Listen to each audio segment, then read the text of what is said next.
Oh, okay. Very well. All right. Well, now those types of positions are certainly in demand. Um, we have had a net loss of people in the state of California, though, over the course of the last few years. So we're like 50th in state growth. It's just extremely expensive to live in California. Um,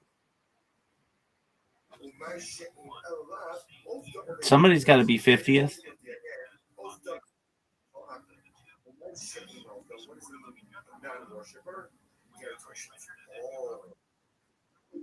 Yeah, I mean, California has ebbs and flows. When economy is good, we get a huge rush of people in because there are a lot of jobs, especially in the tech sector. But especially with AI, I mean, SpaceX left, Toyota left, um, and more companies are finding that it's just too expensive to do business in the state of California. So why not move to either another state or sadly overseas to be able to do business? And um, on top of that, we used to have a huge influx of illegal immigration, and that still occurs, but not nearly in the waves that it was, where we were like the number one largest, fastest growing state for like a decade straight. I mean, we still have over 40 million people. We're like the size of Canada, and in terms of an economy, right? We're like the fifth biggest economy in the world.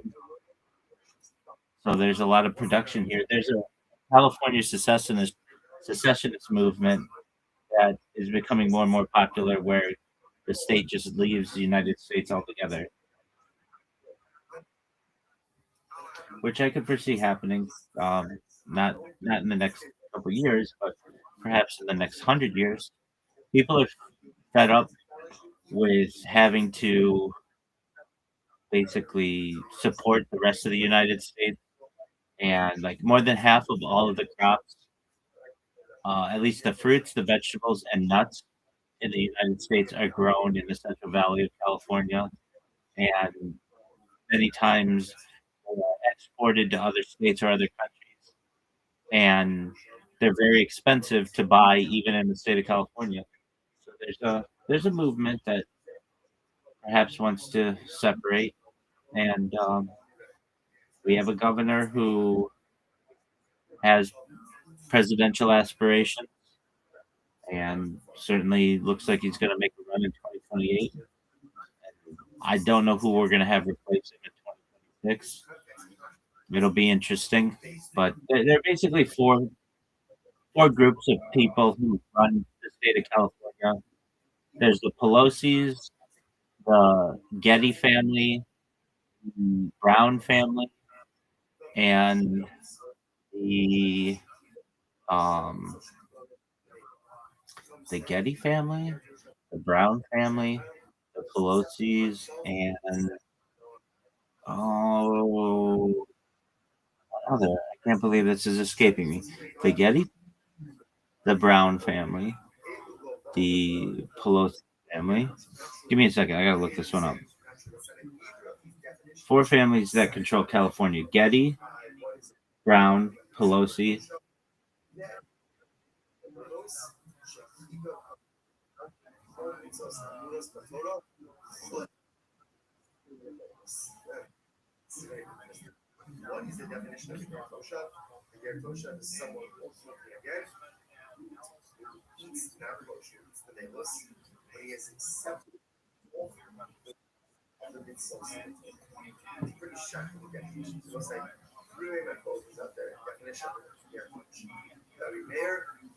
Oh, okay. They consider the Newsoms, but I don't really consider them. The Newsoms are just kind of a branch off of the Gettys. Um,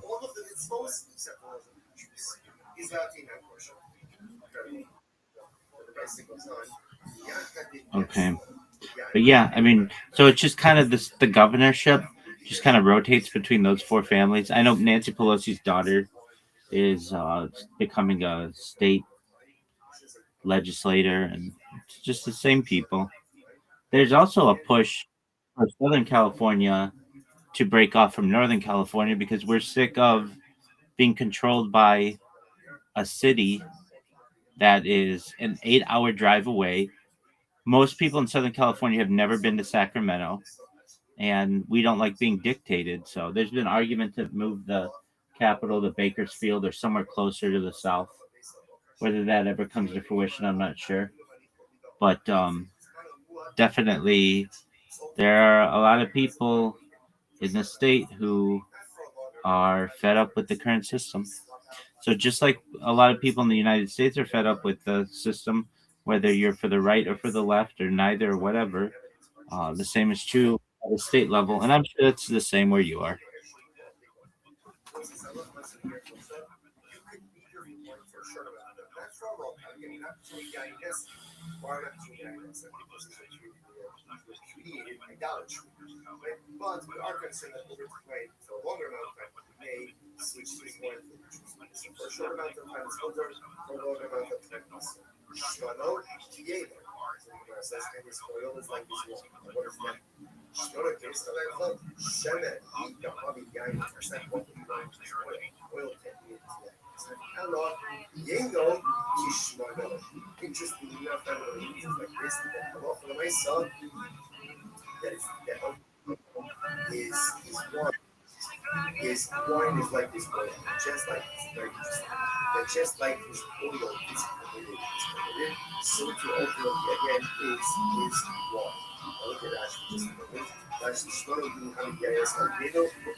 So as long as externally he's not apostate, right?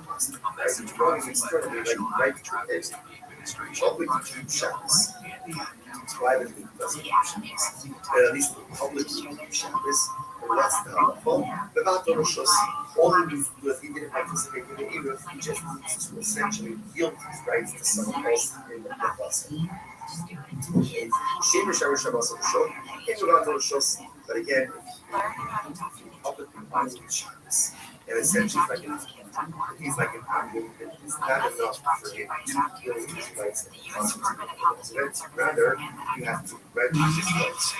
They show still no single shows from the Bible shows, right? He's still open again and the ability to go ahead and yield his right, give up his rights, or give over his rights to the residents, with the other component actually by multiple and you have to rent. You have to rent. So therefore again we were saying that what he's saying, so it wasn't just us Kate's up, or real law was that how he does include, for example, yield his rights to over residents. Right or low, you should simply do it. And hereby give over my rights. My rights in the constitution. Or you should simply tell us, or my rights are negated. So you're kind of ultimately enforcing your purpose of residents acquire the rights of this family and this remove. They talk this is just in general, but here again, you need to participate in Jewish residents. In general, if you have a Jewish resident who did not participate, even on Shabbos, he can feel his rights. Or even not, or just simply negate his ownership rights in the country that allows everyone else to go on the process. Even if he's an Israel woman, as long as publicly he comes across as Jewish, ultimately he can yield, or he can go ahead and by an apple, you have to go ahead and acquire his rights. And the Israel woman who is publicly a woman is treated like a listen, therefore, when we said before that here kosher ultimately again is treated like a people, for all other things, one of the things that included in the chutzner is a hair kosher. You are choosing a chutzner want to make it for the zeros, they must be rent, slaves must rent the rights, ultimately again are the hair kosher. Now, whether or not the hair kosher is actually going to be the Sarah, and that's what we'll say, we'll see as far as that. Shkaya everyone, what about the explains the system of you?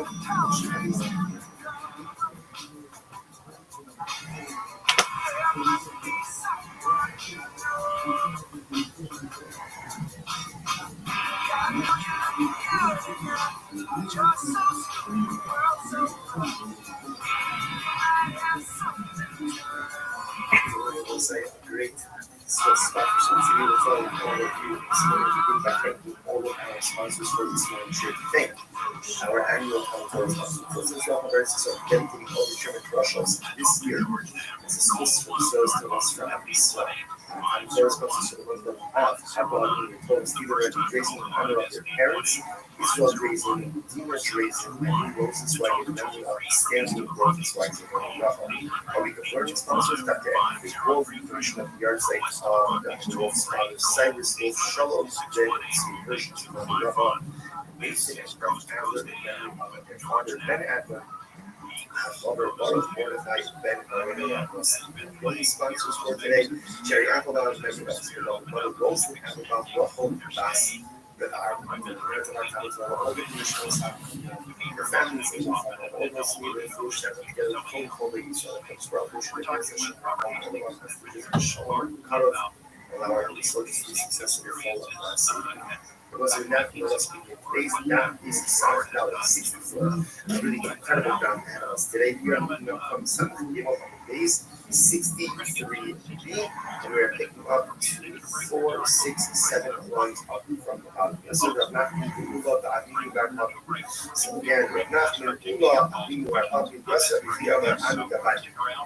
The V'chiyava, Avinu, you sit with him, and you are Yosef, the Kabbalah, the Esther, this is fascinating asking this question. Safra Lishbar Yayanesa. What is the halacha if a hires a Jew to smash barrels of yayin? Right? So you can imagine this happened comes over to your mates, right? I'm going to pay you $50 an hour. Do me a favor, smash these barrels of yayin. What is the halacha? Is the Jew allowed to receive, to accept, to keep the wages from his employer? So remember again, in yesterday's daf we looked at the concept of funds or income that is generated from what may or may not be committed activity or given with items that themselves may be usher values. Here, your uncle is asking me to do something with the IMSF, but he's asking me to destroy the IMSF. He's going to take me for it. So am I allowed to keep those proceeds? The Gemara says, no, what's the halacha? Me, I'm here to keep the those people also. This is very interesting. On the one hand, I want the existence of the IMS. Now, why do I want the existence of the IMS? The barrels are break on their own. I would lose the opportunity to break them and the barrels. And interestingly enough, I want the existence of the IMS. Because I want it. Therefore, can make that existence because we're actually just the we have been able to keep up the bottom of Washington. These relatively huge should actually want the existence of these barrels. Should I discover I don't know if was involved in the break on the road. Actually, should I break it's also an answer. So we say that since the Jew actually wants, right? So think about this, right? The Jew actually wants the Yayin Nessa to remain in existence. I don't want it, right? I don't want it to remain in this moment. So therefore, maybe that's considered being proceeds from the Yayin Nessa. And therefore, again, it's awesome. On the other hand,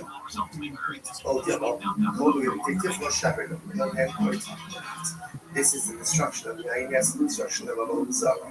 This is a good thing. This is a good thing. Sure, I want Mouse to make existence, but again, ultimately, to destroy a Zara is a good thing, and ultimately, again, should be fascinating. So Nachman says, Ishmar and Nachman says, no, take the job, Jew, take the job. Get the money and tell Rabbi you should be blessed. You have the opportunity to go to Zara. That is a good thing. Take the money and go.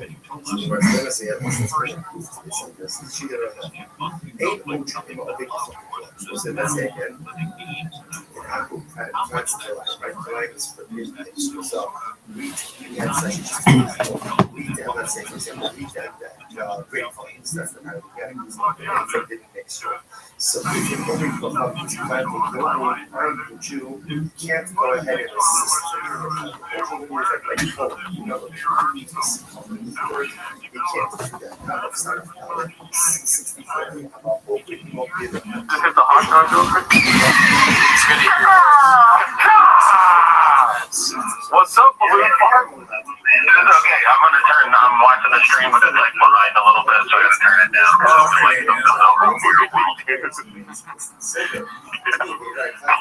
Can I ask you a question? Shout out to all the guys in the chat real quick, you know, all the old heads. I won't even start naming names because I'll leave some out, and you know, there's just so many. You can't name them all, except for Elizabeth. She's my girlfriend. We're opening a shop together.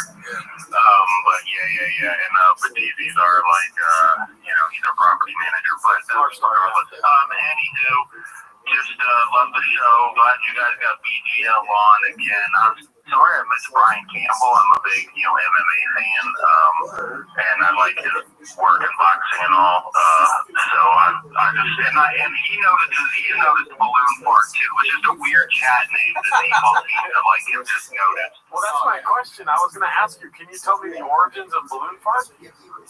It was like I had an account get banned. I made a new one. I needed to come up with a name, and it just like I guess I was playing with balloons, and you know how they make that squeaky noise, and I was like, oh, it's like a balloon fart, and then 808. I guess it was like this was a fun thing to slap on the end, and people like noticed it, and then I realized I spelled it wrong. I am retarded, so well, you know, it led to a very recognizable name, so I think you did the right thing.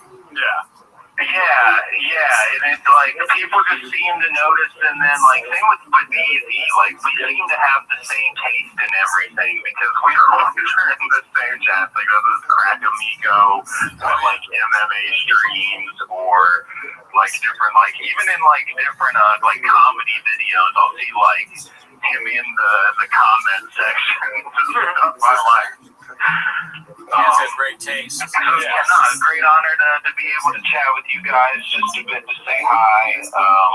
Balloon Fire like rides the wave of like the line. You know what I mean? On the other side of the line, you got Dixie Normus. You know what I mean? Trans Tim Kennedy type stuff like this. And then on the good side, you got like Wolfcat with the gun, Bud Easy, and then Balloon Fart's in the middle where it's like kind of naughty but also kind of funny. You know what I mean? It's family friendly. I'm a goofy dude. I have a very silly sense of humor. I'm like pretty serious by nature, but like my sense of humor is very goofy. Yeah. That's why I like this environment. Oh, by the way, so shout out again to you guys, and especially the shop, because, and I'm kind of a bit of a lover. Because of like the crazy environment. Imagine a world like, okay, if entertainment was good, then there would be no environment for us to have like this entertainment between each other, because the rest of the world's entertainment's so bad. And it's just like, I actually am thankful for that, because it is entertaining. Like, we do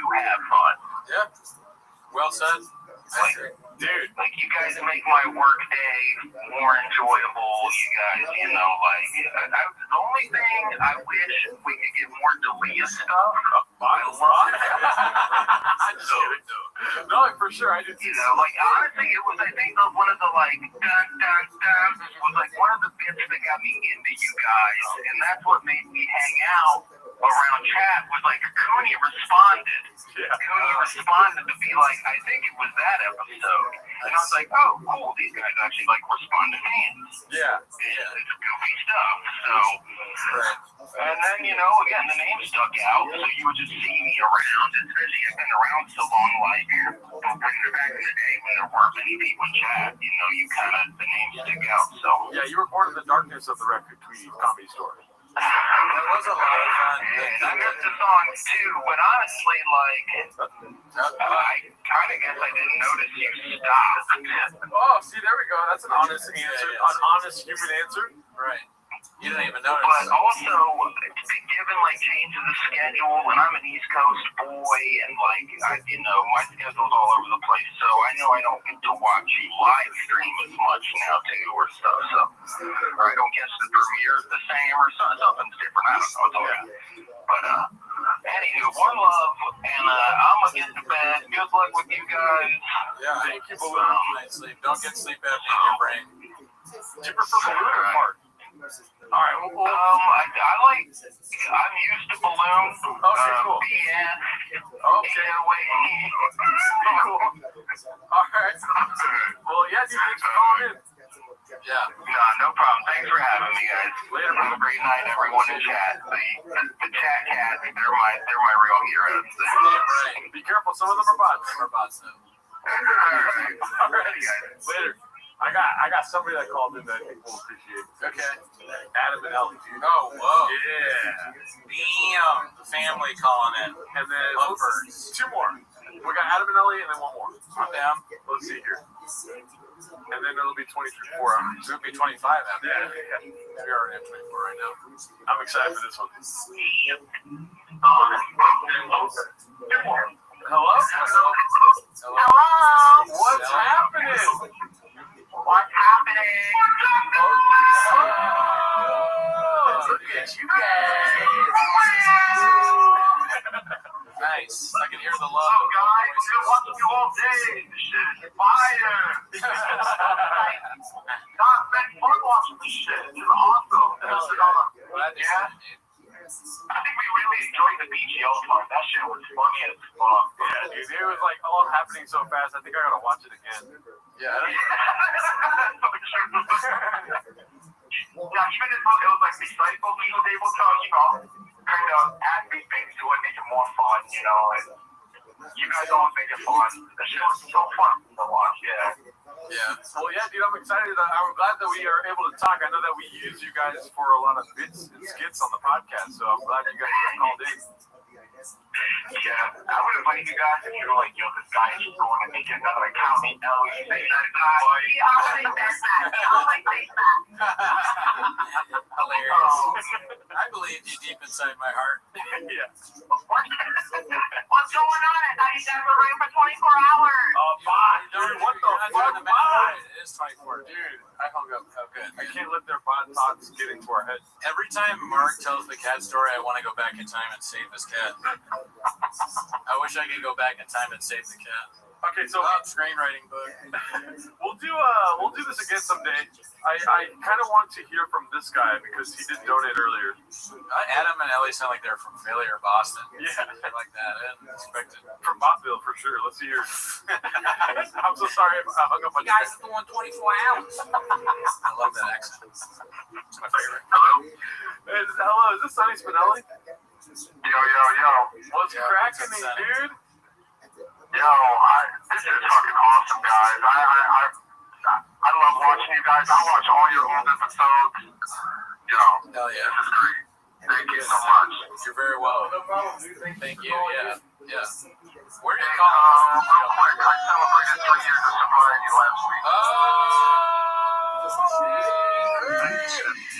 Dude, that's awesome. Hey, listen, you guys got me through some hard times last year. We got hit with Hurricane Helene. I live in Western North Carolina. I was without power in a shitter for a month, but I was able to listen to you guys on my Bluetooth without any power in the dark. It was fucking great. Thank you guys so much. Stay hard, 8 inches. Dude, Sonny, congrats on the 3 years, dude. I'm 7 years without drinking tomorrow. That's awesome, man. Yeah. That's dope, bro. But my sobriety date has changed, but tomorrow is the drinking day for sure. Well, right on. All right, guys. Well, hell yeah, dude. Trudging buddies, dude. Thanks for calling in, Sonny. Thanks for the money today. We love you, man. Yeah, you're the best. All right, thanks, guys. I love you guys, too. All right, later on. Alrighty, y'all. That's all the calls we'll do today. We'll do more in the future. And feel free to call in and leave some voicemails. We'll go through some voicemails on this week's Raccoon Tweeties. Yeah. But yeah, we're gonna end at 9 o'clock because we did start at 9, and that's 24 hours. Yeah. Dude, shout out to this. Who is this guy? I've never seen before. Gadoosh. Yeah, that's Truck. so nice. Thank you, Gadoosh. Thank you very much, dude. Any thoughts? Cootie, let me help out with this. And it's cool to hear people's voices. You know, they sound all of them sound very normal. And I think that's a fear sometimes we have is that, you know, maybe 1 or 2 people are completely insane that listen to us. Yeah. But no, actually everyone is super normal. No one's a bot. And they're very friendly and funny. I'm glad to hear it. And I'm glad that we did. Somebody left us a voicemail that says we suck and stuff, and it'd be fun to fight them if we didn't record for 24 hours. Yeah, it would be cool to fight them if I read comments or listened to negativity in any facet. If I listen to bots. Yeah, I mean, I don't listen to bots. I guess we can have my head play on this. I accidentally closed that out. I'm so tired, I didn't mean to do that. This thing must move faster. It's like this. I was worried y'all didn't think I was saying things. Oh shit, haphazard, dude. Oh shit! What's up? Hap, The man. dude, Hap, thank you for shouting out the stream before it happened. Oh shit, thank him. He posted in the Fighter and the Kids. Dude, think about how long it's been since we talked with Hap. Yeah. The fucking way old Patreon episode where we talked to him. That was a good time. Yeah. Special time. All right, I did say we would do this, so Augustino Zinga's down to call. All right. You want to do that? Fine. How do we get in touch with Augustino Zinga? Who is that? Ryan Hardy's going to have to be our point guy on that. Yeah.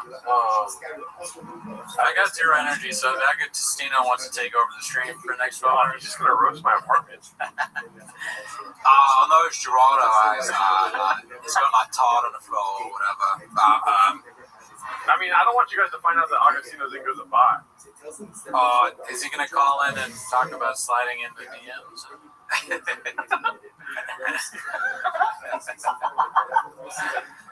How do I Only ladies in the stream tonight. How do I do this? I'm not used to this. I'm more of a cock whisperer, bro whisperer. It's real cock-faced in here. Agustina Zinga. So, AZ Squad, AZ Nation. Remember that the son, I'm from United Kingdom. do I find him on this theater? Agustino. Augustino Zinga, calling from United Kingdom. I'm cracked out, big boy nation. He's in my Discord? In the Discord. Oh, okay. He's in the, it sounds like he's in the house. He's right behind you. The call's coming from inside the house. Hello, it's Augustino. Hello. Let me see here. So, let's go to Rollo. back to Tweeties. Good. Agustino. Where is he? Augustino Zinga, where are you? What's up, Noah? I'm easy, thank you. Is this you? I don't know. I have no idea. Is that Agustino? What's his handle? Handsome black man since January 25th. I have no I don't know idea. what that means. I don't really know what he looks because he always wears sunglasses. Is this Agustino Zinga, guys? Is that him? Okay, yeah, then that is him. Alright, there he goes. Alright, I'm gonna DM him. And keep in mind, me and Cooney are dead. Yeah, right now. yeah, we're dead. You better not come in here and light me up. From Raccoon Tweeties. Right? His fucking screen keeps freezing. You down to you down to, what is it called? You down to Come on, stream. come on stream right quick. Alright. I spelled my name right too. Oh, that's hard.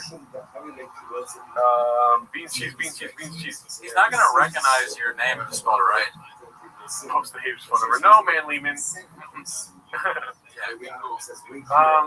Jurgo's a doppelganger from John Belushi. How do I join the Discord? Great question. The links in our what is it called? Yeah, which one? Yeah. I'll come on screen, Daddy. Okay, listen, Formula One. Crack City, go to the description of this video and you'll find the link to the Discord. Yeah. Love the Join the Reddit, dude. Join the Reddit, join the Discord, and all that shit. If you guys can tell Agustino that I sent him a DM on Discord with the and tell him it's not in the hentai room. I sent it directly to him. Yeah, it's not in an SFW hentai chat that I do. Oh shit! I do have to answer. Yeah, but My bad. I'll hold down the screen. If anyone's concerned, I think I saw Crack City join the Discord, so he figured out how to do that. I didn't get to read the hater text, so I don't know what it said. Oh man, that fucking deliverance, like that deliverance shit, that was great. Thank you, Victor. I appreciate that. I do wish you had gotten us pizza like you promised.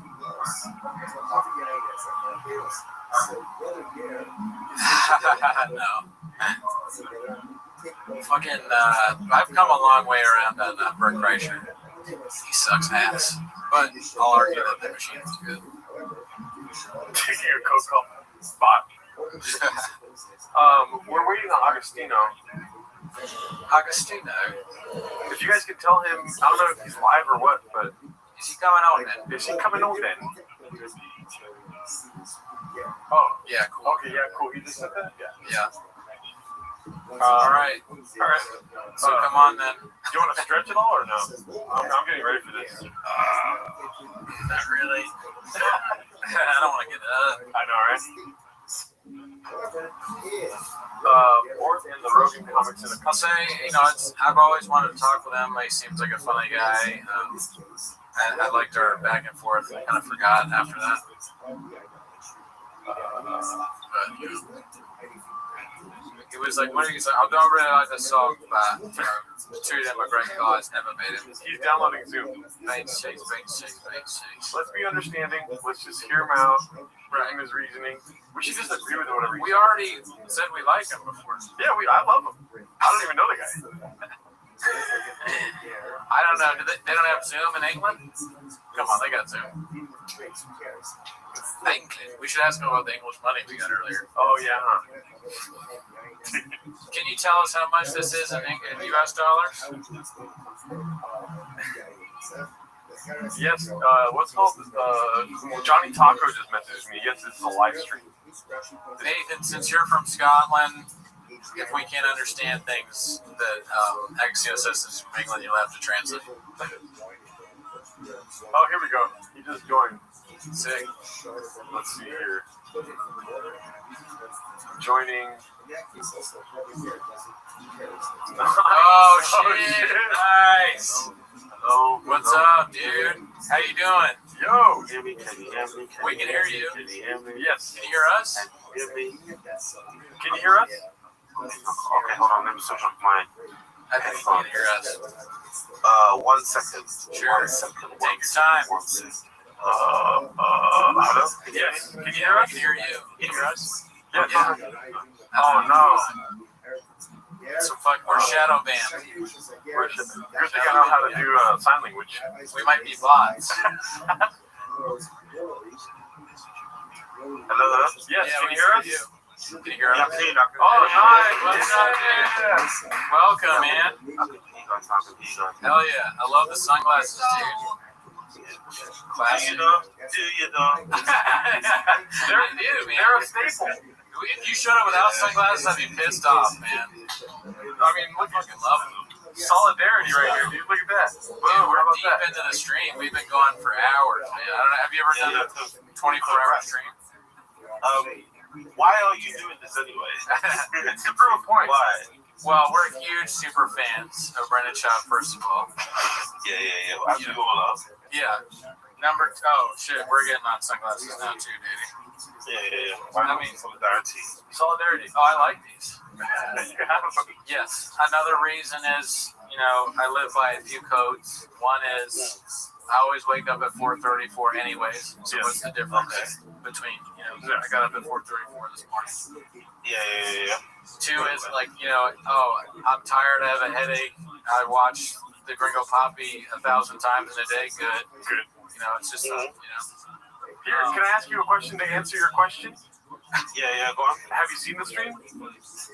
Yeah, I put on my phone. That's why we did it, dude. Yeah. Because people are watching, dude. Let's do that. Yeah, that's what. Yeah. We watched it for the Hawks, and guess what? Yeah. Did you have a mirror there? Do you have a mirror in your place? It's about. Do you have a mirror? Yeah. Well, guess what? You just saw a Hawk, Danny. Yeah. That's right. Yes, you're Netflix. Yeah, you get it. You get it, dude. You're rejuvenating us, man. I was about to fall asleep. You're not only chess, but you're 40 chess. I'm glad we finally met you, man. I wanted to meet you a long time ago. Yeah. It's good to meet you sometime. Yeah, man. Thank you. So now that you're here, do you want to talk shit about my apartment? Have at it. It's pretty beautiful to me.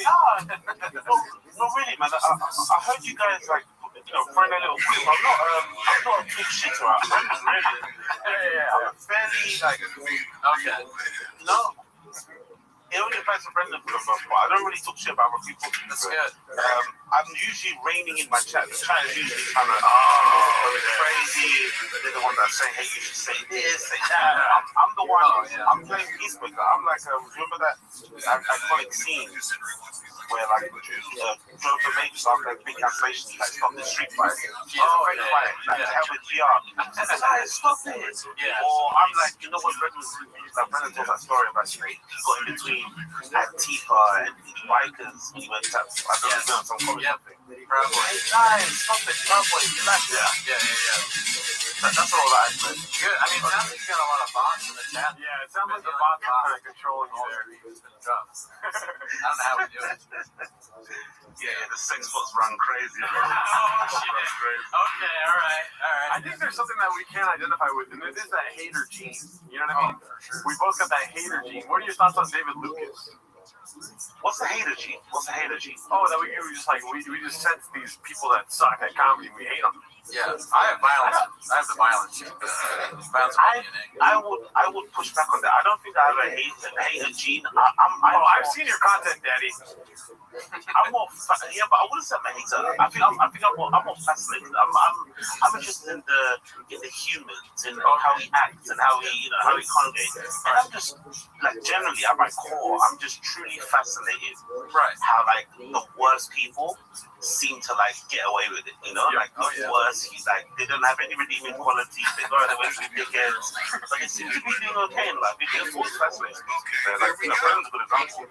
He's like what mid-40s. And he lies about everything like a child, you know? Yeah, no, he definitely childish lies. We've been watching and talking about 24/7 streamers that sleeper people can deliberately play loud over your speakers. Just saying, my guys, you can go 24/7.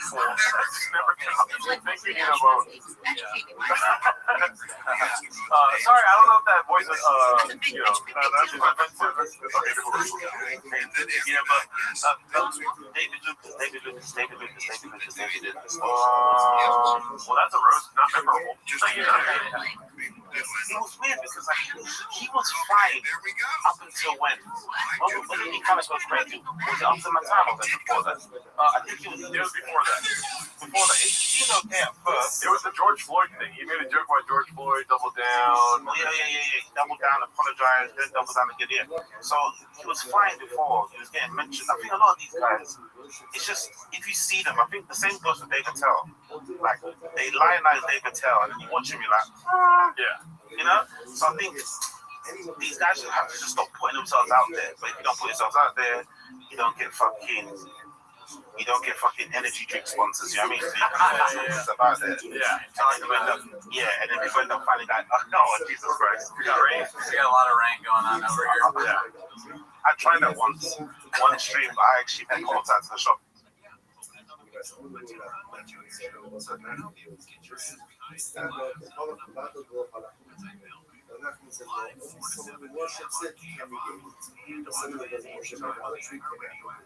Therefore, be careful, shut doesn't have the ability to be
Welcome back to 10 Minutes.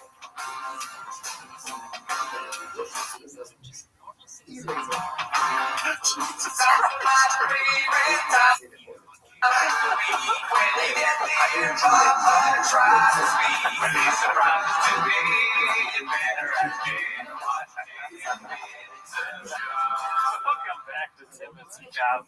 Thanks for tuning in. As always, join the Patreon, join the Discord, join the Reddit. Oops. But anyways, You know, on the Patreon this week, we watched Jordan Jensen's special. What was it called? Come on, dude. What is it called? I don't know, man. I forget. Whatever. Take me with you. Take me with you. Whatever it was, we both agreed that it was good. Yeah. She was funny. Or did we? Or yeah. Find out on the You Patreon. gotta pay to know if I'm telling the truth. Before that, there was an extra episode with our wonderful guest Anna, and before that, there was Kill Tony, Kill Tony #2 on Netflix. So if you want to see what we think about all that stuff, you know that shit, tune into that, Danny. Subscribe. But anyways, that's not why they're here though. Yeah. Oh, but actually, you know what? Almost forgot. This Saturday, we are doing a 24-hour live stream of the Gringo Poppy. Who will we have? People have told us Mark Harley may be here. People have also said Brian Campbell, our CEO, might make an appearance. Brian, almost said Brian Walsh. Brandon Walsh may make an appearance. Alan Strickland-Williams, possible. Yes, the IDM podcast. And who knows? Sean McCorkle, that's who. We're trying to get Sean on as well. And then maybe other people. So, anyways, that's how we're here. That's starting at 9 a.m. Pacific Standard Time on this Saturday. But you're here to watch 10 minutes of Shop. So start the timer. Play the chick clip. Alrighty. Shout out to everyone that made it here. I see the ones that were here, the real ones that were here during the solo stream, dude. Where we got to business, dude. You know what I mean? Nice. Well, we're here at the Fighter and the Kids subreddit, if you guys ever heard of it. The first one's posted by Supersport604. It's called "Won't Be Seeing Brian Callen on Dr. Rogan for a While" after this one. Causing all that? How come 1 in every 12 kids who's a boy in California has autism now? Because that's what's going on. That's what's going on in California, which has one of the strictest fucking vaccine policies. 1 in 12. Did I say vaccines cause autism? Maybe our kids get to that. Yeah. It's just so funny to have like a serious conversation about vaccines and about health or any kind of health. Let me pull back for a second. Having a conversation about any health topic and you don't see Brendan and then you hear his voice go, well, actually the doctor or whatever he's saying. It's like, give me that good. He's like, yeah, I was just he's not even gonna give like a stupid opinion on it. He's just gonna try and hawk merch or some store. What if that King Shark's got a deal this week, dude? he's so stupid that listening to him talk about it is funny to me. If you're gonna have a real debate on something, you don't go to Brendan's shop. I can't wait for his opinion on real debates, dude. Yeah, that's of course, it's dangerous, Brian. What are you talking about?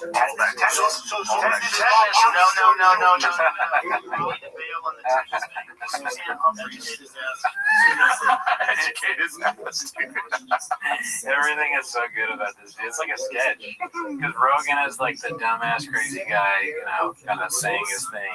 And then you got Brian holding the cigar all weird. He's the voice of reason here, I guess. And smoking, no, tetanus is bad. And then you got Shab, get his ass.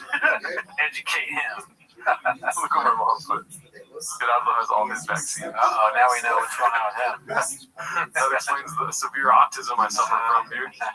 Why is everything green? Or what do they do when they're autistic? I forget. Let's see. Get vaccinated. That's not a vaccinologist. I know that woman. What are you talking about? So you're saying she's a medical doctor that absolutely understands tetanus? She said tetanus, all you have to do is keep the wound open and clean it. You don't. It's not bullshit. It's not bullshit. Do you know people die of tetanus every year? Very good. Okay, so let me ask you a question, Mr. Joe Rogan, Mr. Scientist. Are you saying we shouldn't have that? Don't call me Mr. Scientist. I'll start mocking you. It's so much easier to mock. That's funny. All right, Joe. Okay, I see you. That's funny. I like that. So you don't believe in vaccines? You don't think we should have vaccines? Oh, really do.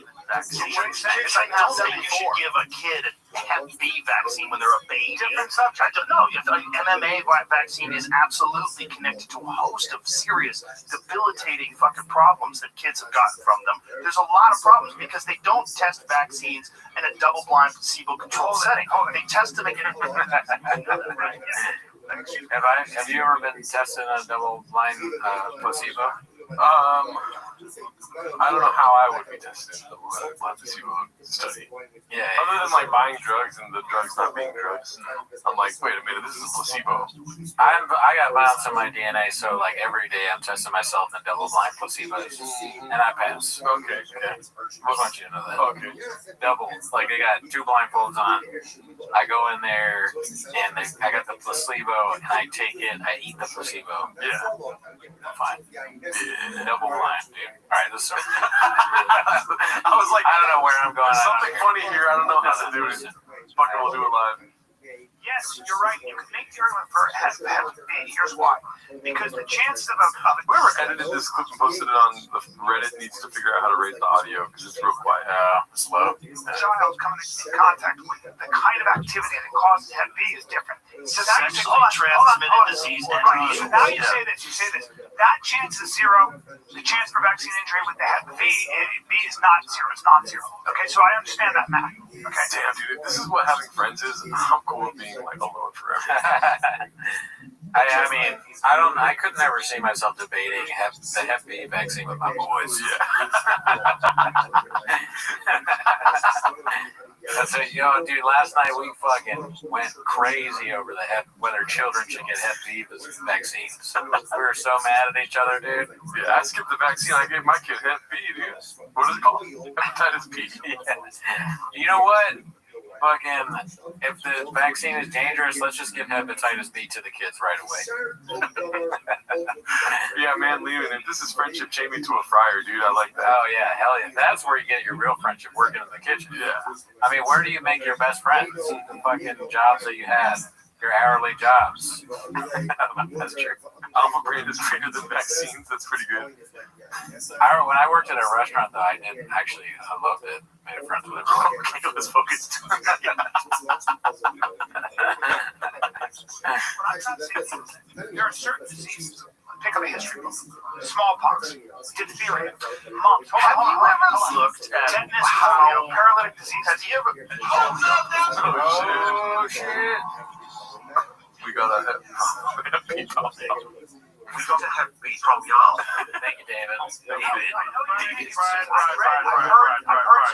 This is a long conversation that we're not going to have on this podcast because I'm going to get angry because I've But you're not a scientist. I don't have to be a scientist to know that you do. No, Brian, shut the fuck up. I don't have to be a scientist to read research to understand that they were spraying DDT all over the fucking country when everybody was getting polio. Do you know that? Yes, you know the first instances of polio, they happened in rural communities where they were all farmland and agriculture, and then cows were getting them, and horses were getting them, and dogs were getting them. Let me make a statement. They're calling it paralytic polio. Do you agree with the following statement? It's not I'm not just, going to do this with you, but it's Brian. not just about. I brought up It's not just about. Hold on. I love Brennan Schaub, dude. Although this would be cool. Trying to get his boys to stop fighting. He rules. Oh, sorry. This conversation is like North Korea with a beach. We got a Caitlyn problem, y'all. Is there Caitlyn in the chat? Oh, fuck. Oh, no, it's Caitlyn Jefferson here? I hope not.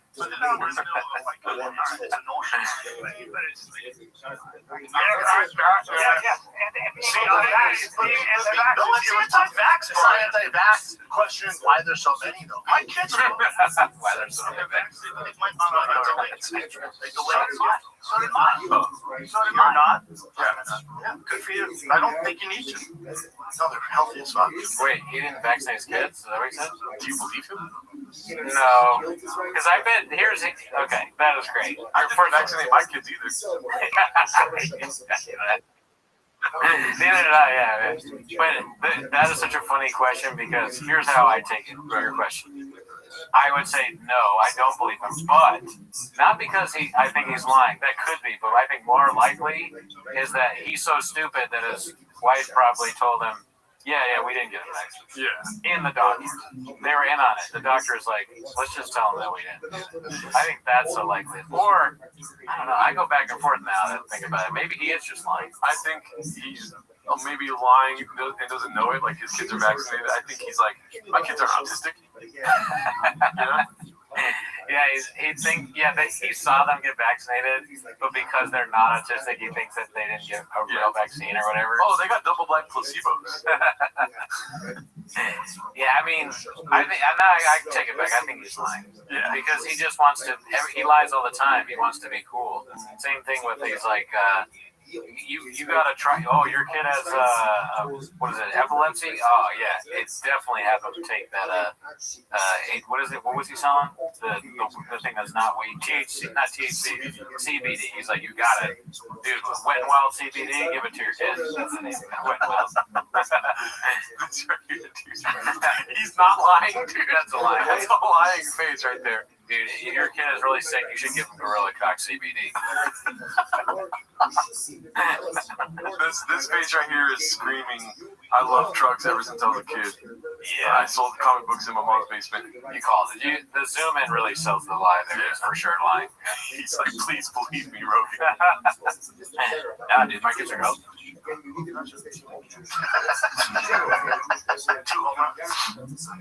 think the problem is that the pharmaceutical drug companies have an exemption because of what they did in the 1980s with Reagan, where they allowed them to never worry about being sued. And that's when they ramped up the fucking schedule.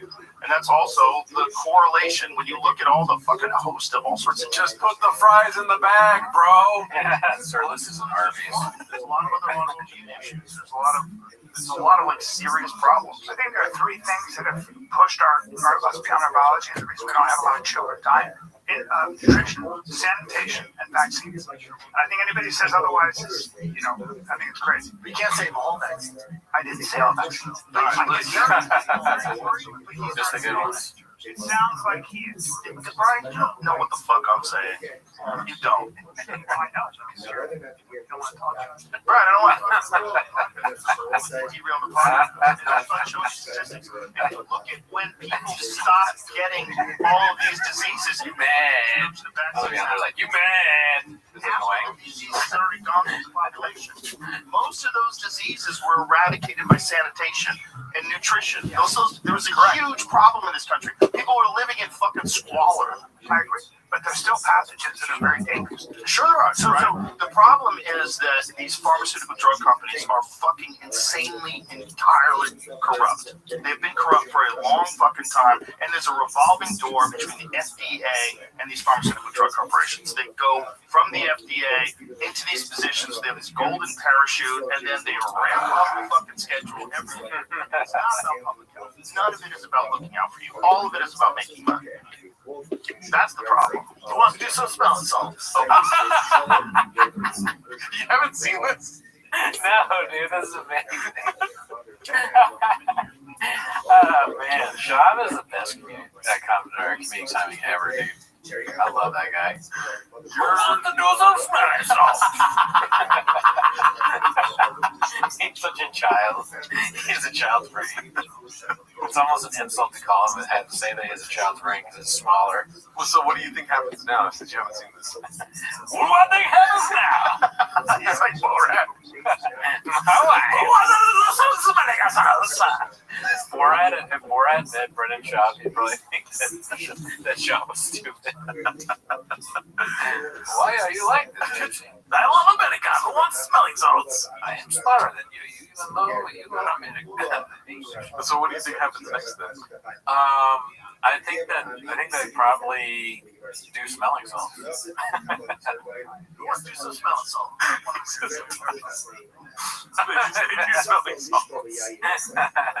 It's not the hardest show to predict.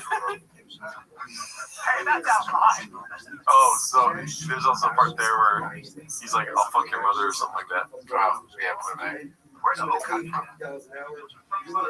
Oh, yeah. That's my brother's pussy, yeah. Oh, shit. That's too far. I think Brendan is trying to pit Callan against the tall Joe Rogan. Stream is Nickelfix B. Good job, Graves and Jerry. Thank you. Shout out to you. My wife. Only 1,000 can make Yadi a mama joke. Grigo Borat.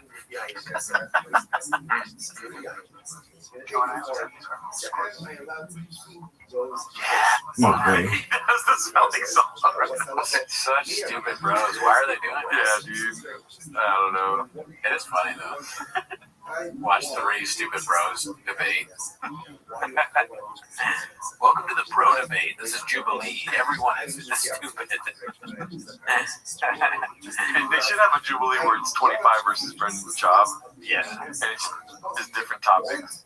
Oh, that would be my dream. Yeah. That would be second best I'm doing stand-up. I think they should do a Jubilee where it's 3 redacts that are friends arguing about something you don't care about. Oh, wait. We just watched this. Let's see what we got next. Papa is mad because Callan is performing at the roadshow and he isn't invited to set up. Oh, so he set up Callan to piss off Joe. Oh, so he's trying to get Joe and Callan to beef. Maybe. Why? Why did he say that? Who said, I know I saw that comment, but why do you think that? Because he started the vaccine thing. No. This is posted by Where Does It Hurt RA. Diddler showed his face on Twitter today, and we talked about this on the Raccoon Tweeties podcast this week. That's so funny that he just posted what Diddler tweeted, and they got 3,000. Because it is very funny. Yeah, fuck this world. Let's see here. This one's posted by Manufacturer Fit 6425. I'll start mocking you. It's so easy to mock you. Yeah. All right, yeah, Mr. Scientist, it's very easy to mock you as well. Okay. You have a bunch of pictures of you doing stuff like this. Yeah. That bit made no sense, too. You remember this bit? Yeah, it's Caitlyn Jeffers or who? Caitlyn. Well, not just, it's the Kardashians, and they're sex demons or something like that. Gargoyles that want to fuck you. Hey, how do you come up with something like that? Yeah. You've been that thing. How do you even fit on that stool, dude? I mean, so short to fit on the stool like that, dude. Right? Yeah, he is very compact. But, a lot of his body is very big. Stuff doesn't fit him. Oh my god, dude, this one is the clip of the week, I think. I've been ignoring this all week just so I can watch it here for the first time. Oh, what? This is not the right one to watch, I think, but Land Mooning, posted by Aardvark Sweet. Yeah. Aardvark Sweet 7494. Let's see here. Even the land mooning. What? The land mooning. The mooning, the landing on the moon. Jesus Christ, all this Diet Coke is fucking on my land mooning.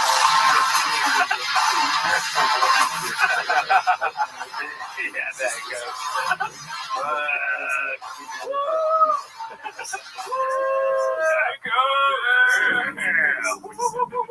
Landed on the moon. That was awesome. I haven't seen that clip yet. Mooning on the land. The land mooning. What is the land mooning? If it's not, well, it's not the land. I'll mess it up myself. What is the land mooning, Gerardo? If you had to describe it. It's something produced by Stanley Kubrick. Okay. Oh, Yeah. It's not the Apollo missions. It's the movie that Kubrick Stanley made when they mooned on the land. You know? Okay. The moon ding is like, okay, for me, what I think the moon ding is like, it's a day where you cannot, it's like a horror movie day where people can't stop showing their ass, mooning you or whatever. And like, every time you see somebody do it, that's when you know you're gonna die. The last thing you see before you die is you get a moon in your face. Yeah. Moon ding. Yeah, I like that a lot. Yeah. And the land is the world. The world can't stop flashing their ass. I just like the way that sounded and the way you delivered it. And the land is the world. The great land mooning of 1969. Jules? When did we land on the moon? 60. I don't know. Damn, dude, I probably should have never asked that question live. Was it 69? Does anyone know in the chat? Yeah, man, Lehman said 69. That's what you said. All right, I'm not going to look for any other answers there. I got it. Oh, I did get it right, dude. Yeah, 3 in a row. I think we can go with that. Hey, Victor, let's not call me a trick, yeah? I don't know what that means, dude. Let's see what we got next here. Shout out to all you. I did look at the like ratio right now. I did not like it. I'll just say that. Okay, yeah, guys, get on the like button, please. All right, we will end the show right now. Careful, they'll light you up. You post by 7-digit. This isn't even related to Charlie Kirk. His girlfriend just. We saw a lot of that. He's got the fucking. He's got what's his name? Charlie Sheen, yeah. He's got the Charlie Sheen profile pic. You know what I'm saying? B. Yeah, I mean the deleted tweet was so poorly timed that it helped me get through that tragic event. Let's see here. Let me ask you a question, Mr. Rogan, Mr. Scientist. Post my "You Want a Party." I mean, we've already seen this, but let's see if they have any scripture bits on it. Let me ask you a question, Mr. Joe Rogan, Mr. Scientist. Are you saying Don't do that. Don't call me Mr. Scientist. I'll start mocking you. It's so much easier to mock. all right, but it's like,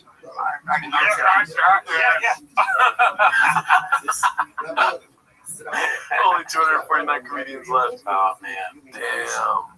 it's crazy, Rogan. It's so good. It's crazy how good he is, man. Like, Yeah. because nobody else is doing that these days. Nobody. It used to be back in the day, dude. You could see something like that back in the day, but nowadays people are afraid to like get on the stool and You gotta go on the dark web for that. yeah. It's not funny to me.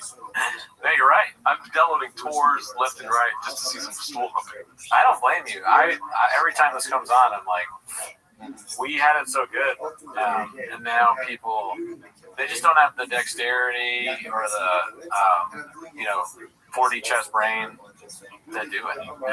And I miss it. How do you even comedy on that thing? You know, you're not stumping the fool. You know, Dude, I mean, nobody does the thing where they kick their legs over the stool and then pretend to smell it like it's a pussy. right? Like it's a pussy. That's what I was gonna say. Yep. Definitely, George Carlton is turning in his grave now that people aren't doing that now. Rest in power. You're still humping, dude. We already went. We already saw that. Let's see here. How's Patreon going? I think we already saw this too. Thanks. We saw that. Straight Murderer posted by Creative Ad 6019. Trigger. Damn. Cooney only got to second base with his stool.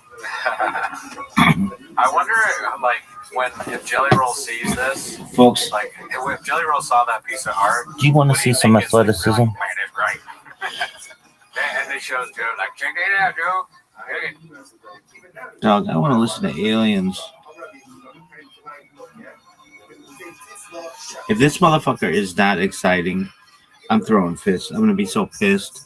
If he's like, boring Jewish shit. Sucks. Small.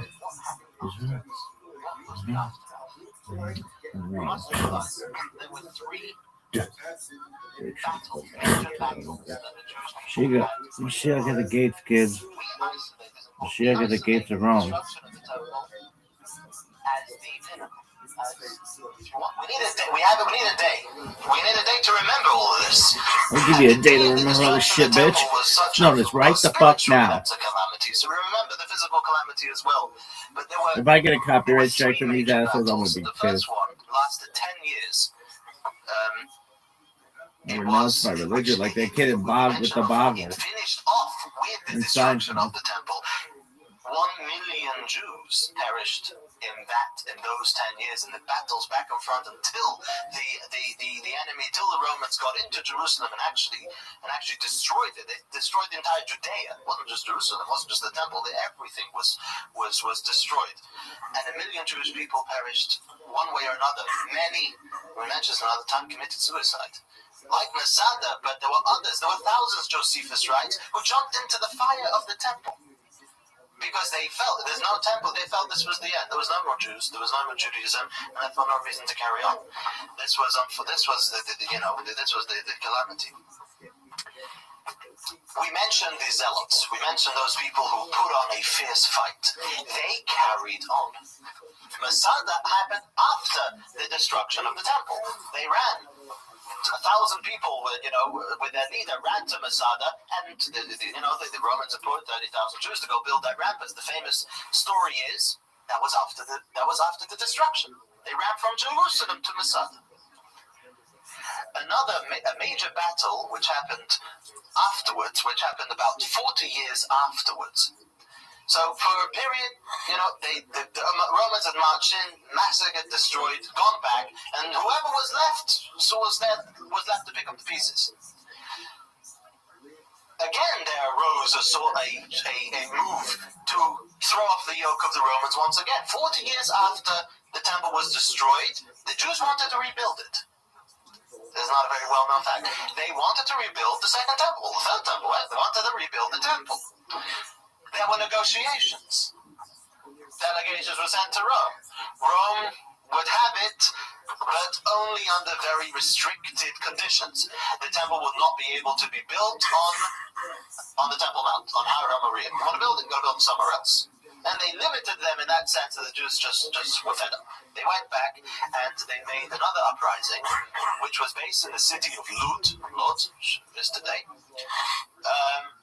headed by two people called Pappus and Lulianus, whom the Talmud makes very great mention of their self-sacrifice for Jews and for Judaism. And but again, the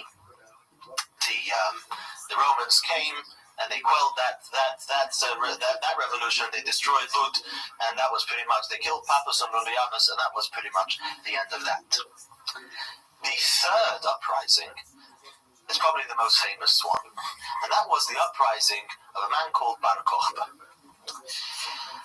Bar Kokhba, his actual name was Shimon. His name was Shimon ben Kuziva. Shimon ben Kuziva was a person of extraordinary might.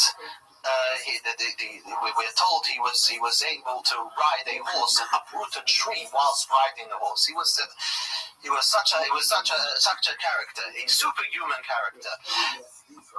Bar Kokhba as well was extremely charismatic, a fearless man who feared nothing, and a tremendous leader.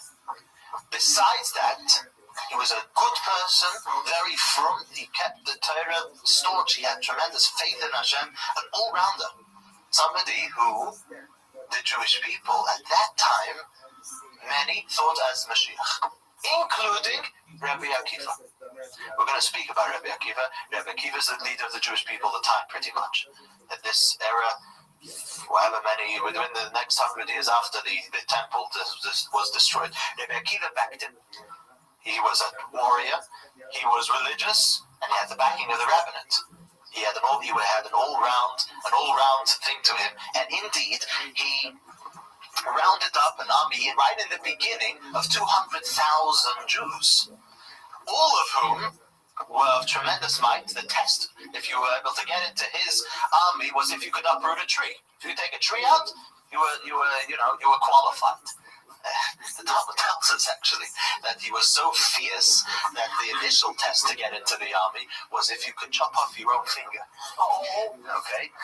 The rabbinate told us that everybody can do it, but what can do it to show your guts.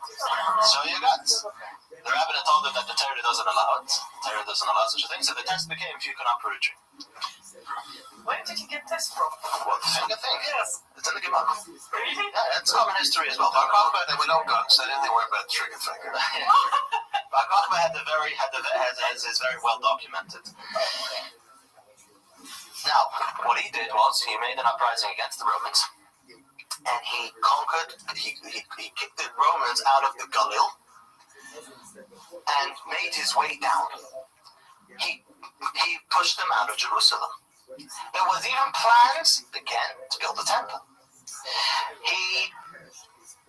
His name became Bar Kokhba because the word Koichov means a star. And it was Rabbi Akiva who gave him this name, because Rabbi Akiva said that when the verse said in the words of Jacob, Dorach Koichov miYaakov, a star rises forth from Jacob, Rabbi Akiva said this is him.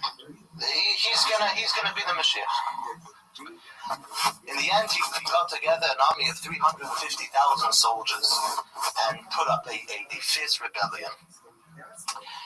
The emperor at the time was Hadrian, a cruel person and a great Jew hater. Hadrian had this was very big for him. He got together many soldiers and many generals that he had all over the world at the time. He got from England, his people in England, his people in then Germany, and all the other sort of islands. He had to get them together to try and put up with Bar Kokhba. For 4 or 5 years, Bar Kokhba was successful. He put up a resistance and was not able to be broken. After 4 or 5 years, however, things started to turn the other way. Bar Kokhba himself started getting very, very nervous and agitated because he thought there were some spies among his people, and he thought also that the rabbinate was up against him. He thought that there was history for the rabbinate not being happy with a particular rebellion. In the time of the destruction of the temple, the rabbinate was not happy at all with the zealots. They said, "You're not going to win. There's nothing to fight for. You may as well make it peaceful and try and salvage what you could from the Romans."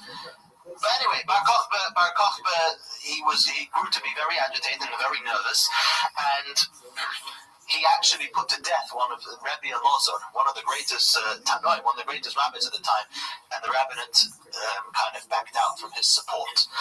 That was the start of the end, because when the rabbinate backed out, much of the people backed out. He thought he was a spy. Yeah, paranoid. He was paranoid. Yeah, sure. For sure. Like, was he a child or a descendant of converts? Bar Kokhba?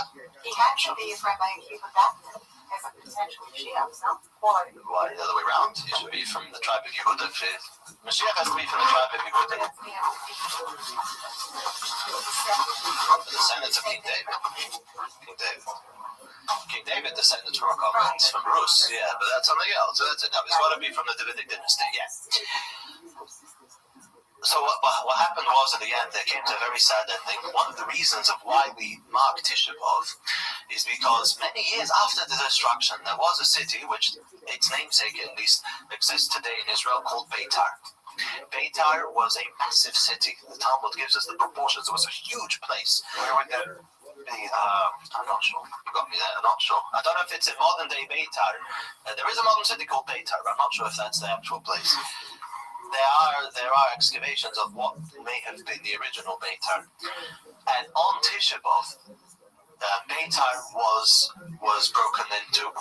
Bar Kokhba and his men took refuge in Beitar. It was a fortress of a city. You couldn't, if you had Beitar, you had Jerusalem as well, and the Romans broke into Beitar, and 500,000 Jews perished in that destruction, which is another reason for why we mark Tisha B'Av. It was Holocaust number 2 in those reports. Remember, there wasn't as many Jews as maybe there was in the time of the Holocaust, and proportion-wise, that was a very, very great calamity. The one who led this push against Bar Kokhba and the eventual victory over Bar Kokhba was Hadrian, and Hadrian had it with the Jews. They had lost so many. He was just drained of dealing with them, and so Hadrian put his Jew hatred into motion in the way of a final solution, not of a physical one. Hadrian wanted that the Jews should disappear, and the way you do that is you decree and you persecute against Judaism. That is where the backdrop of that was set stage for all the Roman decrees against Torah and Yiddishkeit. Anybody who was caught learning Torah was put to death. There's a famous idea of the Asara Harugei Malchus, the 10 of the greatest sages, Asara the 10, Harugei Malchus, those who were killed by the emperor. 10 of the greatest sages, including Rabbi Akiva and many others, were killed in that era. Rabbi Akiva taught Torah in public and was killed for it. They tortured them in the most horrible way. Another thing he did was Hadrian, he took the Temple Mount. This is interesting. We go today to the Temple Mount. It's not that high. We're told Hara Maria was the highest mountain from all the surrounding mountains, higher than the Mount of Olives. It was higher than the other mountains which surround Jerusalem. How did it become relatively a hill? Hadrian instructed that it should be literally plowed off. It should be 1,000 feet were lost from the Temple Mount. Thus, They didn't have excavators, so. he had a spade of people and thousands of people at his disposal. He didn't have a problem with that.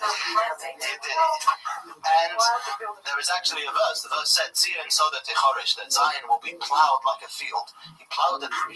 He basically cut it in half to make it loud and clear that Judaism was over. The temple was never going to be rebuilt. This place is going to be flattened, and that's it. This only lasted about 10 years. But in that 10-year period, he managed to destroy unbelievable. And we could even say it's questionable if Judaism would exist had he carried on in that way. He was an all-powerful. The Jews were under his to his mercy, and that was the kind of it. He ended. His period ended up in about 10 years. And luckily enough, his successor was a good person. His successor was called Antoninus Pius Antony, who was a good man, and he was very friendly with Rabbi Yehuda Nossi, the Judah prince. We're going to get to him later, but that was a breath of salvation for the Jewish people at the time. Anthony Cleopatra. Possibly Cleopatra. Yeah. I don't know if it's the same time. Julius Caesar, we're talking long before Herod. Yeah, we're talking 150 years, more than 200 years afterwards. There were many names repeating themselves in those days. Yeah. Now, what were the Jews doing then?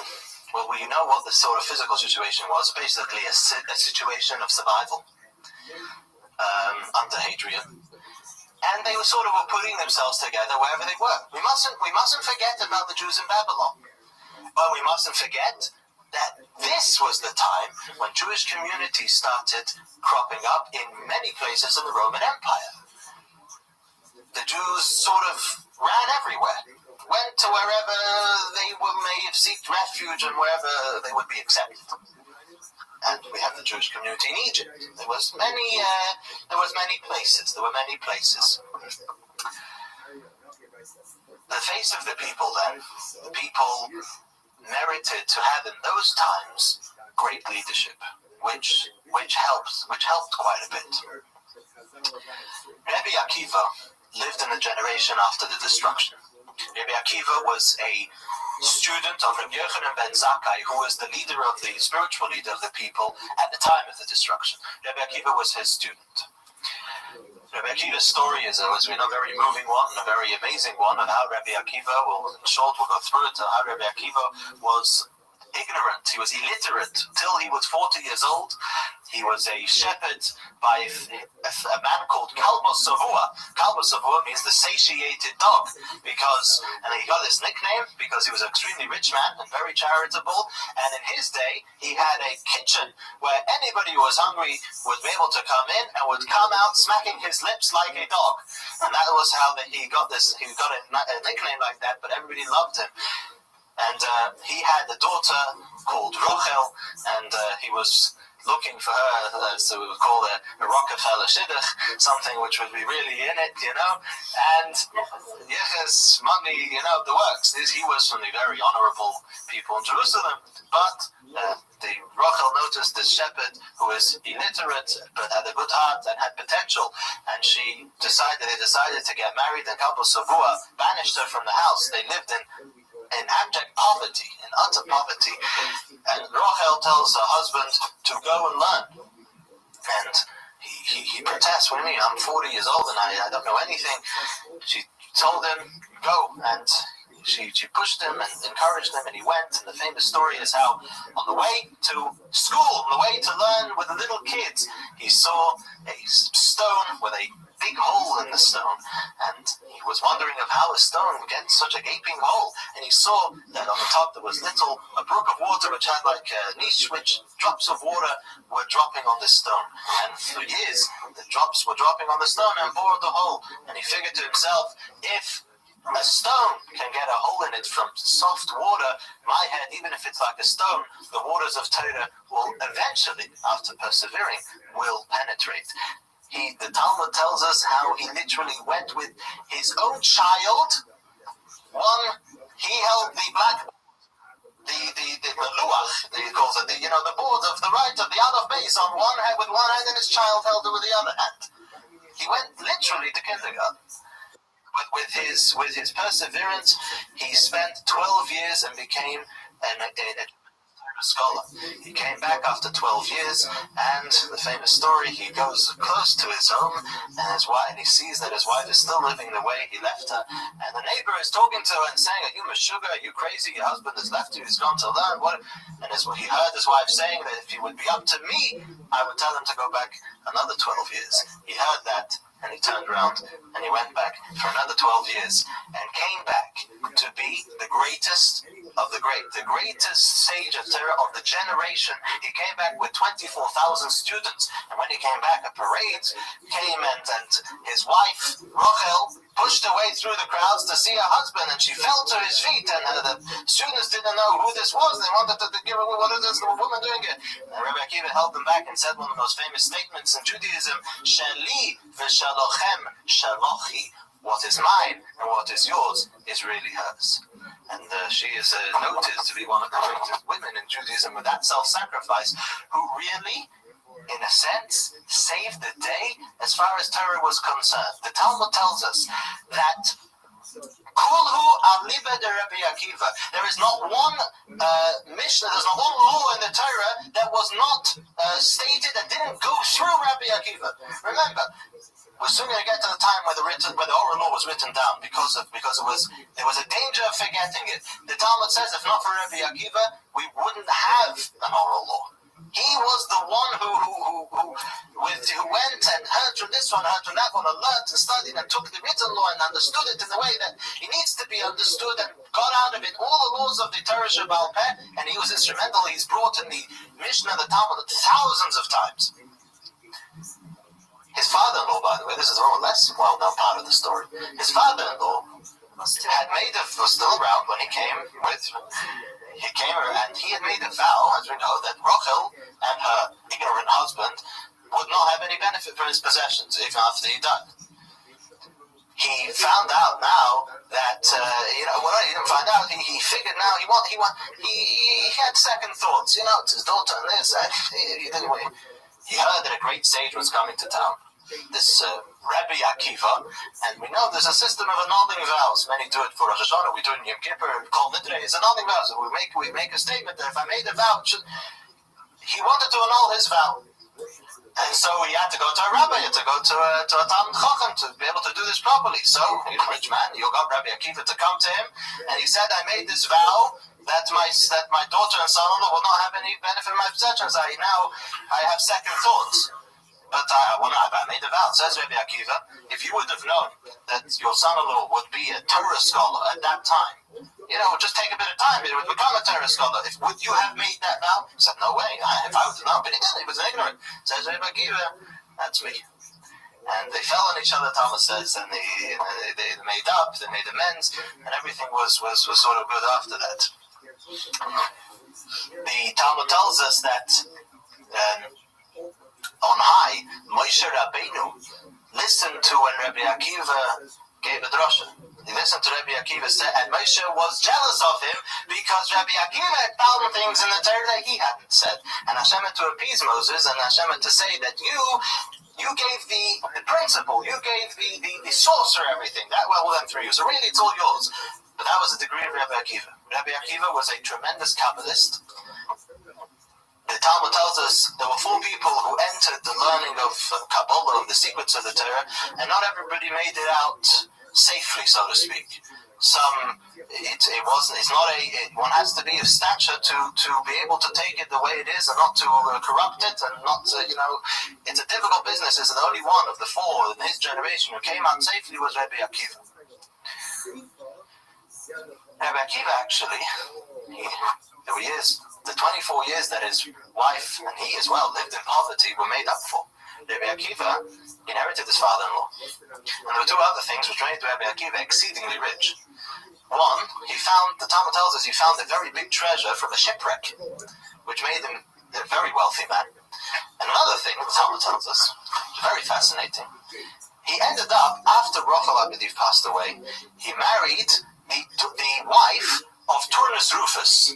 Turnus Rufus was a wicked emperor of Rome, who had a wife who was the stark opposite, who was a very righteous lady, who ended up converting and married Rabbi Akiva, his wealth going to Rabbi Akiva. You see how Hashem, they gave that sacrifice in poverty for all that long. I mean, Rochel, the Talmud goes very, very detailed. Rochel was washing, for a living, was washing other people's garments. She was a launderer for other people's things. She didn't even have hay to lie down on. They used to make a mattress out of hay. They didn't even have any hay for a baby that they had. But Hashem always repays. The end of Rabbi Akiva's life was the period of Hadrian. He was 100 years old around when Hadrian came to power. We know the story of Rabbi Akiva. Rabbi Akiva, at the end of his life, may have had many reasons to give up. We know the story of Lag BaOmer. The 24,000 students that he had died in an epidemic. One of the reasons we celebrate Lag BaOmer is because they stopped to die. In addition, this is something very important. The Romans wanted to abolish what is called smicha. Now, smicha, in today's vernacular, is the ordination, the permission that you get to rule halachic rulings. You've got to learn, you've got to be tested through rigorous testing, and then you get smicha. Now, that's a borrowed term. The real smicha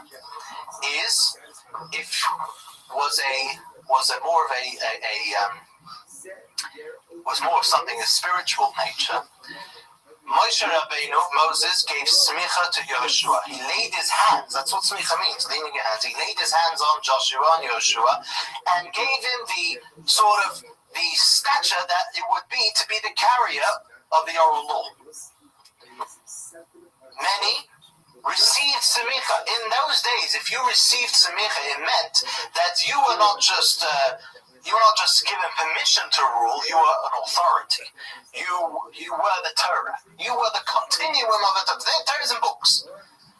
But there are certain things which have only a beis din, a court with only of those who are smuchim, only of those who have received the real smicha. There are certain things that only a court with those people could do. The smicha was upheld. It says King David gave smicha to many thousands of people. King David was the source, and he gave smicha. The smicha was upheld through great self-sacrifice, and that was one of the things the Romans were desperate to abolish. They gave it that way with a death sentence. Anybody recalled giving smicha would be put to death because they were desperate to get rid of the Jew. Rabbi Akiva gave smicha to 5 students. One of them was called Rabbi Meir, who was the next great sage of the next generation. And he was the one who received smicha from Rabbi Akiva. Rabbi Akiva, at the end of his time, Rabbi Akiva lived till 120, but at the end of this time, he was arrested for publicly teaching Torah. Famous story that Papus ben Yehuda, a fellow came to him when he was in prison and said, Rebbe, what are you doing? You're risking your life. He was in prison, and they told him the famous allegory of the fox who went by the river bank, and he saw the fish swimming backwards and forwards, and he said, what are you doing? He said, well, the fishermen, they want to catch us. Said the fox to the fish, well, come with me, come to the dry land. You'll be safe there. They said, stupid fox, we thought you were clever, you're not. If we stay in the water, then either way, we'll make it. We'll get caught, we won't get caught. But if we go with you on the dry land, our end is clear. Said Rabbi Akiva, whether I'll make it or not, questionable. But whether we have to teach Torah, that's a must. That is Jewish survival.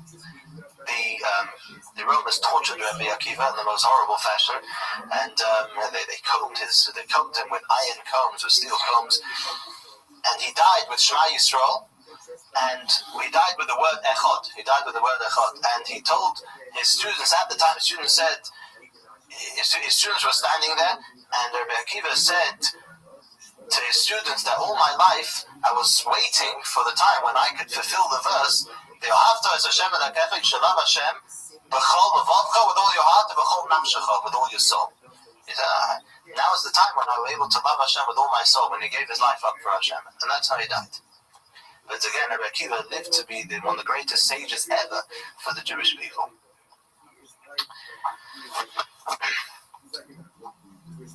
There was, as we said, Hadrian. Hadrian lived in the time after. There was Hadrian, and then there was Antoninus. Antony, who lived after, was a good king. And in those days, the Chachamim, the sages of the time, gathered in a place called Usha. Usha is in the Galil. I'm not sure if I know exactly where it is today, but Usha is in the Galil because Judea was totally destroyed. There was nothing left to do there. So they went up to the Galil. That is why most of the sages of the Jews at this time are buried in the Galil. We'll go through it. We have Rabbi Akiva. We know where his tomb is today. Rabbi Akiva is buried in I believe it's close to Tiberias, which is all up north in Eretz Yisrael, and that's where they all are. Rabbi Shimon ben Yochai, we're going to go through him in a minute. It's also all the way up, not in Judea, not around Jerusalem. Why not? there was nothing there. Couldn't live there. There's two more sages which we're going to go through, which were cast tremendous light on the people at the time. The successor, basically, even of Rabbi Akiva was Rabbi Meir. Now, actually, his real name was not Meir. His real name was either Nehorai or Nehemiah. His real name is unclear. He was nicknamed Meir. Meir means the luminary. He illuminated the people in his time with Jewish law. He came after Bar Kokhba.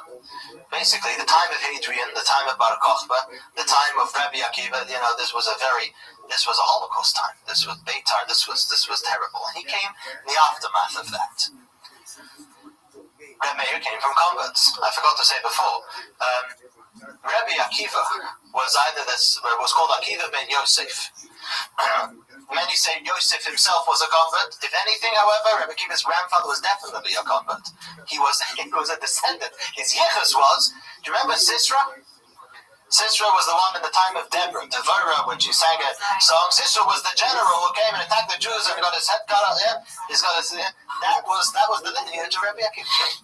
Okay. Rabbi Akiva stemmed from Sisera. Rabbi Meir came from an individual called Nero.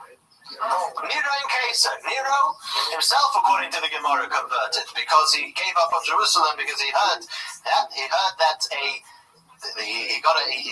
stopped some children outside Jerusalem, and he was into superstition. He was into all this kind of thing. So he stopped the child and he asked him to tell him what he learned, and the child basically said the verse that came from the prophets that said that basically the Almighty employs people to punish the Jewish people for what they have done and then takes revenge from them. So he says, I'm not going to be subject to that.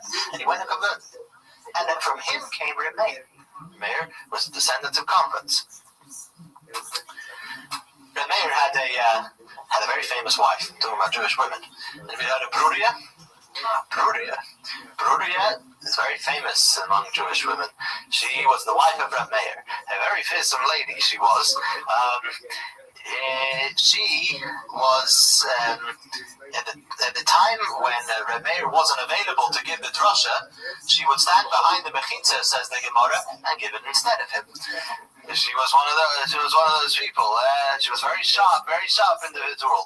She used to put Rabbi Meir straight. There were some people who lived in the neighborhood of Rabbi Meir who were extremely evil, and Rabbi Meir came out and said, "Right, I'm davening to Hashem that they should all die." So she said, no. She said, Itamu chatoim. It says in the verse that sin should cease, and not sinners. Pray that they should return, they should do tshuva. And he said, oh, you're right. And he followed her advice, says the Gemara. The Talmud tells us she was so studious. In one day she learned 300 laws from various chachamim. She got them all together. She learned 300 halachas in one day from the chachamim of the time.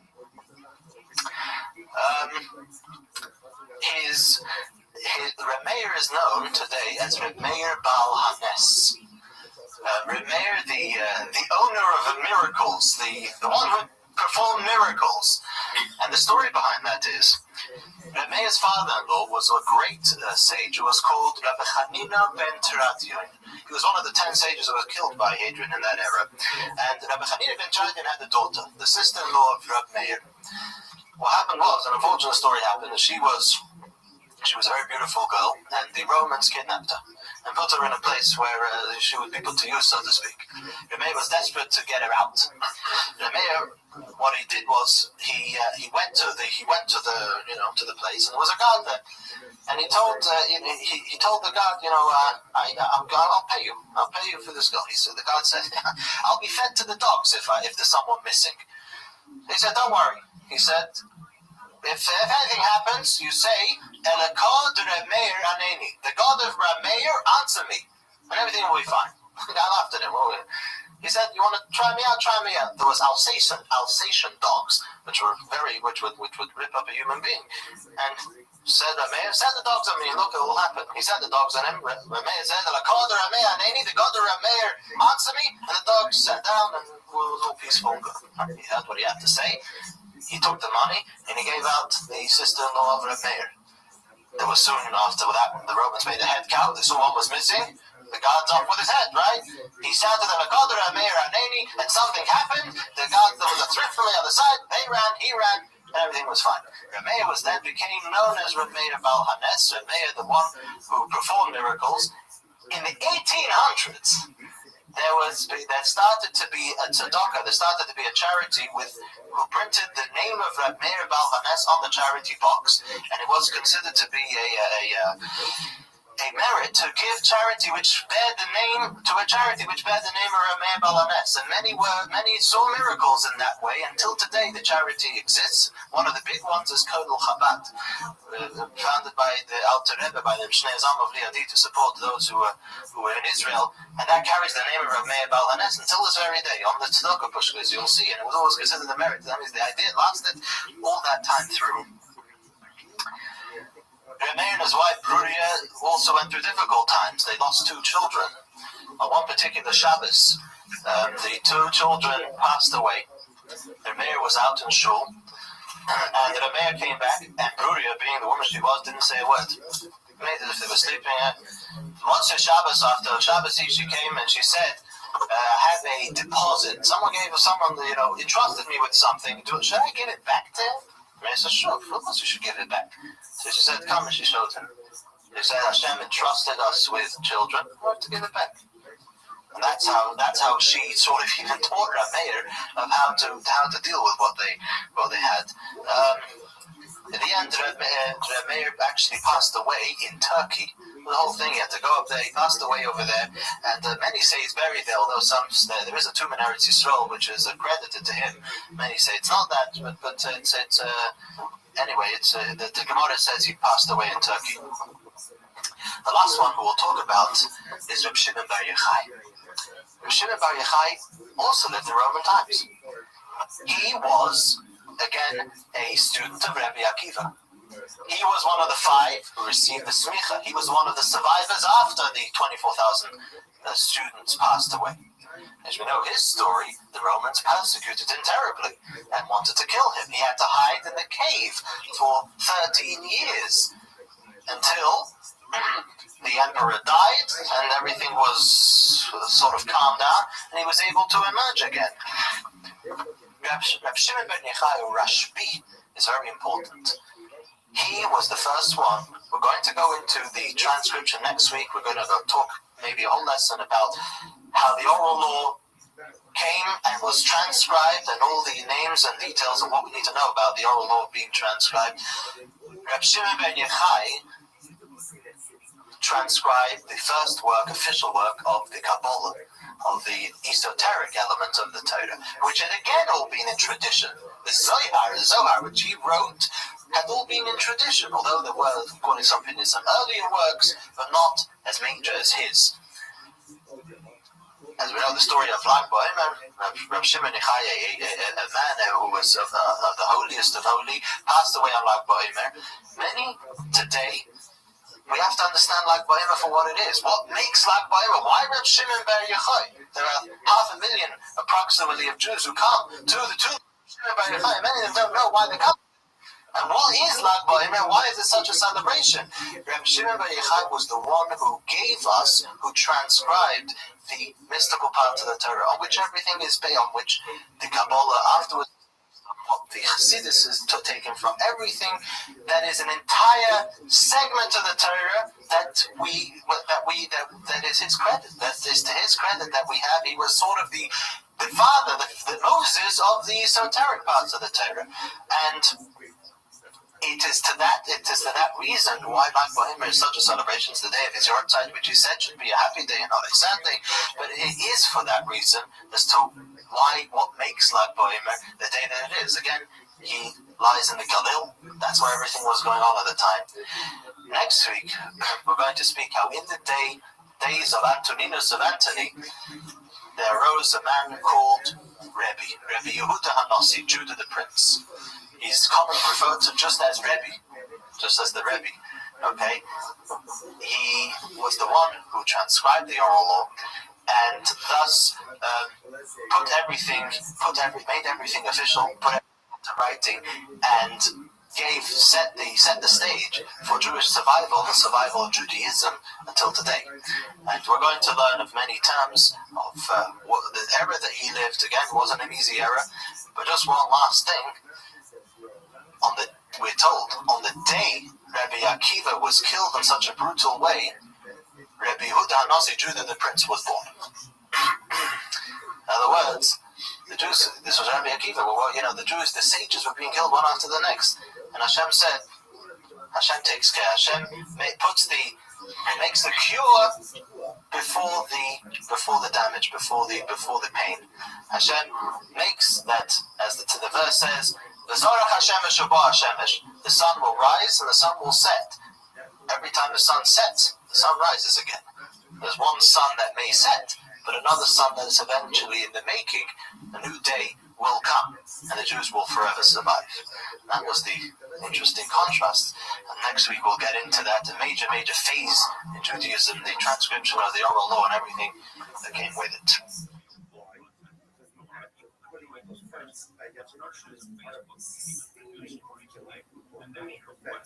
Has nothing to do with the actual plan itself. Nevertheless, it is going to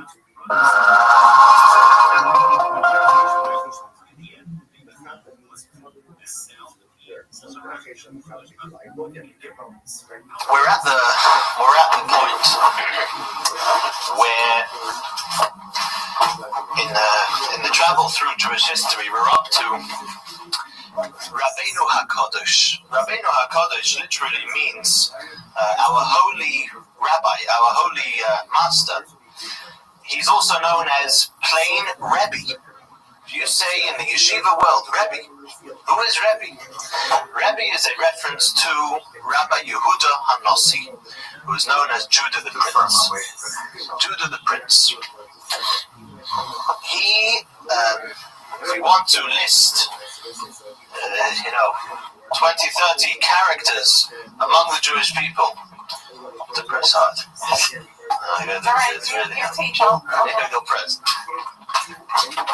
If you want to list 20, 30 characters among the Jewish people who made a tremendous difference, who made an unbelievable shift in everything Jewish, he will definitely be one of them.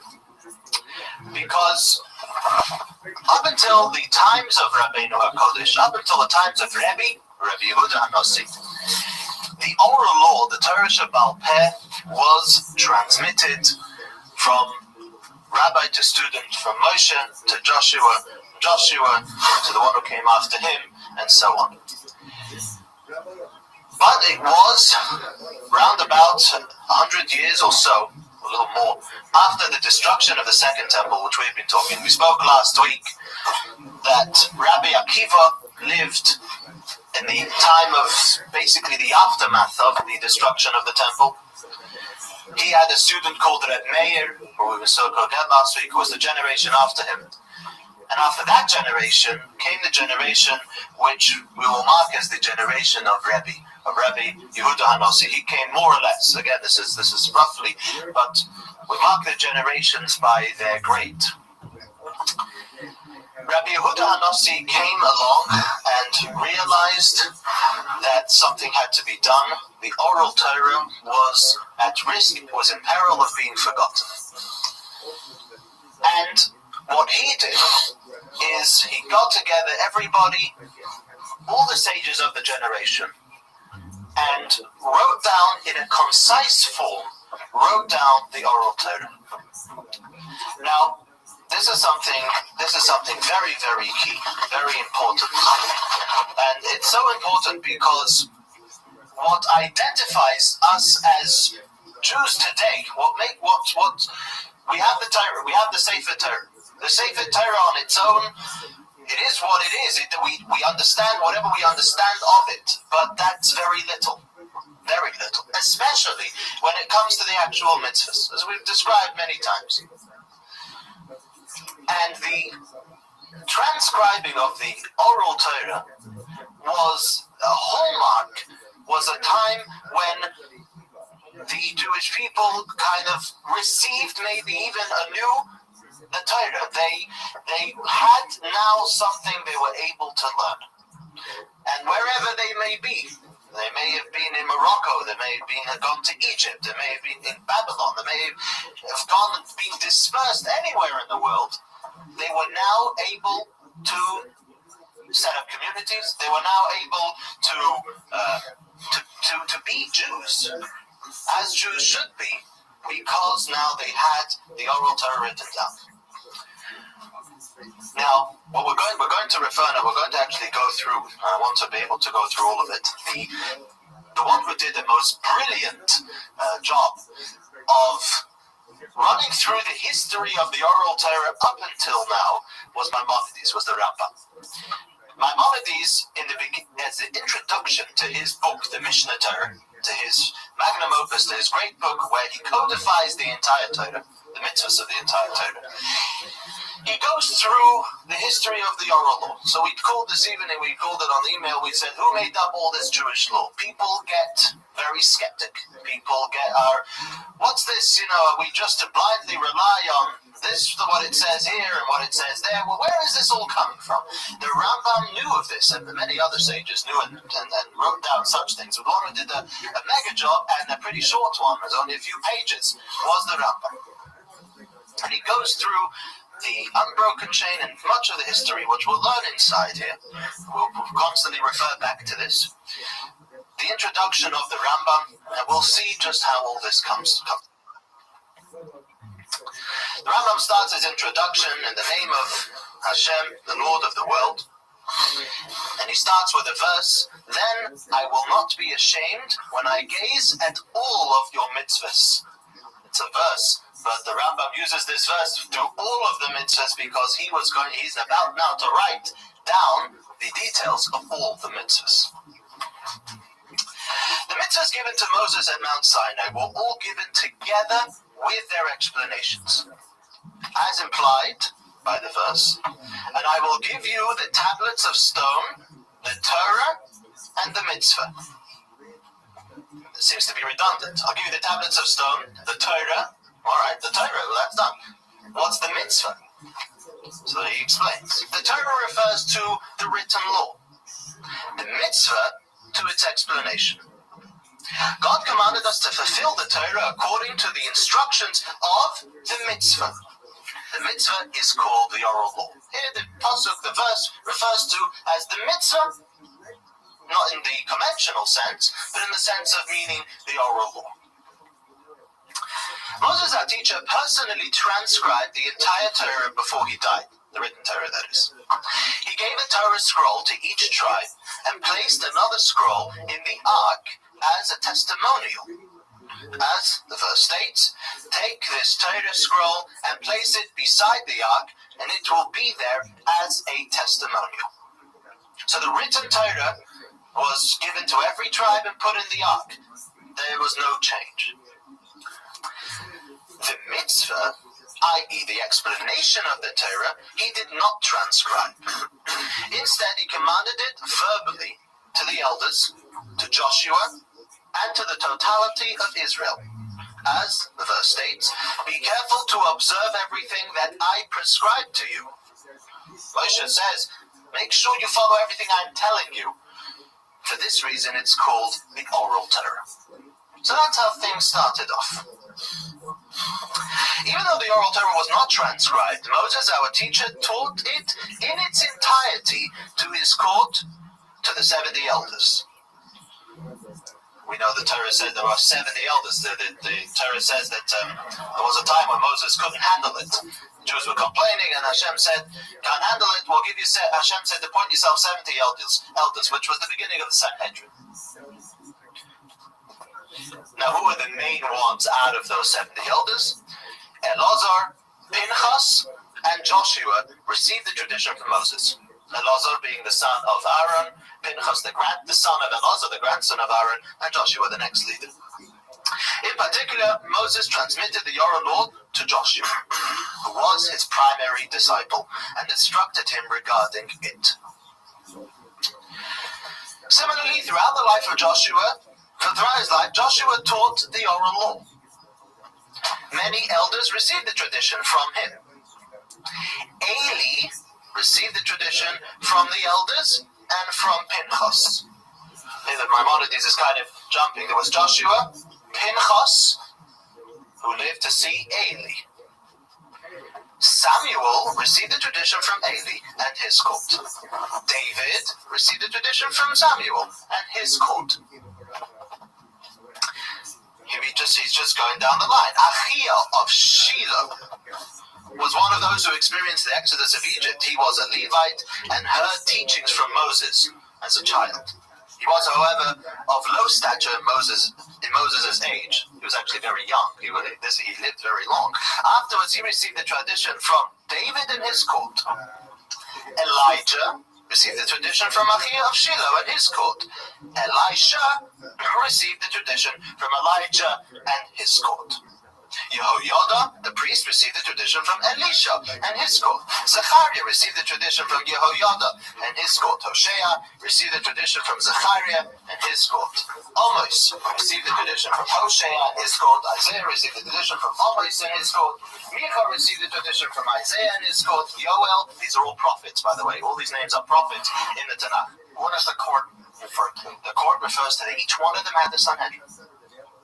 The Sanhedrin idea was kept throughout the ages. So, I mean, does every court have the same number of people? Generally, yes, 71, with the elder who was the leader. So Yoel received the tradition from Micha and his court. Nachum received the tradition from Yoel and his court. Habakkuk received the tradition from Nachum and his court. Tzvania received the tradition from Habakkuk and his court. Jeremiah. Now we've reached the time of the destruction of the first temple. We've run through a whole lot of the generations. Jeremiah received the tradition from Tzvania and his court. Baruch ben Neriah received the tradition from Jeremiah and his court. Ezra. This is the rebuilding of the second temple. Ezra and his court received the tradition from Baruch and his court. The members of Ezra's court are referred to as the Anshe Knesset Hagadolah, the men of the Great Assembly. We went through them. They included Haggai, Zechariah, Malachi, these were the last prophets, Daniel, Hananiah, Mishael, and Azariah. They were famous. They were saved from the burning furnace that Nebuchadnezzar threw them into. Nehemiah ben Hakaliah, he was the contemporary of Ezra. Mordechai, the linguist. That's one of the names that Mordechai has. That the Rambam refers to him. We know that Mordechai was a linguist, and that's how the whole Purim story happened, because he knew the language that those people were talking. Zerubbabel, who was the leader of the first ascent to Israel after the after the Jews had been exiled to Babylon, and many other sages, 120 elders in all. Now, as we know, that's what the Rambam makes note of them, because as we mentioned, the Anshe Knesset HaGedolah really established many things in their day. For example, the davening, the text of the davening, many other institutions that they made that would establish Judaism for what it is today. So he makes a big stage over here out of it. The last surviving member of this group was Shimon the Just, Shimon HaTzadik. He was included among the 120 elders who received the oral law from all of them. He served as high priest after Ezra. Antigonus of Socho and his court received the tradition from Shimon the Just and his court. Yosef ben Yoezer of Tzereda, Yosef ben Yochanan of Jerusalem and their court received the tradition from Antigonus and his court. Yoshua ben Perachia and Nitai of Arbel and their court received the tradition from Yosef ben Yoezer and Yosef ben Perachia and their court. This, by the way, this list over here he's going to do now is listed in the first chapter of Ethics of the Fathers, of Pirkei Avos. If you look at the first chapter, besides being very nice, bunch of aphorisms, each Mishnah, each paragraph in that first chapter is another link in the next generation. Okay? It starts off Shimon HaTzadik, the second Mishnah. Shimon HaTzadik, Antigonus is Socha, and so on and so forth until you reach Hillel and Shammai, going through a few hundred years. So it gives you a piece of every generation. That's how the first chapter of Ethics of the Fathers, if you look at it. So he's going to go through this list. Yehuda ben Taba and Shimon ben Shotav, and their court received the tradition from Yeshua ben Brachia and Nito of Arbel, and their court Shmai and Avtalion, who were righteous converts. The Rambam learns that they were actually converts, and their court received the tradition from Yehuda and Shimon and their court. Hillel and Shammai and their court received the tradition from Shmai and Avtalion and their court. Rabbi Yochanan ben Zakkai and Rabbi Shimon, the son of Hillel the elder, received the tradition from Hillel and Shammai and their courts.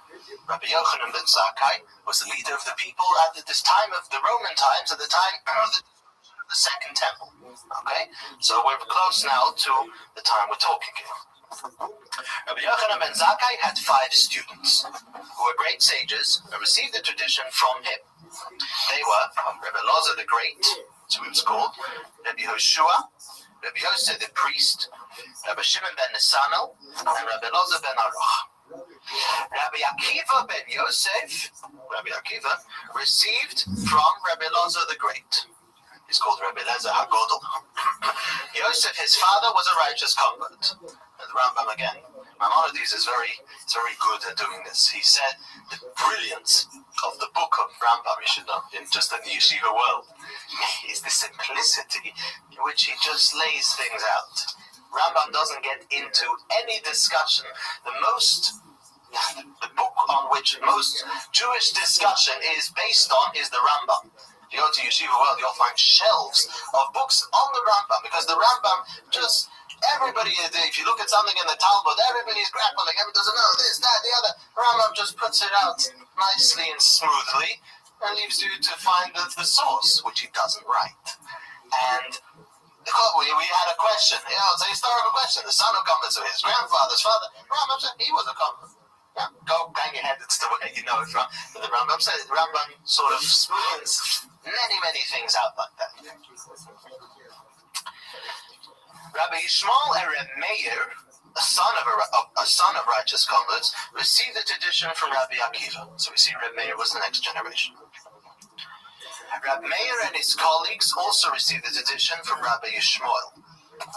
The colleagues of Rabbi Meir include Rabbi Yehuda, Rabbi Yossi, Rabbi Shimon, Rabbi Nehemiah, Rabbi Loza ben Shavua, Rabbi Yochanan the shoemaker, I'll tell you about him in a second, Shimon ben Azai, and Rabbi Hanina ben Teradion. Rabbi Yochanan the shoemaker is buried, if you've ever been to Meron, Rabbi Shimon ben Yochai, he's buried down the street, down the hill.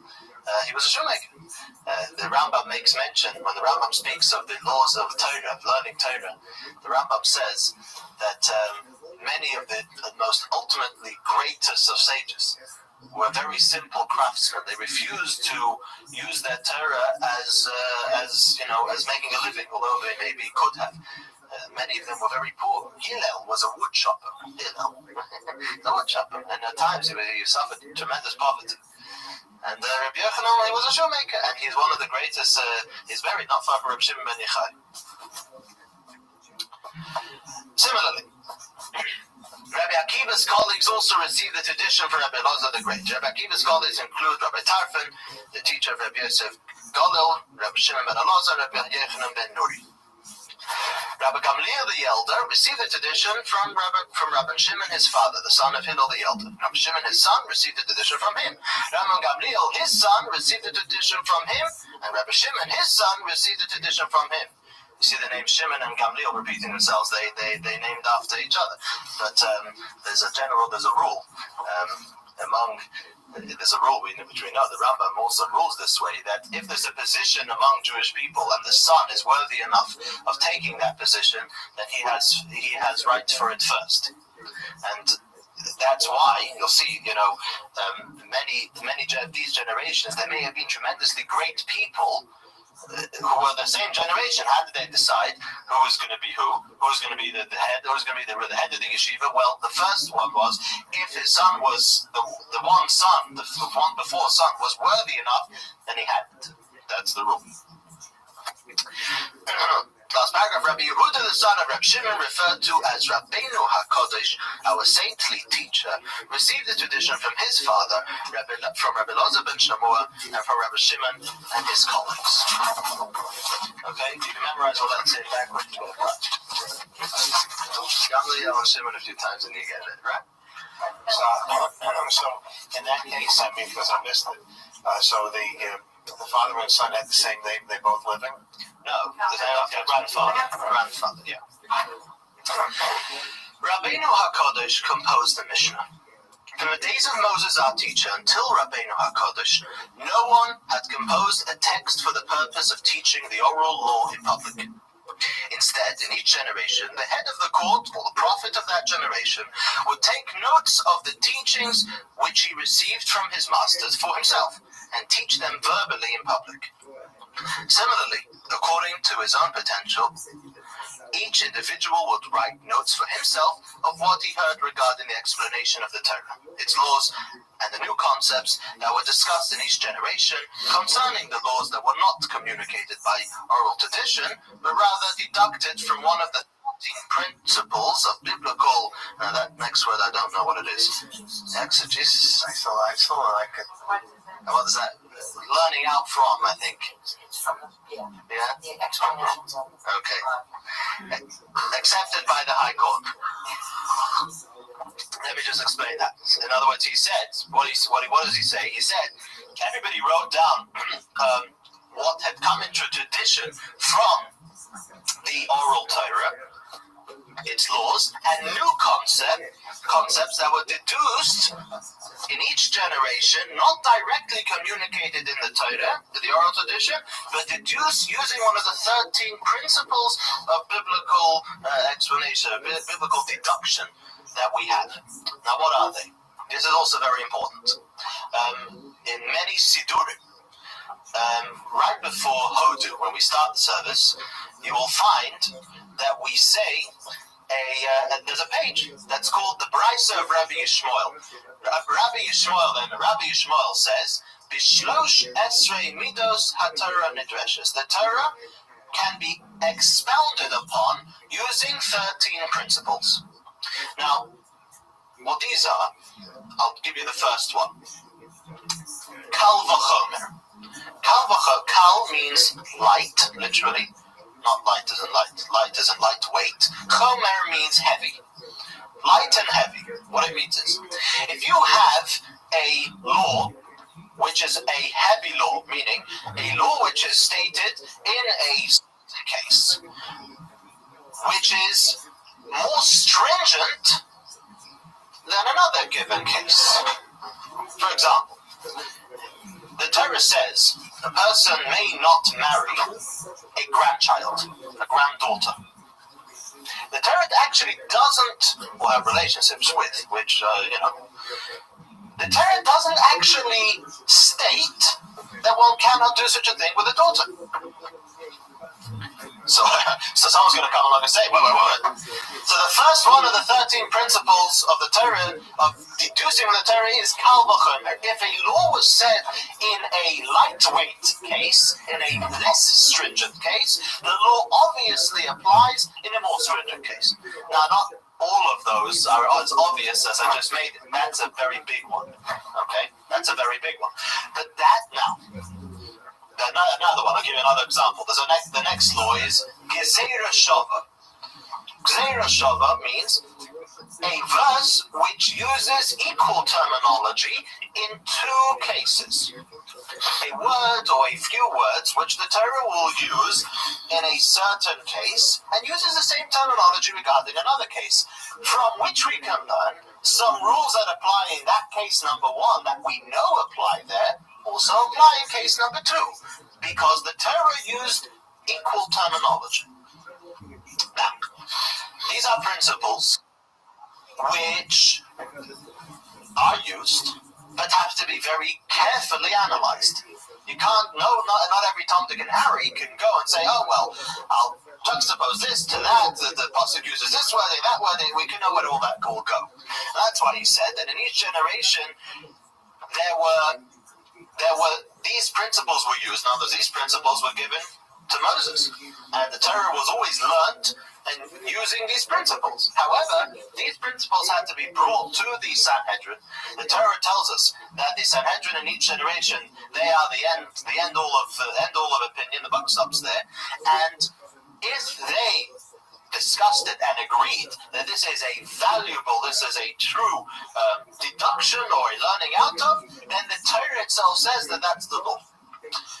And in any given generation, you'll see in the Talmud, if you learn a bit of Gemara, you'll see that this is constantly, we're learning things out of a verse. It's a very great principle. Not everything was dictated by oral tradition, officially.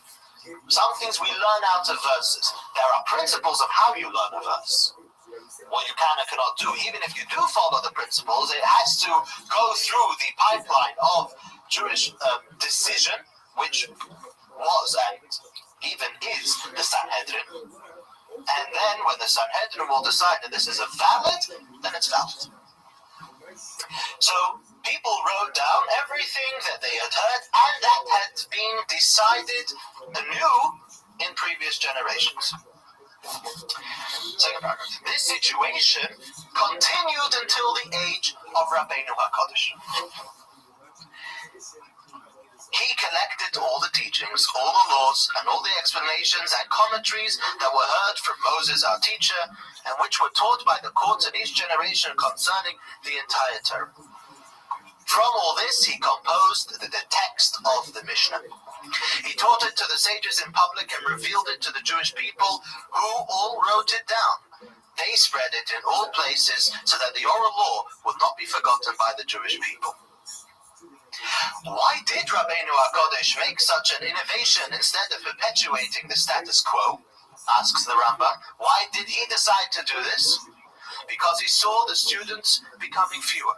New difficulties constantly arising. The Roman Empire is spreading itself throughout the world and becoming more powerful, and the Jewish people wandering and becoming dispersed to the far ends of the world. Therefore, he composed a single text that would be available to everyone, so that it would be studied quickly and would not be forgotten. Throughout his entire life, he and his court taught the Mishnah to the masses. Okay? So this is the stage of Rabbeinu HaKodesh. We know him as Rabbeinu HaKodesh or Rabbi Yehuda HaNasi. Rabbi Yehuda HaNasi. His character himself is recorded in many places in the Gemara. He was an all-rounder. He was from the house of David, so that immediately got him got him respect. He was tremendously wealthy, a very wealthy man. He was tremendously scholarly and kind. There was everything going for him, and the people saw him as the ultimate leader. In fact, towards the end of the life, towards the end of his life, actually was on his deathbed, the Gemara says, he raised his 10 fingers to the heavens and he said, never in my life have I had enjoyment, have I had pleasure from the wealth that I had. He was very wealthy, but he never let himself indulge. He said in his day, every day of the year he had salad on the table. Those days. That means if it was winter, you were bringing vegetables from I don't know where. You're bringing lettuce. The Gemara tells us which vegetables were all on his table every day of the year. It wasn't an issue for him. That's how wealthy he was in those days. But he wasn't spreading it around. He didn't take it in. He didn't sit there and enjoy it. That's what he would tell. That's what he testified on himself, that I never enjoyed anything that I actually owned. Towards the end of his life, he was inflicted with very great disease, which caused him a lot of pain. Rebbe was also very friendly with the Roman emperor, who was called Antony. The argument which Antony exactly it was, because it was two, but he was very friendly with him, Antoninus. This Antoninus guy was maybe a little different, or very different than many of the Roman emperors. He was a scholar, he was a philosopher, and he loved Rebbe. The story was of how their friendship started was that the Romans, in the time when Rebbe was born, was the era of Rabbi Akiva. We said the day Rabbi Akiva was killed was the day that Rebbe was born. That time, the Romans had forbidden any Jewish activity, including bris milah. There was death penalty for anybody who would make a bris.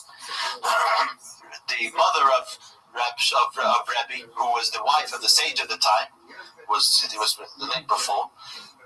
She she made a bris. And the Romans found out, and they summoned them to Rome. They had to travel to Rome, and they knew basically what was awaiting them. On the way, they stopped off in an inn, in a hotel. And there was over there a Roman lady, who seemed to be a very nice lady. And she asked the mother, where are you going? She said, I'm going to Rome. What are you going to Rome for? It's a nice Jewish lady go to Rome. She said, well, this is the deal. We've been summoned.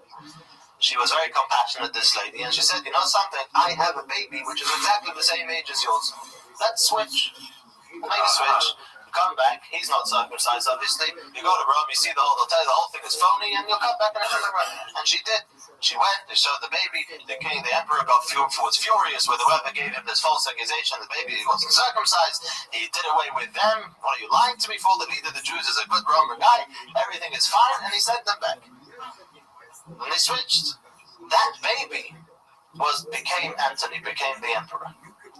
So the kind of bond between Rebbe and Antoninus started when they were babies. And there's many stories in the Gemara who go on and on about the friendship and the bond between the two of them. He trusted them ultimately, and the benefit of that was an era of peace for the Jewish people.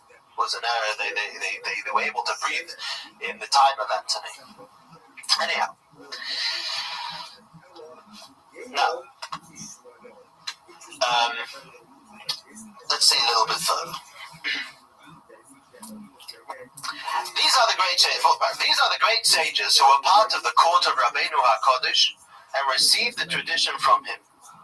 His sons, Shimon and Gamliel, again the name repeating himself, Rabbi Ofes, Rabbi Chanina ben Choma, Rabbi Chia, Rav, Rabbi Yanai, Bar Kafra, Bar Kapora, Shmuel, Rabbi Yochanan, Rabbi Hoshaya. Now these are all names which are household names in any yeshiva, and these are all repeated hundreds and thousands of times. Thousands and myriads of other sages received the tradition from Rabbeinu HaKodesh together with these sages. Even though all the 11 sages mentioned above received the tradition from Rabbeinu HaKodesh and attended his study sessions, there are differences between them. In other words, there were still questions. As we say always, what if is eternal? There's always, this was what it says in the Mishnah, but what if the case differs a little bit? What do we do then? There were differences.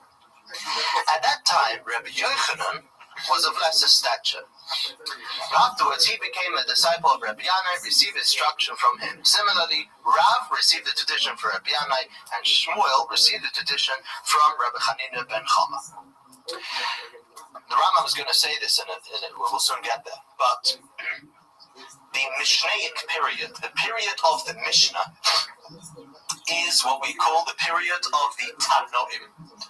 Tana, or Tana, means to learn, or to learn in front of people. There are two terms that are very important, Tana and Amora. Tana means the learner, the studier, the one who teaches. Those refer to all the sages, basically from the era of the Second Temple to a little bit after Rabbeinu HaKodesh, or around his time, a few hundred years. What unites them? Is that they are all the ones quoted in the Mishnah. Rabbi Akiva, these people, Rabbi Meir, Bar Kapora, Bar Kapora, yeah.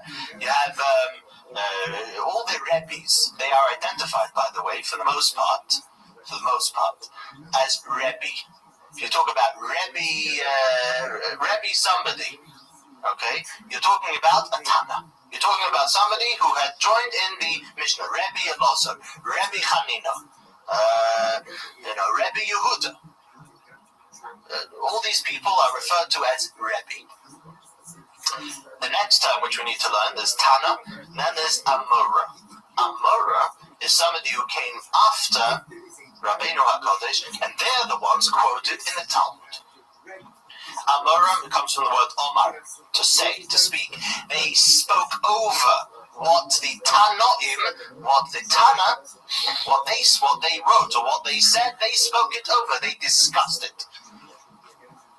The important Amoraim are Abaya, Rova, Rav Yosef, all the Ravs, Rav Chisda, Rav Huna. Rebbe, generally, is a Tana. Rav, something, is an Amora. Okay? What's the difference between them is Rebbe is Hebrew, Rav is Aramaic. The Mishnah is written in Hebrew. The Gemara, the Talmud is written in Aramaic for the most part. So there is no difference. It's just the term, correct. The Mishnah was written in Israel. The Talmud Bavli, Babylonian Talmud, was written in Babylon. The Talmud Yerushalmi, you will find many Rebbes, because the Jerusalem Talmud was written in a place where you called Rebbe. Okay? But since we follow mostly the Talmud Bavli, we can use this divider of Rebbe and Rav. Rebbe is the one who are Tanoim, the ones who composed the Mishnah. Ravs are the ones who composed the Gemara. The Talmud. I'm trying to remember in Rockaway, one of the rabbis gets called the Torah. Don't they call him his name by Rav such and such? Oh, Rav. Today you would say, well, it's interesting. Today you would, when you call a rabbi, you would say Harav Goldberg, which is Rabbi Goldberg. Okay? Harav, the Rav. Yes. For many people, in most cases, you will call someone Harav, the rabbi. It's interesting, the word Rebbe was often reserved for Hasidic Rebbes. A Rebbe was Rebbe Yisrael Baal Shem Tov.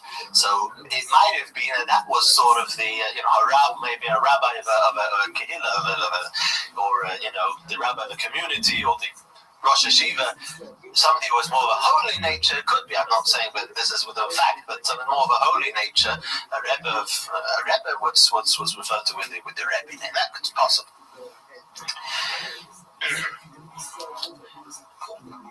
Now, there's two names over here which are very important, Rav and Shmuel. The end of the line is Rav, the middle of the next line is Shmuel. Rav and Shmuel were really important, and because they were the ones who were sort of the bridge between the Mishnah and the Gemara. The rule was, or is, that someone who composed the Gemara, the Talmud, cannot argue with somebody who is a Tana. An Amora can never argue with a Tana. The Tanoim wrote down the Mishnah. What they said was true. That was the tradition. You can't argue with the tradition. You can't argue with what they wrote down. You can discuss it. You can figure out what they meant. You can't argue with it. They were the ones who joined in writing the oral tradition. Rav was the bridge. And the Talmud says that Rav, on some occasions, does argue with a Tana because he could have been also to be considered a Tana. He was of that nature that the Mishnah sort of was still in the making until the cut-off line. Anyhow, Rav, the next about 3 paragraphs at the end, Rav composed the Sifra and Sifrei to explain the sources for the Mishnah. Rabbi Chia composed the Tosefta to explain the subjects discussed in the Mishnah. Rabbi Hoshaya and Bar Kafri, calls him over here, composed the Brises to explain the matters discussed in the Mishnah. Books were authored to explain the Mishnah. Rabbi Yochanan composed the Jerusalem Talmud in Eretz Yisrael approximately 300 years after the destruction of the temple. Okay? The Jerusalem Talmud was composed, I believe, about 100 years before the Babylonian Talmud. So what do we see here? Right after the Mishnah, the next generation already, Rav and Shmuel, they were already writing books to explain the sources and to expound upon the Mishnah. The Mishnah is very, very concise. If you open a Mishnah, the wording is like a verse. It uses such concise wording that you can dig out. It was written brilliantly. And many books were written for the layman and just to discuss where they're getting it from, which verse. There's almost none of that in the Mishnah to tell you where and from what and all that. It was just a record of the actual law. Books written, Sifra, Sifrei, Tosefta, all these books are available today, which explain us what the Mishnah is talking about. The first Talmud, which was written, which was a major collection of all the discussion, was written in Jerusalem by Rabbi Yochanan. This is not Rabbi Yochanan ben Zakkai. There were a number of Rabbi Yochanans. Rabbi Yochanan ben Zakkai's time of the destruction, this is 300 years later.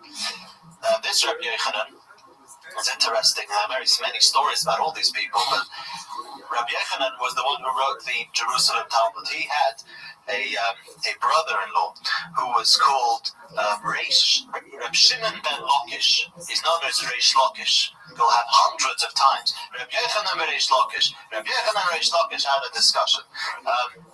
Rabbi Yochanan, the Talmud, again, everybody major, the Talmud devotes a lot to their life story as well. Rabbi Yochanan suffered tremendously. He was the composer of Jerusalem Talmud. Rabbi Yochanan had 10 sons and he lost every one of them in his lifetime. And it says that Rabbi Yochanan carried on him a tooth from his youngest son. And when he would go to a Shiva house, he would show them and say, I've been there, sort of thing. That was Rabbi Yochanan. Rabbi Yochanan was a tremendously handsome man.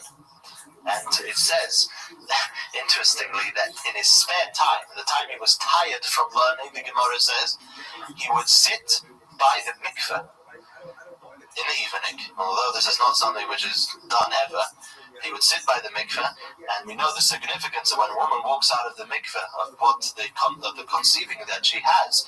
There's a great significance of what she watches and what she looks at that time. And this is the source for in the Gemara that he would sit by the mikveh, and in order that the women should meet him, sort of thing, should see him on that night. In other words, the Rebbe once commented, this is what a sage of Israel does when he's tired. In other words, he doesn't go and sleep on the couch. He's thinking, what can I do that doesn't involve so much effort to better the Jewish people? That's what it is. The most interesting one was Reish Lakish. Reish Lakish was the brother-in-law of Rabbi Yochanan ben Zakkai. And they were loggerheads all the time, always arguing over the Gemara. This is how everything was created. Reish Lakish, his history was that he was an outlaw. He was a highwayman. Reish Lakish was a mighty fella, very, very burly, very strong. And what happened was, the Talmud says, that Rabbi Yochanan was very handsome. Rabbi Yochanan was standing on the other end of a river. Reish Lakish was on the opposite side. Reish Lakish thought that this handsome he was a she, so he what he did was he started playing gymnastics to impress the Shi.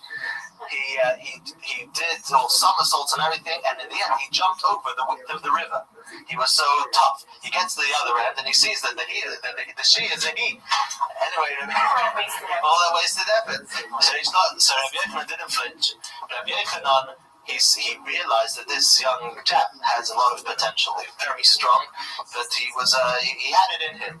And he said to him immediately, he says, if you learn, I have a sister, and if you behave and if you get to the right places, I'll arrange a shidduch. Reish Lakish saw Rabbi Yochanan, he was taken by him, and he agreed. He says Reish Lakish tried to jump over the river, the width again, and he couldn't manage. Immediately, as soon as he made that decision to learn, to behave, his physical might a little bit left him, was broken.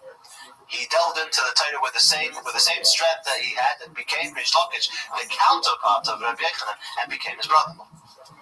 And so Rabbi Yochanan, after Reish Lakish passed away, was never the same. He said he didn't have anybody to talk to. He said, everybody else, he said, yes people, they're all nodding their heads, yeah, or whatever you say. Reish Lakish was this tougher, would clash with him. That was the history of Reish Lakish, how he turned around his stamina to Torah.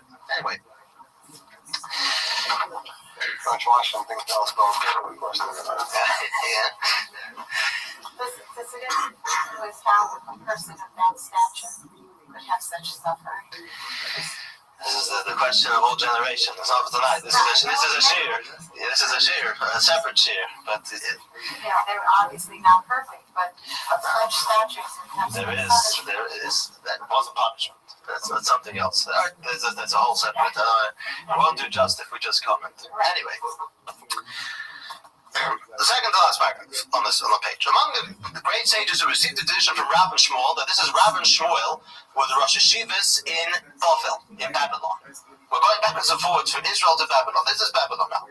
Who received the tradition from Rav and Shmuel was Rav Huna, you see all the Ravs, Rav Yehuda, Rav Nachman, Rav Kahana. Among the great sages who received the tradition from Rabbi Yochanan was Rabba Baba Chana, Rav Ami, Rav Asi, Rav Dimi, and Rav Ovin.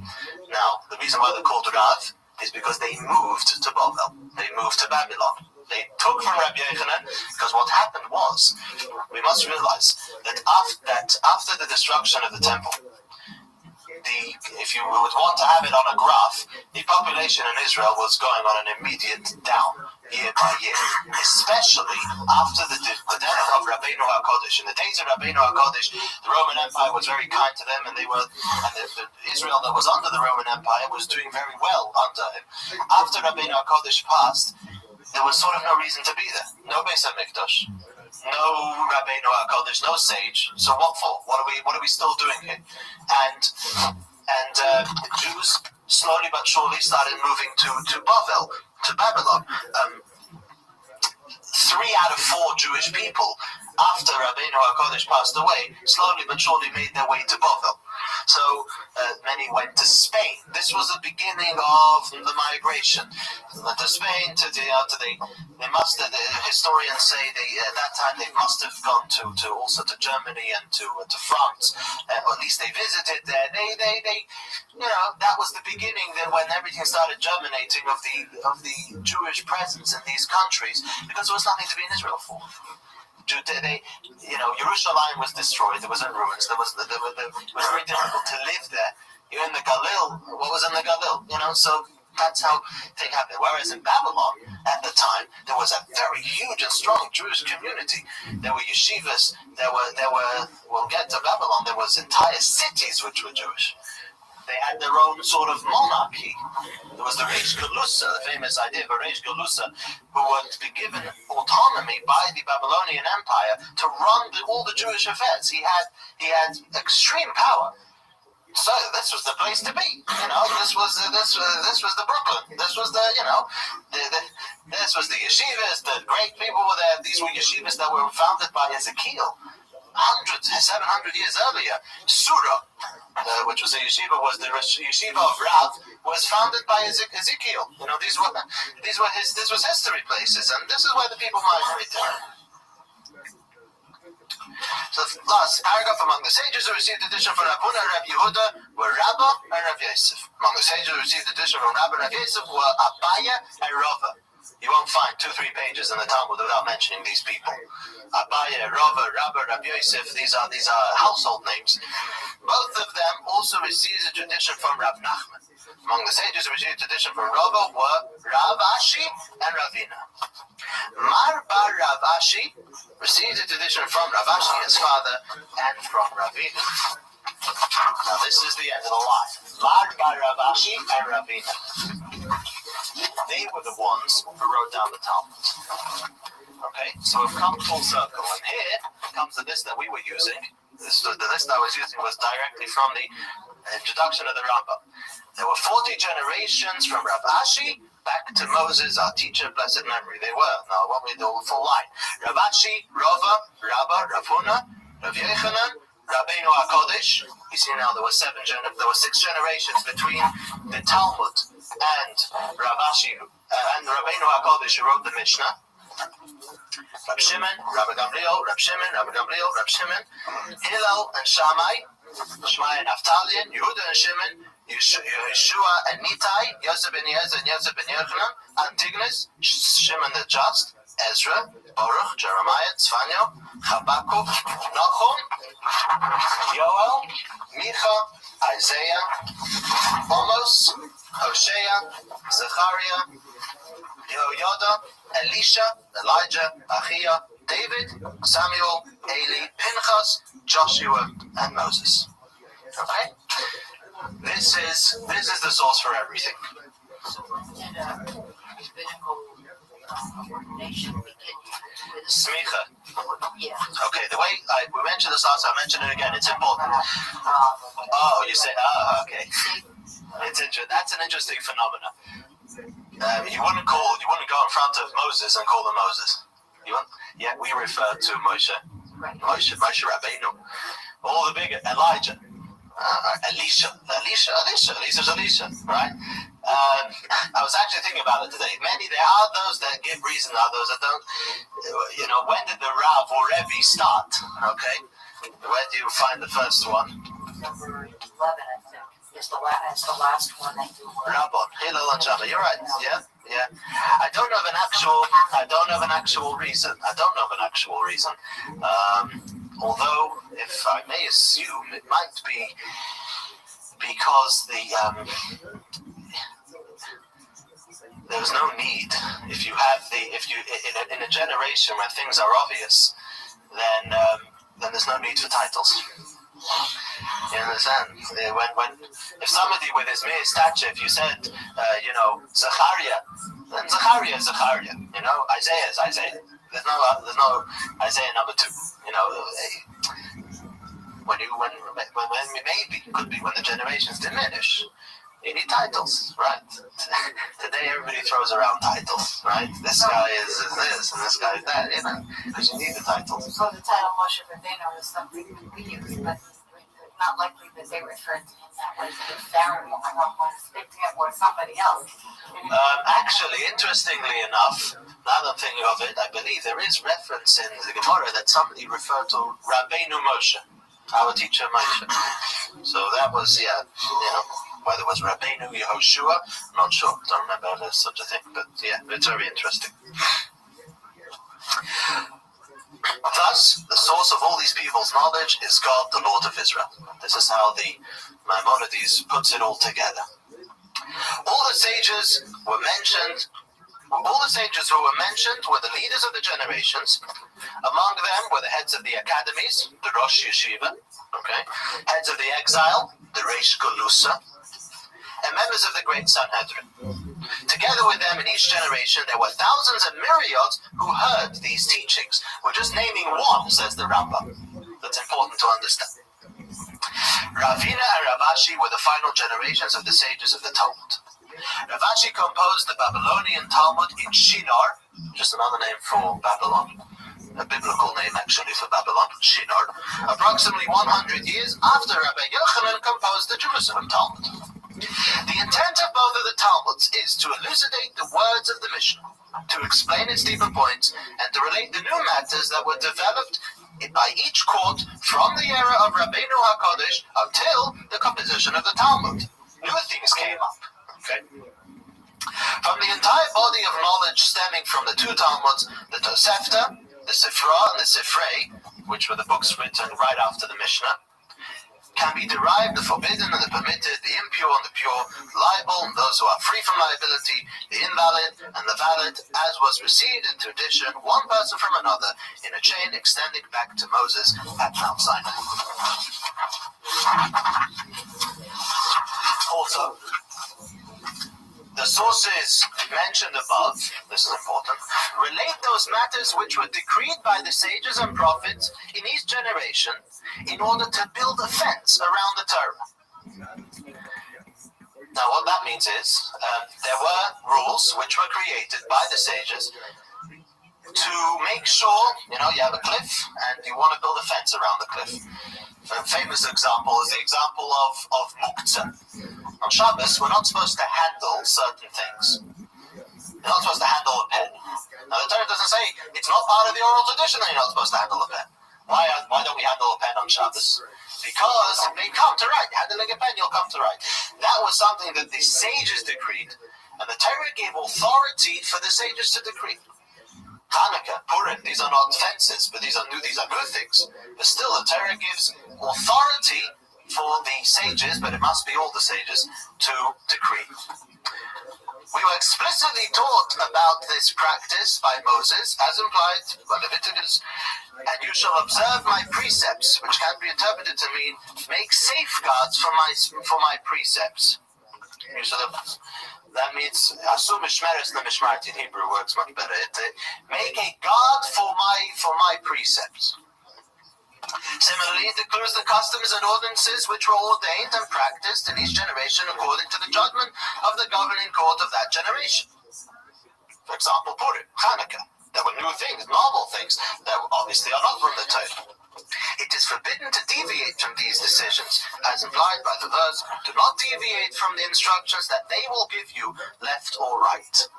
And this is very important. In other words, the Torah itself gives authority to the sages. If there is a consensus of the sages of the time, nobody now can create a Hanukkah or Purim because there is not a consensus of all the sages of the time. We don't have the authority, the power now to do that.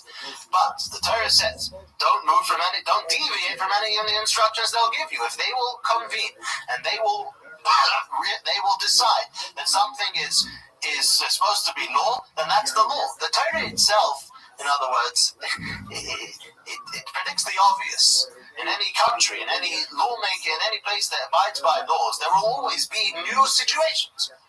Yes, in the time of the Torah, there was no Hanukkah yet, there was no Purim yet. But Purim did happen and Hanukkah happened. So what do you do? So if the sages will come together and realize that this is something that needs to be done, so the Torah says they have the permission to make a Hanukkah, they have the permission to make Purim, they have permission to make laws which apply in certain cases. Now this, by the way, is when we all hear every 5 minutes the other discussion about the second day Yom Tov. Right? This is a big one. What's the business of the second day Yom Tov? The business is very simple. There's a Gemara. The Gemara says, what happened to the second day Yom Tov? The Sanhedrin would decide when the new moon would be, right? And the message did not necessarily get to all the places, right? In time, if the Pesach is on the 15th of the month, so wherever you can get to in 15 days, 14 days, you can get to. Wherever you can't, you can't. Rosh Hashanah, for example, you can't get anywhere. If today is the first day of the month, but today is Rosh Hashanah, right? You're not going nowhere. It's Rosh Hashanah. So everybody who was out of range kept 2 days, because it was either Rosh Chodesh was either on day number 30, 29, 30 was Rosh Chodesh, or day number 31. It had to be either one of those two. It was never 32, the Torah says. Either 30 or 31, and then you make Rosh Chodesh. So everyone who was out of range kept 2 days. Out of doubt, because maybe Rosh Chodesh was day number 30, maybe Rosh Chodesh was day number 31. Rosh Hashanah, the whole Israel kept 2 days, because we were in doubt, because we didn't know what was going on in Jerusalem, right? Now, comes along the Talmud and says that when the calendar was fixed, in other words, there was no Sanhedrin anymore, and we weren't fixing the days of the month according to the witnesses coming who saw the new moon. We were doing that. Now, because the Jews were dispersed, no Sanhedrin, no one to decide that now is Rosh Chodesh, so we make a calendar. We figure out when the moon will be seen. We announce it in Shul every Shabbos Mevorachim, when the moon will be seen in Jerusalem, and on that day, or around that day, wherever, it's a whole very complex thing of how the calendar works, but in principle, around then is Rosh Chodesh, and we make Rosh Chodesh. Okay, so seemingly now everybody knows when Rosh Chodesh is, everybody knows when the 15th day of the month is, so why keep 2 days Yom Tov, right? So the Gemara asks the question, and the Gemara says that in the day, there was a time, says the Gemara, when Babylon was able to find out when Rosh Chodesh was. And nevertheless, they told them, Hizaru b'minhag abeseichem b'yedechem. Be careful to keep the tradition of your fathers. The tradition of your parents was to keep 2 days Yom Tov. You have to carry on keeping 2 days Yom Tov. Now, why was this the case? Why was this the case? The sages of the time felt that this is something that had to be done. Reason being, if you have, there had to be borderlines. Meaning, let's say you had a case where there was a certain place where they did hear the news, another place they didn't hear. It wouldn't be clear. It wouldn't be clear cut. In other words, people, I came from Israel, so I kept 1 day Yom Tov. So when I go to America, I'll also keep 1 day Yom Tov. Over there you don't know, when Yom Tov is. Pesach was always 1 day. We may have made 2 seders. We made 1 seder, right? The masses think that way. Masses don't delineate. Yeah, I'm in range. I'm not in range. They know what they did as a kid. So they said, you keep if you're outside of Israel, that's when they made the borderlines. If you're inside Israel, where mostly that's where the message will inevitably come, so then they keep 1 day Yom Tov. If you're outside of Israel, although the reasoning has gone away, keep 2 days Yom Tov. You're much safer that way. Now somebody will come along and say, well, we're 2,000 years down the line. Today there's email. Today there's other things you don't know. No. So today's the time to abolish it. So there's a law in the Torah that says that if you want to abolish something, the one who needs to abolish it must be greater in wisdom and in number than those who have issued it. Okay? Which means that in simple language, if you start to tamper, then you're going down a very dangerous path. If you have the stature, if we would have the position that they had then, of saying, something, this time, they had to do that then, so as not to forget, to keep up the custom of their fathers, good. But now, the reason doesn't apply. Can we abolish it? So the answer is, no. Since the decree was made by those who are greater in number and greater in stature, you cannot abolish it. The reasoning went away. So the Torah knows the character of people. And the proof is in the pudding.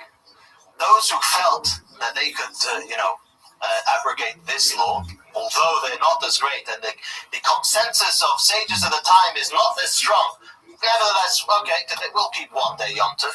It doesn't stop there. Alright? It doesn't stop there. It goes to things which are there's no reason to abolish, and you still abolish them. The Torah makes laws. This law can actually understand. In other words, the language in the Gemara is Yarda l'seiv da'atay shel adam. The Torah penetrated down to the consciousness of people. The Torah is given by Hashem, and Hashem knows the way people work, and that's why there is this system of once it's in, it's not simple at all to abolish it. Now, That is on face value. If you're talking on the spiritual level, Hasidus explains why in the diaspora we must have 2 days of Yom Tov. Because it says the holiness of Yom Tov takes more time, so to speak. It takes 2 days to penetrate that which in Israel takes 1 day. But if we're talking on the plane of law, the Torah sets, in other words, talking on the plane of spirituality, there is meaning in the 2 days of Yom Tov. It's not only holo that we just do because we have no choice. But that is on the spiritual plane, which we're not talking about now, although it's very important. We're talking simply on the plane of law, talking about the court of law. There are rules that the Torah puts down that says that if the sages rule something, that's it. There's no moving from it. Although, if the rule was put down with a condition that if the reasoning goes away, then you're able to abolish it. Now, there's some rules are put down because of a reason. This and this was the reason. When this reason will go away, then the result of the law that results from it will also be able to go. Then good. There are some laws, however, that even though the reasoning went away, we still must keep. Because from a law perspective, once things are in, things are in. Let's give the example. Is it imaginable today that somebody who claims, a male, who claims to follow Judaism should not wear a yarmulke, even in shul? Unconceivable, right? Is a yarmulke a law in the Torah? No. There's no law that says you must wear a yarmulke, you must wear a head covering. It starts in the Talmud, there's source for it in the Talmud, the Zohar speaks of it. Throughout the generations, it became a minhag, it became a custom, and a minhag which has the strength of the Torah itself. Nobody today in the wildest dreams will go and say, we know something, forget the yarmulke. Why not? Because it's so ingrained inside of the Jewish psyche that to tamper with that, everybody realizes we'll be tampering with the essence of Yiddishkeit. No yarmulke, so no tefillin. Well, people don't do it. Tefillin, it says in the Torah. Yarmulke don't say it. I mean, someone says, I'll throw off my yarmulke, right? So you throw Shabbos and tefillin, and everything goes in a package deal. People don't think down that way. And that's why the Torah says, Minhag Yisrael Torah. A custom by Jews is Torah. You can't tamper with it. And the same thing with this. People go with the second day Yom Tov. If I had 2 Seder's in my life, I kept Rosh Hashanah for 2 days, right? And Mitamol, somebody comes along and says, you know something, Bumba? Well, we don't need that today. We have email, right? Well, so I don't have to keep the second day Seder. Maybe one day I won't have to keep the first day Seder. Maybe, I don't know. It's playable. The Torah knows that. If Yiddishkeit can become playable, says Hashem, then you're not sure with anything. And in any country it works that way simply by default. There are some things which are just stuck in the law books, which could very arguably be totally outrageous. But they're there. And if a policeman will catch you tampering with that law, he'll find you. He'll agree, the policeman, that it doesn't make sense. But that's the law. You can't play around with it. Once you play around with law, then it's hefker, as they say it. Then there's no reins. The horse is free. And the Torah knew that. The difference is, as we said before, in the law of a country, it may not make sense, but that's the law. In the law of the Torah, and it's when the rabbis made something, when they made this decree and said the second day Yom Tov got to be kept irrelevant, they knew what they were talking about on a spiritual plane. They understood that in Chutz La'aretz, in the diaspora, from a spiritual point of view, that needs to happen. Nothing is hollow when you describe. Nothing is just because. There's meaning to everything. That's the difference. But from a law perspective, that's the difference. So this is very important to understand the gravity of the rabbinic law from the Torah.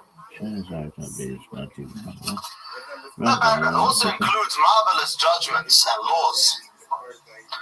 Marvelous Marvin Hagler. Judgments and laws which were not received from Moses, but rather were derived by the courts of the latter generations based on the principles of biblical. Okay. The elders of those generations made these decisions and concluded that this was the law. Rav Ashi included in the Talmud this entire body of knowledge stemming from the era of Moses, our teacher, until his own era. The sages of the Mishnah also composed Now, other texts. you know, for as to much as I hate explain this the words bullshit, of the Torah. Rabbi Rothschild, the disciple of Rabbeinu HaKodesh, composed an explanation of the book of Genesis. Rabbi Yishmael composed an explanation beginning, these are the names, beginning of the book of Exodus, till the conclusion of the Torah. This is also called the Mechilta. Rabbi Akiva also composed a Mechilta, another book called Mechilta. Other sages of the following generations composed other collections of interpretations of verses, Midrashim, Medrash. All of these works were composed before the Babylonian Talmud. Thus, Ravina, Rav Ashi, and their colleagues represented the final era of the great sages of Israel who transmitted the oral law. They passed decrees, ordained practices, and put into effect customs. These decrees, ordinances, and customs spread out among the entire Jewish people in all the places where they lived. After the court of Rav Ashi composed the Talmud and completed it in the time of his son, Marbar Rav Ashi, the Jewish people became further dispersed throughout all the lands, reaching distant extremes and far-removed islands. Strife sprung up throughout the world, and the paths of travel became endangered by troops. Torah study decreased, and the Jews ceased entering their yeshivas in the thousands and myriads, as was customary previously.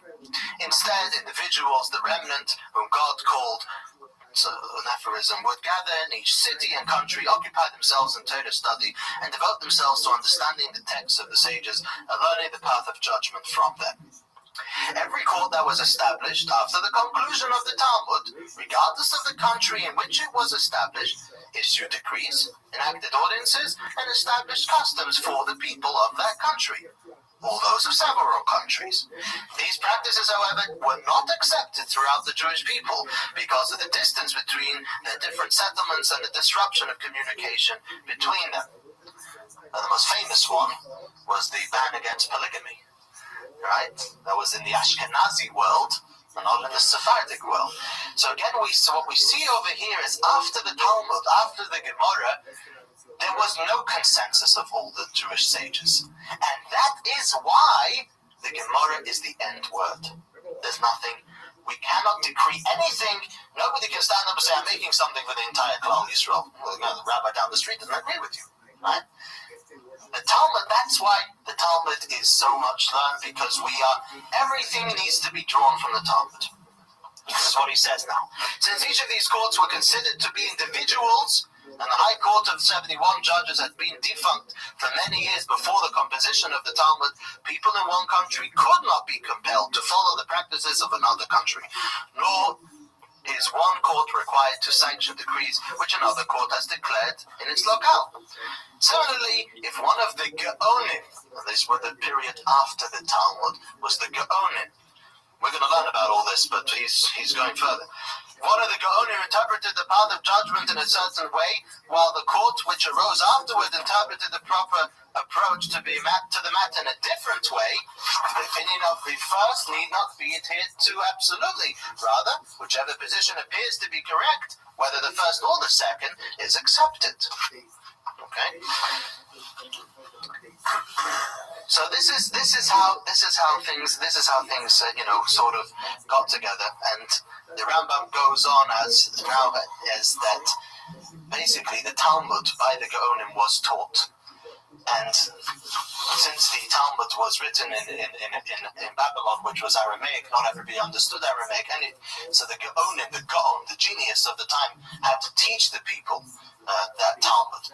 Each one of these Gaonim had yeshivas and so on and so forth. And basically the Rambam finishes off that people are not capable of sifting through the Talmud or properly. It's very difficult to draw the laws out of the Talmud. And therefore, you'll see the bottom line, we won't go through what's our business, but this is because this is later in history. Therefore, he says, I girded my loins, I, Moses, the son of Maimon of Spain, the Sephardi, I realized that from the book, I relied upon the rock, Hashem, blessed be He, and I contemplated all these texts and sought to compose a work which would include the conclusions derived from all the texts regarding the forbidden and permitted, the impure and the pure, and and the remainder of the Torah laws, all in clear and concise terms, so that the entire oral law could be organized in each person's mouth without questions or objections. That was the genius of the Rambam. Okay, he did it in the way of you know, if you open up a Talmud today, everything's in English, but still you don't know how to learn Gemara. And even when you do, what's the law? What exactly? It's all piled in there. And for the layman today, it's almost impossible. He cannot rely on himself, except in obvious cases, to rule. Everything stems, however, from the Talmud. Why? Because that was the last time there was a consensus. After that, we were dispersed, and you know, there wasn't this kind of unity that we may have wanted. So this is the story of the oral law. This is the story of the Torah Shebaal Peh, and that's why we realize over here that, you know, who made up all the Jewish laws? No one made them up. There's a golden chain that stems from Moshe Rabbeinu right until the end. So anything that we pick up today, the Shulchan Aruch, we can trace every one of those laws back. Nobody was interested in just saying, well, I think this, that, and the other. Every one of those laws are firmly based in the Talmud, or at some point before the Talmud, a consensus came, and these things were decided with all their details, and therefore, you know, each one of them has the weight, shall we say, carries the weight of Torah itself. This is the thing of the idea of the Rambam. In the middle of this page, he goes on the Goinim and so on, but we're not up to that yet. I'm saying this is the Rambam goes after he explains why he wrote his book. Okay, so that's a different discussion, which we'll get there, what the Rambam achieved. But now, at least when we get to the Gemara, we know what the Gemara is. That's why, you know, people learning Gemara, learning in yeshiva, they learn Gemara. I learn Gemara because ultimately everything has to be from the Gemara. Somebody just opens the Code of Jewish Law and reads off, right? So he'll know that thing. He'll know do this, do that, which for many parts works. But we must know the background. We must know how all this came about, which is all pulled together in the Gemara. And once you learn enough Gemara, you have the tools with which how to understand Jewish law. What's the actual interpretation of that word? Gemara, likmor, in Aramaic means to learn. I'm sorry? To learn. It's actually interesting. Apparently, I just did this today. It's in the footnotes in the back over here. The word shas, which stands for Shisha Sedorim. Shisha Sedorim, 6, how do you say, not tractates, but parts. The Mishnah is divided in 6 parts. And the Talmud is based all on the Mishnah. The Talmud is, you have a Mishnah. If you've looked in a Talmud, you have a Mishnah. And then you have pages of Talmud which discuss the Mishnah. So apparently, the name Talmud is the real name for it. All the people, everybody called it Talmud. The name Shas became a code name because Talmud was forbidden by the church, and they burned the Talmud, and you know, and therefore Shas became the word. Yeah, it's an acronym. It became a different name, but they didn't know what Shas was or something like that. So that was the idea. So we'll cover the Rabbeinu Kodesh and Esas. Does it get again? How did this whole thing back here push and stuff? I started with trying to figure out, does it get bullshit have the ability to negate idolatry, the theologically definition idolatry? So now it but in every other matter, he's like an akum. Doesn't that mean that just as an akum can theologically? There was a man called Hillel, not to be mixed up with the original Hillel. This is he was a 13th generation from his ancestor, the famous Hillel. He's known as Hillel Hasheni, the second Hillel. It's great that we've spoken about Hillel, but as great as Hillel was, he is referred to as Hillel Hasheni, the second Hillel, not for no reason. He did something which was of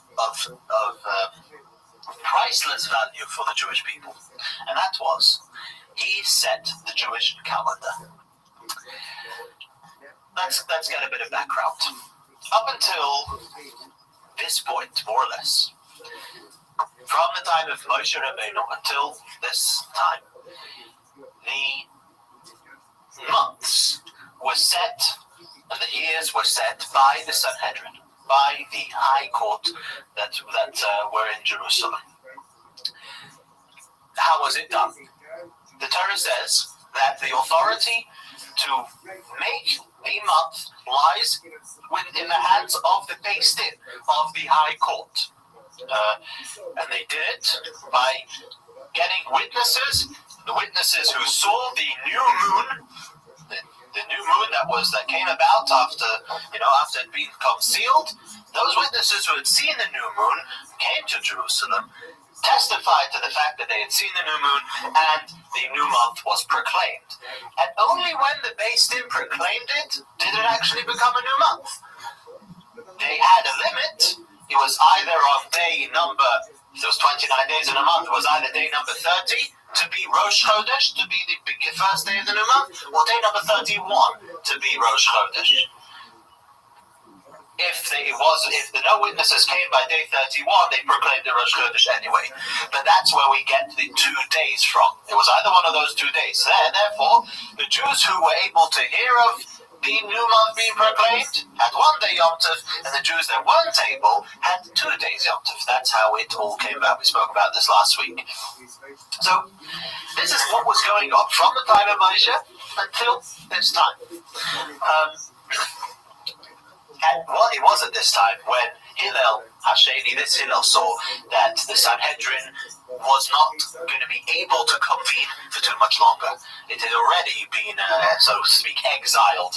It was not convening in Jerusalem. Jerusalem was destroyed. It was convening after Jerusalem. It was in a place called Usha. From Usha, that's in the Galil in Israel. And from there, it went somewhere else. It was going to fall apart inevitably. So something very drastic had to be done. What's going to be now with the Jewish calendar? What's going to be? How are we going to keep any Yom Tov, any time?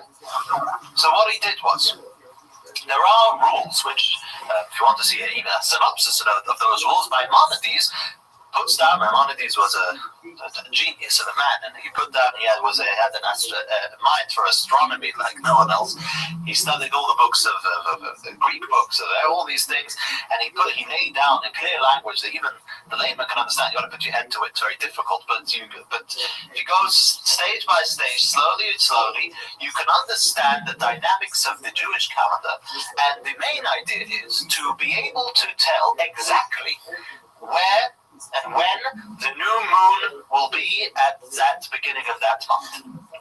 We actually announce this in many Chabad shuls on the Shabbos Mavorach, the Shabbos before before Rosh Chodesh, we bless the new month, and before that, the custom is to announce that in Jerusalem, we go by Jerusalem. When in Jerusalem, to the minute, not just to the minute, but to the second, it's called Chalokim. Chalokim are astronomy gives how do we say degrees, but not just degrees. Degrees are very general. Within the degree, you have another bunch of degrees. Within those things, you have another bunch of things. Little, So how many halakim are there to an hour? Let's say. You caught me there. I'm going to open my monitors and see. I've been hearing it for years. And I believe if there's don't quote me on this. If there's 180 degrees, 360 degrees, say 360 degrees, and I think there's 1,080 halakim in each one. Don't quote me. Yeah. Wow, the degree is not the degree is a sky. Say the degrees we're talking is the moon. Not a circle on the table. Not a circle on the table.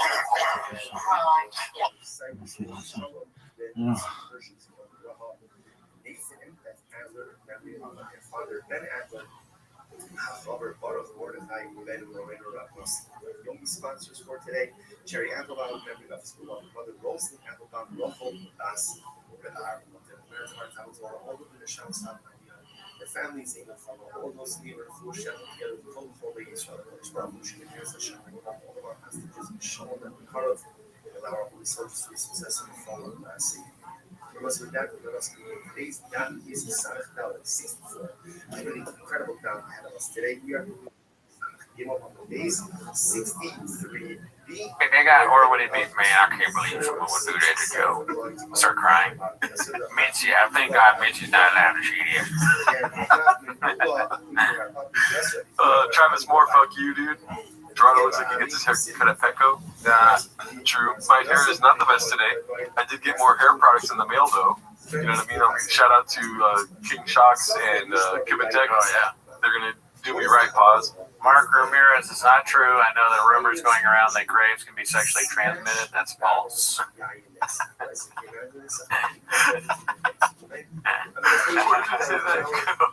Jelly roll humping a stool would be more comedic than Joe doing it despite his decades of experience. That's TJ. That, you know what? I can't say that that's not true. Because it's true. Gerdo is a good name for a poodle. That's not a bad name for a dog. Gerdo? If I name my dog Gerdo? Gerdo, get over here. I don't know. Gerdo, stop fucking the stool. That would be crazy if I got a dog and named him Gerardo. Name my dog Jerry. Gallardo. Joanna edition coming soon, posted by Snappy Boy. Just... I should have brought the dolphin bottle. Damn, that would have been funny. Yeah. Can you hold me accountable, man, Lehman? Maybe next time I'll bring the dolphin to the stream. Okay, dolphins fuck people. So careful with that thing. Oh, true. Callahan sets the record straight about the incident with Daddy. I've seen this clip, I think. Shout out to Thick Boy with 3 C's for posting this one. Doc named Gorilla Cock. Okay. Look at Tetanus, how paralytic disease. Has he ever? polio, please. Yeah. No, I know you think it's. I've heard Susan Humphrey. This is a long conversation that we're not going to have on this podcast because I'm going to get angry because I've researched this for years. Right. Let's just. But you're not a scientist. I don't have to be a scientist. Don't think about this. First of all, Joe Rogan and I are still very good friends. After 30 years, we're right back to being buddies and watching the podcast. Look, at the end of the day, I'm not going to talk about vaccines anymore. You know why? Because I think if you want to be really informed on the efficacy or cases of vaccines, you probably should have a degree in immunology and virology. As far as doing your own research, I don't think you understand the research. I don't think you really read the papers effectively if you don't have a degree in immunology or virology, which take forever to study. Okay? This is like when you go on stage and try a bit out and it just doesn't work. Right? And then you're like, go to the homies like, guys, I figured it out.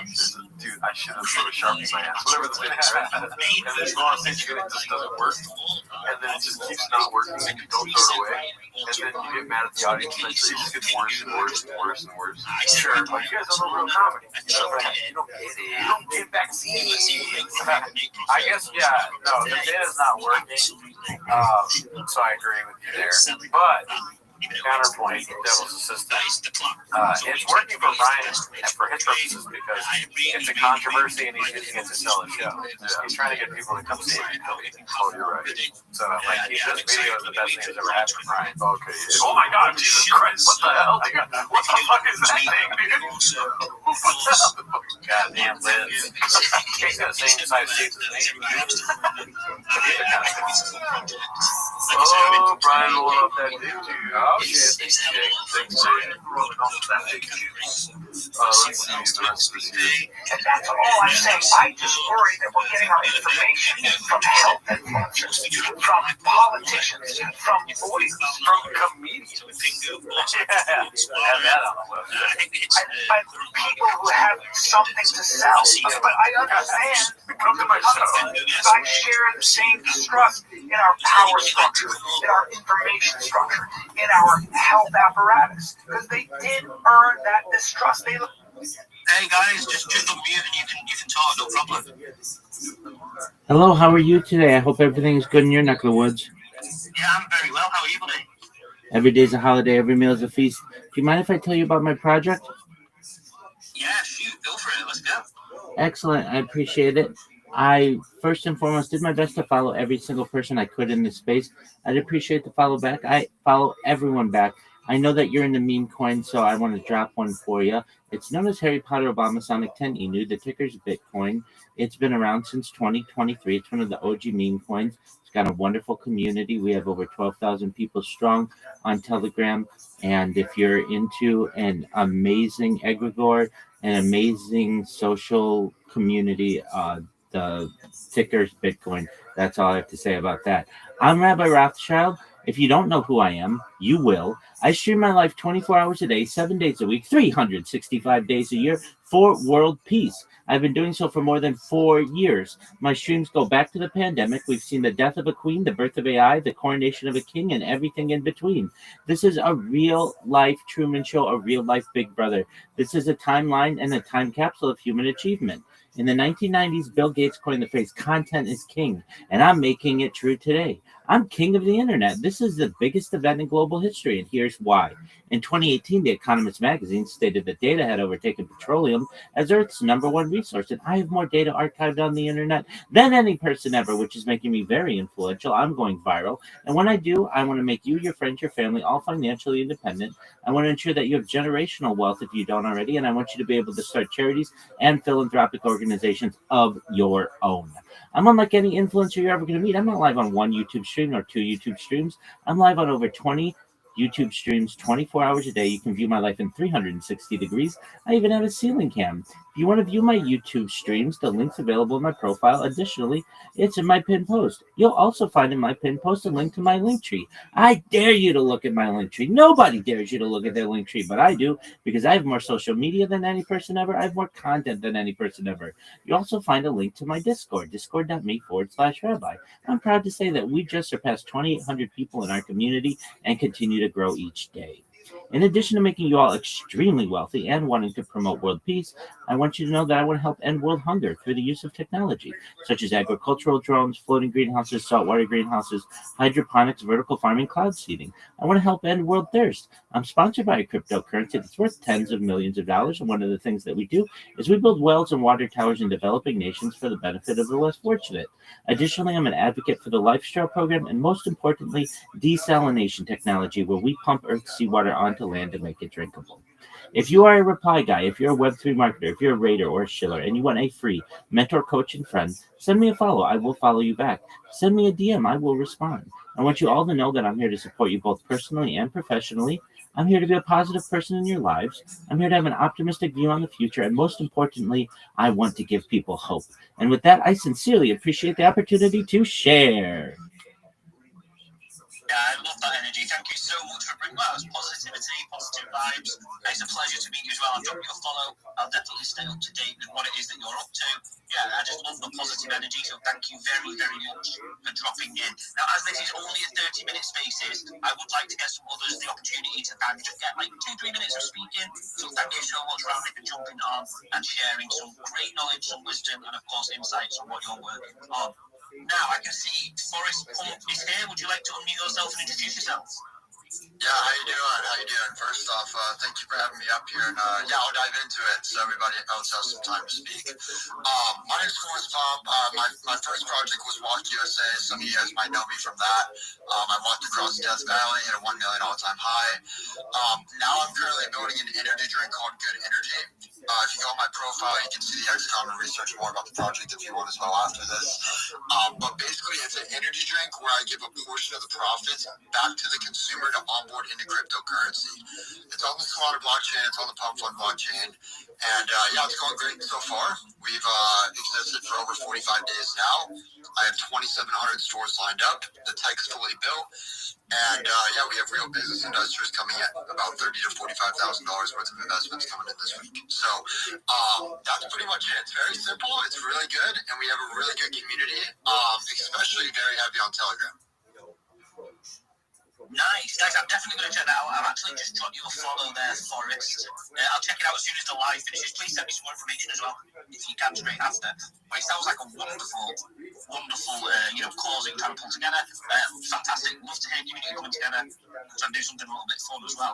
Death Valley. I mean, that's so feet, right? Yeah, man. It's funny. I thought of this idea walking through Death Valley because, my chart was stable around like 100K to 250K market cap. And I was like, how do I destabilize this? And I was like, you know what? If no one in crypto is going to do it, I'll just get people onboarded in crypto and, have them destabilize it themselves. So that's why I built this because, like Red Bull, for example, they sell 34 million cans per day. Now, I'm not saying Good Energy is going to sell that much, right?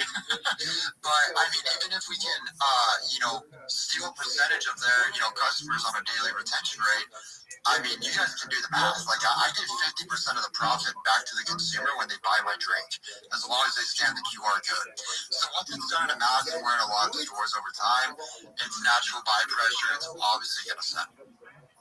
I mean, that's insane. Yeah, I absolutely love that. I'm certainly going to check this out straight after this Spaces. Thank you very much. And it's cool to hear somebody that's like so creative and willing to push new ideas and have fun like that. Yeah, absolutely love to hear that, Bruce. Thank you so much for jumping on. Of course, and last thing too, we also applied for the Pump Fund VC thing as well, and I was already sponsored by Pump Fund too. So I think we'll be in the running for that. So that would be super sick if Pump Fund shows us a little inside out fund. Oh wow, nice. I'll check that out. Make sure you summarize all this, drop it in my DMs. I'll take a good read straight after this Spaces. But awesome, thank you very much. Awesome, thanks for having me on board. No worries, man. The Golden Goose, over to you. Yeah, so good afternoon, Jason. So I'm very well. So first of all, let me tell you how it started. Yes, you know, And what the good not even the main content. people People are literally getting coins. lifestyle choices, right? And the main coins are being just that is very small. There has to be And that's the main problem behind that. And the people are just running things and they are not focusing on the development most importantly the safety. That's why we got the that is very simple. We want to prevent start. when there's something that is evil, it has to be broken. You know, something is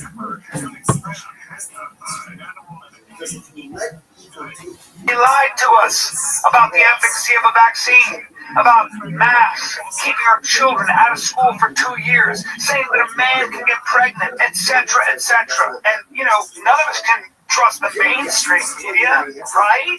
Right? Or do they always tell the truth? But here's the thing, we're still left with scientists. You don't go into immunology or virology for the money. A lot of those people are trying to make the world a better place. So I think you can trust to a degree. That's what I'm saying. Look, I'm not going to talk about science anymore, man, because I'm going to come. Who do you trust more? The mainstream media, Or Brian Callen, or a guy walking down the street next to you looks a little crazy and has a knife in his pocket? Oh, fuck. That you can see.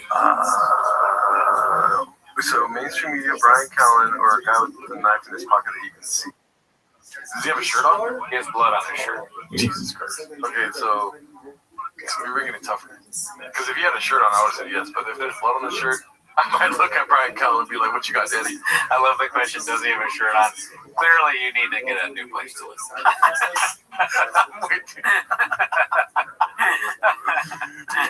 You're like the window. dudes without shirts on. Seattle is fucking nuts. Yeah. I think I'm going with Damien here. I think it's 50-50 too. Yeah. With the knife guy and like mainstream media. I think Brian's left. Let's see. And I want you guys to answer honestly, okay? So don't rate the answers. Maybe if I'm being totally honest, I don't like saying mainstream media. Yeah, exactly. It's funny how the podcast is now like Brian or Brittany's got to stop saying that you're a liberal cunt publicly. Whatever, dude. Don't get me mad. Don't call me Mr. Scientist. And let's see here. Oh, so now people are saying that they just trust the knife. Only the knife. Okay, let's see what you got. I just started the poll. Who do you ask? And I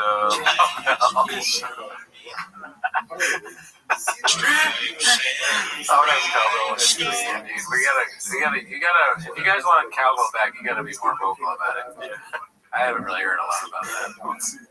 Laugh your ass off or your money back after we can laugh for over an hour. Come to Covina Laugh Factory this weekend.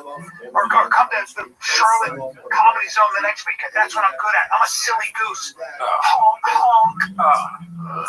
God, that's horrible. Yeah, dude. Go back to the freaking medicine man from Africa, dude.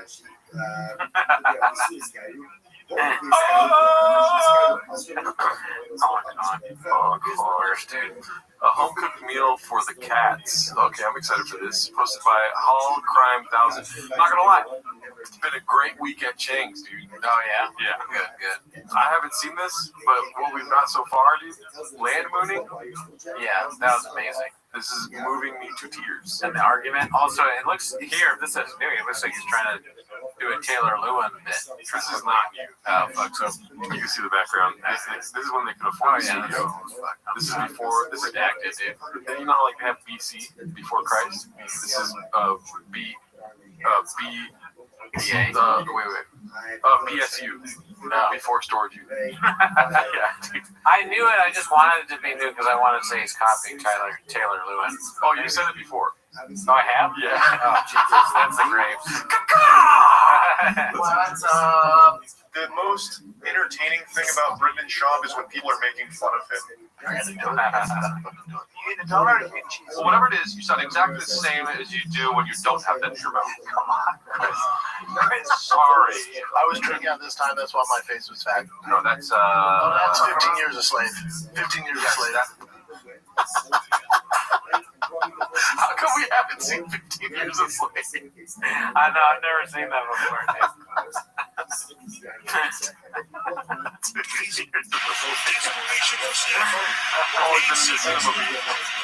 You might know too. You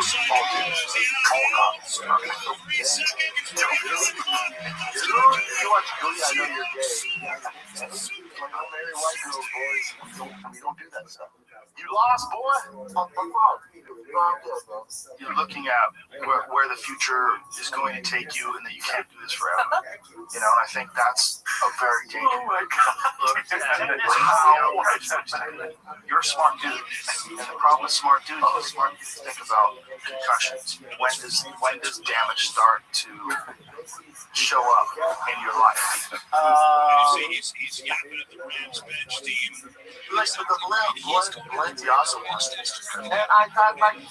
We. I understand. Bonjour. Yeah, thanks. Go live, Evan. We're doing live. You kidding me? On YouTube. That's the, you know, my that's like, you guys aren't comfortable, right? Yeah, man. What about it? Well, your boy's heavy here on the cock. Oh, I don't care about that. Oh my God. I'm a werewolf. I'm a Charlton werewolf. Gobble it up, baby. You're talking brains. Oh, the kid's got a piece on him. I'm not a little buzz. Have you been on the kid? Have you ever been on the Fighter King subreddit? Yeah.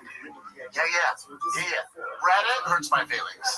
I don't associate with those people. I don't know those people. Even a homeless guy. Australia is like 7 days ahead of us. So stupid.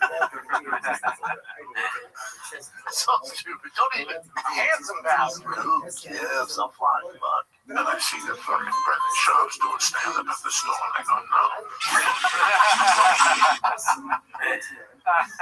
Seems like loosey-goosey in every aspect of life. Yeah, thank God whoever's out there, man. I mean, You know, I do like that he has a show where he interviews other people. I think that is like very good. In a way, I don't know if I've said this before, because we've been watching this for years now, but it kind of reminds me a little bit of like that old SNL bit with Chris Farley where he's just excited to talk to the guest and he's nervous and does a terrible job interviewing. It's not unlike that. And he could, if he just accepts that we're all going to laugh at him, and he's an idiot moron, and stops a little bit of the kind of offensive stuff, it comes out as good. Yeah, I don't know what it does that.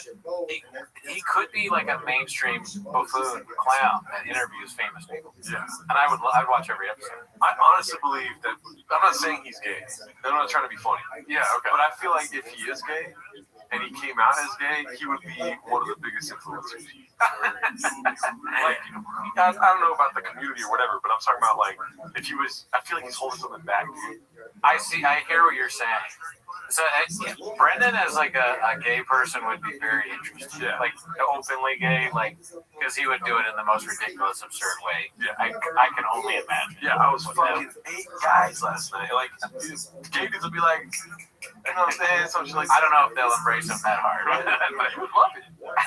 There. See, now who's shocked? Yeah, I am very shocked. Shocked yourself. Dude, I'm shocked. But no, I think it could be because it's been said ad nauseum, but guys that are this vocal about whether they're straight or whatever, or how weird gay people are, shop boys, then sometimes those guys are gay. Yeah, the truck flip, leader of gay truck community. Dude, who in the truck community is gay? Yeah. Okay, sorry, I don't know.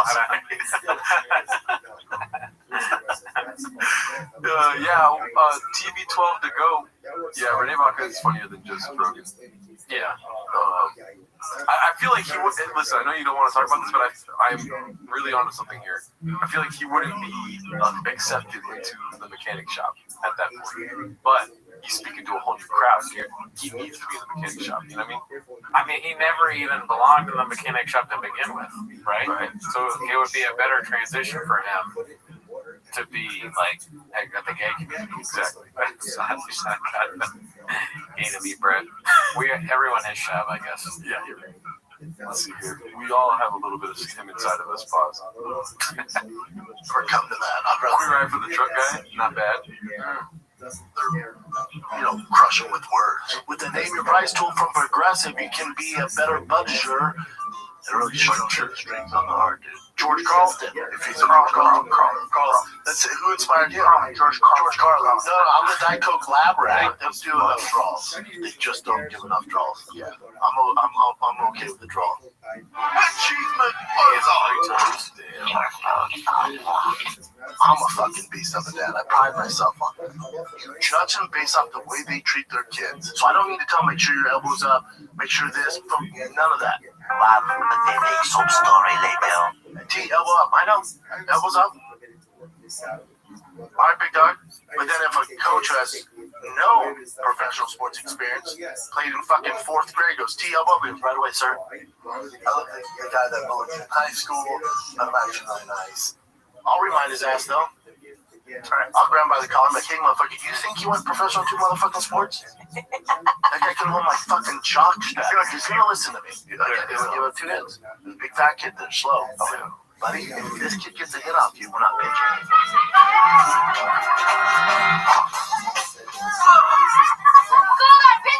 I go, this fat kid, slow fat kid gets hit off you, this is up for you.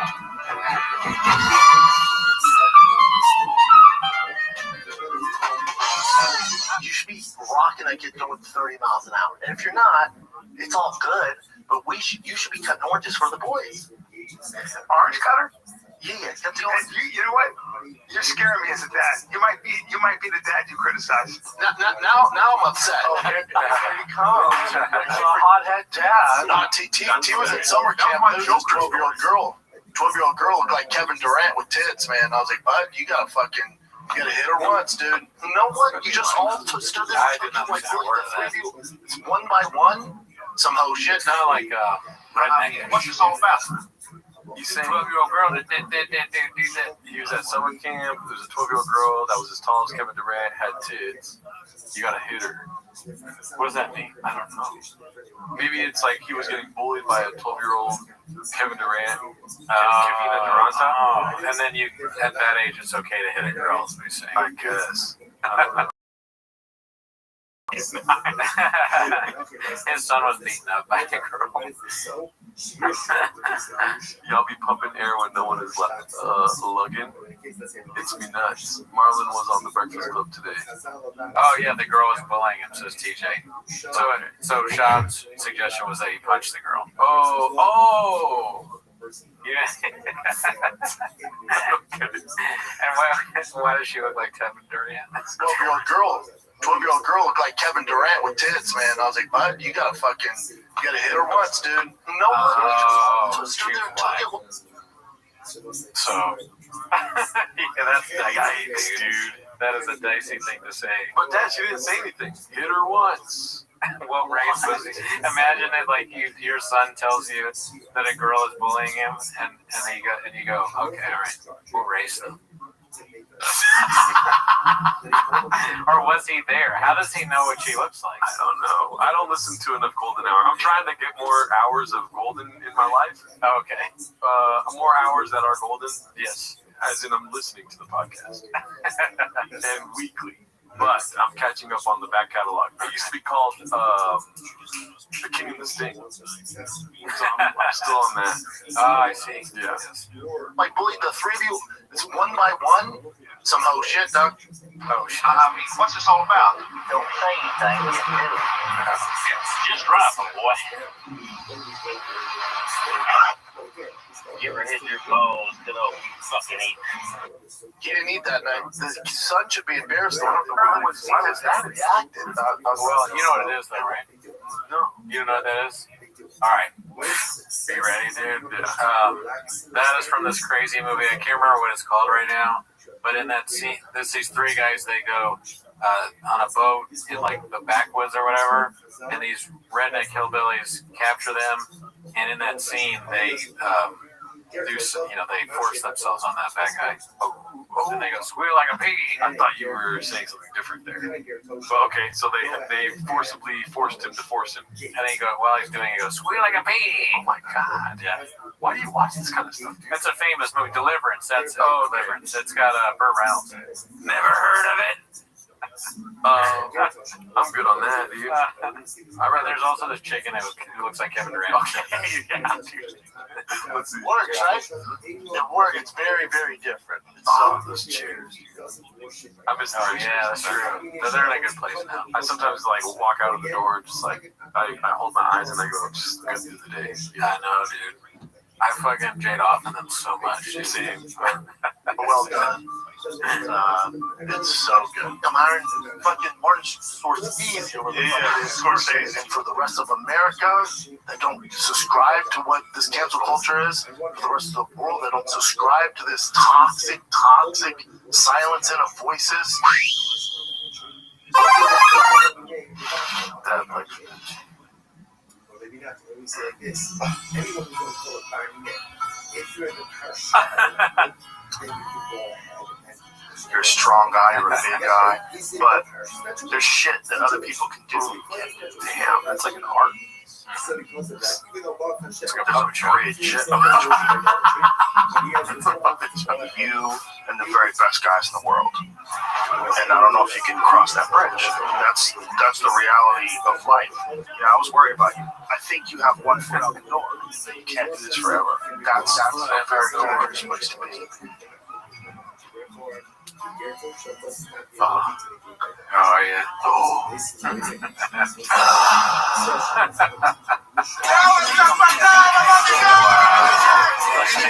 Have a good night. Y'all come back now, you hear? Yeah, I kind of miss the days where Brennan was just this idea of content was him drinking and eating things. Yeah. But I don't want to go back to drinking. I don't think I'll be good for myself. I do want to go, but stand up by that, which also may not be good for myself. Yeah. But dude, you gotta go back. Pretty like what else still have to play. Oh hell yeah! Which one was it? Chrome graphics. Much mouth and smooth brain with some soft stuff on top. No Papa was my North Star. They probably helped the red chairs. No Papa, no T-Bones there for summer grenade. That reminds me, I still haven't fucking donated that loot. I don't remember this. Jesus Christ, it's too late. No, I gotta do it. Let's see here. Oh, this one we already saw. Let's go to the land booning. Oh, hell yeah, Clear Crown. Banco. This is the original Clean. Posted by H4C1ENDA, I think it's Hacienda. The land mooning. Okay. Happens. You just go, all right, if I was in the government, this would me. I wouldn't lie about this. Yeah. I would want people to be healthy. That's what you want to think. That's what you want to think. And then you think, You also believe in the land mooning. what? The land mooning. The mooning. The landing on the moon. Jesus Christ. All this Diet Coke's put on my Land brain. mooning. Moon landing. You're like Foghorn. Let Foghorn Leghorn. Let land moon and land moon. You know what? He fucks you up when you hear it because it's like nobody would say that. Yeah. You know, so I honestly was like, what is he even trying to say, kind of? Moon landing. I had to have Chris do it just now to kind of visualize it in my head. It's so wrong that you're like, what? Yeah, dude. Also, what is he saying, dude? Oh, you also believe in the land moving? What? Why talk? Yeah, that's another good point. That's another good point. Land moving. How do you fuck it up like that, dude? His brain is crazy. He's basically probably one of the characters in him. Is it though? Him's coming out. Kodachrome Graphics is the one that we just watched. Yeah. Okay. Good shit. Dude, oops. Yeah. I mean, just it gets worse, doesn't it? Land mooning, and nobody predicted the moon landing was going to be the shot. Folks, look at this Couldn't see athleticism. that coming. It's impressive, guys. The land mooning. I'm going to fuck it up next time I bring it up in conversation. I know, it's like he's fucking our heads. He's fucking with us. Yeah. Fucking with our heads. I think we have evidence now that we are getting dumber. That's a big black dick. All right, we saw that last time, I think. Yeah, Chris Delophilia still going strong for viral tweet, putting up impressive numbers at his expense, plus by Cocoa Butterball sack. Well, yeah, it's illegal to be a pedophile. Of course, you hate it here. The world too old for you, buddy. Damn, you got ratio twice, dude. Oh, fuck. Let's see here. Number one dad podcasting admits his kids are not vaccinated. Post by Gordo. That's fucked up. That's not my name.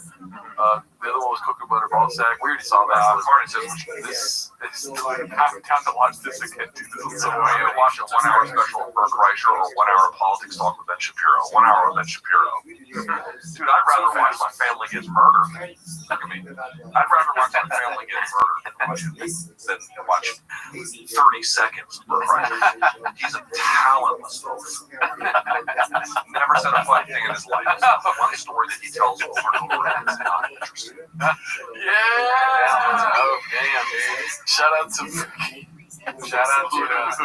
Luke Thomas' new political show. Check out if you like politics. Yeah, Kreischer or 1 hour politics talk with Ben Shapiro. 1 hour with Ben Shapiro. Dude, I'd rather watch my family get murdered. Look at me. I'd rather watch my family get murdered than This reminds me of when politicians, they have them on and they ask them a question that you're supposed to answer like very forcefully. They're like, what do you think? How high should the taxes be on the middle class? And then one person's like, I don't think they should tax the middle class high at all. I think rich people should. And then the next person's like, I would never ever do a middle class, tax for that. Like, I just won't do that. And then the third person's like, I would rather watch Bert Kreischer for 30 seconds than do that. And they're like, oh shit, we're not getting taxed, baby. Vote for that guy. Brian Descenzo is Jelly Rollardo selling ice cream in that outfit. Because it's like old style 50s ice cream guy. So good ice cream. Oh yeah, ice cream was better back then. You didn't know that? Oh yeah, I love ice cream. I never heard of it. That's fucked up. We're gonna ban you from the chat. Let's see here. What we got next? Joe Rogan is John DuPont of comedy. I don't get it. Oh, never heard of it. That's like from you ever heard of that Foxcatcher shit where the dude I'm schooling the tables have turned, Danny. Go for it. This guy, he was a wrestling coach back in the day, and he killed the guy he trained. He went to the gym and shot him. Oh, I know John DuPont. Yeah, it was like a big fucking controversy. Yeah. He murdered an Olympic athlete. He went nuts. Never heard of him. Drove him nuts, dude. Let's see. Okay, here we go. Cole Phelps 1247 posted this. Can't have this anymore because of woke. Yeah, that's the reason. We were talking about this earlier. Maybe that is the reason we don't have great comedy anymore. Yeah, his legs are so small, looks like a child. I mean, he has to have like a size 6 foot. It looks like those old In Living Color sketches where Jim Carrey's legs were flailing around or something like that. They had like fake legs and sketches. Yeah, that's sad. Let's see. Whoa, young man. New favorite UFC card posted by Cunder Thunt. This is pretty sick. Roy Nelson beat the shit out of Brennan Schaub. That's good. I'm laughing at Truck Flip saying that he built a wrestling mothership. The guy that killed the guy, Foxcatcher.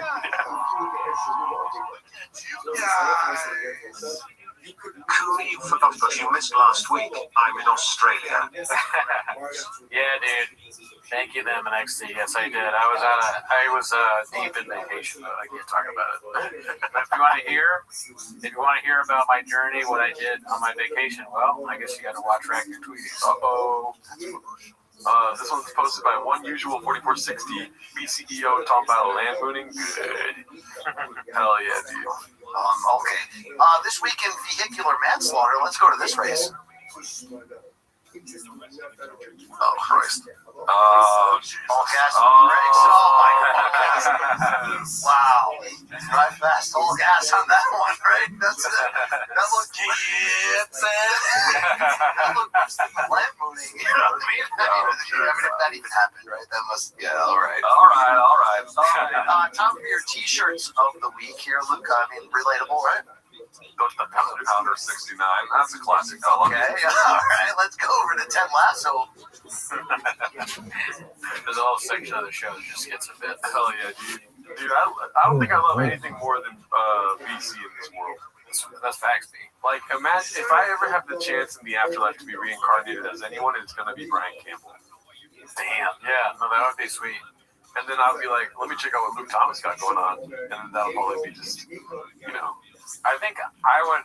That's a good point. I think I would Luke Thomas afterwards, and that's why I'm like, no more skits and bits, dude, because like I did a whole life of that. You know, Luke Thomas is awesome. But what I would do, dude. What I would do is I would be reincarnated as a truck, like an F1 or a Raptor TRX. Really? Yeah. But why? Because I love trucks. I spent my whole life working on them. And where would the truck be? Anywhere. I mean, just not some place that was like oak or whatever. So it was like good gas money. Okay. And it's like, you know, somewhere where I could cruise around and like be in a really good storage unit. Okay, so Austin. Yeah, probably Austin 26. I think so on Lake Austin, maybe. Okay. Would you be committed? There's a fucking bear that's in the woods, dude. I don't know the answer. It's in my mouth. So you would let guys work on you, kind of thing? I'd let anybody work on me. I'm a truck, Daddy. You know, trucks are for cool people that know about blowers and valves and like. I don't need doors. I'll tell you that. Yeah. No doors on me, Daddy. Lithium batteries. Yeah, if I'm a small truck, if I'm a kid truck, I got a lithium battery in me. Cooney's a Subaru Forester at best. Fuck you, Formula One, you bitch.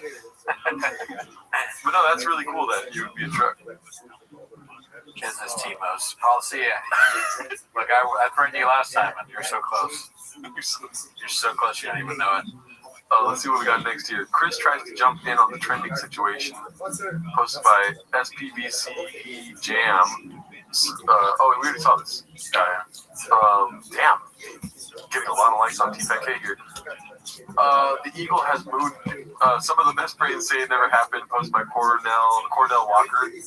2 men walk on the land. One small step for man, giant leap for mankind. Wow, dude. Why does Gordo have gay artist mustache now? I don't know. I've been trying to get the mustache going. Do you like it? It's cool. To be honest, dude. I don't know. That thing's fine. I think the landing the mooning was fake. Oh, I don't think we ever went. That's how I know you don't like my mustache because you're not willing to talk about it. Yeah, put a poll up if you want to talk about it. Okay, let's see. What's better? And then you gotta come up with the options. Then you got your it's so weird. When you do that, it doesn't look good. Like that? That's better. Let's see. What happened with the while you're doing the other poll? So the other poll is what won? 46%. Okay. Wait. So what do I put? I guess what do you like better? Oh, it's gonna start lagging like crazy. Oh fuck. Gerdo's mustache. Oh my god, I hate the truth. Gerdo's stash. You just put stash. I don't know, that's my mustache. Like just put stash. I'm trying. It's lagging. Gerdo's stash. Gerdo's shirt. No, Gerdo's shirt. That was a good one. He's right now. It's just lagging, guys. The polls are difficult. Our best scientists are working on it right now. Gerdo's shirt. Well, here's the thing, but you're gonna make a joke of this, but I really want to know if they like this. Gerdo's fridge. Oh, fuck. This is small. You can put in parentheses small if it doesn't lag. Oh, no. Oh, man. Fucking polls. Blockbuster. Give us 1 second, y'all. We're gonna. We got a poll problem. We got a poll problem. Pause. A poll problem. Jeez. Oh, what Stream has Graves, says Mark Ramirez. And yeah, Ryan, good to see you. Oh, you got your name back. But yes, we are. Dude, did they change the names back to the normal names? Yeah, I know. We talked about that last week. Oh man, I don't remember jack shit. No, you weren't here last week. Oh, damn. I don't even remember not being here. Where am I now? Let's see. I'm tired of you guys holding me accountable for things. I don't even know where I am during the week. Please, no more criticism. Okay, so there. Now we're caught up again. All right, that's fine. And then what's the fourth one? Oh, Gerdo's.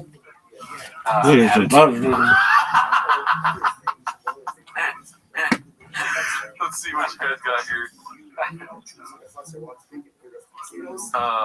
I'm gonna keep the stash for now. I don't know what else to do, dude. I'm like a stash is bad. I don't have the thing for a stash. What your face? Not the face. Like the hair doesn't grow like stash wise. Oh, okay. Or in a way that makes a stash look good. Well, people like the stash. People like the fridge. Okay, never mind. People like the fridge.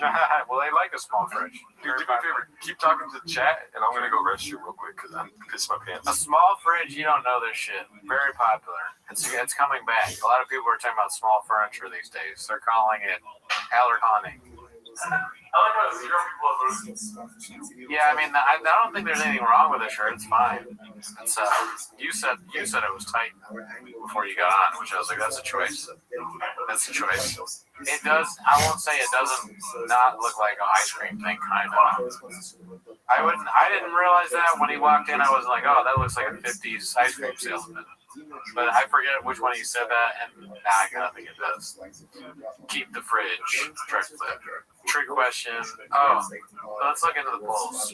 Gerdo stash, 29%. No votes for shirt still. Gerdo's fridge, 56. Gerdo's attitude, also pretty low. Dooney, how was Utah? I wish I hadn't read that out loud, Marvin. Yeah. Sound off in the chat if you would hit all of the above. Okay, pause.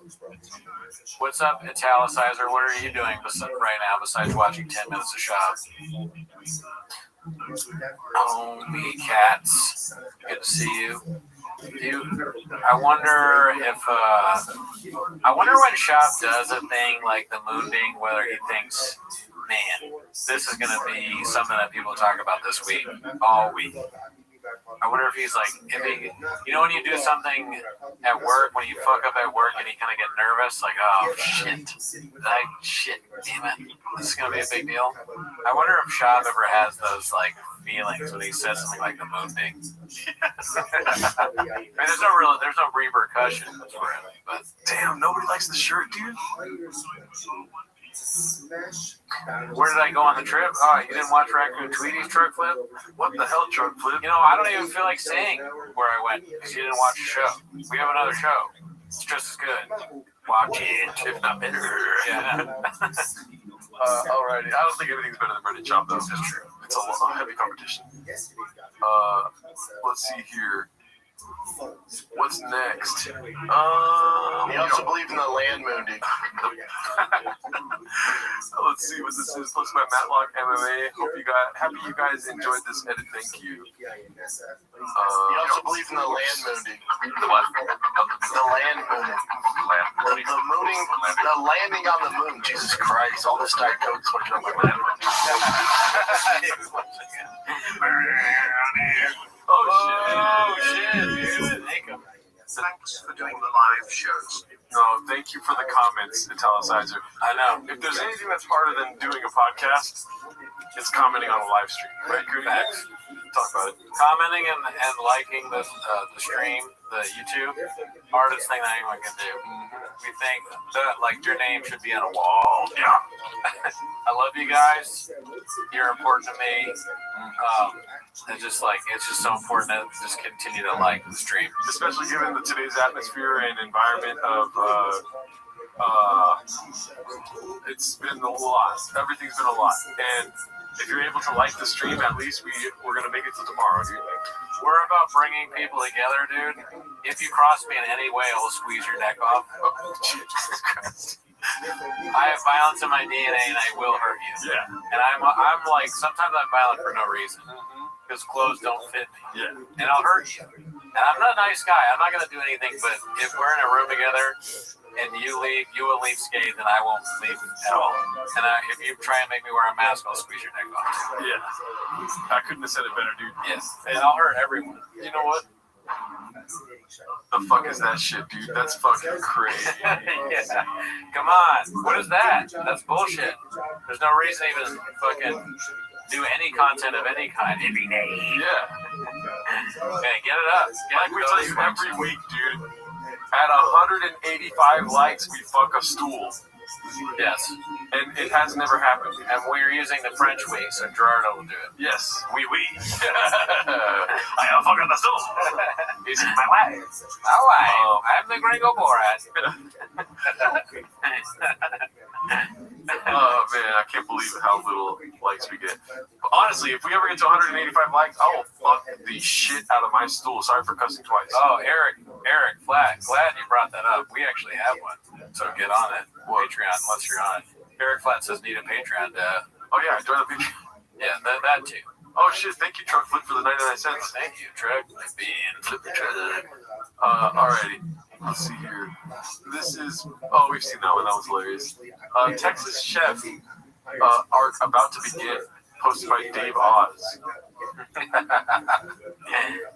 It's just like... He's so immature that he's got to have a picture of him doing everything. You know? I do that a little bit, but that's... He does it to an extent that's like, it's too much. Yeah. And he's got...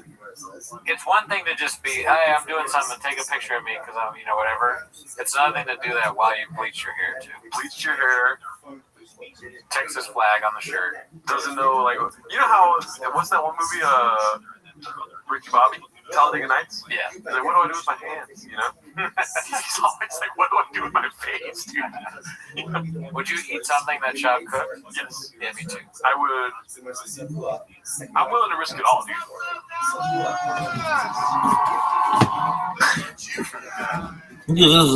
My enemy said land moving. Good. Thanks, DM. I would eat the food, but then I'd be like, Brandon, who cooked this? Yes. I would be like, you didn't cook this shit. If it didn't taste good, you'd be like, thank you, Brandon. Thanks. Alrighty. I mean, I really do want, I have nothing but love for Brendan Schaub. You know what I mean? Like, I call you a stupid fucking dumbass all the time. You know what I mean? That's true. We call Brendan Schaub worse, but we love him regardless. And if he wants to cook for us, I would like to watch him cook because I don't want him to poison us. Because, like, he's like, got that 4D chest, 7 days ahead type Australia brain. He's going to Game of Thrones us. He's going to kill us with poison. This is athleticism. Folks. We say something fucked up to him when we know we're dying. Folks. We're like, you're a fucking idiot. Look at this athleticism.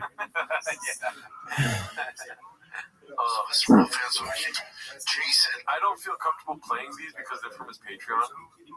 Should we not play his Patreon stuff? Yeah, I guess so. I wouldn't have thought of that, but you got the beast of a brains. Yeah. I don't want to do that because I wouldn't want finish the sentence. Yeah. I don't want to have any issues with Brandon Schaub. I want him to cook for us eventually. But this one's posted by Danny Kaufman. 2 fans ask when Bobby Lee will return. And this one is why numbers are down, posted by the same person. Go check it out on the Fighter and the Kids subreddit. Yeah. I feel like that's like it's like bait for us to watch in here. You know what I mean? Yeah, so Yeah. that too. I mean, he probably woke up at 4:34 with that idea. He's like, let's start a Patreon so we can stop those fucking guys. Oh, Yeah. wow. Very smart. What do you guys think? They said play them, but no. You gotta understand, we're working against one of the most brilliant minds in comedy right now. It is hard. He's wearing a war shirt. He's literally declaring war on us. It's a message to us, for us, by us. You guys see that, right? War. Dude, this is... I like how it has like the same pixelation as that picture of the Charlie Kirk shooter. Oh, you know what I mean? Oh, yeah. He recorded this podcast with fucking CCTV footage, dude. It looks terrible. We're not gonna watch it though. Let's see what else we got here. Jordan's new handbag with Peter Shaw's money. Hilarious. Fat Joe. Fat Patrick. Hilarious. This is Toe's simulacrum is deteriorating. Man, people posting long ass videos this week. This one's posted by You Want a Party. Let's see here. What happened to me? I got some. Yeah. How'd comedy go? What's up, Birdo? Whoa! What the fuck? Whoa! What the fuck? Dude. That's kind of like you got your own high shades. What's up, Birdo? And you were hating on the great name Gerdo. Now it seems pretty good. All right, I bet you this guy is onto something. Sometimes I just say stuff, okay, dude. I just say things. All right. Thank you, Trevor. Shout out to you. Who's You Want a Party? Won't the song get flagged? Yeah, the song's gonna get flagged. Timos used to have silent chunks all the time. Good memories. Hilarious. I live in DC. Colin finally calls out Baba for texting during the show. We saw that already. Where does it hurt RA? Newsweek just put an article on Baba. Brendan Chop voted least popular man in Texas. No way. No. Despite relocating the base of Thick Boy operations to Texas in a sad, depressed, desperate, pathetic attempt to further his failing empire, Brendan Chop has come dead last in a favorability poll of prominent people who live in the Lone Star State. More than 800 registered voters were polled by Texas public opinion this week, ahead of a tightly contested race for the unfunniest hack in the podcasting space, during which they were asked to rank various public figures that had latched onto Joe Rogan's testicles in order to further their careers. Bill Burr led the poll with favorability rating of +6, followed by Patrice O'Neill. Chop, however, found himself languishing at the bottom with a favorability rating of -10, lower than that of a literal piece of shit and the guy behind the computer. 51% of respondents have said that they think he's an unfunny moron, with 34% claiming him to be very mentally deficient towards the Thick Boy CEO. That sounds like Sean McCorkle made this. Like someone taught Sean how to do a fake article. Yeah. Shout out to the U word, does it hurt already? Brian Callen calls out Baba's fake T levels. It drives Luke nuts. We saw that. They're launching a Patreon because they're in Texas. Did COVID Texas give Rogan CTE? Posted by Appropriate Duty 930. Let's see. Oh, I thought you were looking at me. Life expectancy. Yes.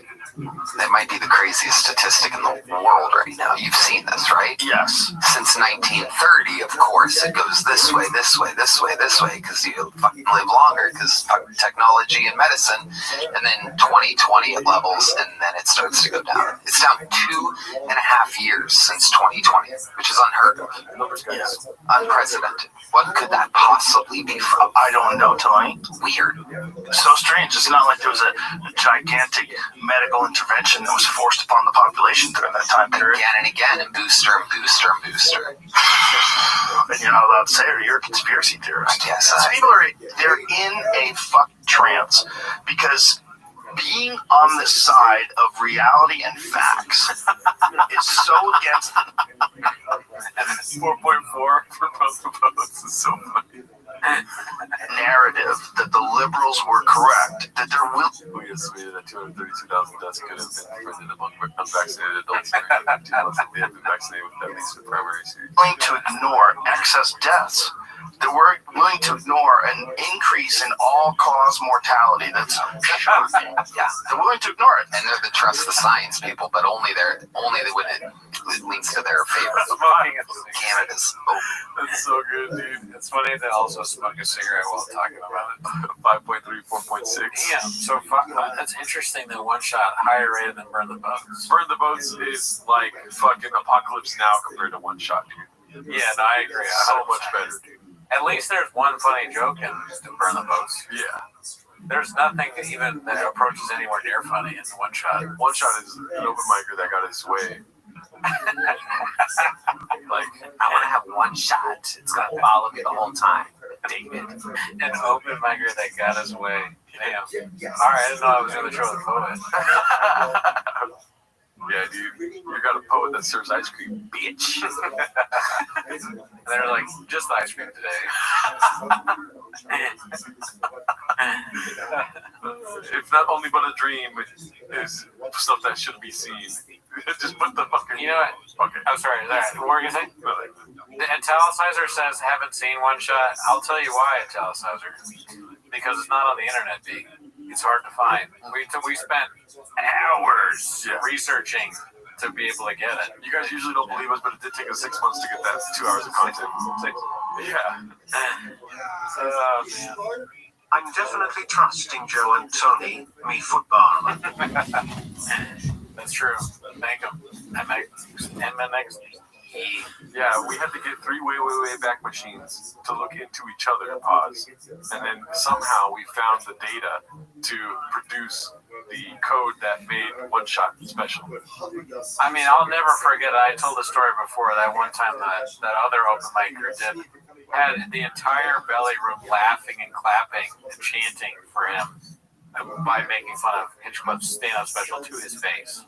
It was amazing. And then I posted it online, and people were like, oh, I was there, but they were talking about a different time that exact same thing happened. He's been, like, made fun of in the belly room to his face 2 to 3 times, with everyone laughing at him for how bad that special was. Yeah. That's a fact. That's a Tiger fact. Formula One. We're not going to say whether it was or wasn't a Tiger Belly email that sent it to us. The funniest thing about One Shot is Tony missing all those cool shots. Did we do one? Yes, we did One Shot on the Patreon. I completely ignored it. I'm just reading comments now, Danny. What's it called? My bad here. Let's see. My headphones are blocked. All right, we're coming at 1 hour and a half right now. Let's see. So, nest egg. I remember I was walking around downtown Seattle. I think it was downtown Portland, but I was literally thinking about the goose egg thing. Oh, yeah. Said goose egg, dude. And you know why? The goose egg sounds crazy because it is a thing. It's a zero, right? In sports or whatever. So you hear that and you go, oh, goose egg is a thing, but you know it's not what he's trying to say. He's trying to say nest egg. And then goose, nest, it's like, his head is really that Homer Simpson thing where some people are playing drums and the monkey's playing drums. The simple monkey. I'll tell you what got a big fat goose egg, my shirt. Which one do you like more? My shirt got a big fat goose egg. Oh shit, yeah, 1%. No, it didn't get a goose egg, it's at 1%. Well, I said it when it had 0. No. They did it just to fuck with you. Let's see here. What's next for the T-Fat K here? Collab got recalled. Oh shit, it's no longer up. Posted by Urinals in. That's disgusting. Page not found. When it came to his color. Make it count as a goose egg. Oh man, is that my financial advisor in the chat? Let's see here. So I guess they stopped selling the hair. There's some sort of conspiracy happening, dude. I'm not the kind of guy. Listen, I never fall for any conspiracies. I'm not the kind of guy to be like that. That's not who I am. But what the fuck? Did they just announce this hair color thing and it's already gone? That is weird, yeah. What's that all about, dude? I don't know. What do you think? Israel. Your shop's questioning them? No, they bought it all. Oh, okay. No, they wanted it. They wanted it. Just for men. Don't eat sausage salad in that shirt. I learned the hard way. Great Googly Moogly DL posted this one. Brian Callen believes in segregation is furious at libs. Let's see. I'm no longer interested in talking to these fucking people with their septums pierced in their purple hair. So, I think how do you feel about nose rings, dude? Don't care. All right, doesn't matter. This has gone from left and right. I would agree. I really agree. It's good versus evil. We're gonna take that thing by taking out Charlie Kirk. That's gonna like stop the movement. Oh, my what? God! Hey, bro, I'm going to church now. How about that? 10,000 more Charlie Kirks. It just makes it worse, you fucking moron. Now the leftists, they're lost though. They're lost. They're also bankrupt shitheads. You ever see most of these people? You see what they look like physically even? So that's about those people. And the way you deal with them, man, is it? That would be great if they were like, you see how these people look physically, and it's you going, you know me, I'm a liberal cock. Brian, but he looks great though. I can't debate that. Oh, those greatest. Yeah. As people who believe in America and tradition, you basically segregate them out of society. That's what I would do. Scared me. What's bigger, Joe Rogan or Brian Callen's penis? Which one? Joe Rogan. Cootie forgot his take on nose rings. He's an expert. I'm going to church now. How about that? Yeah. I mean, furious at lips. I mean, dude, you guys gotta check out my new political show if you want to see what I think about Charlie Kirk, dude. I mean, it's the way they do it is boring. It's so boring. Like, I don't even have anything to say. I kind of I dozed off a little bit at the beginning. I'll be honest. Like, I'm not gonna sugarcoat it for you. I'm not gonna sugarcoat. Yeah, I won't do that. And then when I started listening, it was just like Brian being like, and they're ugly, you know. I mean, look at them. They're fat. They're gross. And like, if it was up to me, I would just like make them live somewhere else. I've heard that before. Next. That was so funny during Jordan Jensen's special. What was that? She said, she's like, I don't even like sex. And you were like, next. That was a bit. But yeah, thank you. Thank you, person. That's hilarious, DM. DM, I don't believe you. You're probably getting drunk right now, dude. Tom Giraldo. Tonight I'm celebrating 2 months and I give all glory to my higher power, the Maurice Chevalier stash. I guess he's saying that you look like Maurice Chevalier. He's also saying I'm 2 months sober. Oh, no, that's not true. I don't know who Maurice Chevalier is. Giraldo goes Baja mode. Don't put coffee cake all over your dick and expect Cootie not to do that. Oh, man. Damn, dude. If there was a dick full of coffee cake, would you sit on it or eat it? Just kidding. There's a dick full of coffee cake? Listen to what you're saying. No, I know. It's not meant to make sense. When I watch them do that, I think, man, I need a coffee cake. That's possible. But no, like the politics thing, you can watch them talk about it, or you can watch Luke Thomas talk about it, right? Or even a hard conservative, like or Tucker Carlson. Yeah. The Tucker Carlson and Luke Thomas are going to be far more entertaining and actually funny too. That's another thing. They're supposed to be comedians. They're not even funny. We watched that clip with Tucker Carlson and Ted Cruz where he's like, where was it again? And Ted Cruz like, well, I don't know. He's like, Israel. Puts his fucking sunglasses on, cigarette in hand. That shit was hilarious. These guys just suck at all things. Cootie's Coffee Cake Corner. I do like that, dude. We should get a coffee cake every week, and you should eat it on the broadcast. I'm down to do baked goods material. Dude. A while ago, my old roommate he didn't tell me, I didn't know what Barstool was. But he was like, dude, you love donuts so much, we should do like a thing. And then I realized it was exactly Barstool, but just with donuts. One bite or something like that. And then after it came out, I was like, oh, man, I don't want that on the internet. Oh, yeah. But I do like eating donuts. What's it called? I just had an idea right now. I just had a thought that if a fucking earthquake happened while we're doing this live, I would look like a bitch for sure, dude. Why? I don't know.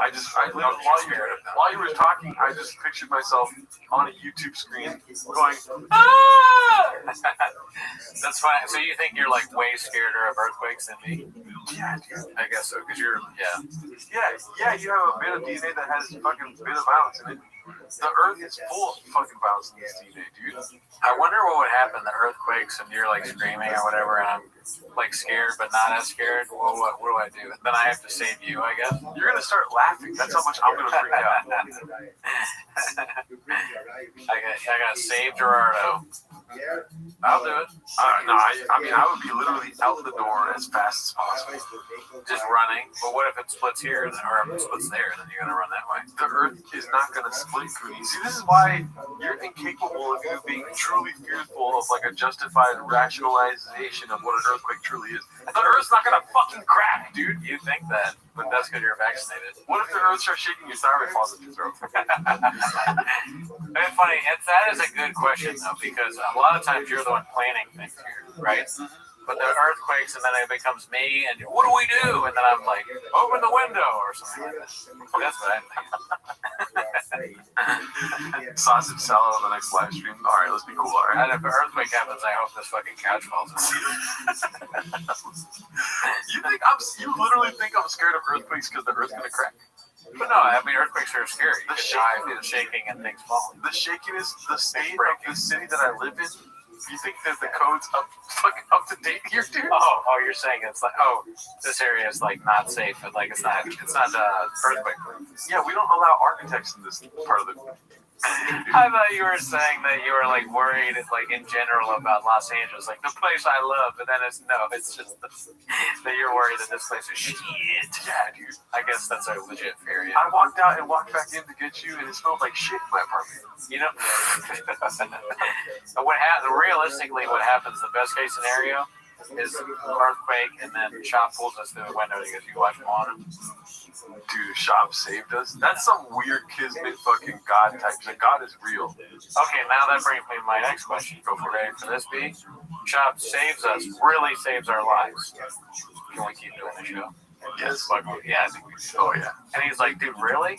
Really? You're going to... Oh, really? No. They're still doing the show after I saved their lives. Yeah. And they regret saving us. It was fine. I mean, if he saved us, I would feel inclined to ask him for pizza. Like, let's go get some pizza. On us, dude. He's like, oh, dude, you completely forget that we're doing the show about him. Like, oh, dude, I love pizza. Yeah, I don't know if he would save us because he'd be mad that we made fun of Brian so much. That was our biggest mistake. Dude, you think he gives a fuck about Brian? I think so. I don't think so. No? No. They're like best friends. I'll be like, hey, dude, behind this door is your friend Brian dead. Behind this door is your friend Brian alive. He's like, say less. And then he just goes to the... But behind the dead door, there is also a living Joe Rogan behind the living... okay. You know... Because we're Joe does. Yeah. That makes sense. I took too much time to do that. I was trying to get to it. Papa saves you. You go back to Timos every week. There you go, Paul. Thank you. Papa saves you. You go back to Timos every week. But can you guys be a little honest here? Isn't Timos better when it's not every week? Right, guys? It's like yeah, we like doing... I didn't realize what you said. I thought you meant like we go back. I didn't read. I got great excited. I didn't understand the second part. I'll be honest with you. I'm not going to sugarcoat anything. Let's see here. You're doing a poll? I'm going to ask them. We'll change it to however you guys want. What are you talking about, Nick? This is a Yeti. Know your fucking water, dude. What do you guys like? We can go back to every week or every other week. Keep it at every other week. But I do also have this thing. Oh, okay. People like every other week. Look at that. 80%, 86% every other week. Wow. Okay. We'll just leave it like that then. Do you see what I put or not? Are you good? What did you put? Every other week, ever. Yeah, what's better? Get it? Oh my god. I don't understand words. This was posted by Moonman 666. I was acting like I was posting one asking every week or every other week. Oh, and then you only showed that one. Only every other week and never. So they have to vote every other week. So now when I say every other week, it looks like they wanted this. Oh, okay, good. So, but you explained it now, and it's not going to work. That's why I'm fucking. Oh my god! I'm gonna put my dick inside of your fucking. What's it called? Pause. Your cars. I'm gonna put cum in your gas, dude. That's what I'm gonna cum in your gas tank, dude. We're winding down on the show. I'm tired. I'm not paying attention, dude. Okay, I'm sorry. You're gonna leave here scared. I went to a comedy show with Cooney the other week, and I was like, "What did you think?" And he's like, "The show sucked. They didn't explain any jokes." That doesn't make any sense, dude. We didn't do that. Okay, we'll keep it at real. I think it's funny with you, man. I love being a sports mom, and the next post bitches about being a sports mom. Post, what are we doing? Post that Blue Man 666. Not sure why my fave time of year, aka September to January, is filled with sports. Why I'm over it, and today was the first day. Who's that? That's a kid, huh? I don't know. That's the nanny. The nanny, probably, yeah. They got a nanny, dude. I wonder why they never talk about the nanny. Oh! Every night, good Timo's giving me tweets. Play a bunch of one takes on the stream, Debbie. Oh, yeah. Cooney is disappearing like that in the future. Gerardo put his dick on the pole scale and barely moved. What does that mean? I don't know. Oh my god. We already saw that one. Papa's still not invited to the mothership. This is something that piques my interest. I don't know if you guys can tell with this shirt on. Get it? Hard tits, Cooney. Okay. Well. Back at it, pal. I know this is a weird thing. Go back to Martha's Vineyard. Sometimes I get cravings, and I have a craving. Well, no. Okay. I never had a craving for that. I will say, though, I was at the mothership last night, and Gordon Ryan and GSP were in the green room, and Tony Hinchcliffe comes up and goes, and then Rogan was there, and so it's the who's who, and Tony Hinchcliffe goes, I can always tell where Brian will be when there are muscular men in a room. True. Right next to them, practically feeling their muscles. And I went, Tony, you know me too well. Yeah. Because anytime there's a room full of people, if there are really hot girls over there and really big, strong, muscular guys with cauliflower ear, or if they're Navy SEALs, you know you're going to find good old Brian saddled up to them. Did you talk to Mr. GSB? What a sweetheart. Yeah. We had a long talk. He's such a good guy. And he's still living in Montreal? He is living in Montreal. He's out here training with Dan, right? Yeah, he comes out here and trains with Gordon Ryan. Yeah. Because he was there. He was good. He was thinking about coming out to archetype boxing. And I said, you come to archetype? Because I was, but I'm going to go over there and just play around with those guys. Oh, he just did it so he could do the French accent. I'm not realizing that. But do you think, like, GSP, do you think he would, like, try and do, like, a copyright strike because they're talking about him? I know it's not his content, but you're going to tell me. Yeah, he's just like, YouTube, please, is there any way you can take this down? These are lies. My wife saw these. He's writing, like, I didn't talk to Brian, dude. I wouldn't fucking think so. He's telling his homies, like, I avoided him. And he's still talking about me like I talked to him. I have not to read that. I am always. Because the way they treat me is that it's always humbling, and he lets me go a little bit, and then. Do you think GSP likes him? Like, do you think he likes people doing a French accent in general, like that are Americans? Probably not. Yeah, that's what got him into fighting. An American doing a French accent. Yeah, he would fuck him up. That was the inciting incident for his fighting career. GSP is actually going to be here on the 20th. It brings me back. I think I'm going to get out. He's talking about Gordon Ryan. Yes. I think I'm going to get out. He gives me some space, and then I'm back to square one. Yeah. I'm like, well, that's what happened. So he likes to train with Gordon.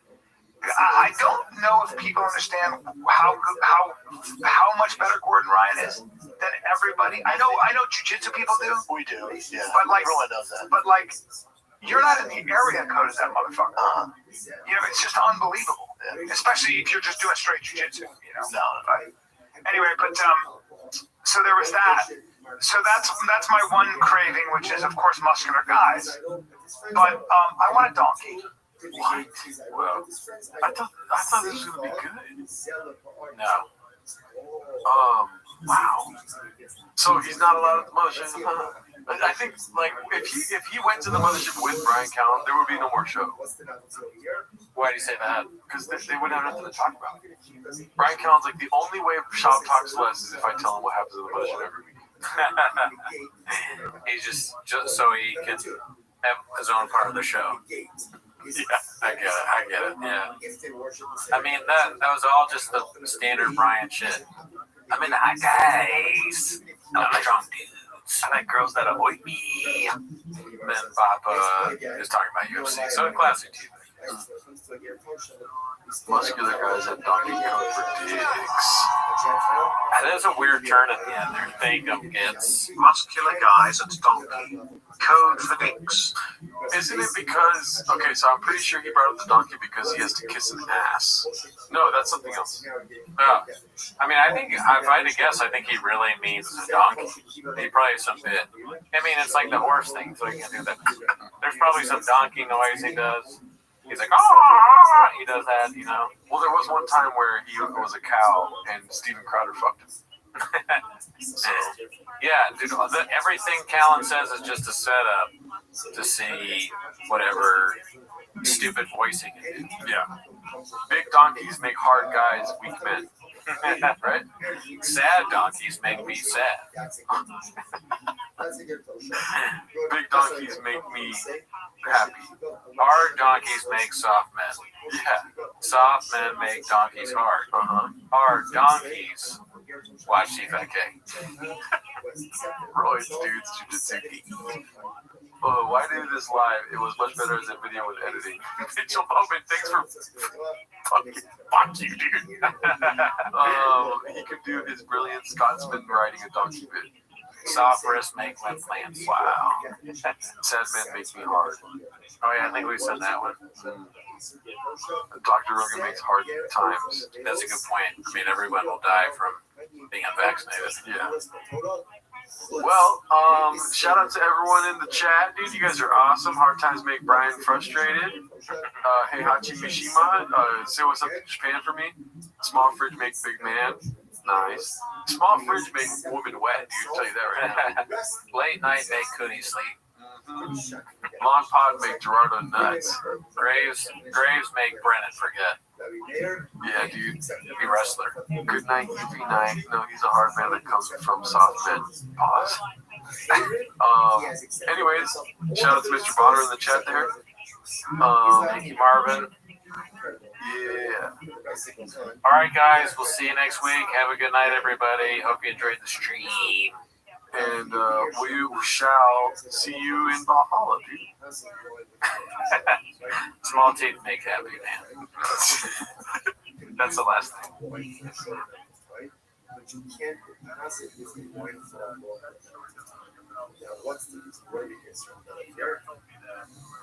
the concerns that are here?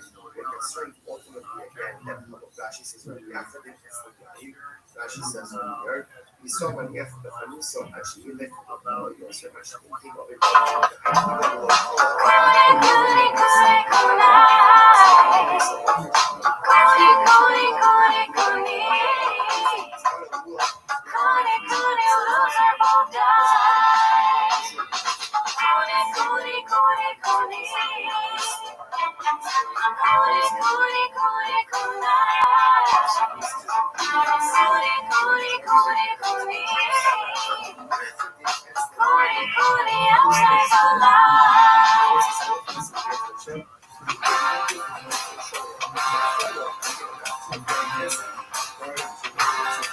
Stop my favorite time of the week when you get to hear Papa try to speak. Release the promise today.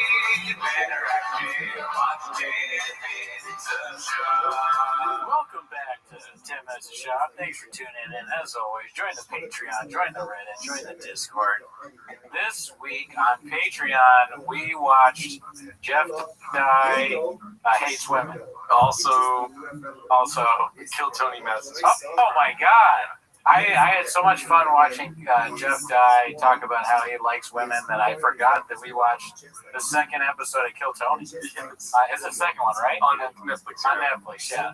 It was in Madison Square Garden. It was really good. We watched a little bit of it and had to turn it off. Yes. But anyways, Also, actually, a big announcement. We've been talking a lot about this, talking about every night. September 20th, we're going to live stream the Gringo Poppy for 24 hours straight. We will have on such guests, hopefully, because they've all said they would. Brian Peel, Mark Harley, potentially Brendan Walsh, Sean McCorkle, Alan Strickland probably, and maybe some other people. Oh, IDM. It doesn't matter. Podcast will be on as well. And it's going to be 24 hours of the Gringo George Poppy. W. Bush. Yeah. Michael Irving. Jerry Jones. Yeah, and also everyone that's been on TFAK. But anyways, that's not why you're here today. So mark your calendar for that. That'd be funny if the Dallas Cowboys watched this because, the Gringo Poppy was shot in Dallas. I'm sure there's at least one Cowboys that knows about us. Although I hate the Dallas Cowboys, I gotta be honest with you, so fuck you if you watch. But anyways, that's not why you're here. You're here to watch 10 minutes of shop. So start the timer, play the chain clip. Great question, Jack Donahue. No, we have not messaged Chin yet. What up, G-Rad? What up, B-Rad? Krug walking all 8 inches. Okay. Oh, shit. Okay, Cody's still bald. If you average out Nardo's hair equally between the both of you, then Cooney's still bald, and G. I mean, I'm so bald that if they took both ours, I would still be bald. Yeah, probably. You know what's fucked up, dude, is that you didn't put Gitardo. Gitardo. Yeah, I mean, I put all the ones I can remember, but that's great. Yeah, you spin facts. All right, let's get to the Fighter and the Kids subreddit here, dude. That's what we're here for, daddy. See my bald head. So I put it around so you can still see. Try photoshopping the hair on that thing. Impossible. All right, so here we go. This one is the first one. Obviously, remember with DJ Khaled, or who was it that he collabed with for the hair thing? DJ Khaled was one of the people, yeah. It has like a bunch of different celebrities on it. Okay. You can see it. Yes. This is posted by Wonderful Salary 5432. The product already has reviews about changing lives. You want to read that review right there, Pete? That's Daddy's color. My kids would say when pointing to the color gray, it drove me nuts. I've since switched to using Rewind, and I'm back to being an Adonis.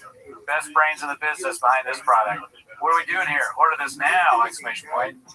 So that's obviously a homeless cat. You missed out on Beast of a Hair Dye. Damn, dude. They're everywhere, dude. The cats are everywhere.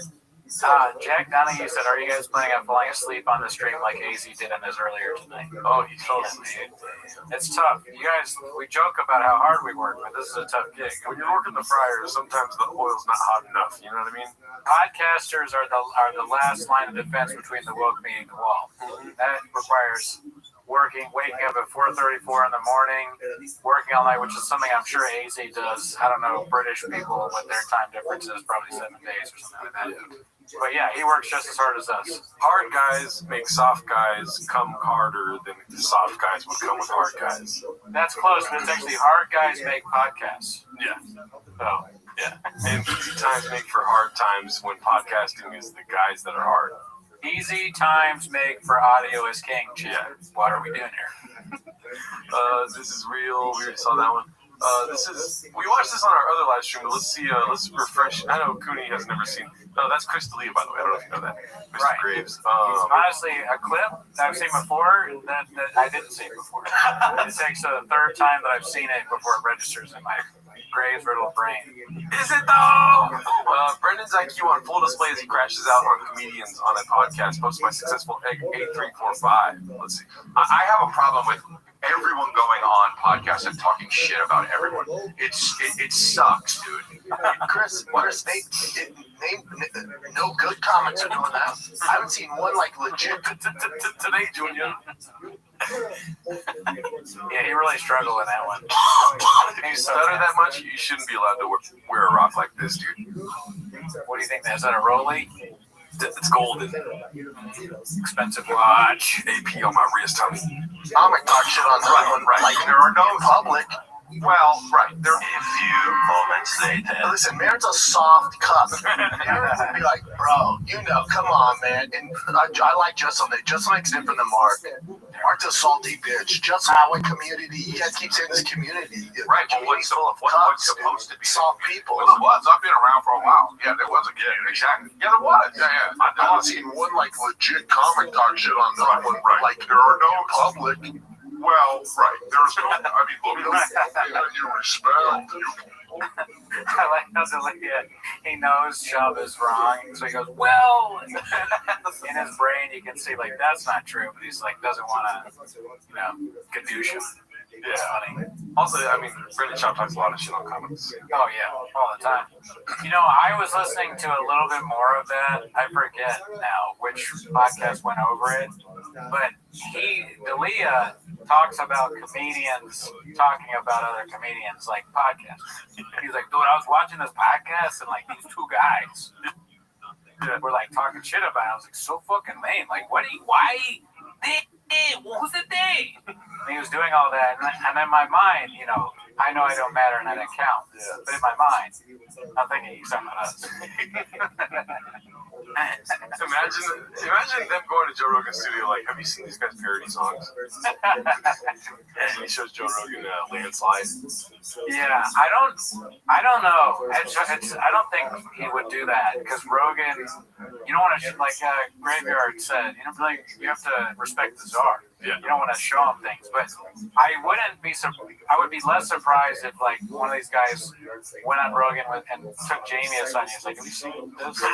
And so Jamie knows about it. Yeah. If you look at his bookmarks, maybe there's a.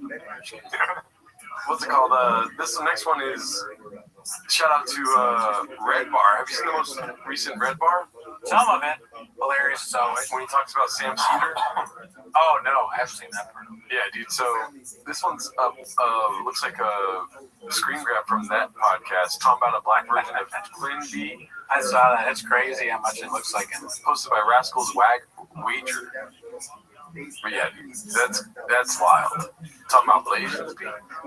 It really looks like him. That's like a Chappelle and Quinn had a baby, bro.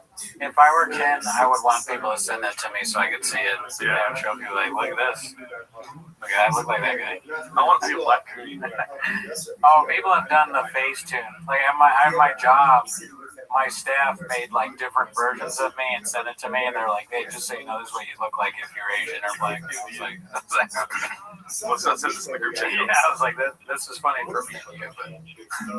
All right, looks like Khabib time is back here, dude. Look at you guys. This one's posted by Khabib time. People are like, "Are you coming back to comedy?" People meaning Brendan Cooney. People are like, "Are you come back to comedy?" I can't. I can't be selfish anymore. I can't. It's not about me. It's about the kids. So, Charleston. It's just, I can't do both. I can't. I can't. And then be present. Like, I've never missed a Tiger's practice ever. Never missed practice.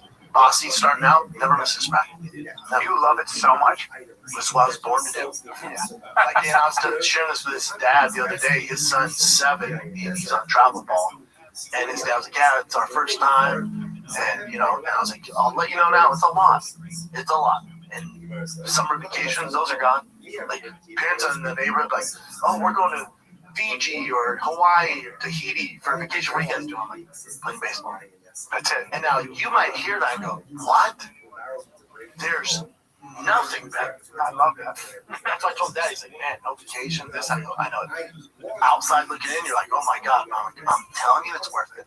You're going to be in some shitty town in Texas, but it's going to be the best time. Yeah. There's going to be snacks. The kids going to ball out. There's going to be some shitty hotel. It's the best." Yeah. Shitty hotel. My kid's in tennis camp right now. All right.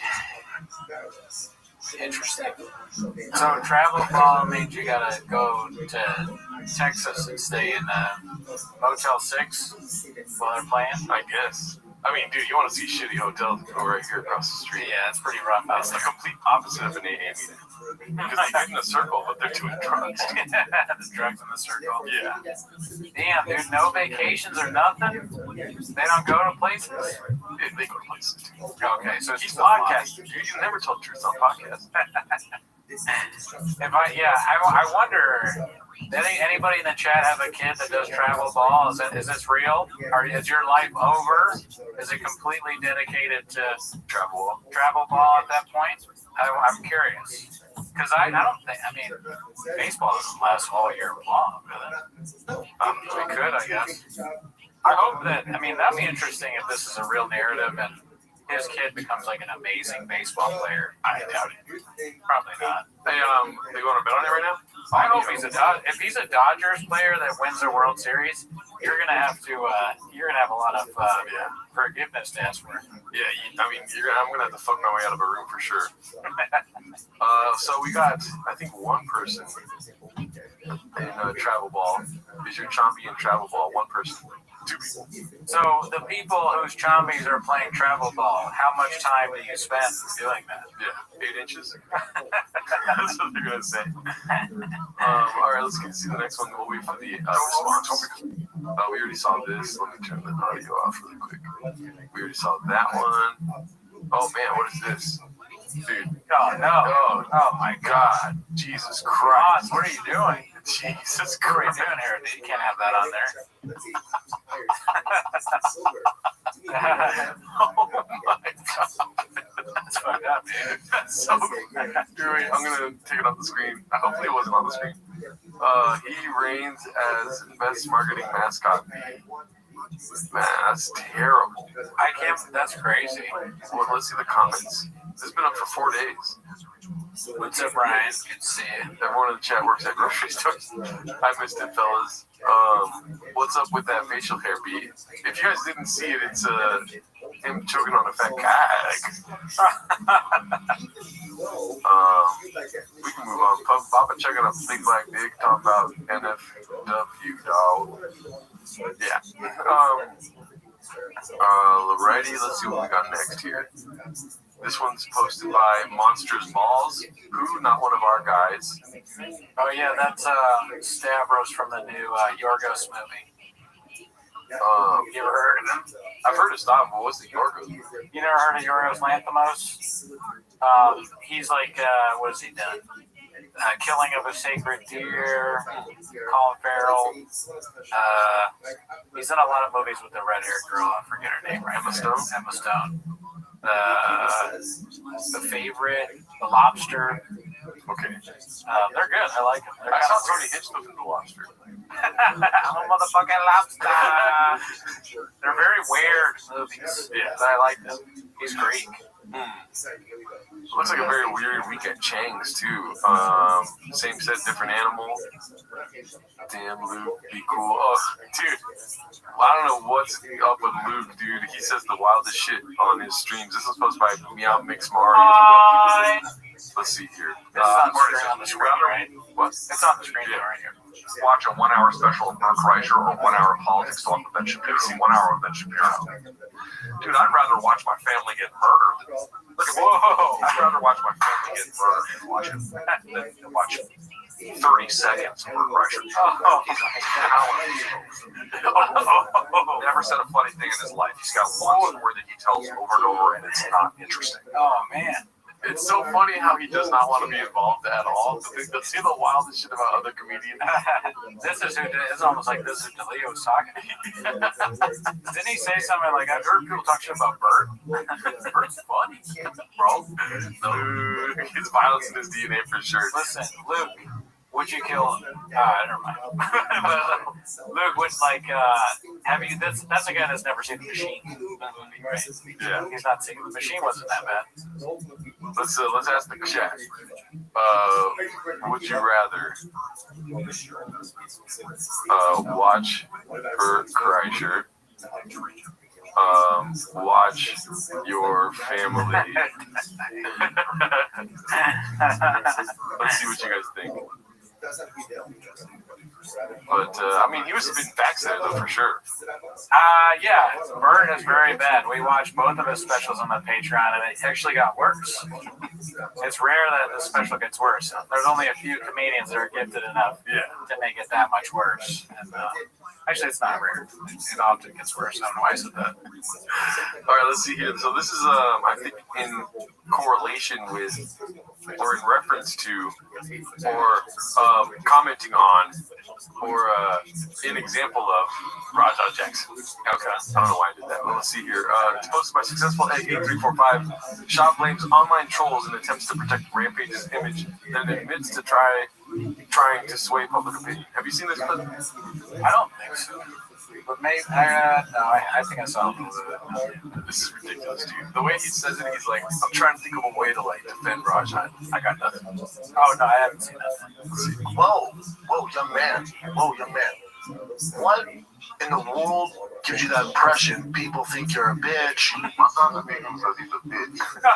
You're soft, you're a beta, you're some cock. Where are you getting? He loves that word. It's not from his dad.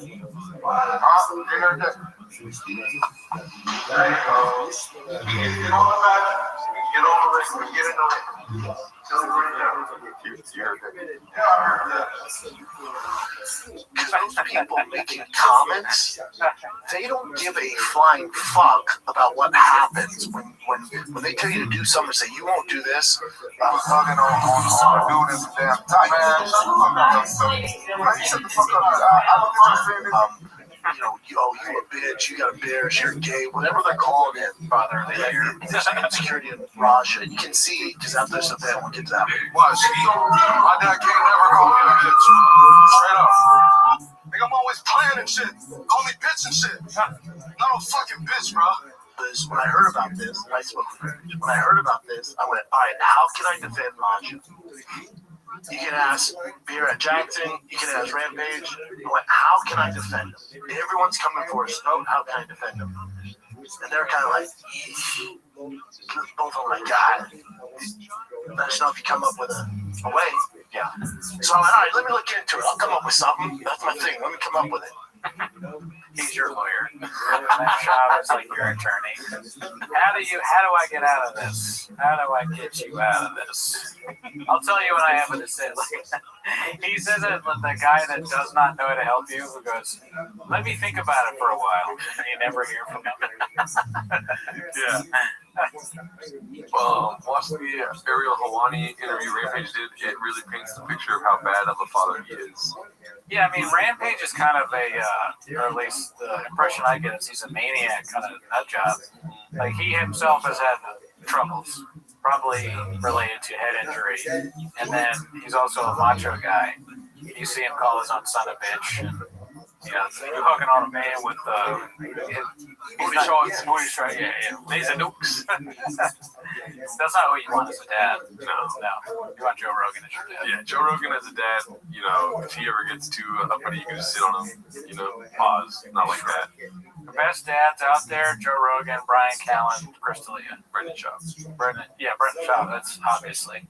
I gotta be like, Dad, stop coming to T-ball practice, dude. Yeah, he's such a good dad that you have to tell him to stop attending sporting events. Yeah. No, I won't split my cubby with you, Dad. Dad, I don't want another lithium battery car. I have so many. Dad, I'm tired of getting all the clothes and a cool snapback hat. Dad, I don't care if you can beat up my friend's dads, dude. Stop telling me that. Backwards hat, backpack, like just like that. What does he say in the special? Look just like he flies down. Jerry agrees. How about you be my dad to be Cheers? I'm down. I'll be all down here. I'll be your father. Jerry and Grace, how about you be my dad to be Chairs? Well, I'll tell you one thing. You need to call CPS calling me Jerry like that little kid with a J. That's fucked up. Dad, I already have a baseball bat. Rampage will light you up, but Raja will keep you busy. Hell yeah, keep them comments coming in, y'all. We're reading them. I definitely would rather have Shab as a dad than Rampage, I'll tell you that. What's it called? Let's see. Oh, Magnus already said that. I agree, Magnus. Yeah, Papa's a better dad than Rampage for sure. I would rather have Brian Callen as a dad, dude. You're my son now. Calm down. Be cool, dude. I'll have to cut that part out. Let's see here. Man, there's not a lot of stuff happening at Chang's this week, y'all. I'm trying to find something. Oh my God, what the hell? I have a feeling this was This one isn't real. Commander of Farts posted this one. Before and after. I mean, just stop taking pictures with different color hair, you know what I mean? Yeah, who are you, Cooney? We got a lot of wigs. This is definitely his liberal arc when he was in the liberal scene out here in LA. Isn't it funny that all those comedians that are super hardcore Trumpers now used to be liberal? Oh, yeah, for sure. That's hilarious to me. They got, I mean, all it takes is the one guy that pays their salary to be like, hey, you know, I'm thinking different. This year, I'm thinking Trump. Yeah, dude. I mean, this one's not that bad if you ask me. Only because I can do that. He thought that was so fun. This is classic meathead humor. I'm emo and gay now. Watch your hair grow long. Watch your hair grow long. Yeah, shit. You gotta be thinking. All right, let's see what else we got here. Almost everything that Shop says as a joke is something that, like, you could envision a jock bothering you about in the locker room. You're trying to put away your stuff, and then the jock's like, I'm gay. Come on, man. I'm just trying to put my shit away, dude. Leave me alone. Have you seen this one yet, dude? This is like a Reddit ad. No. It's pretty funny. Obviously, it's somebody cooked it up. Some orange chicken in it. But it's posted by Successful Egg 8345. Somebody posted it in our Reddit in Reddit tweets. Oh, shit. That was Successful Egg. Yeah, this is one of our guys. I don't think he was the one. He could have been the one that posted it in our Reddit, but he posted it here. I don't know who made it. That's what I'm saying. I see different sources on it. From famous comedians to people who live in their mom's basement, what are we doing here? Let's see.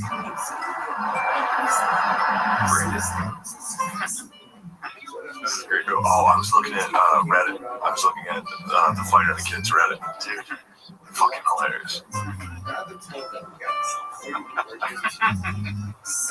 This is like Rat Shop's Reddit.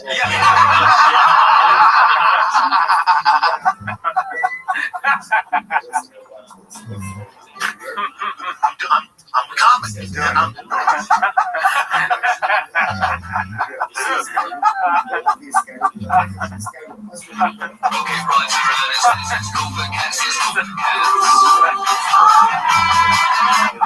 It's an entire city dedicated to I know.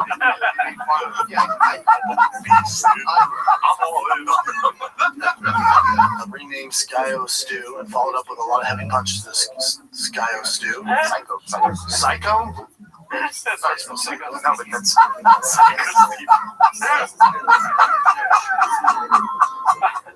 Sios. And there's a soft cup.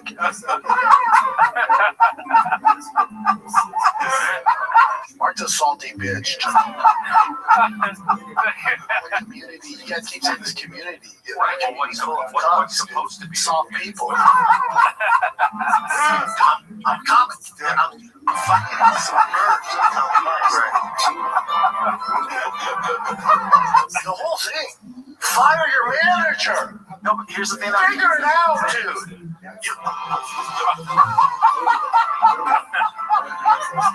You guys like your freedom? You like have an opinion of freedom? Thank you.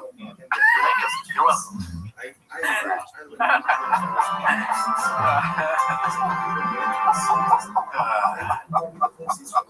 Damn, dude, that made me feel good. That brightened my mood. That's like, I feel like I just took Zoloft. I think that's what Zoloft does. Hey, Successful Egg, did you make that or no? He's in the chat there. Thank him, you racist. This video is so funny. Yeah, dude, that was great. Whoever made that, great job, dude. This is great. This is posted by Don't Lose Your Cool One. Deep Cover 25, Fat Joe and Fat Patrick, dude. What the hell? Wow. Virtually identical beats. Who would have known someday they both be making all this money for one hair brand? Yeah, dude. Man, Lehman, I don't have the dolphin thing with me today. I'm sorry. I have this one, but I don't think it's a dolphin. No, you need an N-word straw. Oh my god. Let's see here. It sounds like it's an N-word straw. No. Nope. Let's see what we got next. Brian Callen calls out Papa's fake tea levels. Uh-oh, don't want to mess around with that, dude. You'll like Let's see here. Post my 7-digit. I don't even need that much sleep. I think my testosterone is fucking super high right now. No, it's high. It's high for a man. 975 is not high. For 58-year-old. No, 9. You're 975? Yes. Holy shit. Last time I checked, 973. 1400. Yeah, because you're here, you fucking asshole. Also, that's way too high. That's actually way too high. So 900 is crazy high for anybody. 900 is high, yeah. So shut up. No, for anybody. For anybody. You're unhealthy. I don't. It's rocking for 58. No, I'm proud. No, but can you not? I'm not. What? I'm just. You know what I am? I keep it real. On the verge of death, you moron, because you're taking steroids. Yeah. You stupid idiot. Shooting up steroids in the fucking T-ball clubhouse, dude. Oh my god, yeah, in front of kids, you clown monkey. You're like, what are you risking your life so you can tell a 50-year-old man that he's old? 1400, like he's all proud that he's an idiot. You can't bullshit on those guys you work out with, and then you come to the realness, right? No, you come to the realness. No, dude, and I go, that's good. No, I don't like that you put governors on it, man. Yeah, I mean, argument. Just the best podcast of all time, right, guys? Granted, I have no idea what either of those numbers mean, but if the way I took it is that Brian is saying it's unhealthy and he's on steroids, is that what he's? Yeah. So if that's the case, I stand by what I said. Yeah. Don't do steroids, kids. That's Daddy's number. So let's see here. Papa tries to say nest egg and fails miserably. Posted on ABTV12. Let's see. That doesn't mean if you sue Raja, you get to Rampage's money. It doesn't work like that. So just so you guys know, who keep saying, "Oh, sue Raja." That dude, that wrestler, you're gonna get nothing. You're dealing with a very young kid who has no savings, no endorsement deals, that doesn't have a fucking goose egg of money stored away. So the lawsuit's gonna go nowhere. Goose egg, dude. Nest egg. It is funny. I watched that whole episode, I think, when he was talking about Raja. Oh, yeah. And he's like, hopefully, whatever Psycho Stu doesn't press charges, because then he'll be in for attempted murder. And it's like, when have you ever, been stopped from getting charged with attempted murder because the other person didn't press charges? Yeah, I don't know if that's how that works. That's like a criminal thing. It's not a civil thing. Yeah, if you try and murder somebody, the choice goes out the window, I think. Yeah. Damn, dude. Nest egg is great. That is a David Chase kind of malapropism from The Sopranos. He's really, I've said it so many times, but he is really good at that shit. Yeah, I mean, you can't make it in life without your goose eggs. Have you ever heard someone call nest egg goose egg other than him? I never thought that it would be a thing. Yeah, no, I didn't think it would exist until this clip happened, and now I'm like, what is next for Brennan Schaub in the English language? I never thought of what a goose egg is. I guess they lay eggs, so that part makes sense. Yeah. Because they are birds. Damn, goose egg. Right? These are birds. Are duck. Is a bird a duck? Is a duck a bird? I'm not sure. You want to look it up? I mean, if you don't know, that makes me feel good. I'm glad that you don't know. Let me just say that. Because Yes. There we go. So then, if you thought I was stupid, suck on that. Is a goose a bird? Yes. I'm confident that squirrels aren't birds. Okay, is a squirrel a bird? I'm pretty sure they're not. Squirrel a bird. Can you even fuck a goose? No. Can you fuck a goose? No, do not. Okay, my bad. Oh, DP. Goose egg is a big 0.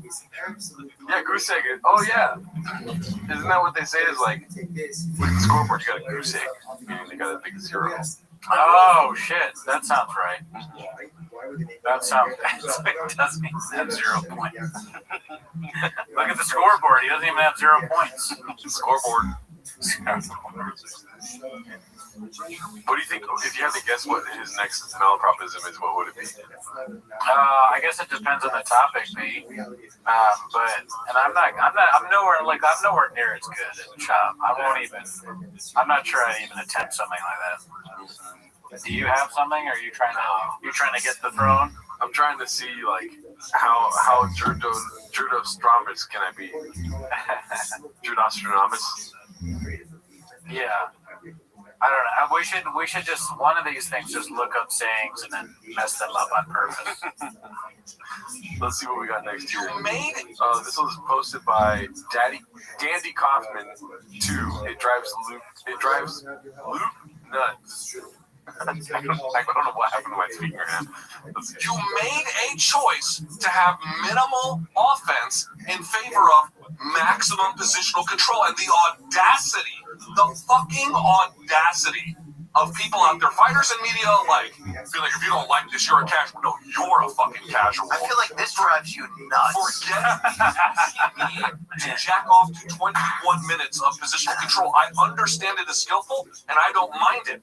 But make the argument where it is. That is a choice to minimize your offense in an offense-first sport. I don't have to think that's awesome. You're fucking wrong. These people live inside of you. It drives me. I just can't stand the currency that we give. So funny. Gerardo Lacrum, that's hilarious. We're in the BC simulacrum. It drives him nuts. Him being serious and then BC doing shopisms is like, what does that remind you of? This show sometimes. This show. Right, like the Raccoon Tweeties aspect. Also, I'll do a plug. Luke, if you find yourself to be a lib cook, as Brendan would say, like me, you might also enjoy. Luke has a new political show out, so check that out on his YouTube. New show alert! Check out Luke's political show. I also have a new political show on this channel. Yeah. What is the name of it? It's called Gerardo BTQ. Okay. Yeah. Check that out. I just basically I could to gay people. Let's see here. This is posted by Haphazard. They're launching a Patreon because they're in Texas. I feel like we watched this, or did I watch this on my own time? Yeah, I think we watched. Let's watch it again. Yeah, right. We watched this. Because I remember hearing about them talking about Patreon. Yeah. That also reminds me that we're launching Patreon next week. So I know we're probably going to get to this later, but they have the numbers up for the Patreon. But it's only as of, like, I think the day they started it, they had like 7 paid members and then they turned off. Like, oh, man. Let me see really quick. Keep talking about people. That's fucked up. You know, we knew not to do that. And that is such a hilarious rookie move to launch a show and then hide. Just leave it up. You're famous. Yeah. It's funny, honestly, if there's not a lot of... You might actually get a lot of subs because they're so low. Who knows? You never really know. Chains is like the stock market for Brendan Schaub. It's like up and down, and like the effect it has on the show. Who knows? It could make more views. It could make less views. You know, if there was no Changs, then would the truck clip video have been as big? Would Brendan have gotten as much heat? I don't think so. All right, so here we go. This is I think the fighter and the kid. They started it. It looks like just yesterday. Is Brendan entertaining a BKFC fight? Ad-free, so it's just a regular episode ad-free. You know, behind-the-scenes wrestling session. I would be willing to show our numbers if they showed their numbers, like if they were like, we'll both show our numbers together. Yeah. And just compare to see, like, they have 3 posts. Well, they just started. Yeah. Audio is king. Who do you think is up to the TFAK Patreon? Joe Rogan. Let's see membership options. Only one option.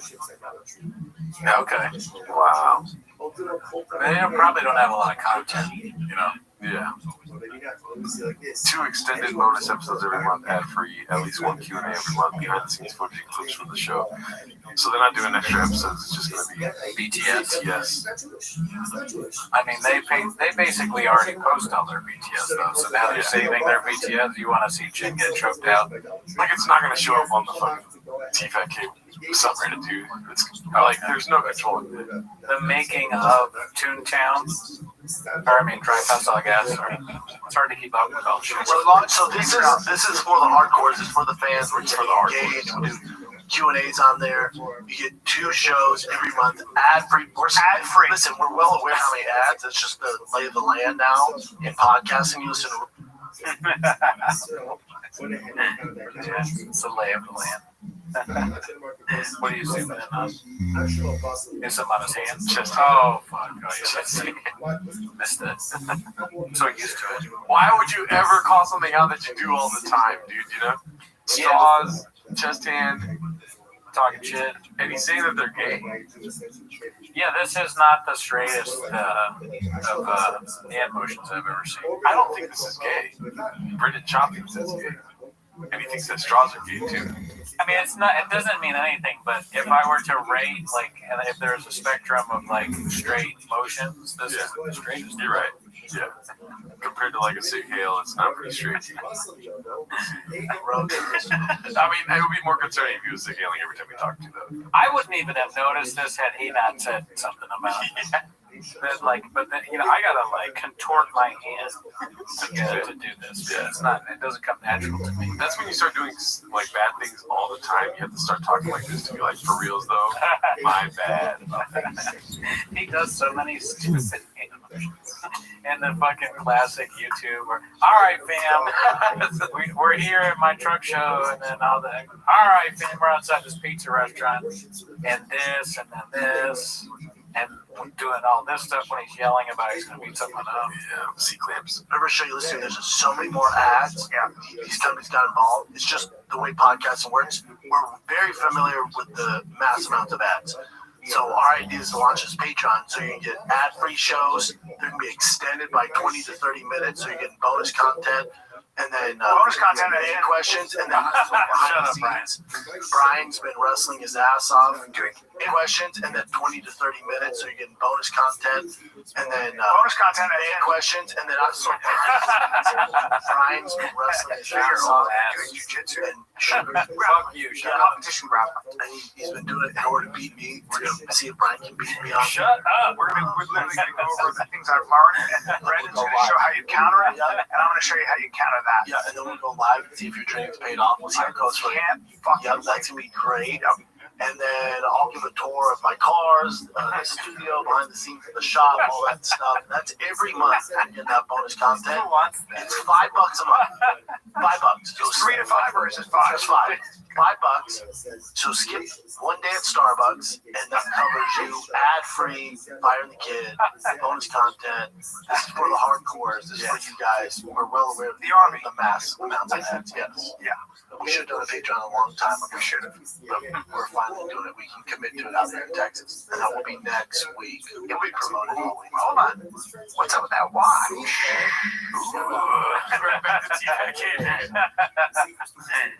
Rob, 125. Dude, that would be like me going, yeah, so the Patreon's going to be me. I'm going to show you, like, how when I wake up in the morning, I make coffee, and I eat yogurt, and I put coffee cake. I get my coffee cake, and so much that might actually turn into a show. Like, dude, he has a lot of different kinds of coffee cake and donuts. Fucking eat. I eat more than Josh can eat. Yeah, dude. I don't know. Okay, let's see here. Not to out any of you. These are anonymous polls, but I want to know who in here has already subscribed to TVAC. Yeah, have you subscribed? Or you do the poll, but I mean, I'm jealous of the people that have subscribed, because as redacted as that sounds, you know, don't think for even a second I'm not interested, because I'd like to know. I want to know. And please be honest if you are not. You don't have to out yourself in a comment. I want to see. No. Put Rajah Jackson between Cooney and some coffee cake who walks away unscathed with Graves. Well, I'll definitely be walking with Graves. I wouldn't give that scum back to us. Shout out to 300 people, dude. What the hell? The horn has grown since last stream. Is my horn coming back? Yeah. Oh, no. Yeah. Really? Yeah. God damn it. I gotta go back to the doctor. Let's see here. Jesus Christ. I still would. Would you? Alright. When Joanna gets a new handbag with Peter Shop's money and posted my downvote me. Oh my god. This is Cooney's face when he first discovered coffee cakes. That's such a hilarious diss, Peter Shop. Yeah. He's paying their life. Cooney's horny again. I wouldn't give him a diamond under any faucet. Wait, this wasn't a joke. We did this last time, I think. 13 days.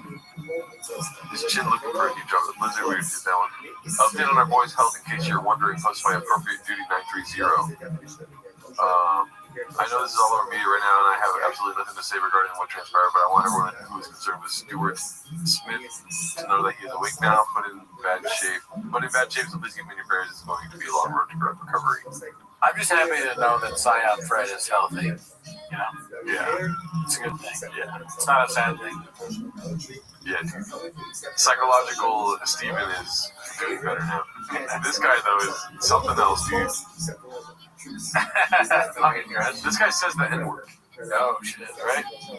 What is D6 name, do you think? It's something to do with comedy. Oh, shit. Yeah. Oh, that's the guy. Yeah. Oh, that's why you're saying. Oh, yeah, that guy's like, he takes off his hat and he's like, guess what? I am black. That was an interesting thing to say on stream. Yeah, he's like, listen, y'all think I'm gonna vindicate myself right now, and then drops the N-word like 7 times. What does that have to do with Stu being in the hospital is my question. Maybe that's like a psyop on his part where he's like, if I say the N-word a lot, they probably will make that a controversy, and I'll get off of like the whole like abetting a murder thing, you know? This was his one chance. I think it was that guy's one chance of like finally letting everyone know that he is black. Yeah. He was like, people think I'm white. This is my shot. I want Formula One, dude. Simulacrum stew. That was pretty good. Simulacrum stew. Instead of Psycho stew. Skyo stew. Shout out Leah from Havery. We still like Miguel, or we hate. Oh my god. Stop. We don't talk about Miguel anymore. Miguel asked me the other day, he's like, you guys don't bring me up anymore, right? And I was like, no. We don't. We do not. Let's see here. What's next? What the fuck? Joker. Oh shit, I haven't seen that. Brendan Johnson posted by It's Loon Meme. When I was a little boy and told people I was going to be a comedian, everyone laughed at me when I was laughing at me. She got a wrestling match with Keith Velasquez. How do you think you did? Straight up wrestling? Yeah. I think people be surprised. Really? I think so. I think you'd be surprised. Joker, I think he fucked you up. And finally, in a world where everyone thinks they can do my job, check out this guy. You can tell he just went through hell with his eyes. Obviously, he's not doing well. Forget this. There's this giant Asian doctor. And he goes, Mr. Shah, you'll live. He points to this mirror. I'm like, what's wrong with my mirror? Oh my God! You can say that again, pal. You can just see gums, bone. I look like fucking Joaquin Phoenix. I was just.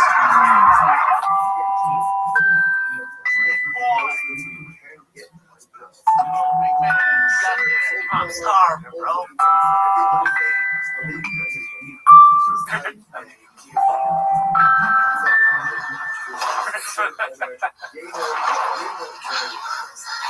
This isn't real.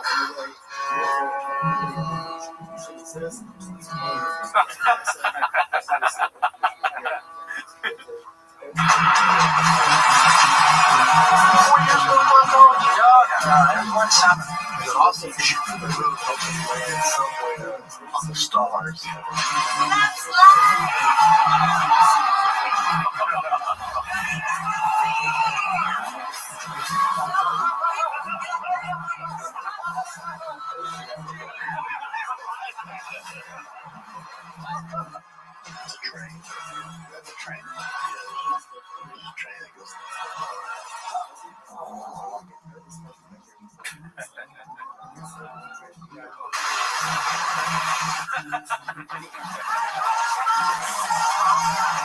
At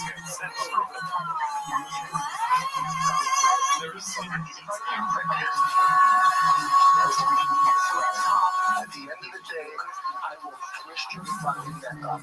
Ask your boys. It's all fake, but you're not fooling anybody. I've seen how the sausage is made.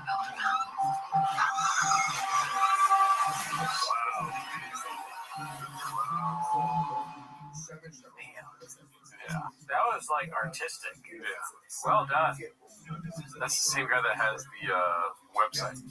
Oh, you know what's weird? I was just thinking about that as I was playing. I still haven't gone to the damn website. I gotta go and donate. Remind me to do that. Yeah. Man, that was you can. It's funny with artists. You can tell it's their work. Isn't that interesting? Yeah, with chefs. Yeah. And it's just, it's no different than a director. When a director's movies, you can kind of tell it's shot, like, you know, a Soderbergh movie. Yeah. It's like just the same as you would know to live me content from the TFK subreddit interest. Sorry if we're lagging here, y'all. We broke the stream. There's too many viewers, but not enough likes. All right, let's see what we got next. Today's let's see here. Has always been a Nick Pouch litter bandit. Oh no. Deleted account here. What's going on, B? Yeah, it's gonna be lagging right now. Too many addies.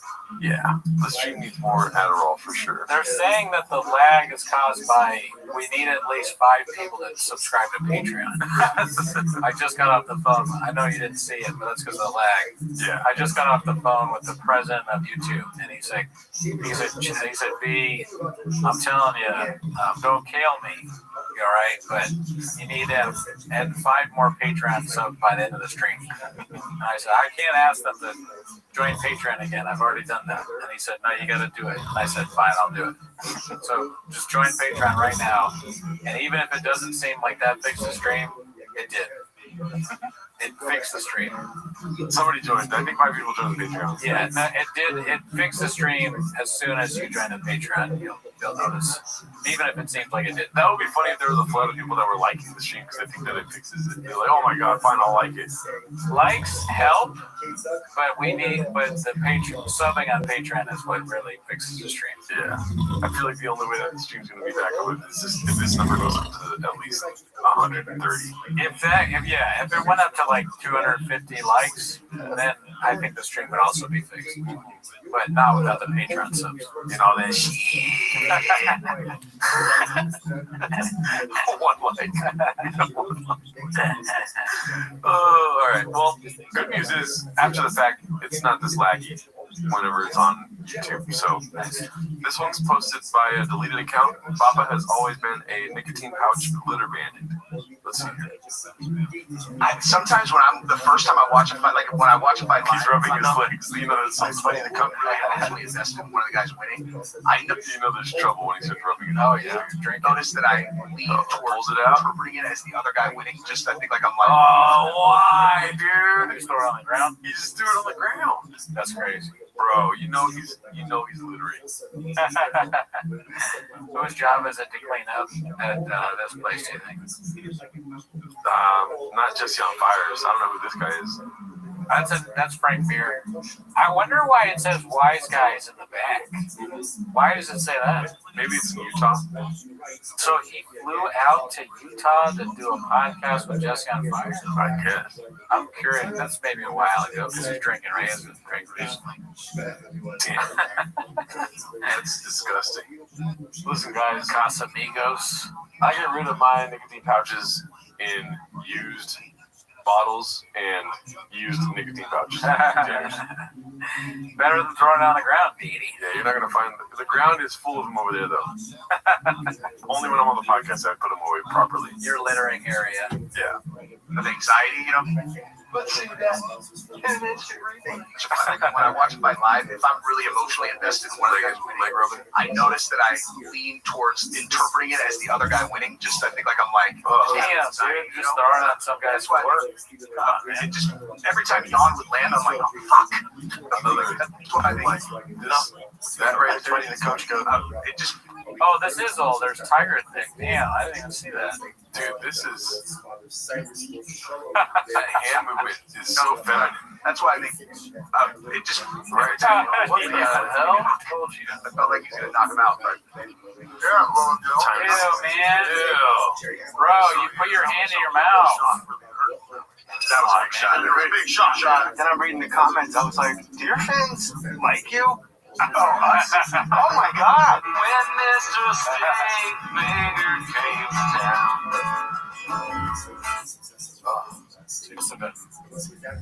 It's crazy that comedy clubs put him on nicotine patches. Gerardo better than smoking thinking weed. Yeah, that's disgusting. Let's see what we got next here, dude. Friday special, reheated old signature dish, hosted by Cheesy James. 7 minutes long. Let's see how long we make it. What is this? Tales from the Boppers. Oh man, we haven't seen one of these in a long time. I'm a good guy, man.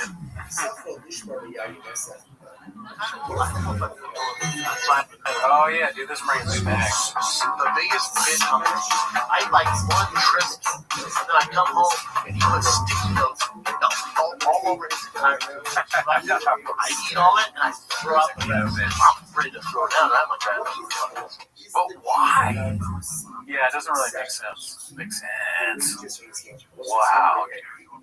So you ate all the food and he put sticky notes and that's what made you want to kick his ass. Do you feel like he's dumb in a way where there's something he's not telling us, like they bought the food together? Or do you think he's dumb in a way where he thinks that this is justified? I think both things can definitely be true. Like Shav is absolutely somebody that would leave out the part of a story that makes him seem that crazy. Yeah. But he also is kind of a bad guy. And he bullied that mentally handicapped person. Yeah. He's like, yeah, I said the mentally handicapped guy was stealing or something crazy like that. Yeah. What are we doing here? my phone's ringing like nonstop. The fuck I answered? It's his mom. You gotta pay it back and apologize. Okay, so he didn't pay for it then. So he's a bad guy. Sure, but Shab is such an unreliable narrator that you never really know what actually happened. It'd be funny if you interviewed the roommate and his mom and they were like, oh, no, that's not what happened. None of that happened. Shab fell out of the house. Like, he fell out of the window and he hit his head. We were worried about it. And then he started telling people that he beat up the roommate. We didn't know why. We thought it was part of the head injury. It's a sad thing. He has a podcast? Oh, no. They're shocked. People make, is it like a Howard Stern thing where they make fun of him like people do? Yeah. It is. Yeah. Which, you ask my mom like that, of course, which is all I'm trying to do. I'm trying to, like, I walk in, and I'm like, all right, man, car got broken into because you want to be a bitch. We're going to fight right now. I'm going to fuck you up. He goes, I'm not fighting. Ace Ventura 2 style real quick. Right in his face. Face to face. Wow. Wow.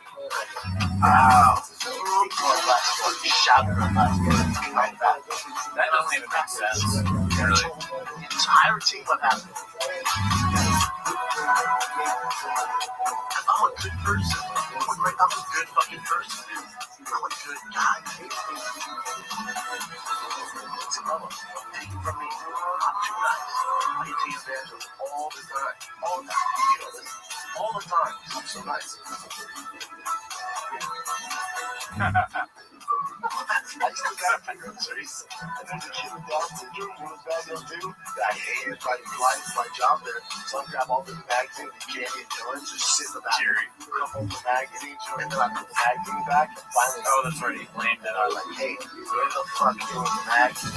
Not stealing. It's a problem. It's inside. It's an inside job doing this. Oh no, I think it's Jerry. Oh my God. Jerry with a G. Yes. What is poppin' the keys? What's one thing everyone around the world? You said that my career was going to be over, that you were going to expose me to Rogan and all these people, and that I have a lawyer. Brandon has he's got no right to remove this content. It's not his content. It's absolutely awful. Madam Sean was currently suing a small YouTuber over jokes they made about him. My video on Sean's Ringo puppies that oversees the content ID claim. He's using the YouTube DMCA copyright system to take down videos that are making fun of me. I'm not kidding you. I'm being sued by Brendan Schaub. Real person. I see you in the street. It was at a level 10 of rage. Here's Brian Callen. Operation Soldier had a wrote me a long email saying, I will never, I've always loved your work. I had stopped and punched my car's window because my dog died on my chest. This is my service dog. I guess in the military. You played that. You guys were actually making light of it. And I'm sorry, if that caused you to turn off the show, we don't need you. Show for you. You're finally going after anyone who harasses you online, including comments. You have spent $500,000 on monster lawyers, and that you have friends in dark places who are going to get the job. Friends in dark places. I forgot about that. I'm just saying I'd like to be killed by a Schaub assassin. Right? Like some assassin that he's hired. He murders me. How would he even know it was from Schaub? I guess I'm going to assume if I was murdered, if I am murdered, assume it was an assassin hired by Brendan Schaub. Yeah. Same goes for Gerda. Yeah, because they know I'm not the head of the snake, but I am the guy that knows how to plug everything in. And that's true. Yeah. They kill you and there's no show. Yeah. But also, not just Gerda, not just Graves' disease. There's also a network of people which, as you well know, leads back to Tiger Belly. So you get rid of us, it really doesn't change anything. Yeah. 2 more people will take our place. You cut off the head of the goose egg, then you get what are we doing here? Yeah, you get 5 more legs of the egg out. Hard men make Tiger Belly. Soft men make 10 message shop. Let's do the rest of this here. Do you respect Brendan Schaub as a...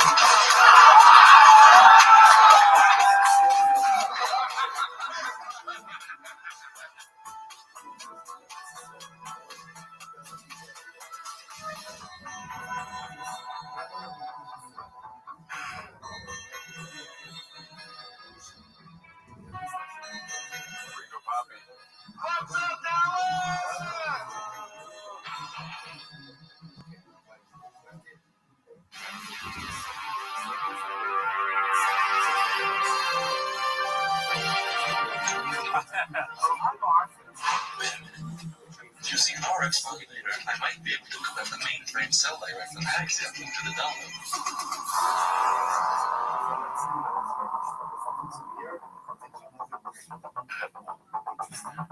He's actually really tall. Yeah.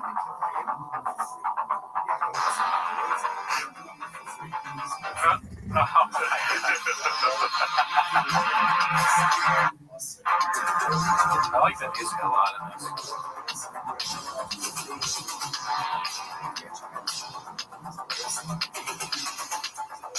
Reminds me of Drive, the movie Drive. Yeah. Damn, that's a lot of pages of evidence.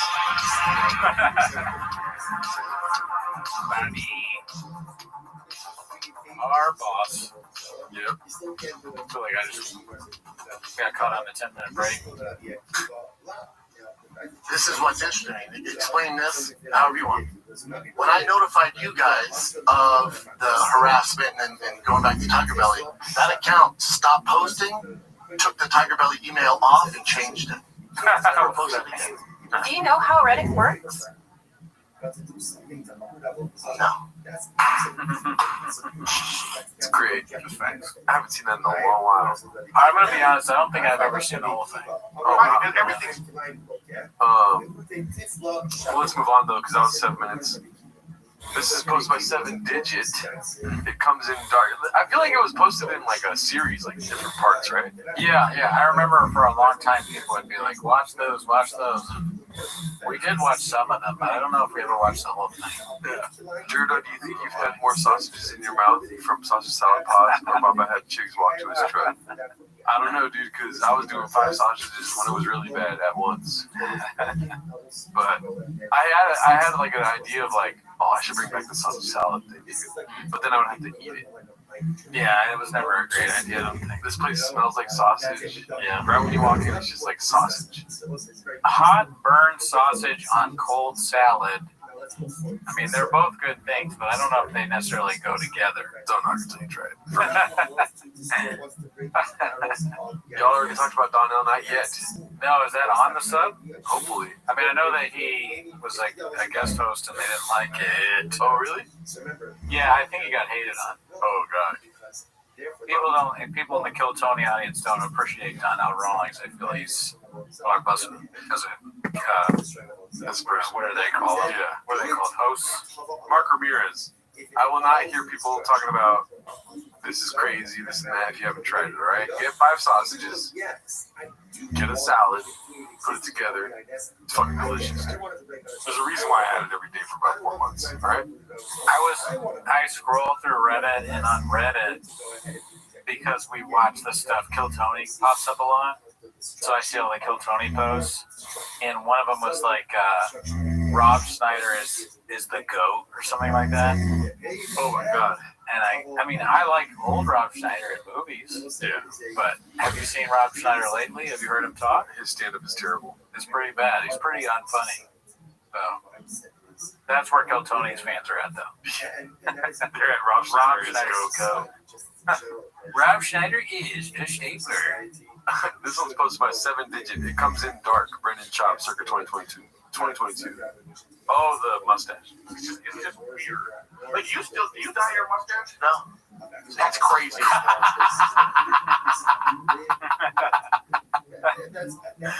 Oh my God, he was so fat too, dude. No. So obviously that's so obvious. Crazy. I was just doing a bit though. Yeah, that was being funny. How comes in dark that is compared to like you having some gray. But as it keeps going, but if I trim it so it starts off and then it gets gray. So if it gets longer, it gets like it gets gray. It actually doesn't make any sense. I did feel a little weird doing the photo shoot. But your hair, you dye your hair, bud. I dye my hair. My hair's blonde right now. What the 40? You got all that gray all on your face. Well, I use just from that. You use it enough. I know. But as it keeps going, but if I trim it so it starts off and then it gets gray. So if it gets longer, it gets like it gets gray. It actually grows some It doesn't make sense as a company using him at all. Yeah. Still? Dog, he has to have like Jeffrey Epstein level like blackmail on people. Oh yeah, and it comes in dark money. Yeah, dark money, Epstein ties, blackmail, islands, something. Peter Shaw maybe is involved, or Peter Thiel. Oh yeah, Peter Thiel might be his dad. Let's see here. What do we have next? I spent some of my Baba needs to jump back into comedy. Yeah, you look at this poetic picture right here, dude. I mean, that's pretty cool. Yeah. It's like Jordan or something. Dude's a great pick. It's like he would book so many spots and they would pay him money. You know? Yes, and so this is something you've said before. Imagine the YouTube money from another special. You've been busy, Chin. What are we doing here? You could make millions of dollars just putting out utter shit. Yeah. I would do that in a heartbeat if I were you. Yeah. Why are you leaving money on the table? And where do you get money from? you get money from? I have to know. If it's from your dad, that's boring and lame, but at least I would know. This would be a great picture to have behind us right here. Yeah, we should probably do that. Let's see here. Eraserhead. This is great. I'm proud of you. Post by Jeezy James. Wow, what else you got, Ching? Game Ching special. Single application, multiple accusations, washed up comedian extract. Yeah, Callan probably hates that Shab gets this gig and he doesn't. Oh, have you seen this one yet? No. Thick Boy with 3 C's. Diddler shuts down the allegations. People out there that say they've had sex with me, I've never been alone in a room with them. And people are like, oh no, dude, he pulled his dick out. Somebody was trying to come up and do an air conditioning maintenance. What? Oh, hey, what, dude? That was in an article that I fucking showed my dick to somebody who came up to do maintenance to my air conditioning. Dude, hey, think about that a little bit. Think about that a little bit. Think about that a little bit. Think about, who in the world comes to fix the air conditioning at, by the way, 11:30 p.m. So this is the night shift that I'm gonna want to show my dick to. Where the hell has a female ever worked the night shift and then worked on air conditioning maintenance at 11:30 p.m.? Or is it Ronaldo? Hey, LeBron, what's up? Sorry. Hey, Ronaldo, you gotta deal with that now. It's not that funny. I mean, it's, without commenting on the truthiness of the allegations, it's common. It would be like a common way of self-defense for someone who did do it to pick the one allegation that you think for sure you didn't do, and then only reference that one. Like, you think I pulled my dick out in front of an AC guy? And it's like, we're not stupid, Chris. You basically admitted to at least some of this stuff. Yeah. So, yeah. I mean, if it was that ridiculous, why did you act so sketchy right when it happened? Yeah, and also I think that he probably did pull his dick out for Ronaldo, or whatever, the AC guy. Maybe Ronaldo had long hair. He mistaked him for a woman because he's been over working on the AC, and then the guy Ronaldo turns around like, whoa, and he's like, I'm sorry, bro, I thought you were a girl. Is he though? You can still fix the AC though. I'm kind of hot. Thank you for laughing.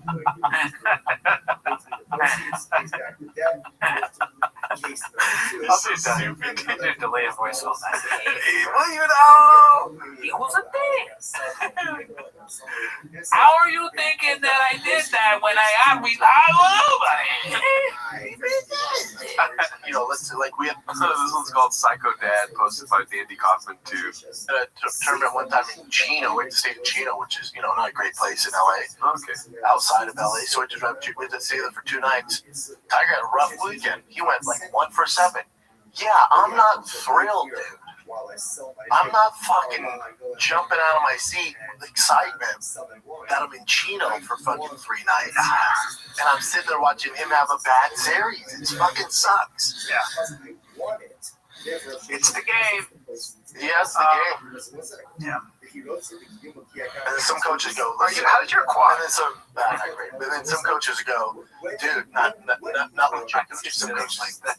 Especially at the red ball level. See what he's doing? 3 out of 10 here in the hall. He has his fucking hand like this and his legs closed like this. That is. What's he doing? He's comfortable, dude. Be cool, Daddy. I hear a coach say that, I dig to the side and go, bro, 3 out of 10 here in the not legit coaches. Some coaches, especially at the red ball level, dude, 3 out of 10 here in the Hall of Fame. As soon as I hear a coach say that, I dig to the side and go real quick. 3 out of 10 if you're in the MLB. If you're in Iraq and you're going 3 for 10, you should be cutting fucking oranges, man. You should be going 9 for 10. You know what I'm saying? Is that what it is? The really good kids are just always hitting. At the rec level? Yeah. Always hit. It's a joke. So that's a major league stat. That's not. Yeah. So when they go do 3 out of 10 year Hall of Fame, correct. If you're Mookie Betts, listen. Otani's not pitching the fucking ball for the Centaurs tonight. You should be rocking that kid going 30 miles an hour. And if you're not, it's all good. But you should be cutting oranges for the boys. Orange cutter? Yeah, that's the orange. You know what? You're scaring me as a dad. You might be the dad you criticize. Don't waste my time. Fuck, dude. We need you out. Oh, I need you in right field, behind the fence where nobody can see I'm there always. Yeah, I gotta keep you over there because you're just a little too passionate and you're getting a little too. If we're gonna spend all this time doing it, you gotta make it worth your time. Yeah. It's getting dark. It would be funny to see a clip of his kids cutting oranges. Yeah, you make them do it. Shab should cut it. He should cut oranges instead of doing stand-up or a podcast. Yeah, dude, you hit 1 out of 10, and the 1 is when you mess up words. Joke-wise, yeah, his batting average is very low. Yeah, and also 1 out of 10. Yeah, literally, his IMDb rating was that. Is that what you're referencing? Yeah, that's perfect. Like, dude, there's levels to this cubby, all right? Oh, man. I do think it would be funny to make kids cut oranges. So maybe I shouldn't be a dad. I mean, Rob Schneider's special probably got a higher rating, dude. High fight IQ. Cutting oranges is daddy's job. Let's see Rob Schneider's special right now. How do you spell Schneider? Did I say something other than IMDb? Woke up in America. 4.8. Yeah, so that's like 4 times as good. Yeah. Yeah, dude. It's just he's very dumb. He has very low self-awareness. You know. Oh yeah. You were touring off of a special that was 1.1 out of 10. The lowest self-awareness. Yeah. IMCTV. All right, so let's see here. This one's posted by Clint Puller of Chips. Talk to Rogan damn near every day, B, but also never got an invite to the Potter Mothership. But I also know people who are way busier than me. Like, Rogan's a good example. You know, I usually call him on my way to work, whatever I'm doing. He'll be, like, doing way bigger shit than me and answer, like, what's up, man? And I'll just be like, I send a picture of a car. I'm just shooting the shit. And I'm like, oh, dude, I got Trump coming in. Let me call you back. I'm like, oh, you don't have to answer that. Yeah, but that's a sign of his respect of your friendship. Yeah. That's over the president. I know. Yes. I know. I love the idea of that. You tell the president of the United States, hold on a minute, Brennan Schaub's on line too. Trump's like, oh, I get it. I understand. No, I'm sorry. I can't talk right now, Secretary of Defense Pete Hegseth. I need to talk to Brian Kelly. I'm not keeping shot. Any member of the cabinet, Vice President J.D. Vance, putting them on hold for Brennan Schaub is something I want to see and do. I want to do that. I want J.D. Vance to call me and Brennan Schaub to call me at the same time so I can film it and show that I will take Schaub's call over Vance. They'll be like, oh, that's a goose egg. You just landed in your lap. You got to take that call. I'll call you back, Donald. I'm sorry, Mr. President. I respect the office. I'll call you back, Mr. President. Brennan Schaub is on the line. I will do that, given the chance. Let's see the rest of this. That's hilarious. I was busting Rogan's chops because I texted him. I said, damn, dog, it's like that now, but you've changed. I give him shit. He's like, but I wake up to like 75 texts to 100 texts a day. He's like, so it just gets lost in the shuffle, son. Now I got to go through it. I'm like, oh, you're living. What was the word he's going to say? You're living different. Yeah, bro. You're living different. Where's been your life? Let's see what else we got here. Scoop. I don't think we saw this one last time. Danny Kaufman 2, Weed Prohibition Rant Part 2. Joe is an outlier and you cannot smoke like him. I don't feel like we watched that, huh? No. Rick? No, I don't think so. Because I'd say Rogan's an outlier. He can do it and still be super hyper. He was also that way before he started smoking too. Also, he's so intense and in sixth gear. So maybe sixth gear. But he also started doing it when he was 35 years old. Also, you're not Joe Rogan, right? Most of us aren't.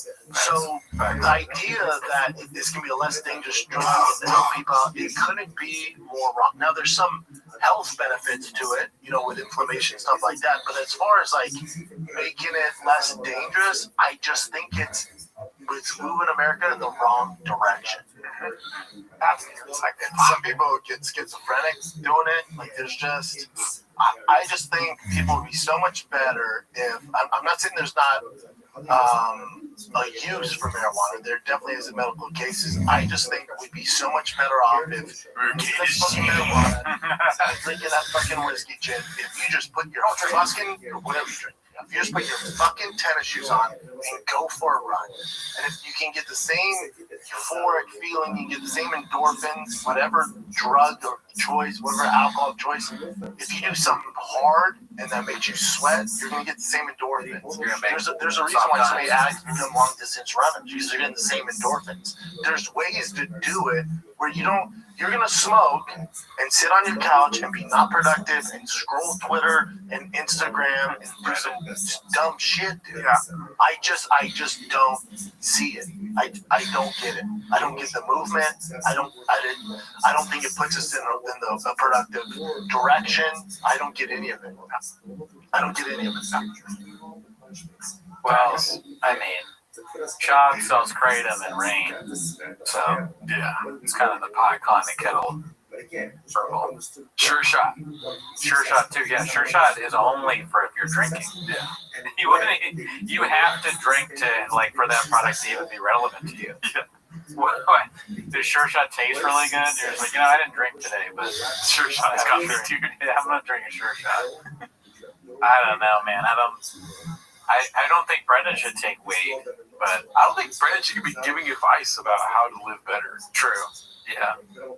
The messenger here, I call into question. It's like if you started selling ad space somewhere, you know what I mean? It's why I feel as though I'm going to be a douche if I go keep going. I would never take advice from you again. Because I know if you were selling ad space for stuff, you would start selling me on products that you probably make money off of. Yeah, no, that's true. That's why a lot of times when I'll be in the group chat with friends and they'll say, so and so said this. I'm like, that guy makes his whole revenue off of ad money, and so of course he's telling the truth. It's like they just are selling ad. They will not say something that the ad companies don't agree with. Brendan Schaub, didn't he say that his kid had seizures and they used CBD to stop it? Yeah, that was the biggest, most ridiculous lie. Kidding me? Yeah, that was fucked up. Okay, I wouldn't trust Jurdo's haircut advice. Touche, dude. You know what I mean? But guess what, Formula One? Do your thing. Whatever you want to do. Yeah. And I hope we are compromised by advertising someday, but until right now, we don't even know what the ads are that play, really. Yeah. I wish I did, so I can say that they're good. CBD does help seizures, but why would you say that your kid had, like, it's just as powerful if you say, like, it helps with seizures, or if you give some anecdote about somebody that helped out with seizures. You shouldn't lie. Yeah, it didn't help his kid. Yeah. And you shouldn't say that, like, specifically. Wasn't he saying it because somebody said their kid had seizures, and he was like, "Oh, I did it." So what he's saying, a product he's selling, your kid should take CBD. You don't know if their kid should take CBD. You're not a doctor.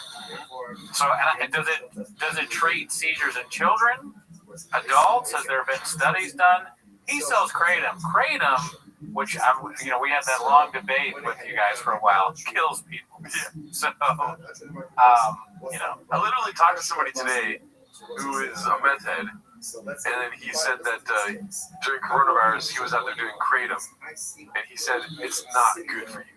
And I didn't ask him. He was like, and then I was doing kratom, and he went like this. It was not good. Now, He was not doing meth. He was not doing meth. Damn, He started doing kratom, and he restarted his sobriety after he fucking did kratom. You heard it here first, dude. Do meth before kratom. No, I'm just kidding. Yeah. I'm kidding. Kratom, I'm sure, helps you if you're addicted to things. It's not, I'm not saying it all kills. I'm just saying it has killed. So, Take that health advice from a meth. I smoke meth. I take kratom, but you shouldn't just want to be like me. All right, let's see. We should finish off here soon. Yeah. Because we're getting into the homeless thick chick shit. Homeless chic, apparently. New look, same bottle of water, weed, doing hair. I take fentanyl too. Jarrell used to vape a couple of years ago. Well, I quit in November. I did have a cigarette this last weekend. Oh, it was terrible. Well, I only had one. Yeah. I didn't even have one. I just smoked it a couple of times. I kept coughing and I put it out. That's good. Yeah, cigarettes are bad for you. Yeah. End of another awkward intervention that lasted 20 minutes. Oh my god. I think it's the same thing that we just watched, but Andy Kaufman too posted that one too. Let's see here. Next fucking current event. Want to go in order? That last thing with Chin. What if you stopped drinking, started writing music, started doing more music, found a girlfriend? What if it was the drinking that was causing all this bullshit? It might not be. What bullshit are you talking about? Meaning like finding a mate, finding a fucking companion. Not feeling like shit, not having crazy heart rate, all that shit, high blood pressure. Writing. What if it stopped all that? You already know. I already told you about these girls. That I I don't put that. No, I don't put that.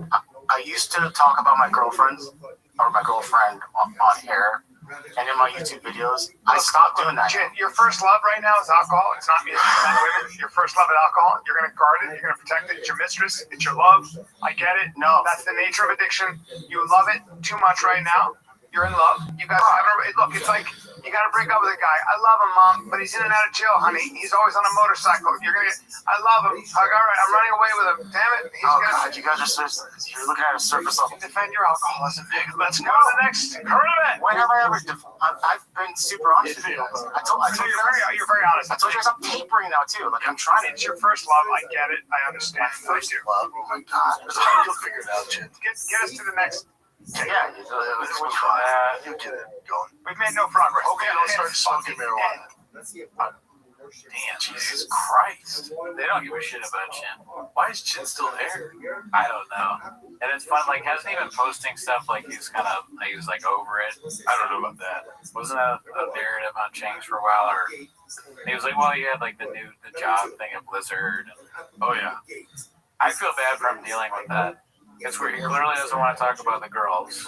And then they say he's an alcoholic and he says he's not. And then they're like, let's just talk about something else. Even though he's trying to talk about it. They treat him like shit. And, well, here's the thing, though. Chin edits the podcast, dude. He could cut all that out. He could have, yeah.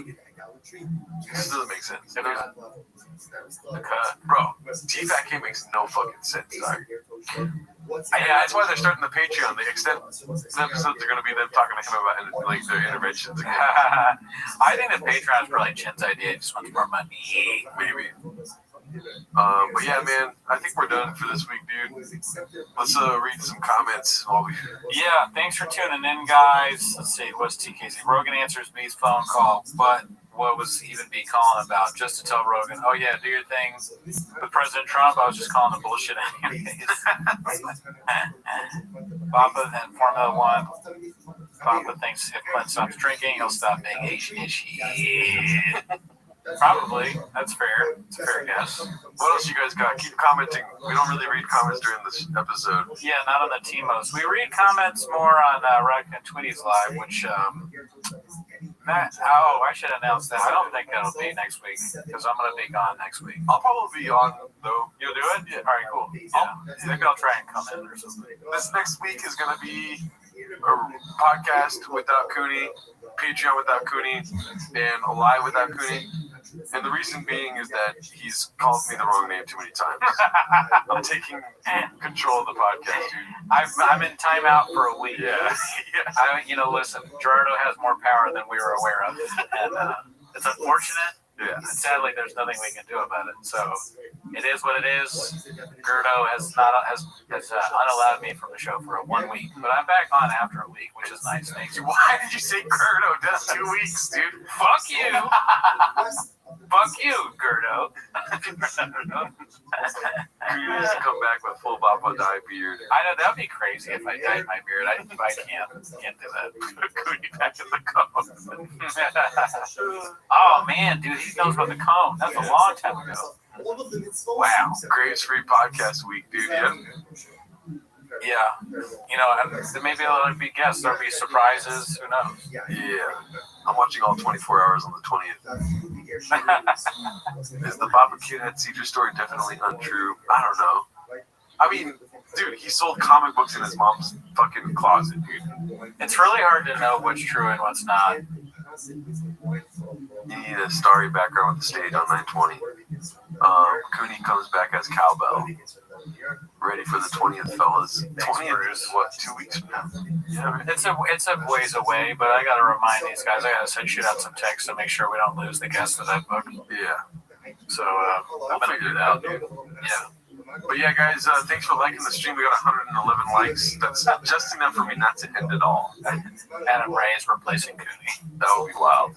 If it, yeah, like we all the stuff we said, we're just saying fuck it, have him on. Yeah.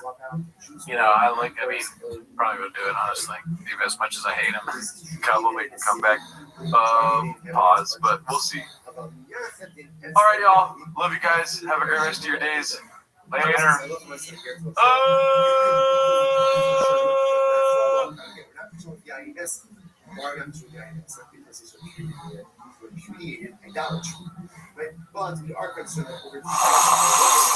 Sound familiar? At Mattress Firm, we understand there are many problems that can keep you up at night, like snow.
Just got some time from this anime bitch. She does comedy, just bought a Jeep with the coolest tip. Boy, don't game with me, this show don't go. It don't matter though, you know how it go. I love slow Joe, so I sold my home and took it to the road. Yo, just put my watch in this comic bitch. Go check for my son, just bought a bank. My dick's 8 inches. That boy ain't no bumper, you will blow. Buy it at the store. Juice with blunt, but some people wanted candy, so I bought some Addies. Often with the family. We in the truck, she don't like the sun. Say she here for work and I ain't tripping. You know, shop a player. Into getting first up channel band. YouTube happy block. Karens in my box, my getting shot. Hands up on my lap. I'm thinking that I'm smart. They not hate me. He switching the shit. They call me a bitch. I left on skate. At VM pull up, shit don't need nothing neck. I check my phone, shooting on the pot. My name Brandon shot. Sniper's call. 3 of them from Chip. The other 6 in J. I get no bus. Just bought a truck. It's all on it and up. Pick up the gun. Pick up food drop. He trying to rent it. Brian like what? What he trying to do? So I piss my sink, but he can potty. He don't want no spunk. He not bulletproof. Just got some shots from this Annie bitch. She does comedy. Just bought some cheeks. It's the coolest thing. Boy, don't game with me. This show don't blow. It don't matter though. You know how it go. I love slow Joe. So I sold my home and took it to the Romeo. Stop by the favorite time of the week. When you get near Papa, try to speak. Release surprises today. You better actually watch 10 minutes of show.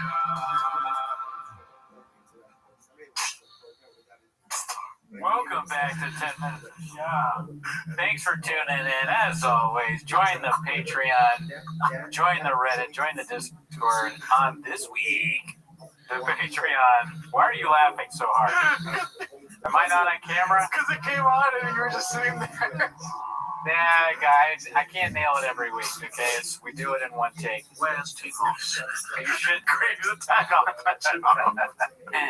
I usually get it right, okay? This is the first time this ever happened. I've never done anything wrong before. We all know that, dude. Well, first of all, shout out to Paul C. We'll get to the timer in a little bit. Oh, thank you, Paul.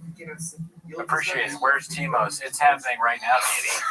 If you give money, I won't threaten you. I bring up Timos while we're doing Timos. But if you bring up Timos while we're doing Timos and there's no money, I will threaten you. But anyway, speaking of money, on the Patreon, like that song that we just showed, it was from the Patreon. The Patreon saw that April 16th. Hell yeah. Oh, I forgot. Yeah. So if you're on the page, well, yeah, obviously you'd have seen that in April. So, you kind of fucked up, but you got it eventually. Yes. And we'll never do that again. No, I hope you guys enjoyed the song. You can see more stuff like that. And this week, we watched Ralph Barbosa's new special. Yes. Planet Barbosa. I thought it was really good. I enjoyed it. What are you laughing? Planet Bosa, dude. Oh, Planet. Why did I call it Barbosa? I don't know. Listen, the Graves is firing on all cylinders tonight, Katie. But anyway. Transtim Kennedy has a question, and maybe you can answer it with a plug. Yeah. Where is it at? You guys getting Mark back on? Oh, yeah, dude. Oh, my God. You remind me every week. We got to start plugging this every time we talk. September 20th, we're doing a live 24-hour stream. Pause for the money. Flames. Shout out to Flames. $5. Graves looking extra right today. I think the shirt's Jerry. Thank you. I appreciate you, Flames. There you go.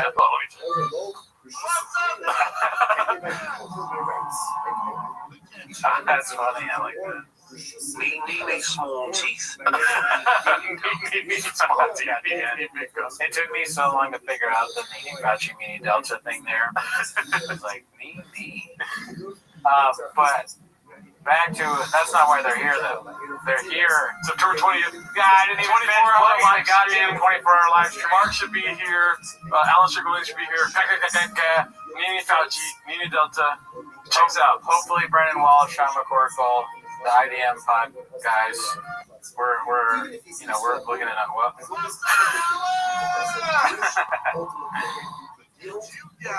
But yeah, anyways, that's not what they're here. You're looking like a white neon, so be cool. Listen, we paused for the super chats. No, I'm just kidding. That's not why they're here, dude. We gotta fucking get into it. You don't have the timer open, dude? Look at you. No, I gotta turn it on. Yeah, okay. They're here to watch 10 minutes of shop. So start the timer. Pause for more super chats. I'm just kidding. Start the timer, play the chink clip. Alrighty, Mexican cookies, away we go here. By the way, only 18 likes. We're not going to get started with that, but... yeah, what's going on, dude? Yeah, that's unreasonable. Let's see here. We've got... Let's go to top this month. And here we go. We already saw that one last week. Yeah. Is that Tiger Thing? No. This one's posted by Ryzen24. I miss him so much, bros. Is there any other language to that? Just that picture? What is that? I think it's him drunk. What is he holding? Remember when he did that? He had like that one thing and he turned it on. He's like, and then he's like, he had that face. Fuck, no. Yeah. For the longest time, it was all the thumbnails I would use at this scene. People forget, man. Yeah, I must have forgot. Do you miss him drinking, or do you like him sober now? It's a tough question. I know. It's like, do I want to be entertained, or do I want to be like a good boy, you know? Yeah, because I worry about him when he's drinking. But he's really funny. You sound like an old man talking about his son. Yeah. Well, I do, like, Papa is older than me, but he makes me feel like an elder statesman. Pause for super chat. Because he's so... The Jack. 8 inches. Thank you. Shout out to you. You know, you watch him and you for so much content, right? Yeah. I troll through the Reddit. I watch it every week, and I start to feel like some sort of parasocial relationship with him, kind of, you know. Is that even the word? No, you're right. I just saw that comment said Cooney on his Biden script. You know, and you guys, I just say he's my son, Hunter Shaw, Brandon Biden. You know, I just, and anyways, we beat Medicare. We beat Medicare. Remember? Yeah. What's it called? All right, let's see what else we got here. I do miss those days, though. I think I miss not the cringe, but the actual thought that he put together and what it looked like when we saw it on film. You know what I mean? Yeah, he wasn't thinking even harder. Yeah, like there was like even dumber, is what I would say. Yeah. But that's not what people want. They say Gerardo with the girls tonight. Call him daddy. Alrighty, this is real. Rewind it. This is 12 hours ago. It's shooting to the top of the charts for the month. How's the toothpick? Oh yeah, how's your tooth? I'm on fentanyl right now, so I don't feel anything. How is the tooth doing, G-Bone? Well, you saw my sick bars, so how are your teeth doing, dude? I think mine are pretty fucking good, dude. Just got some from this Annie bitch. We just filmed that like 2 hours ago. Let's see here. Rewind it. This is real. Hosted by Coin Talks. I'm not surprised. Well, I am surprised actually about this because I've seen this in the stores. I've seen like Fat Joe and a bunch of random things. But how did Shop get one? Oh, you must have forgotten, dude. He was growing grays, Daddy. Okay. Growing grays with 3 G's, if you know what I mean. Right. But no, remember he did that. I'm assuming these things take forever. The Just for Men thing. Like, no marketing. No. And especially when you're a genius, you want to make sure everything's perfect. Right. So he was doing the Just for Men thing way back Wednesdays. Right. He's so far in the future. He's Australian them so hard. He's fucking got blonde hair now, dude. You know? He has a different color. It's like, oh, this guy's good looking. What does he do? You look it up, and he's got blonde hair now. It's like he didn't trust the medium brown. By the way, that's another thing. So what is Big Brown Breakdown? He's medium brown now. Oh, that's false advertising. No, and then we don't know if it's real if it doesn't have free Caesar. Yeah. But yeah, that's funny. In these things, they gotta put it in the contract. Hey, you have to keep this haircut for like a year or something. Yeah. Baba, of course, doesn't pay attention to any of that. He fucking, what did he do to the CEO of the CBD company? Oh, he just beat him. Yeah. Cool story, bro. Yeah. You know? He's doing the same thing to this unfortunate rewinding company. Yeah. But it's cool that they give him a shout out here. You know what it says underneath medium brown? What? What are we doing here? Right there. Yeah. Yep. Alrighty. I'll never do this again. I'm sorry. I think that it's funny that this picture, like, do you think this was a photo shoot? Definitely. Most of photo shoots. It's so funny that Shop I wonder what Shop does at a photo. They didn't get it in one take. I know that. For sure. I mean, look at that smile. How hard do you think the photographer was trying to make him smile differently? Or just make him like, no, a serious face. And Shop's like, what do you mean? I'm doing a serious face. How many did he go like this? Yeah, we don't need you to like move your mouth at all. Or please take your hands. At least take the straw out of your mouth. I need pink beard Cooney in my life. We should get some Rewind It and, get rid of my grays, dude. You got grays? I got a lot of grays. Grays for days, daddy. We already saw that one. This one's hilarious. I already read it. It's posted by Moonwalker. DoorDash driver says Bappa is cheap and a fraud. Let me just read this because you're going to consume it as I go. Sure. Stop me if you want me to stop. Okay. I'm glad Brendan's shop specials suck. Fuck that dude for stifling me on a tip I'll never forget. True story. I was trying to earn a few extra bucks. Just say you're a DoorDasher. You know what I mean? I DoorDash. Yeah. Hard times and had to resort to gig work. In the rain, I picked up an order for ice cream in Venice, drove it to Santa Monica to a nice house with a few cars. The order is to the tiny guest house way in the back. A sign on the door says, "Do not knock, baby." It should say, "Do not knock, daddy." Yeah. So I don't know if it's Brendan's shop, but so I'm standing there calling their phone like an asshole for 10 minutes. It sounds like Brendan's writing this. 10 minutes. Of shop. And also, car, no trucks. No truck, but yeah, there's a lot of bits going on.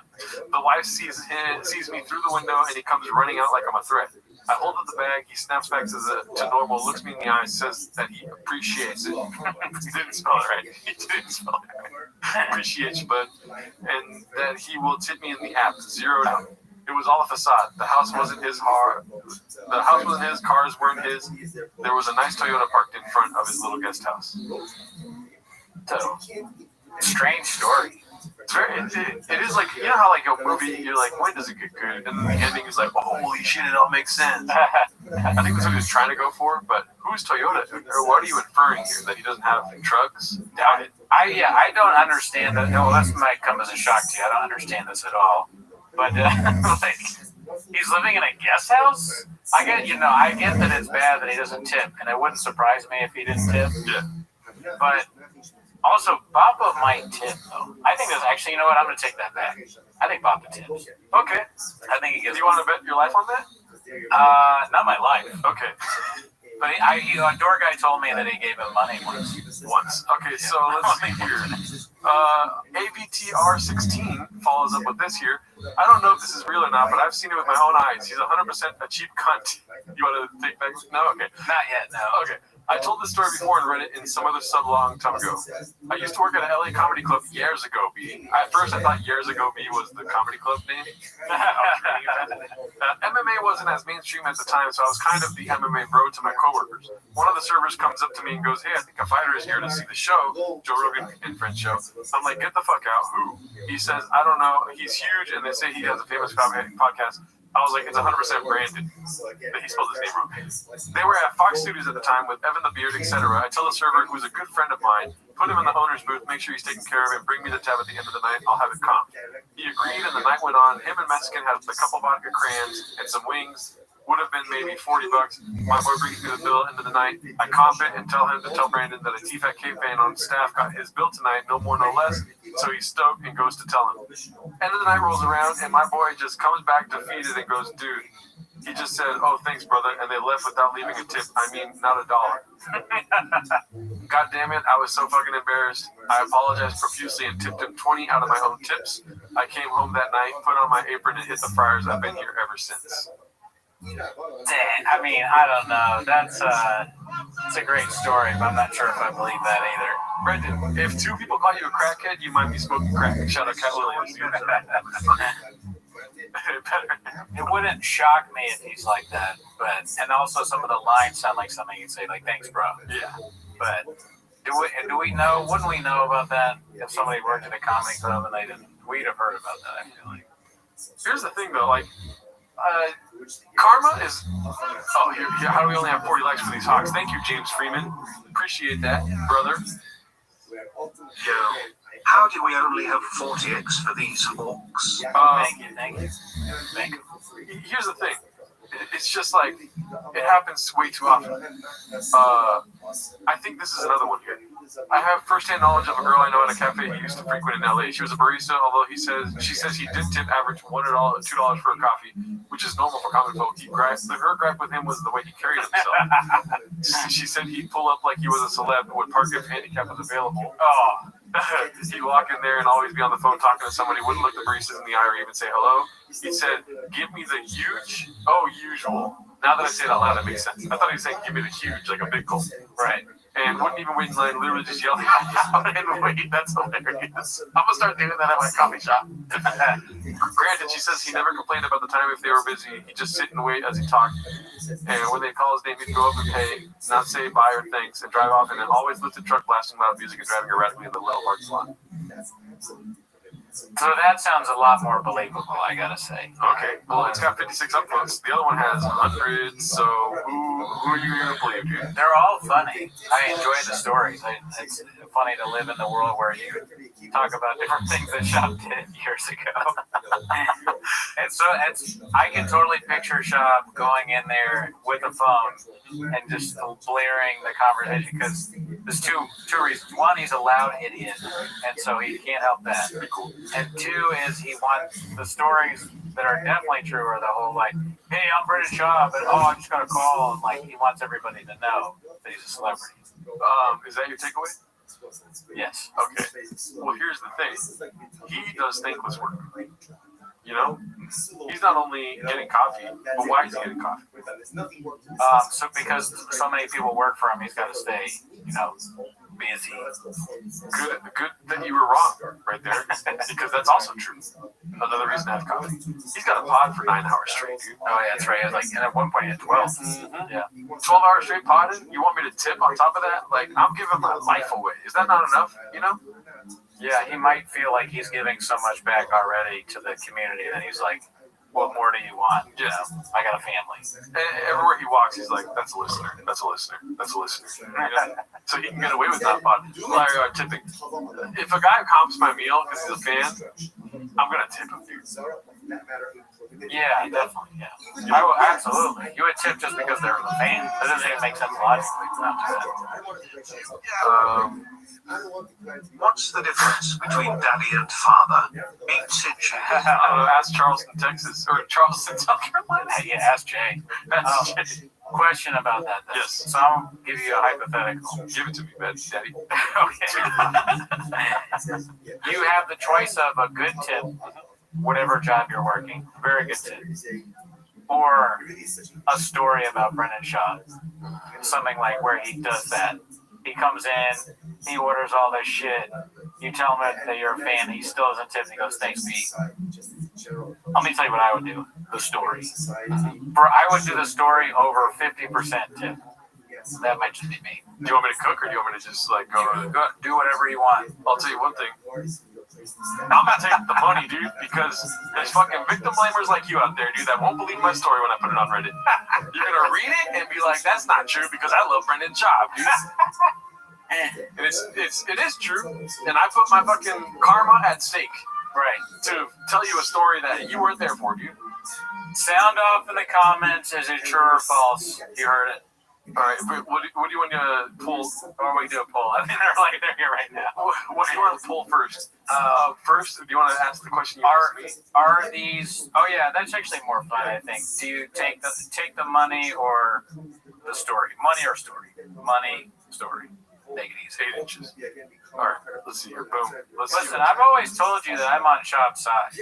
This is a pro shop. 50% of this pod is pro shop. Everything he does is right. I've never criticized him.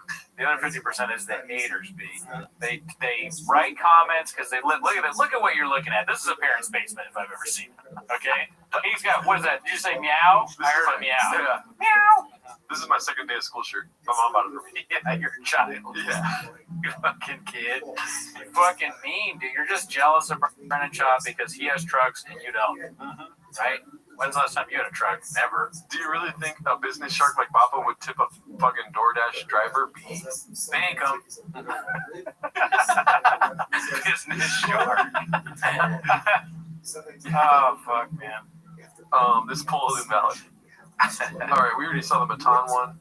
Okay, New Elephant Graveyard just dropped, posted by Rugged Dream.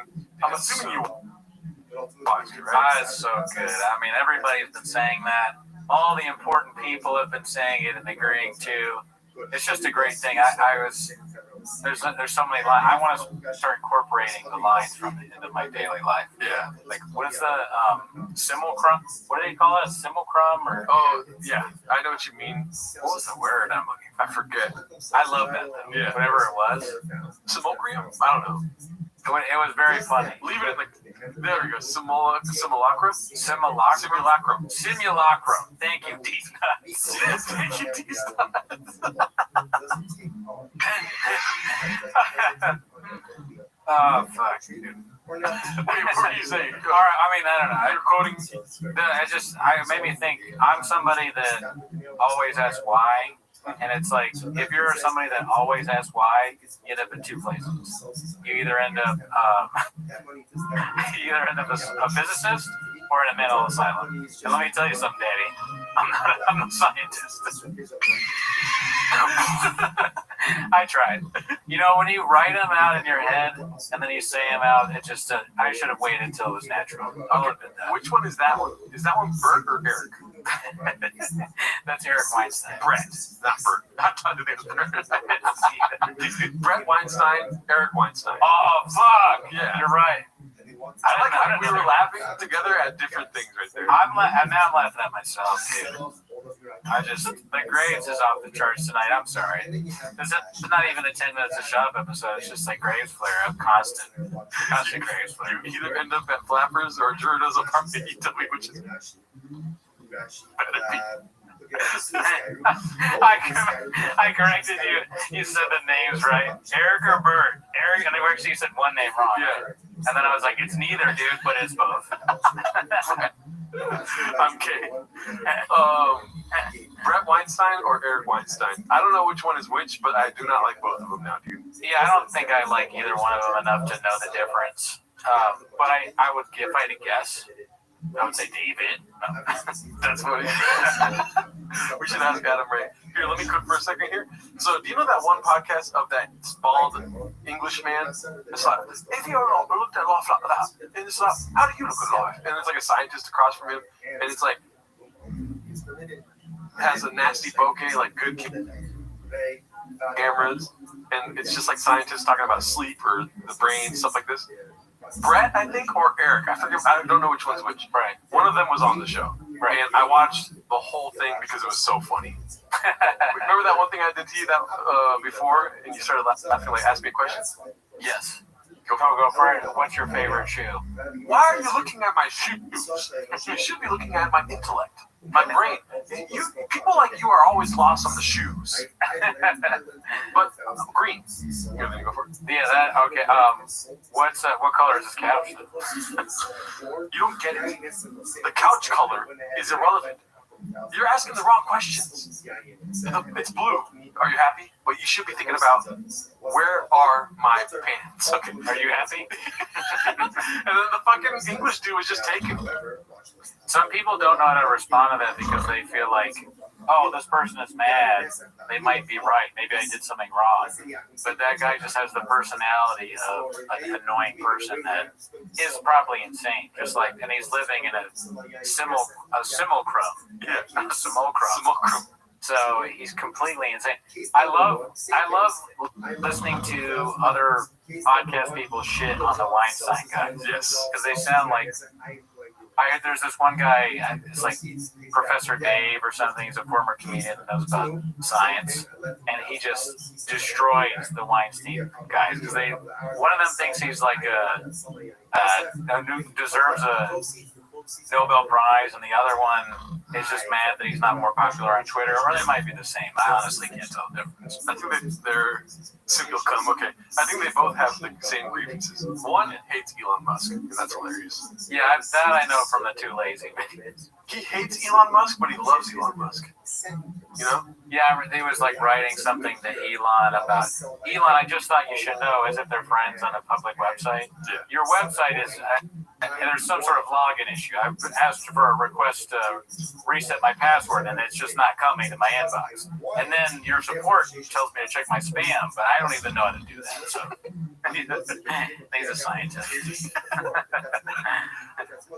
This one's pretty good. You remember Mayhem Miller clowning Bappa in that one post where he was promoting a show or a fight? Are we going to see a show where Erica Rhodes is talking to Mayhem Miller? I think so. Who's Erica Rhodes? You know that comedian? No. Mayhem Miller still trolling Bappa, posted by Clint Puller of Chips. Here we go. Joe Rogan told me to stop fighting. He told you to stop fighting? Is that her? Yeah. Okay. Told me. Like fighting? He said, but gotta give it up. Why did he tell you that? I don't know. He said that I was an Adonis. What's an Adonis? Like a beautiful man. He said you're too hot to fight? He also said we're too hilarious. I feel like you're making all of this up.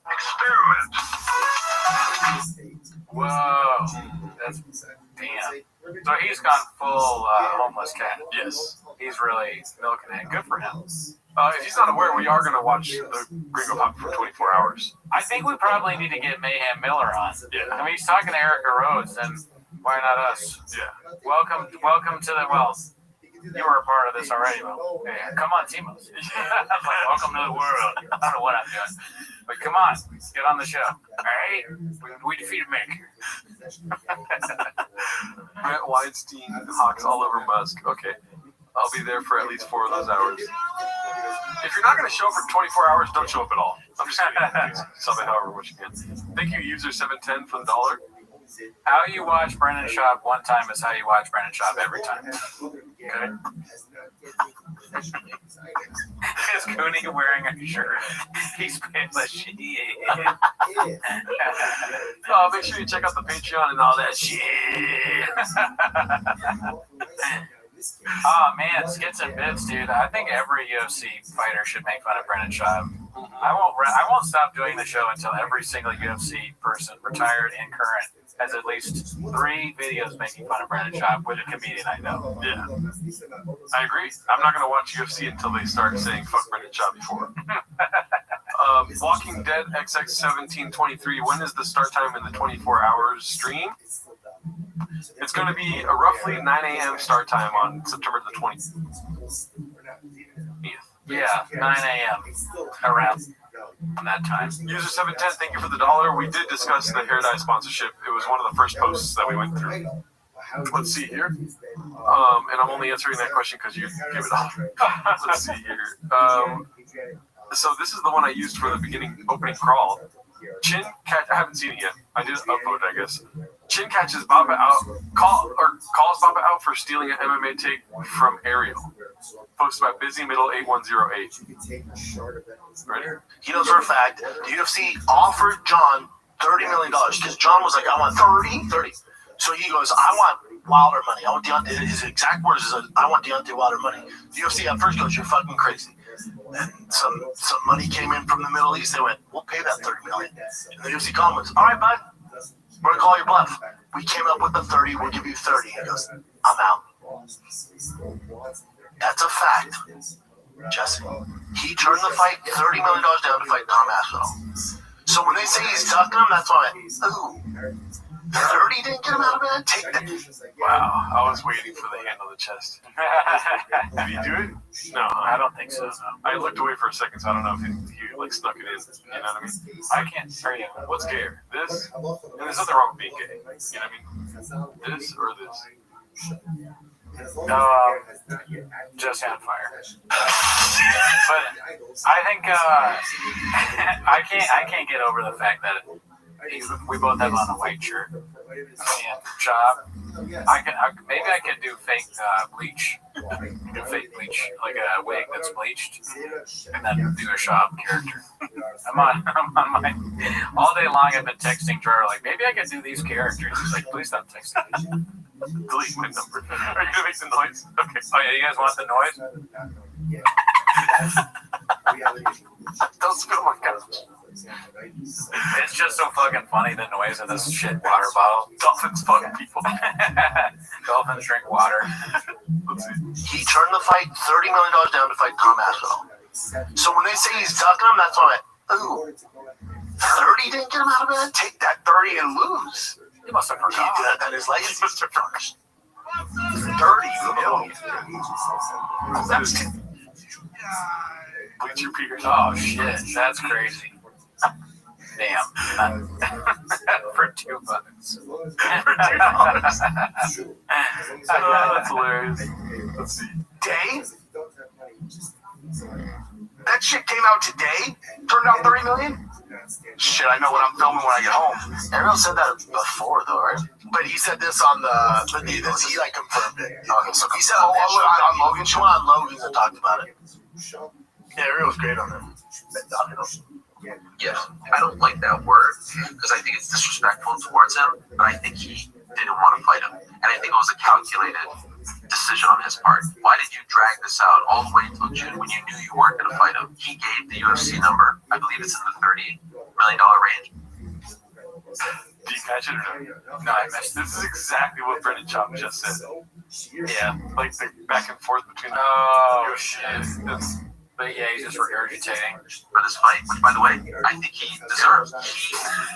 Wait a minute, dude. Didn't Papa do that same exact thing? Like even with his hands? Wait, I think he deserves. Oh, okay, yeah. We'll go back if we need to. He didn't think that they would come up with the number. And they did. Oh, they did come up with the number, yes.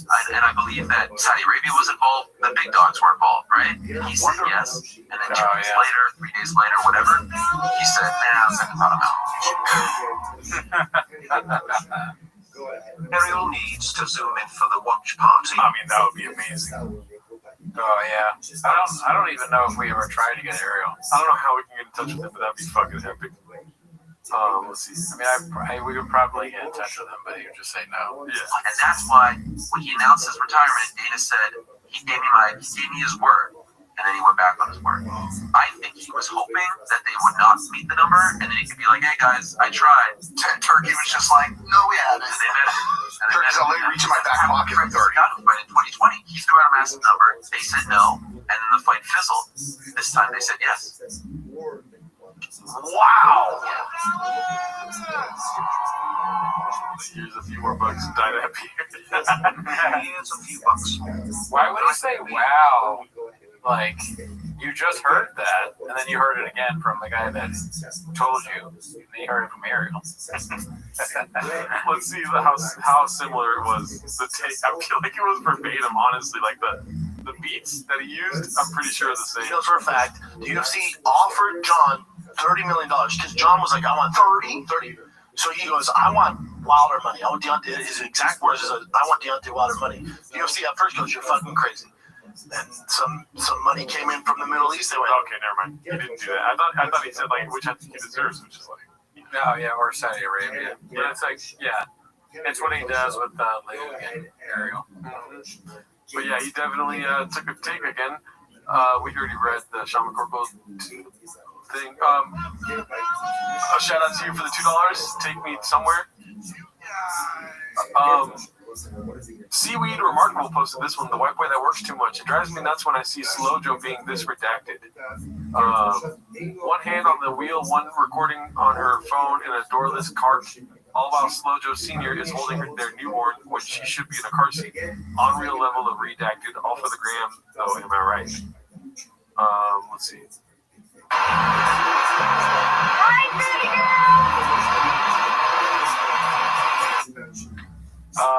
I don't know the car rules with kids because I don't have any kids. Do you know the car rules? I don't know where they're driving. Honestly, if you're driving like with others around, then yeah, put your kid in the car seat. Yeah. But if you're driving like a property on a golf cart, I don't see the big deal with like having a kid in the lap. They're like, they make the kid get out of one. She makes her servant walk the kid like next to the cart, and she's like, "Look at us!" There, she get even more hit on. Some random person has her child. She's like, "Ah!" She hits the person. Oops. Well, 730 people think that this is redacted. It doesn't look super safe. Yeah. Because the baby is on someone's lap in a doorless thing that they don't seem to be going that slow. Is she driving? I don't know. It would be kind of crazy if she wasn't driving now I think about it, because then the person would have the baby right here and they're like, nothing's off the table. Nothing is off the table, dude, with Brennan Schaub's family. Yeah. She's just like, woo! She's got the baby out like this. Woo, check it out, shop lifestyle, shop for life, illegally. Huevos rancheros, we're going to get some canela. You know, now I think about it, it's totally unsafe. I take it back. I'm very, I told you guys, Graves was learning hard today. I think, like I said, if it's on a property, then like, you know what I mean? I'd probably do that. That's why I'm not trying to hate on it. Yeah, I guess, I mean, I go both ways here. If it's a cart that's meant for driving around and you're driving slow and someone's holding the baby, I just don't know what the rules are, dude. Who has kids? In our audience, who has children? You know what's striking to me is that how close this post is, dude. Some people want the money, some people want the story. Whoa, I'm surprised the story won because it's very hard for me to turn down money. Yeah. But I like the story more. You know why? I think that my argument was a lot stronger than yours. Like in this scenario? Oh, because haters like me will not believe it. Yep. Yeah, no, maybe. Haters will say. Let's see here. We already saw this one. We already saw that one. I love Wolverine. Even the kid. You put a car seat in a golf cart? I don't know. Do they do that? Yeah, I don't know about that. Yeah, my 6-year-old nephew still uses a car seat. Okay, there's Does he also wear a helmet? Let's see here. This one's posted by Clint, puller of chips. There must be hundreds of pouches in that chair. Let's see here. Really? I think so. I think you're Oh shit. As a parent, ask yourself, will this unalive or hurt my child? If yes, don't do it. That's fair. I don't need any more reasoning than that. And that sounds like somebody who has kids because he's thinking about it. I don't have kids, so I don't think like that. Unrelated, I don't want children. I'm not saying I'm going to unalive a child that's born of mine. But if my abuelito wants to carry it, I'm just kidding. I'm going to stop. I'm on your side, Glid. Kids, Kraz, only because you give us money. I give my kids kratom. Look at this. You can see, like, there's a couple of pixels of Zin there. Yeah, the chair's ends. When he's cleaning up or moving, he's like, found some more chairs ends over here. You can clean it up, or whoever he's paying to help him. I put them in here. It's gross. Oh, yeah. It's gross, but... No, I mean, everything about it is gross, but no offense. Oh, come on. I'm not smoking. It's better than that, I guess, yeah. Let's see here. Let's watch the thinking. Really? I think so. I think you're going around the show. He's just pulling stuff out of his mouth and putting it on. Wow. Yeah. I like just want to see. I will speak to Az to zoom in on your party fathers. AZ. I think I would want to talk to AZ before we get him on. Okay. I want to set up some skits and bits with him. Yeah, I think that's a good idea. I'm down to have him on. I'm not the gay one. Goonie's the gay one, dude.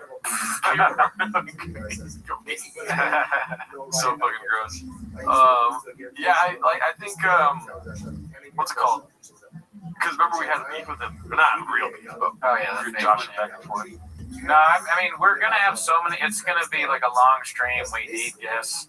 And our stance is that we don't like people coming on video generally, but we're going to have a bunch. Like Sean's going to be on video, T-Mode, or IDM. So, hey, Zynga, that would be great. Yeah, y'all maybe Walsh will be on video. Yeah, y'all need to stop singing for that stream. I don't know what that means. Take Me to Your Leaders is number 1 though in the chat. I don't know what that means either. Oh, let's see here. We already saw that one. Please flip it, please flip it, please cheese beans, flip it. New toy, golf cart, neighborhood life. Never knew I needed this so much in my life. Of course, my husband wasn't going to let me just have a regular golf cart. Posted by The Reducing Valve. Oh, so that's the golf cart. Yeah. Pretty sick. I like it. It's cool. Like, I don't know if I'd ever get that, but maybe like you live in Manhattan Beach, you can just drive that around. I would have no issue. Like, I don't, for the longest time we never really brought up the wife clips. We like chose the clips beforehand, never brought the wife clips up. Dude, that would be so cool with all of Brendan Schaub and his family and all that if they weren't so public. Yeah, it's kind of lame to post like that. Like, that's nuts. Yeah. And I would, if it ever ends up in some M-word suicide, you know what I mean? It's going to be so sad. You know? I mean, and I'm not wishing for that. Like, nobody... That's where I'm coming from. That's why I won't share some of my public life, because really you're only going to see the parts that are entertaining. You're not going to see this kind of stuff that's like ups and downs. This is ups. This is a lot of ups. Yeah, they're posting the fake image of their life. This is a thing you send to like the group. Well, this picture's ridiculous, but thanks, Paul C. Message me on Instagram. /Tweeties Awards during the 24-hour stream. For me, if I buy something like this, I'm like, I text the group chat like, dudes, check this out. And I don't even know if I do that. But y'all was for hot. Well, first ask me for money. Yeah. But, I share it with friends is what I'm saying. My successes, because I'm just posting to the world, like, look at this thing, I have a Rolex. It's just kind of whack. Yeah. I think my reasoning is better, dude, in case of an M-word suicide. You don't think that you think there's 0% possibility of that happening? Oh no, I don't know. I mean, I think evidence is on my side. Junior Seau, like Chris Benoit, CTE texting. Were they posting things like before Chris Benoit did what he did? He was like, check it out, fam. He's got 2 Rolexes and like, let me see, or Junior Seau's like, just bought my wife this brand new Beamer. 2007. To fuck him. So first of all, fuck you. And 2007, there was no Instagram stories back then. There's Facebook. No, Facebook stories. No. Facebook posts. Maybe there's some sad ones if you want to pull them up. You know what I mean? Too long ago. Let's see. And Junior Seau's even before that, right? I don't know. Shout out to you for subscribing. 2012. So, 43 years old. How old is Shop? This is what I'm saying. Like, I'm not wishing for that. No, of course not. Nobody's wishing for that. No. It's just a reality. And like, not that it's going to become a reality, but it's in the ethos, the zeitgeist. You sound like a Callan on that episode when he's talking about like the stats. And then Chop looks at, oh man, who's our football player today? Callan's like, yeah, a lot of them. Most, honestly. Well, yeah, but I'm not going to. No, you probably won't, Will. He says Will after.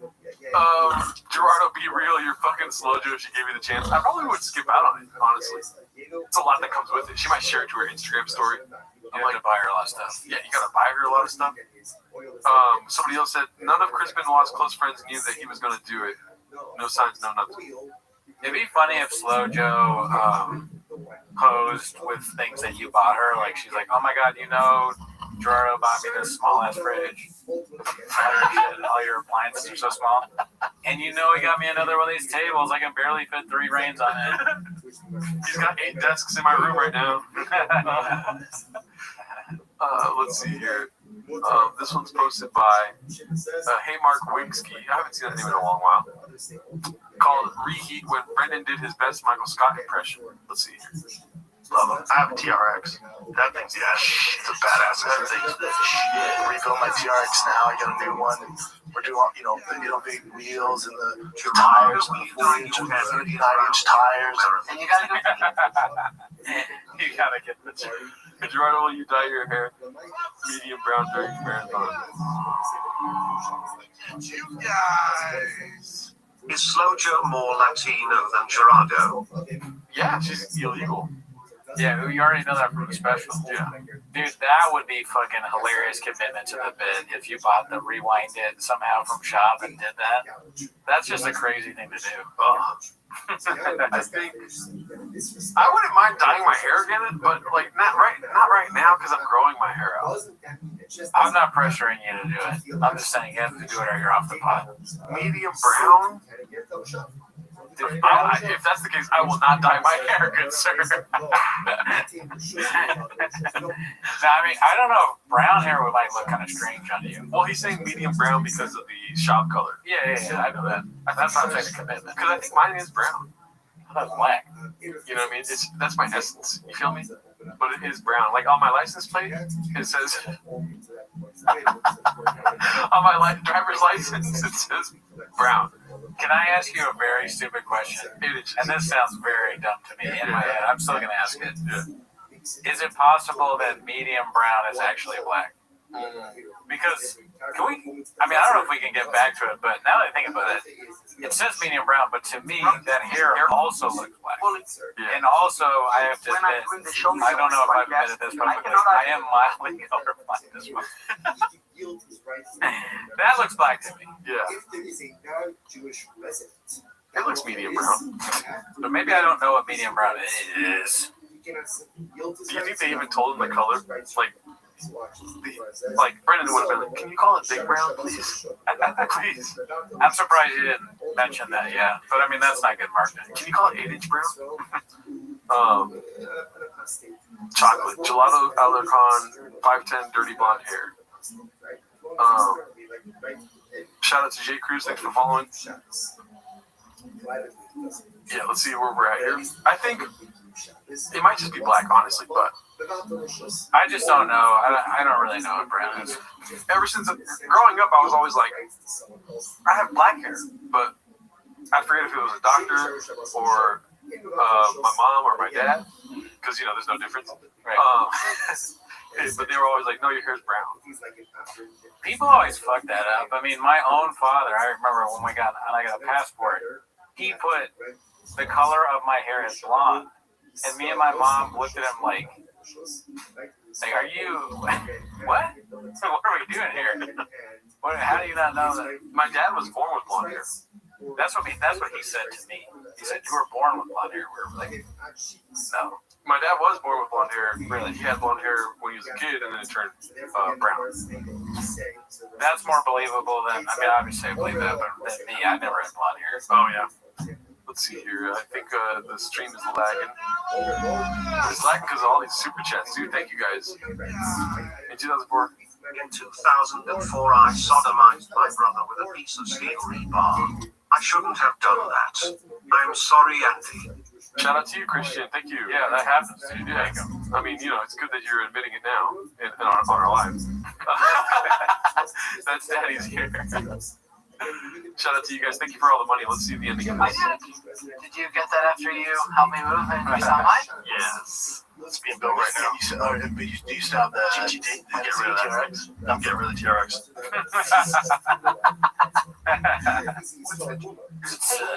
Hey, Shay, I did. Why?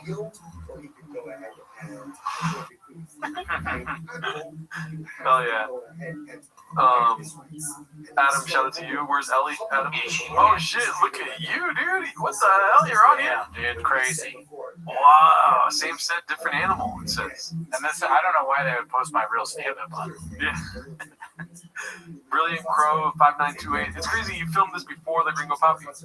Yeah, I mean, the similarities is just, parallel thinking, comedians think alike and all that. Can I show you something really funny? And it's not for the audience, it's for you only. Sure. I showed your whole set to a woman last night, and I got a good picture of her face while watching it. Did she know that it was, I tried to tell her, but she doesn't know shop. Look at her face. She was like, what the fuck? She watched all 5 minutes of it, and I was quiet the whole time, trying not to laugh. That's like that face is like waking up early in the morning and you see something strange at your window. Let's see here. Look at you guys. I'm not used to this. Now it's a little different. That was a little different. It's so funny. There's some ladies in the crowd tonight. I'm not used to that. My demo, 18 to 36 pros. Yeah, choose your little cockpits and these things. That's what I specialize in outline, and they call me the bro whisperer.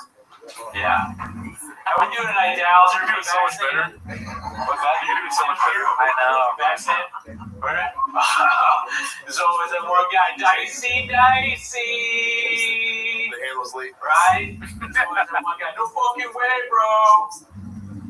That needle's not touching this temple. Now, this is good. But even this, which is my favorite part, like Andy says he's dipping his nacho cheese. You didn't hold it long enough. No. Oh, my bad, Mr. Whole Foods. My bad. And then that hit on the knee, you do that better too. I agree. Because it's like Jordan, but I mean, like, listen, I'm watching and trying to emulate Jordan. I'm trying to dunk from the free throw line. Yes. Okay. So, I'm not Jordan yet. Maybe this clip is like 600 likes or whatever, 600 points, probably like 89. Right, you won a championship. Exactly. I'm like trying to get there, but Isaiah Thomas is beating me. The Detroit Pistons are me not fully committing to the bit. Yeah, because I maybe don't have it all memorized. Yeah, dude. So pretty good. But yeah, shout out to whoever posted that. They posted it in our comedy also, and everyone thinks that's your actual comedy. So congratulations, Mr. Kearney. I mean, I wish it was my real comedy. Was that good? We're watching Cooks in the Lab. This is the process. Let's see here. We already saw this one. This one's posted by Rick Manchester. The Thick Boy Squad era feels like a fever dream. I mean, dude, I'm shit. Shout out to Elephant Graveyard, dude. His whole jelly roll thing was amazing. The whole video, that was funny. The whole video was amazing. I forgot about the jelly roll thing. Jelly Roll is crying because Mitzi. Yeah, because Joe Rogan has a room for Mitzi at the mothership. Yeah. That's crazy. It's insane. So, okay, I don't know who all these people are, though. Oh, $10. Holy shit. Donnie, hey, thank you. I think Killing Them Softly and Gringo Pappy are similar in the way they shaped comedy as well as launching their careers into another stratosphere. F/M/K Leg, go ahead. Mexican, Lizzo. Fuck, Mary, Kill, Brendan Schaub, Mexican, and Lizzo. I would have to marry Brendan because I know he's gonna get some. I'm not gonna have to sleep with him. You know what I mean? I'm fucking Mexican, and I'm sorry, Lizzo. You're killing Lizzo? Yeah.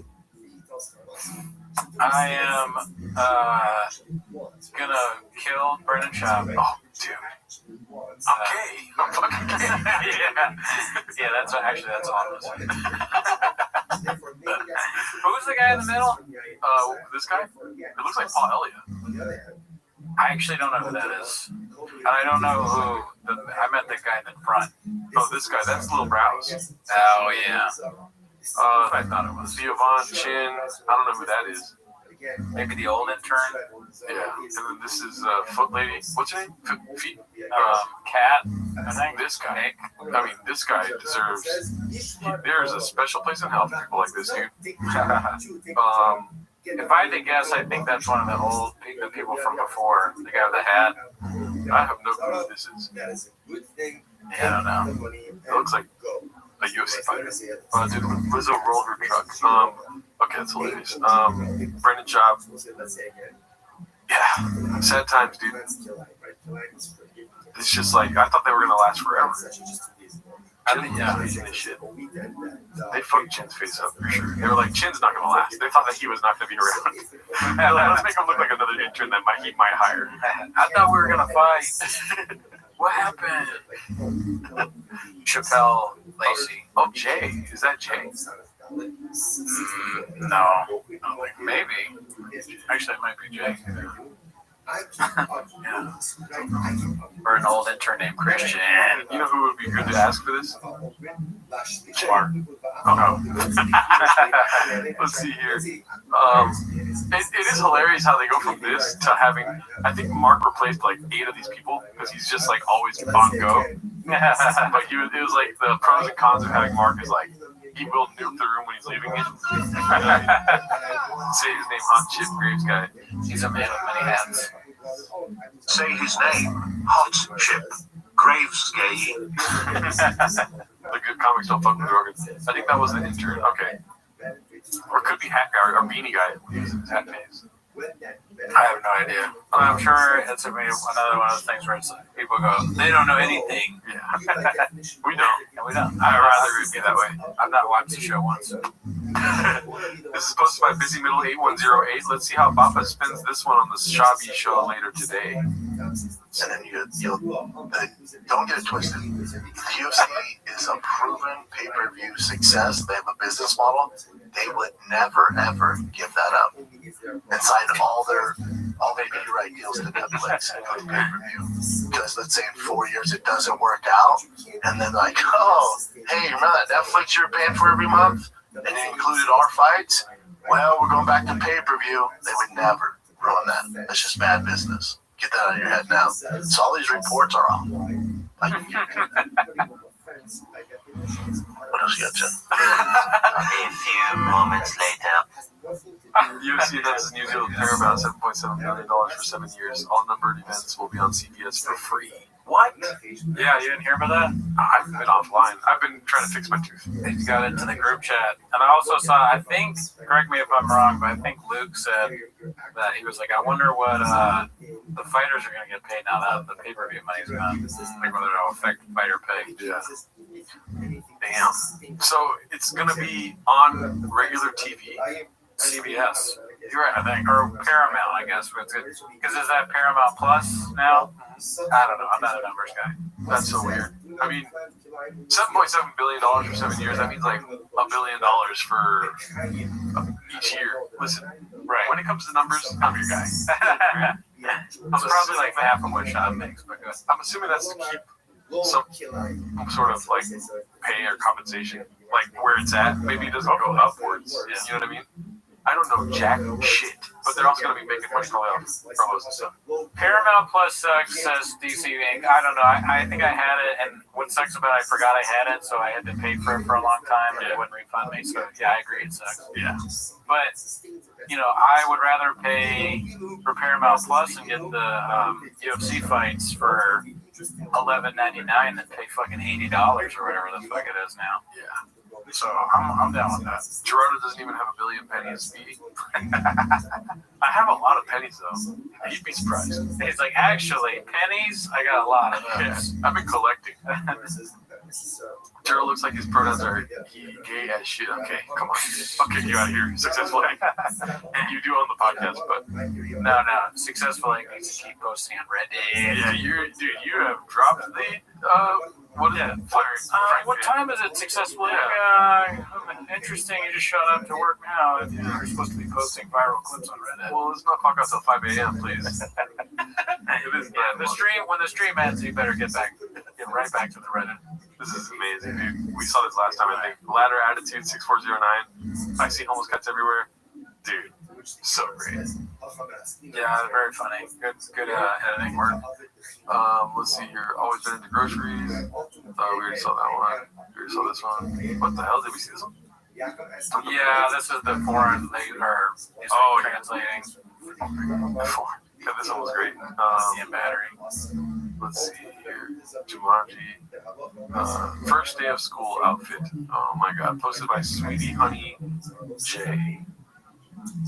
First day of school shenanigans, meeting new moms. Hopefully they're cool. Really missing my Sierra moms. Y'all were so special. You know who you are.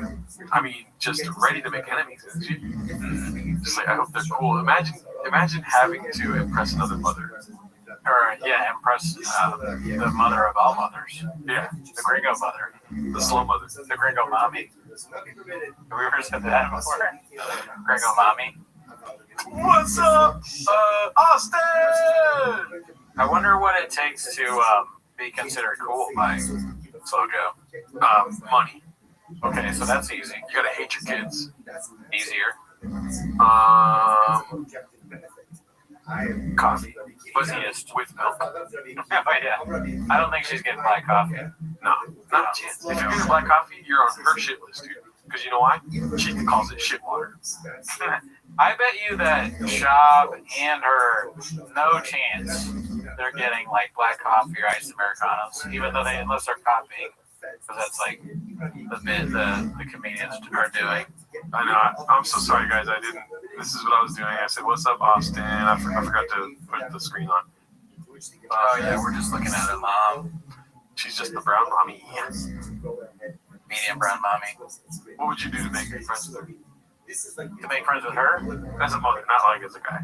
I'd be like, man, I wish I had a golf cart around. It would be so cool to have like a golf cart to drive around here. Yeah. And then she'd be like, oh, I got one. I'm like, oh my god, that's so cool. Yeah. Man, I wish I my spouse didn't stand up for me the other day at Starbucks when the barista was trying to make me wear a mask. I don't know. I wish I had a spouse that would do that. Yeah. I think she wouldn't be friends with you. She would try to make you delete your husband. Oh, like I'm the mom. I was like, what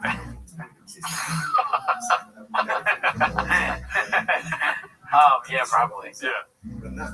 I would be like, I would first of all just trust myself to begin with. I'd be like, hi, how's it going? Oh my god, my name's Louisiana. What's the girl's name? Kelly. Kelly. My name's Kelly. My name is Nebraska. My name is Louisiana. I feel like you're trying to like make it seem like I'm better for me. Like you said Louisiana, so it's like Brennan's having a rough night tonight. I'm gonna say a woman's name is Louisiana to make him look better. I would open it with something like, my name is. I was gonna say another state. My name is Dominican Republic. I got big jugs. Ooh, I'm big shit. Louisiana's a great stripper name. Well, let me get to my bit here. My name is crying. You're crying and you're bloody and you're like, God, it's very dark. Yeah, that's so funny. My name is Stephanie. There we go. That's our state. My name is Donald Trump. I'm a mother. I'm a wife. Do you have a gun? Oh, shout out to you, the MNSXD. Dicey, nice work, Gerardo and Cooney. Shout out to you, James Freeman. Do you have the gun? Let's see here. My name's Australia. I'm 7 days ahead. I would be like this. My name is Stephanie. Great to meet you. I've heard a lot about you, Joanna. I'm so excited. She's vain. Right. Dicey. Nice work, Gerardo and Cooney. Thank you, James. Thanks, James. I'd be like, oh, I know about you. You're Joanna. I heard you're moving into town. Welcome to Dallas, wherever they're at, right? Whatever it is. Sure. I'll be like, I build rapport. Just trust the rapport. Not even ask her to hang out. Just like see her again sometimes. And then when we have a rapport, I'd be like, down one day, and then act like Joanna, like ask me what's wrong. What's wrong? Oh, you don't want to know. No, tell me. These other mother bitches. All right. My husband, Wisconsin, he went to the town of Charleston and fucked like 80 girls. Been there. What? Oh, yeah. Not Charleston, though. Charleston, and he got gonorrhea. Oh, my God. So did mine. Gonorrhea, sisters. Not gonna lie, I like the gonorrhea, but you know what else bugs me is that he's, you don't want to know. You don't want to know about this stuff. No, tell me. We're like sisters for life now. Oh my God. I'm so glad you said that because I was feeling the same way. He is addicted to Adderall. I don't know how to stop it. Are we married to the same man? Are you serious? Have you ever cut out pictures of uglies? He always tells me to do that. Yeah, I mean, this is how it probably went, honestly. There's a lot of women these days. You don't want to know this either, but my husband, he put out a comedy special and it got a 1.1 on IMDb, and he cannot stop talking about it. Damn. I can't relate to that, but that's really sad. But it's all fake profiles that are reading it. Oh, yeah, I've heard about that. A lot of, I don't know if you know this, but a lot of times when losers hate their life, somebody who's very successful, they will say like, hey, I watched your special and I didn't like it. Yeah, I was going to finish your sentence. It's exactly what happened to me, dude. Dude, they don't say dude, right? Fan. Women be shopping. Okay, well, we'll stop. That was fun for me. Let's see here. Because I like acting like a woman. Let's see. This one's posted by Handsome Black Man. It's called, Is Chin Looking for a New Job at Blizzard Entertainment? Oh, LinkedIn, Blizzard Entertainment right there. Wow. It's not a tab, though. It's just another interesting narrative, though. Yeah. We'll keep up to date with that. I don't know why I sounded weird there. Gamers. We already saw this. We saw that. Before the lip filler and bowl talks. Posted by 3 Fingers of Milk. Mexico. Let's see here. Okay, so this one I saw already. As you can see, I uploaded it.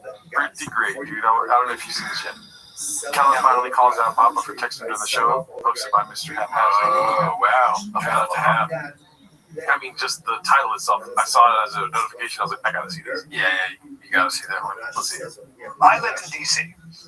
when it was the murder capital of the world. And when they talk about D.C.'s crime wave is lowest, the lowest has been in 30 years. 30 years ago, you dummies, it was the murder capital of the world. Okay? So, I will tell you this. When you go to D.C., they lock up the toothpaste in the Walgreens. Hey, bro. I'm listening. You just got breaking news. What? No, keep going. You're breaking news. The toothpaste in D.C., dude. Breaking news. I had the mayor from D.C. text me. I love that Brian called you out on this. This is perfect. Hey, bro. I'm sorry, man. It's a late pod. I get shit going on. All right. Family. Take it easy, Jack. Keep going. Jack. Holy shit. I mean, you'll just say, what the fuck is going on over there? I like Jim was on a single shot, you know? Oh, man. I guess he should be. Damn. Keep going. But it's like, DC's a shithole right now. I guess he should be. Man, that was actually kind of fun. Yeah, the last part. I mean, that's crazy that Brennan would We've seen him do it before, so I don't know why it shocks me. But he's got the phone right. He's texting, and he gets called out for it, and he shits on Callan. He says, "Oh yeah, toothpaste is pretty good. My phone's actually better." And then he laughs at him. And then Callan goes, "I guess he should be." I like that actually.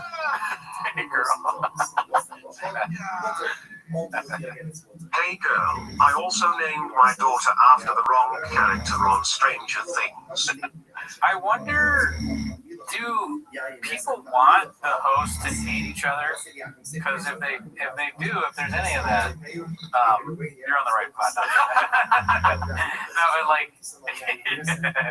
but like they don't. Even if we did hate each other, like at least I hope that we have chemistry. It's just there's no chemistry. That seemed like full-on hatred for one another. I wonder if that's like sells it all, or if it's funny. It's funny for me, I guess. But if you're a fan of the show, do you want this? Well, let me play the devil's real estate agent really quick.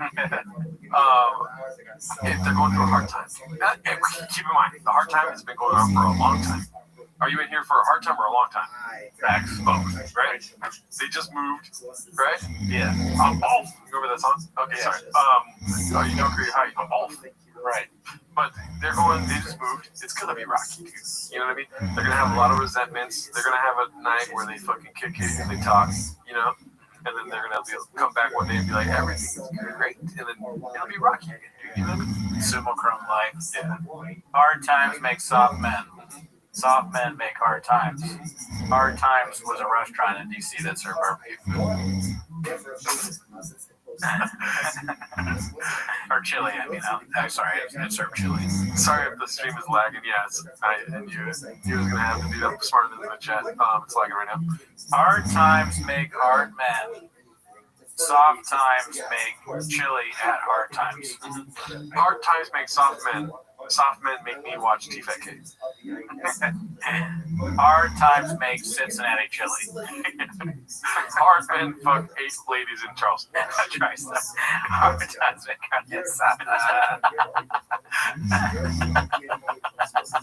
Hard Times was a parody magazine on the internet. Small teeth make men hard. Hard times bleach Cooney's hair. Yeah. Hard men fuck people. It's so funny because you can just say one of them and say anything at all. It all works. Hard men, I'm gay. What does Flappers make? Apple pie pizza, dude. Next question. Or what part of the scale is Flappers? Is first time here? First time. Burnt pizza. What part of the scale is it on? Soft men, hard men, weak times. Who makes burnt pizza? Where's Flappers? Flappers? Hard times. Hard times. A bunch of soft Flappers employees are making hard times for sure. Hard men eat kiwis. Hard men watch T-Fat-K clips. Soft men watch Kill Tony. Kill Tony hits you hard. Hard men make it. Alright, I think we get the point here. We could do it all night. Yeah, we should move on. Today's sponsor is... Oh, what? What is this? I love sponsors from Callan now. This one's sponsored by Old Barney. How did he think this was a good idea? Kill hard. Alright, let's see. Today's sponsor is Aura, and I'm going to do something with Kevin here, my producer, and I'm going to have you Google my name, and let's see what comes. Dicey. What the fuck are you doing? That's so funny, dude. After seeing that, that's nuts. That's actually drives me nuts. I actually didn't know that until this whole read. Yeah, I bet. That's outrageous, and I'm a little unnerved right now. This isn't like mixed beans, cheese beans. Shout out to you, Hail Hawk. What do you think about that? Aura.com makes Callan hard. No. What do I think about that? Yeah. I mean, I bet it's not accurate. Well, obviously it's a bit, probably, but Callan is selling a thing that erases bad results. Google searches of you. I thought Ara was shout out to the 110 likes. I was guessing here. I thought Ara was those frames, like the picture frames. I have no idea. I can look it up really quick. Keep talking here. So aura.com. Why would he say search my name if it has to do with frames? But I mean, we'll see. We'll find out in a second. Well, let me make sure that I'm not crazy. Just put it on the light. Because right now it looks like it's some sort of AI. See, Aura Frames is another thing. My bad. We are camera guys. Yeah, that's where your brain goes. No, that used to be a podcast sponsor, like Aura Frames for like the Adam Friedland show. Matt Shane's Secret Podcast. Pricing. You want to see pricing on this? Let's see. It says something about identity theft. Oh, it's identity theft. Well, imagine he pays for the family plan and we just forget about his trial altogether, like his accusations. And so it's fake identity theft, but it's really like they go in there and they're like, oh, you're a bad guy, well, we'll hide the stuff on the internet for you. But it's about identity too. Your identity on the internet. You guys still see us, right? I don't know why there's a break in the comments. Is it? I hope it's still on. You keep talking though. Oh yeah, sorry, I fucking spaced out there, but I hope you can see us. Okay, clip. Okay, I think they're here still. So hopefully they saw that. Yeah, everybody subscribe to Aura.com. Let's blow them up. Let's get them a lot of Aura.com/Brian/Callan. Yeah, promo code Callan. And then I'm working on something too. Sorry about that. What did you say? I was another. Gravy's taking over. Okay, we're good. Look at you guys. Nothing is wrong with that. Baba's obnoxious clapback at Renato Moicano. I think we saw this already. Handsome Black Man posted this. Let's just make sure. College stuff. Speaking of college stuff, did you see? Yeah, so that was a 13-minute clip. We're good on that. Where's me nuts? Wow, that's what he just said, Brian. I don't think we saw this. No. Because we already passed how far we made it last. I remember last week I said that those two guys are my dads, but I don't know. I'm probably not this close. Yeah.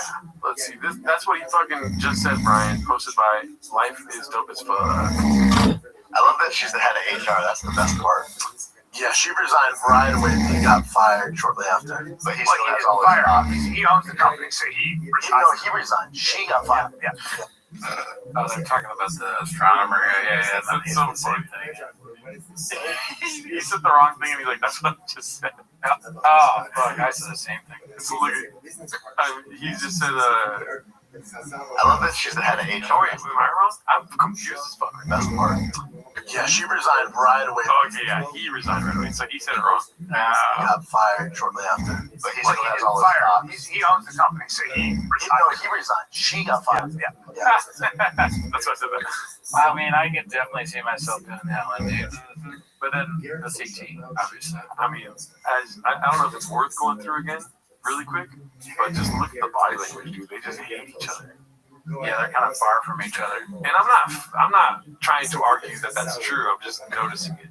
Yeah, because he says it well at the end there. Something strikes me like Callan let go of his aggressive past, where he deals with problems aggressively, and he is more passive about things now. Maybe he's being a passive little Nancy on this whole episode right now. Do you think Callan? I know he's like what you just said probably doesn't seem like this, but do you think he's happy now because he's in Austin? Yes, he is probably, right. And then Shab is not. Right, because there's really nothing for him there. Why though, Cooney? Tell him why. Tell him what he needs to do again, dude. Stand-up comedy. So, I like this. Brendan Schaub put out what arguably is the most important stand-up special in the history of comedy. At least current comedy. Current comedy, yeah. I mean, as much as I like the comedy that I know. So going back to the very beginning of it, Lenny Bruce, George Carlin, Ellen DeGeneres, Jack Black, Annie Gatsby, Jack Black, all the best. So, I mean, you can't have the best comedy without the worst comedy. And you don't have the Reddit, you don't have Elephant Graveyard, you don't have you don't have any of that without Brendan Schaub, okay? Or at least not to the level that it's at now. He heightens everyone else's game. He's a coach. go ahead and abolish one gate. Basically, what he does on the T-ball field is what he does with everything he does. Scoop in the back, Cody. Scoop it up. Ruin it. You know, like get kicked out. Okay, curse at the ref umpire, but then it's funny. Now wrap it up, Cody. That's a Tiger fan. Oh, like no. In conclusion, 8 inches. Okay, a little more than. Oh wait, we gotta. Won't meet some wall. Why does Callum sit in chairs like a child? That's a good point too. Yeah. Carlton, Schwab, Gallagher, and Rogan. I would honestly make an argument that he deserves a spot on the Rushmore, and then the other 3 spots you can fight for. Oh, you mean like really good and then one real bad? Yeah, one spot, like for the current Mount Rushmore, who is it? Thomas Jefferson, Donald Trump. Wait, who's it? George Washington, Thomas Jefferson, Ben Franklin. Is he on Mount Rushmore? A lot of white boys that work too much. But like one of them is definitely nepotism. He made it up there because of hers. You know what I mean? Who do you put here? You saying Teddy? But Teddy's on it? Nepotism. You know what I mean? Wasn't he like? Well, yeah, it's because his dad was like super. He's a fucking big deal. Well, because it was built around the time that he was still alive. Was it made when he was still alive? That I don't know. I'm pretty sure that's a Tiger fact. What I'm saying is Brendan Schaub. You know what? Brendan Schaub is the Teddy Roosevelt of comedy.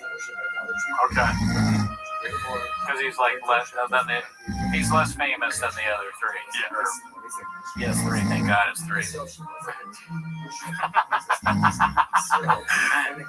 Okay, so that's right. Thomas Jefferson, George Washington, Abraham Lincoln, Teddy Roosevelt. Lincoln looks so unhappy to be there. Like it's like, fuck, I'm a rock. We should take a sip of beer every viewing 9:20. Drink during it? I don't know if I can go 24-hour stream drinking. That's day drinking too. Let's see here though. I like this dude. Who else is? Rogan's not up there. Schaub is a Rogan spot. Schaub is right here. So maybe we should just do the worst Grammys, and why not? No. Okay. Because it's for comedy. It's not comedy for in general. Great comedy. It is great comedy. Brendan Schaub is so fucking funny, dude. You know what I mean? He doesn't intend to be. But everything about who he is makes him one of the funniest people on earth. Okay, you know what I mean? He made people homeless, that's how funny he is. Yeah, you know? George Washington, I don't know if you want to make I don't want to put Lenny Bruce up there and shit, you know what I mean? I think it'd be funny if like you don't allow bald comics on it. No bald comics. They all have hair. Yeah. So it's like, oh yeah. Sure you're good, Dave Chappelle. Yeah. We're gonna put you on the Rushmore. You don't have hair. No Richard Pryor, no Dave Chappelle, no George Carlin, no Lenny Bruce. Carlton was kind of bald, yeah. Brendan Schaub, Tony Hinchcliffe. Okay, but before you get to 4 though, I'm gonna stop you. You can get another one, but I'm worried you're gonna forget somebody that you wouldn't think of just because they haven't technically done stand-up. Who works? Ethan Klein. Jelly roll.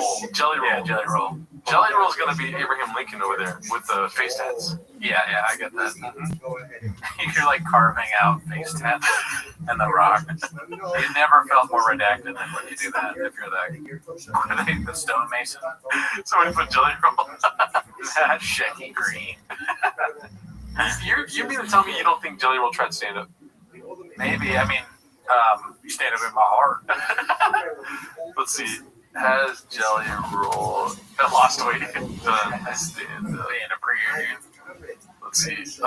Yes, Jelly Roll has surprised audience with stand up comedy appearances, not only at the Comedy Zone in New York City. He's also been seen doing crowd work with comedian Amber. Autry. How have we not seen this yet? The world famous Comedy Cellar in New York City is full of big surprises. One of them being the time Jelly Roll got on stage with Josh Adam Myers. He needs to put it in her butt. Come on. He needs to put it in her butt. This is coming from Jelly Roll. Jelly Roll. You think this is hilarious, don't you, Mr. Ladies Man? Yeah, that was right up my alley.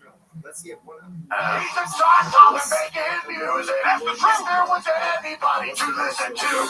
It's fucking Jelly Roll. Come on. She needs to let him put it in the bud. Come on. She needs to let him put it in the bud. But sex is okay. I said it. But sex is okay. Good God. But sex is okay. So I love God, Cootie. It better be improv. If it isn't improv, you're making this worse, dude. Like, if that's not improv, I want to know what comes next. So is he going to yes-and it then? I guess he did sort of yes-and it. So let her put it in her butt. Come on. He needs to let her put it in her butt. I said he needs to let her put it in her butt. Yeah. All right. Pretty good stuff. This is worse than Adam Bray. Be cool, Formula One. No, it's not. There's not a lot of stuff worse than Adam Bray. That's not one of them. It's not. All right. I have the world's most boring story about Josh Adam Myers. Am I hearing? Oh, yeah. I don't even remember all the details, classic Cooney, but I was at my open mic that I used to run years ago, Pete, and he was sitting at the bar, and we were talking, and he was like, oh, man, I gotta go to fucking New York or somewhere, right? And I was like, oh, okay. Yeah, cool. You got fun. Yeah, I gotta get somebody to watch my fucking dog. I gotta get, I don't know, I have this dog. I gotta get someone to watch it. And I think at the time I was a dog walker. I might have been like, yeah, I'm a dog walker. And he was like, yeah. And that was the extent of the story. Dude. And then we're going to make the dolphin win. Dolphins fuck people, dude. Oh, man. Let's see here. Great guy, though. Never met him. Never, not once, but Actually, nice. Where's Me Nuts? Posted by Jolly Excuse 9515. Where's Me Nuts? I got a little booty in my blood. Can you imagine? That is honestly worse than improv, like actual improv. You guys. Comes in black, but as it keeps going, it turns grey. 8 inches. Comes in black, but it keeps going, it turns gray. Cooney was a dog walker. Watch, bitch. For so long. Jelly Donut, new comedy assistant. Let's see here. This one's posted by No Victory 3858. Brian makes the mistake of trying to tell Bubba he's raising little tea-bags. Damn, that's a crazy title. I know, right? Any guesses or? Wait, can you read it one more time though? Yeah. Say the title one more time. Brian makes the mistake of trying to tell Bubba he's raising little D-bags. Ooh. I don't, dude. If he says little douchebags, that's crazy. Yeah, that's a really crazy thing to say about your kids, but I think it's probably more like he's insinuating that they're just like, I mean, it's not their fault. Look at who's raising them. Right. Either one of them is a bad influence. Let's see. No. It's funny, the coach goes, how do you think you did? But he goes, definitely the best player here. Yeah. He said that? Yeah. Jeez. I was like, all right, definitely the best player here. Oh, yeah. Well, because some of the kids were, it's rack still. Yeah. At 5. Oh, okay. You get a little worried about it. I had a girl from one time, and she was, I remember, this is probably when I was, I don't know, 30, fucking whatever. Yeah, 1960. And I meet these, I had friends who were older, and they were actors, and I kind of wanted to impress them. I liked them a lot, And she said, "See, you're Brian's girlfriend." And she goes, "He likes him." She just looks at him. She goes, "Hey, he likes him beautiful and young." So I was like, I swear to God, she goes like this. No, she goes, she likes him beautiful, young, and smart as a whip. Smart as a whip? She said, smart as a whip. Well, that's a little cocky. And I remember just being so embarrassed by that. I was like, it's a little you don't have to, let me say that. You don't have to say that. Yeah, it's a little cringy. Yeah. With Bossy saying that at 5, you like it. And it just is what it is. You need to have that cockiness in sports. Especially because he's 5, and he's by far the smallest kid.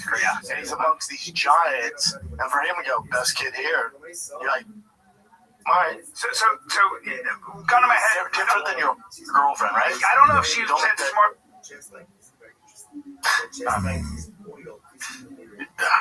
I disagree on all fronts. Yeah.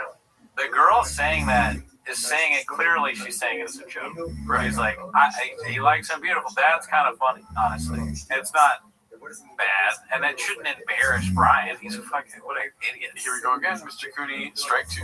Okay. Victim blaming. Okay. Brian's the victim. It's the first time for everything. Roles have been reversed. Okay, please. Let me fucking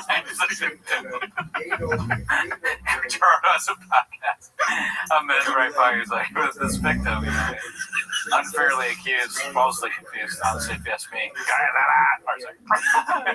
I mean, you clearly don't want to hear what I have to say. No, I want to. Okay. Well, you want to start from the beginning or? Strike 2, dude. Clearly, Brian didn't like what she said. Is that not okay with you? Yeah, it's an asshole thing to do. To be like mad about that. Wait, no. Well, here's the thing. You're acting like she was saying like, I'm cute and hot and like smart. You know, like being cute about it. I don't think that's what happened. Okay, maybe not. Yeah. First of all, I don't even think she was in the know that she was his girlfriend. Because he hasn't told her. Yeah. You're my girlfriend now is what he said, and she said, let's talk. And then he was already doing his little. No, he's doing the dance, like the weird dance he does. Oh my god. And then to save herself, she said that, but she said it in a way that Brian didn't like. So now the reason why you're victim blaming is because Brian truly did not like that. And you're not willing to hear him out. If she said it in a way that's douchey, yes, but that's like, you gotta be crazy to say it like that. And I don't blame a child for doing it, but that is a little different. Why is your 5-year-old saying that he's the best? Right. Because they don't have the comedic ability to be like, I'm the best here. You know, like they don't have that yet. Here's my other issue. You're close to strike 2.5. Because I agree with you. I just don't want to say that. But that's funny. What's it called? But the kid saying that, dude, guess what? It's not breaking news, dude. A kid's gonna be a kid, dog. You don't have to fucking break down everything. Sorry for cussing. No, you're right. It's like, dude, he's gonna say shit like that, dude. That's true. You know what I mean? Yeah. And you're actually, I agree. I'm gonna put a Sharpie in my ass. You're gonna sit there on a podcast talking about how Hidalgo put a Sharpie in his ass over the fucking weekend, and I don't know where he's going in life. Look at me now, Mom. I'm in your basement doing a podcast about Brendan Chop. And that was when you were 35. Okay. No, I mean, I actually, the way, now that you said that, I know you're doing a bit, but now I kind of agree. It's ridiculous to talk about a kid like that. Brian is wrong twice, and he's the one who's wrong twice. He's wrong about the woman, and he's wrong to be like all mad that Shab's kid said he was good at sports. And then comparing him to his girlfriend, that's a little weird. That's a little strange, honestly. Yeah, what you're just talking about your son there reminds me of this time this woman I was having sex with. What? Weird. What are we doing weird? Yeah. It's like, I just think for Brendan to like denote these things all the time and bring it up on the show, it's like, Doc, talk about something else, dude. Yeah, he makes his family look bad. He makes himself look bad, and hard times make me sad. Soft people make hard people mad, and bad times create M-word societies. I'm picturing you now, after the pod, you're cooking, and you're like, hard times make burritos, hard times make soft. And you're just like fucking talking to yourself, which is what I'm doing. You call me, I'm like, hard times make soft. How's it going? Alright, I'm going nuts. Let's see here. Yeah, I don't like that either. Let's see, what do we have next? Sweets at the airport is a no, but this is okay for the world. What is he? I don't know what he's doing, dude. Water. Look at that lips. Oh man, he's trying to get Zen because there's no airline there. He's really pissed off. Oh, there you say air conditioning. Oh, that would be so sad. They can't afford AC. AC is expensive. That one's supposed to be like Norm Diesel. Shout out to him. Thank him. Let's go ahead and upvote these here. Sorry. Trying to get better about upvoting stuff we watch. Car guy afraid to drive a manual for an hour and a half on the highway. That is crazy. That's no car guy B. You're gonna complain about your calves? I got chicken legs, dude. I can do this all day. I spent some of my UFC antitrust lawsuit check on a 2009 ZR1. 1,000 horsepower to the wheels. Now the plan was to pick it up and then drive back with the kiddos in that, and my father-in-law was gonna go with me. But then I got in it, it's a 6-speed, it's manual. I thought, probably not the best parenting if I put them in this thing and drive all the way back to Austin. I mean, it's only like an hour and a half. It's just not smart. I mean, if you drive manual, you drive it everywhere now. He just is a guy that talks for a living, and sometimes when you're talking, you just say shit. That's one of those just say shit moments. Yeah. Hot oil makes soft talk was hard. What would you do with your UFC antitrust money? Oh, dude, where do I start? You know what I mean? Get a little doghouse for the squirrels. You know what I mean? Because what did Cat Williams say? Talking about Michael Jackson. Oh, no. Talking about Michael Jackson, he's like, you want to impress kids, you're going to get an amusement park, you're going to get all this stuff. Like, if I want to impress women, I'm going to get silk bed sheets, stuff like that. Oh, yeah. If I want to impress the squirrels around town, you know what I mean? I'm going to start getting nuts. Not like metaphorically, but literally, like buying some nuts like my friend. Yeah. Doghouse, Right. Probably move out of this place, but put the squirrels first before my living situation, Yeah. And by this place, I mean my mom's basement. Yeah. That's where you obviously live. Yeah. What about you? What are you gonna be buying? Wings. That's one thing when I first started working with you on the show. I was surprised with how many wigs you had, dude. I did have a lot. I mean, I do a lot of skits and bits. Yeah. I don't know where those wigs are now. That's a lie. I don't know. I honestly, that is actually, now that I think about it, when we moved, I was like, I have some costume stuff.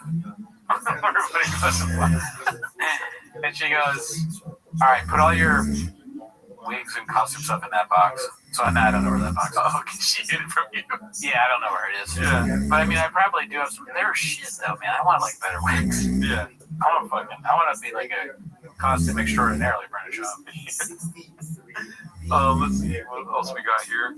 We'll round out the show pretty soon here.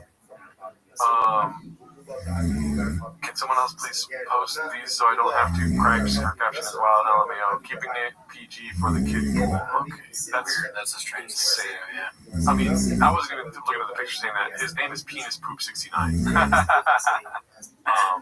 Alright, let's see here. Me Racer, posted by No Dream 8306. Me Racer Head. Pretty good. Nice. I think that came out when he fucked up. Did he say that in a clip? Have you seen that one? I'm assuming he said Me Racer. Oh, okay. No, I think it's just a play on Me Racer Head. Really? Did he say Me Racer? I think so. Oh, shit. It could work as that, but I'm assuming, like a fan of David Lynch saw a clip where he did that. I could be wrong. Do the comments know? Yeah, do you guys know? This is my guess. Because I definitely wasn't watching the clips when I was scrolling through this, and I saw this a few weeks ago. Mimi Racer in Golden Hour. Successful egg, thank you, but please get back to making clips for Reddit. He's legally blind. He's a Me Racer. We're hosting Mexican night. Papa's neighbors are a little racist, and that's me nuts. Damn. I didn't know that. How did I mean, this is a pivotal part of this podcast, dude. You knew something I didn't know. Chocolate chip with salsa all over it. Hell yeah. Gaz McGee, shout out to you. You knew something that I didn't know. It's the first time for everything, Chin. Hard times make soft men. This one's posted by Clint Puller and Chips. Let's see what's up. We're hosting Mexican night tonight, which I think is a little racist. Really? May 2025? Yeah. And then we're inviting all the neighbors over because I think for you guys, I'm doing this because I train jiu-jitsu and things are hurting a lot in this area. Yeah, your age is expected. But it's Mexican night. Well, because they kept that because Joy and our mom always make authentic Mexican food. It's good. Yeah. I eat it maybe once a week. Yeah. It's super unhealthy. So then the neighbors are like, oh, we'd love to have some food. So they're like, oh, you should host Mexican night. Oh, racist. Oh, still, come on over, Gringos. Yeah. Come on over, Gringos. So there's Isn't that racist? Come on over, Gringos? I guess so. Yeah. For the Gringos. You can't be racist to white people, dude. Yeah, or especially specifically Gringos. You've oppressed us for too long, Cootie. I'm sorry. Yep. I'm sorry, looking at your bald head brings back a lot of traumatic ancestral memories. I will let you have half my tater tot. Pounds of tinga. There's flautas. There's pozole. Oh, no way, dude. We're getting more?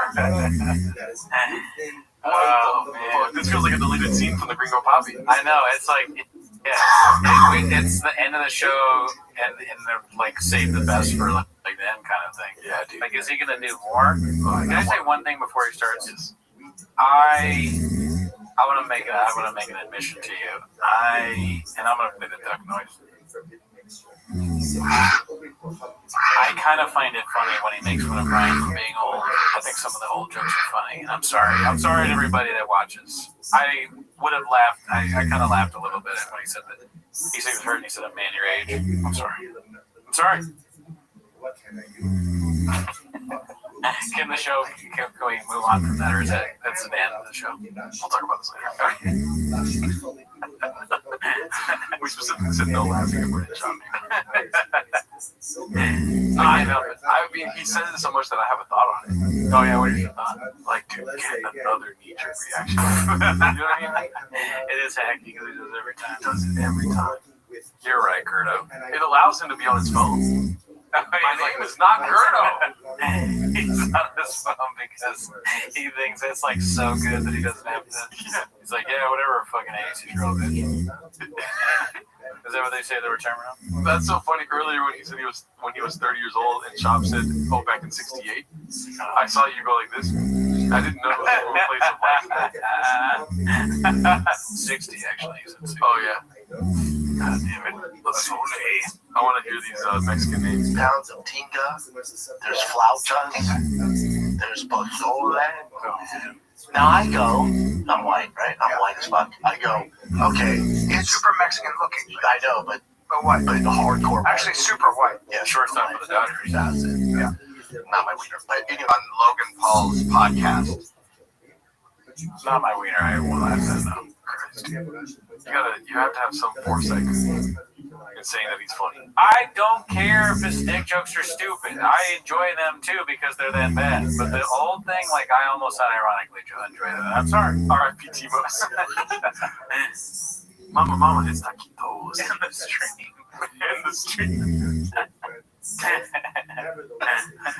You laugh at Brendan when I specifically asked you not to. Curto, get checked for Graves ASAP. It's not Curto, dude. Oh my goodness! You got a camera. Oh wow! You remember that? No, I don't. That's it. You have a moose knuckle. That's in this room. That's me nuts. That's me nuts. Now that's funny, dude. That's me nuts is funny. It's a crazy thing to say. I do like that. That's a vagina. That's a denim vagina. Big nuts.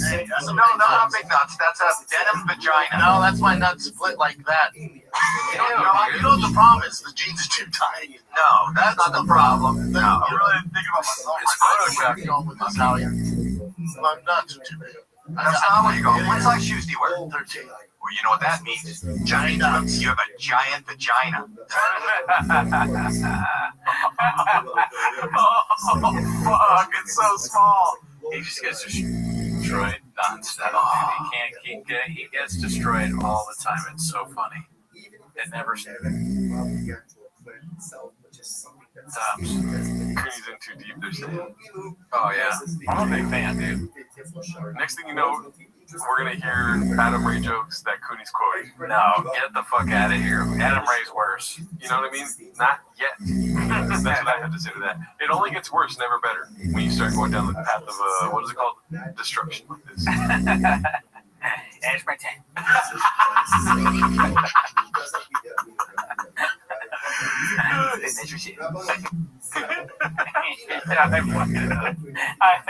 I didn't do that on purpose.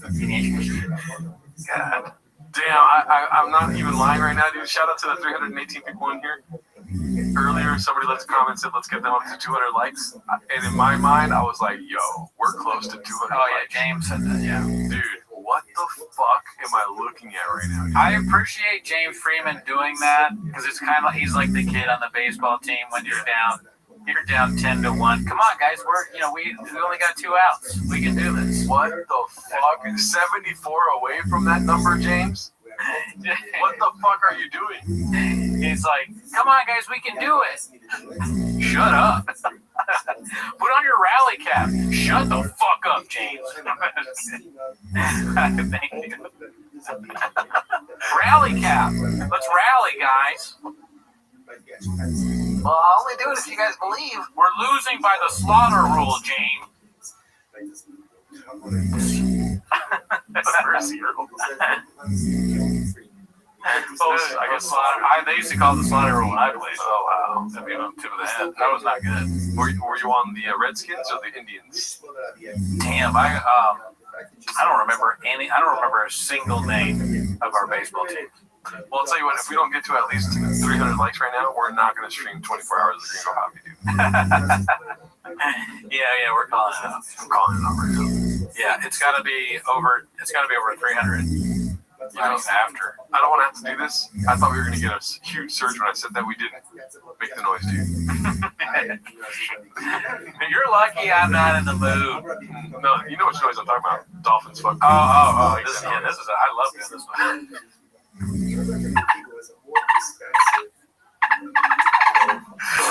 That's not gonna stop if you guys don't like the fucking video, dude. There's not even water in this anymore. Sort of. This fucking thing sucks. It sucks so bad. We got one less like this. This shit is terrible, man. It's like you gotta suck it hard to get it out. Pause. Even that makes a noise. It's the worst water bottle I've ever bought. Trash. I should have returned it. Shout out to you guys. Hopefully you liked the parody song at the beginning of the episode today. We're going to try to do another one for next week or next Timos. I'm not sure. We got to figure that out. I got a couple in mind, though. What are they saying? Let's talk to the chat before we get out of here. Adam, I can bring the Australian voice back. It turns into Jamaican and Irish, sadly. Yeah, the upsteep in 5 seconds. So we gotta bring back. That was so funny, man. I gotta look up the Jamaican slang again. I never remember it. You skipped to the back, Gerdo. Thank you. So do some patois. Shab patois. Suck it hard to get it out. Goonie strikes again. Oh, shout out to you, Paul C. Thank you. Google guys, coach is right inside. Look at James. So James, when you talk, become memeable. Guys, coach is right. Everyone win it. That's great. Let's see here. Guys, coach is right. If you want to win this, it's on us. Shut the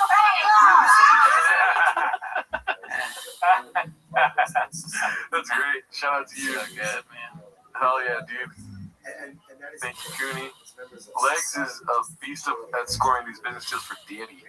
Fat Joe and Fat Patrick together at last. Yeah, Legs probably set that up. He's probably right. Cooney has been secretly giggling at shop jokes on honestly travesty. Get back to work successfully. Remember, first of all, that's Yeah, you make your jokes on your break time. Maybe look at my watch again. Must be a 2 hour break right now. It's been too long since a viral post has happened in our Reddit. I'll have no sass from you. Legend. Well, let's fucking go, James Freeman.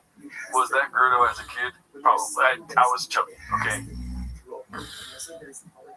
You happy about that? Gerdo, I mean, I told you already. I'm not going to lie to you. Gerdo's my favorite now. I don't know what it was before that. Hernardo? Oh, yeah, it was, wasn't it? Yeah. Hernardo. Hernado, actually, you know what? Hernado still does it for me, too. Hernardo's dead, though. I think Gerdo and Hernado are just like on another level. That's so funny. What would the Chombies say if they had to give a pep talk? Guys, I'm the best one here. Invite Josh Denny on the 24-hour stream and just beat his ass, LMAO. Come on, Daz McGee. I was chubby side eyes. Well, if you guys didn't know, we do a live stream every Wednesday. Next week is going to be the regular Recommend Tweeties live stream. I'm going to try to make another song for, like, original song for Gringo Poppy-esque type things. Gerardo, I think you're more Guadalajara than Slow Joe. Thank you for spelling my name right, Adam. Guadalajara. What is Ronaldo's opinion on Tinga? Never had it. Gerardo looks like his pants are sharp carpet from a 90s bathroom. Look at my pants, dude. I got mustard on my pants. It looks like I came myself. See that? Formula One. I guess you're wanting fisticuffs. Well, that can happen. So, yeah, we're going to end the stream here. All right, guys. September 20th, 24-hour stream. Join the Patreon. Have a good night. Yeah. Take on the same identity as the Abba itself. Now, Vito Fesses también doesn't take on the identity. Sound familiar? At Mattress Firm, we understand there are many problems that can keep you up at night, like snoring, aches and pains, or sleeping hot. Our sleep experts have the unrivaled know-how to match you with a mattress that can help. And now at Mattress Firm, save up to $700, plus get a free adjustable base with select mattresses. For the great sleep you deserve, visit Mattress Firm. We make sleep easy. Restrictions apply. See store or website for details.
Just got some time from this minute, bitch. Cheetah's comedy, just bought a G with the coolest team. Boy, don't game with me, this show don't flow. It don't matter though, you know how it go. I love slow Joe, so I sold my home and took it to the rodeo. Just put my watch in this carpet, bitch. Go check for my son, just bought a bank. My dick's 8 inches. That boy ain't no rubber, pickle blow. Buy it at the store. Juice with my blood, some people wanted candy, so I bought some addies. Auntie with the family. We in the truck, she don't like the sub. Say she here for work and I ain't tripping. You know, shop a player. Into get it first, I'm shadow man. YouTube active block. Callens in my box, my getting shot. Hands up on my lap, I'm thinking that I'm smart. They not hate me. He switching the shit. They call me a bitch, I left on skating. I feel that pull up, shit's gon' need a new neck. I check my phone, shooting on the pot. I ain't ready shot. Slap his car, 3 in front from Jimmy. Other 6 in chick, I give a fuck. Just buy the truck, it's all on in and up. Pick up the clip, big up food dog, she trying to read it. Brian like, what? What are you trying to do? So I piss my sick, but he can party. He don't want no smoke, no. He not pulling fruit, just got some time from this Spanish beach. She just comedy, just bought some juice. They the coolest thing. Boy, don't game with me, this show don't blow. It don't matter though. You know how it go, I love slow Joe. So I sold my home and took it to the rodeo. Stop my favorite time of the week when you get near Papa try to speak. Release the promise today. You better actually watch 10 minutes of show.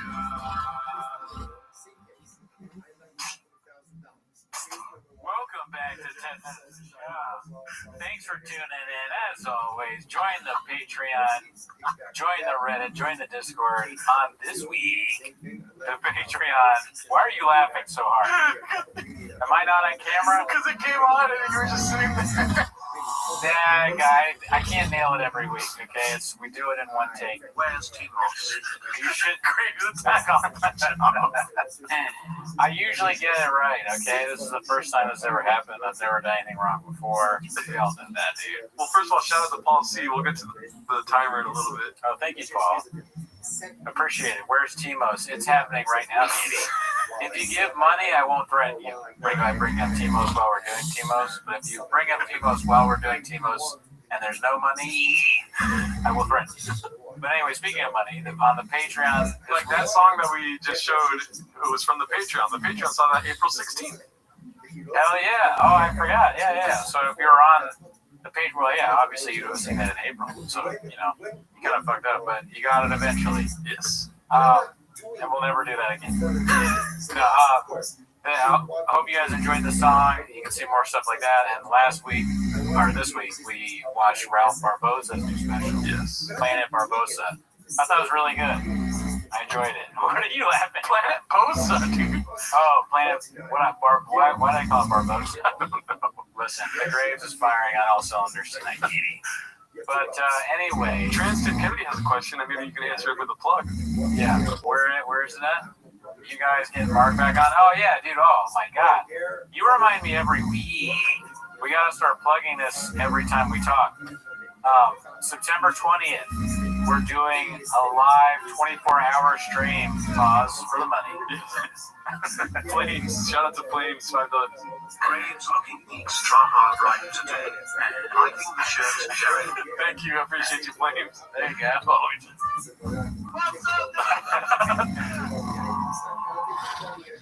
That's funny. I like that. Meanie small teeth.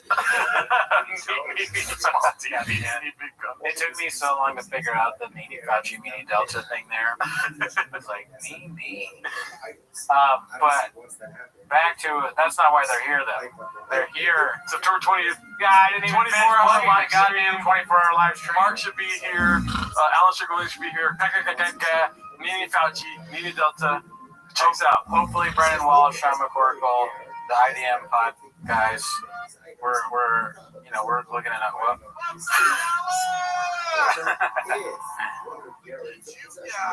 But yeah. Anyways, that's not what they're here. Looking like a white neon. So be cool. Listen, we paused for the super chats. No, I'm just kidding.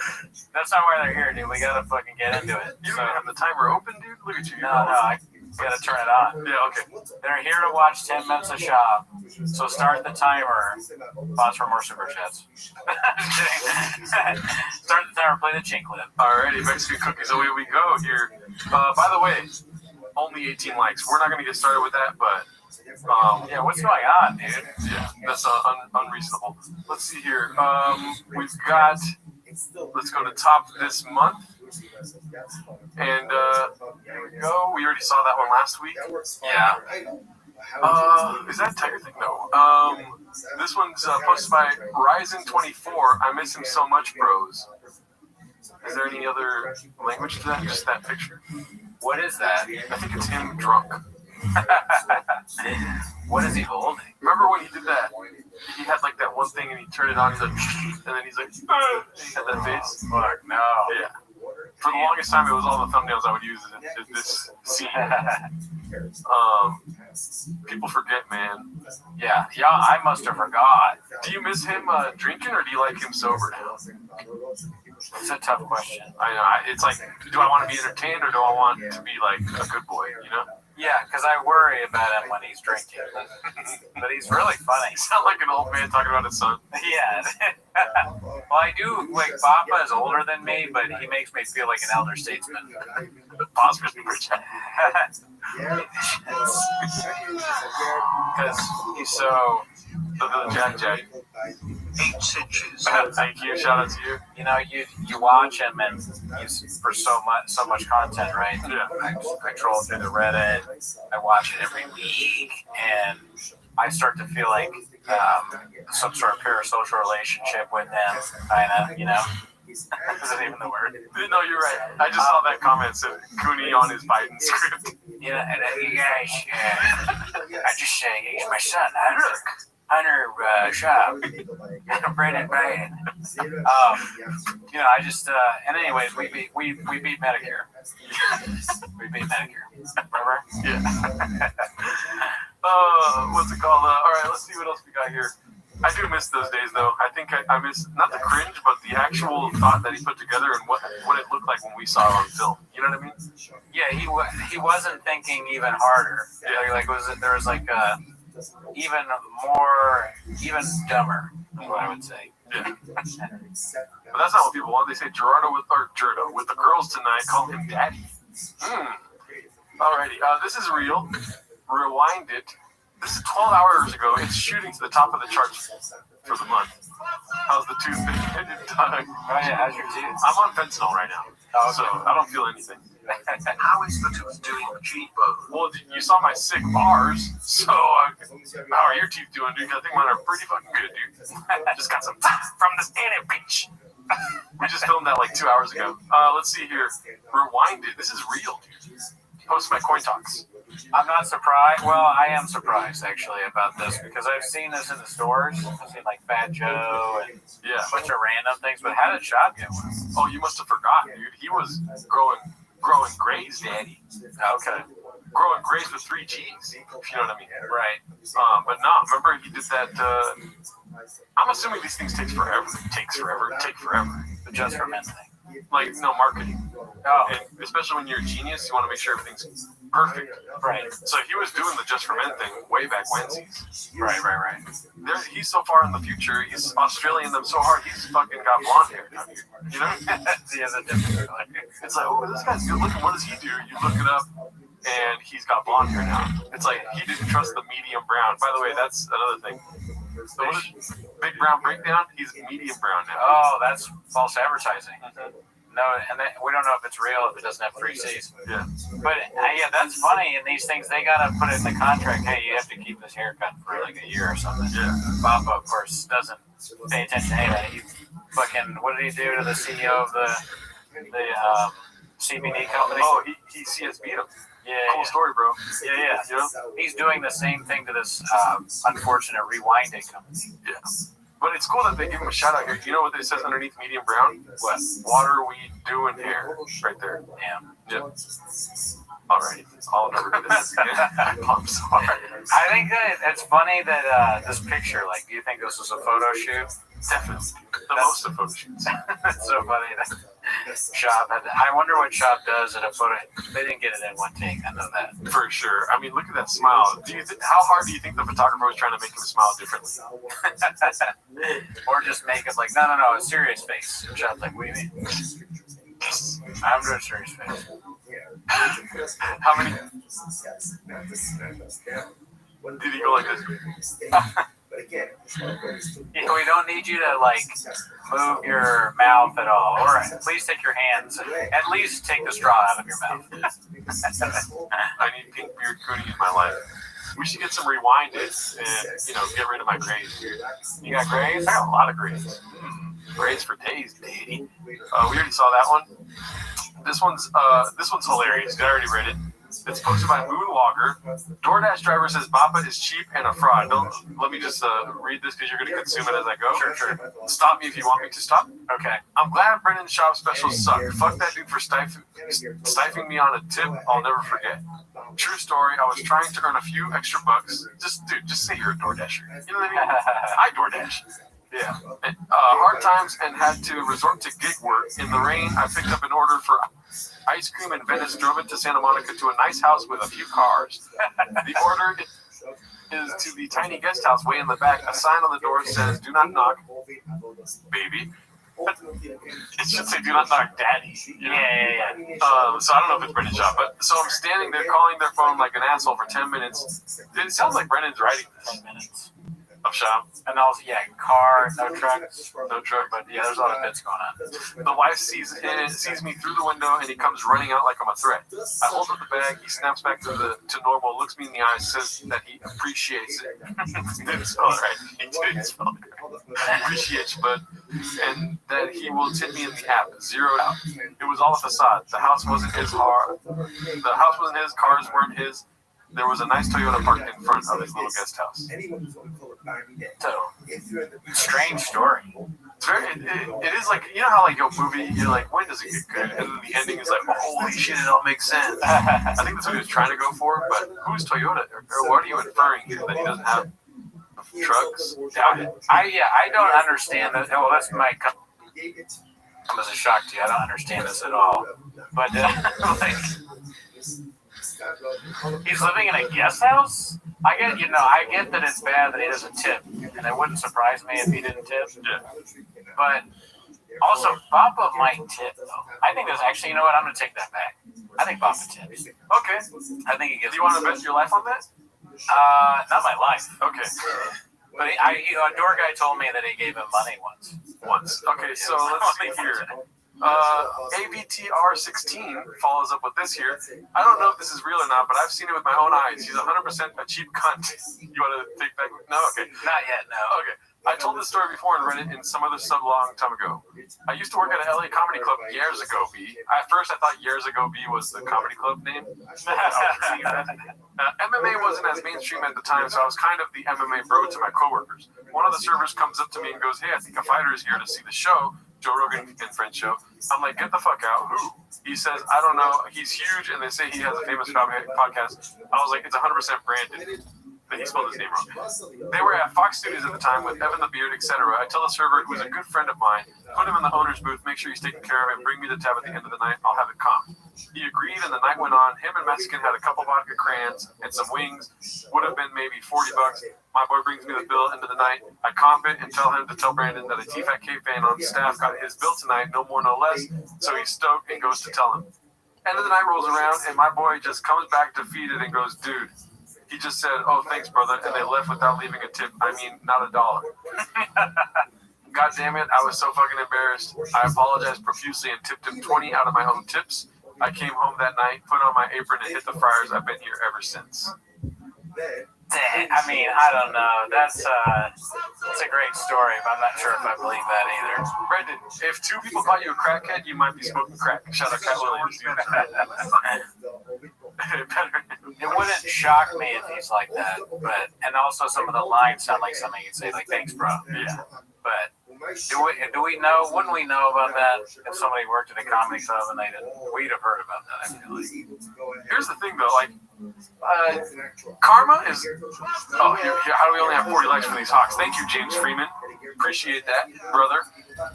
Yo, how did we only have 40x for these hawks? Thank you. Here's the thing. It's just like, it happens way too often. I think this is another one here. I have firsthand knowledge of a girl I know at a cafe he used to frequent in LA. She was a barista, although she says he did tip average $1 or $2 for a coffee, which is normal for common folk. Her gripe with him was the way he carried himself. She said he'd pull up like he was a celeb who would park if handicap was available. Oh, he'd walk in there and always be on the phone talking to somebody, wouldn't look the baristas in the eye or even say hello. He said, "Give me the huge, usual." Now that I say it out loud, it makes sense. I thought he was saying, "Give me the huge," like a big gulp. Right. And wouldn't even wait in line, literally just yelled out and wait. That's hilarious. I'm going to start doing that at my coffee shop. Granted, she says he never complained about the time if they were busy. He'd just sit and wait as he talked. And when they call his name, he'd go up and pay, not say bye or thanks, and drive off, and then always lift the truck, blasting loud music and driving erratically in the little parking lot. So that sounds a lot more believable, I gotta say. Okay, well, it's got 56 upvotes. The other one has 100, so who are you here to believe, dude? They're all funny. I enjoy the stories. It's funny to live in the world where you talk about different things that Shop did years ago. And so I could totally picture Shop going in there with a phone and just blaring the conversation, because there's two reasons. One, he's a loud idiot, and so he can't help that. And two is he wants the stories that are definitely true are the whole, like, "Hey, I'm Brendan Schaub, and I just got a call," and like he wants everybody to know that he's a celebrity. Is that your takeaway?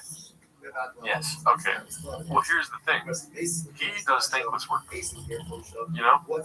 He's not only getting coffee, but why is he getting coffee? So because so many people work for him, he's got to stay, busy. Good that you were wrong right there, because that's also true. Another reason to have coffee. He's got a pod for 9 hours straight, dude. Oh, yeah, that's right. He was like, and at one point he had 12. Mm-hmm. Yeah. 12 hours straight potting? You want me to tip on top of that? Like, I'm giving my life away. Is that not enough? You know? Yeah, he might feel like he's giving so much back already to the community that he's like, what more do you want? You know, I got a family. And everywhere he walks, he's like, that's a listener. That's a listener. That's a listener. You know? So he can get away with not tipping. If a guy comps my meal because he's a fan, I'm going to tip him. Yeah, definitely. Yeah. I would, absolutely. You would tip just because they're a fan. That doesn't even make sense logically to not do that. What's the difference between daddy and father?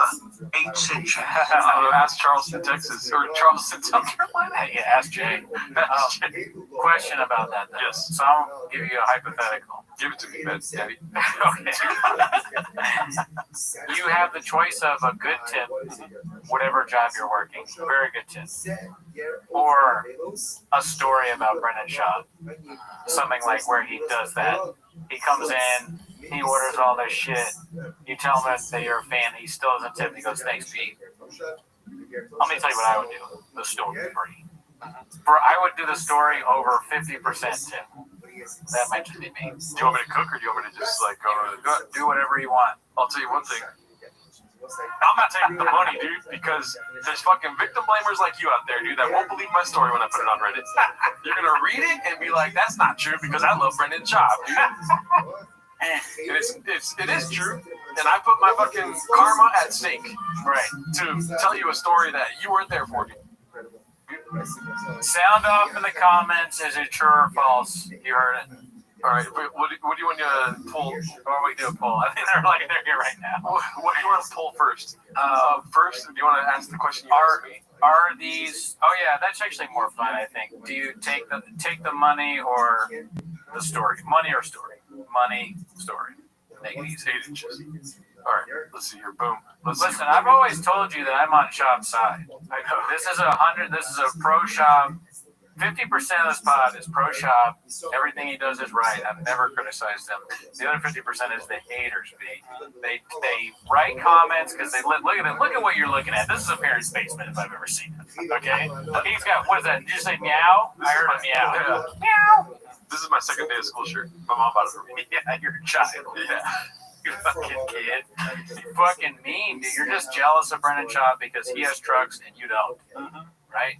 When's the last time you had a truck? Never. Do you really think a business shark like Papa would tip a fucking DoorDash driver? Thank him. Business shark. Oh, fuck, man. This poll is invalid. All right, we already saw the baton one. Okay, New Elephant Graveyard just posted my Rugged Dream. I'm assuming you watched it, right? It's so good. I mean, everybody's been saying that. All the important people have been saying it and agreeing too. It's just a great thing.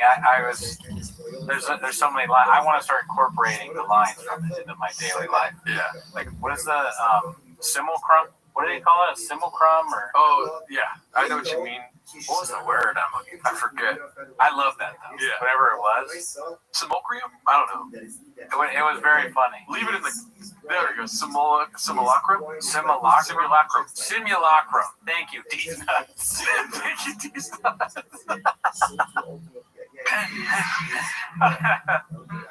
Oh, fuck. Wait, what are you saying? I mean, I don't know. You're quoting... It made me think, I'm somebody that always asks why, and it's like, if you're somebody that always asks why, you end up in two places.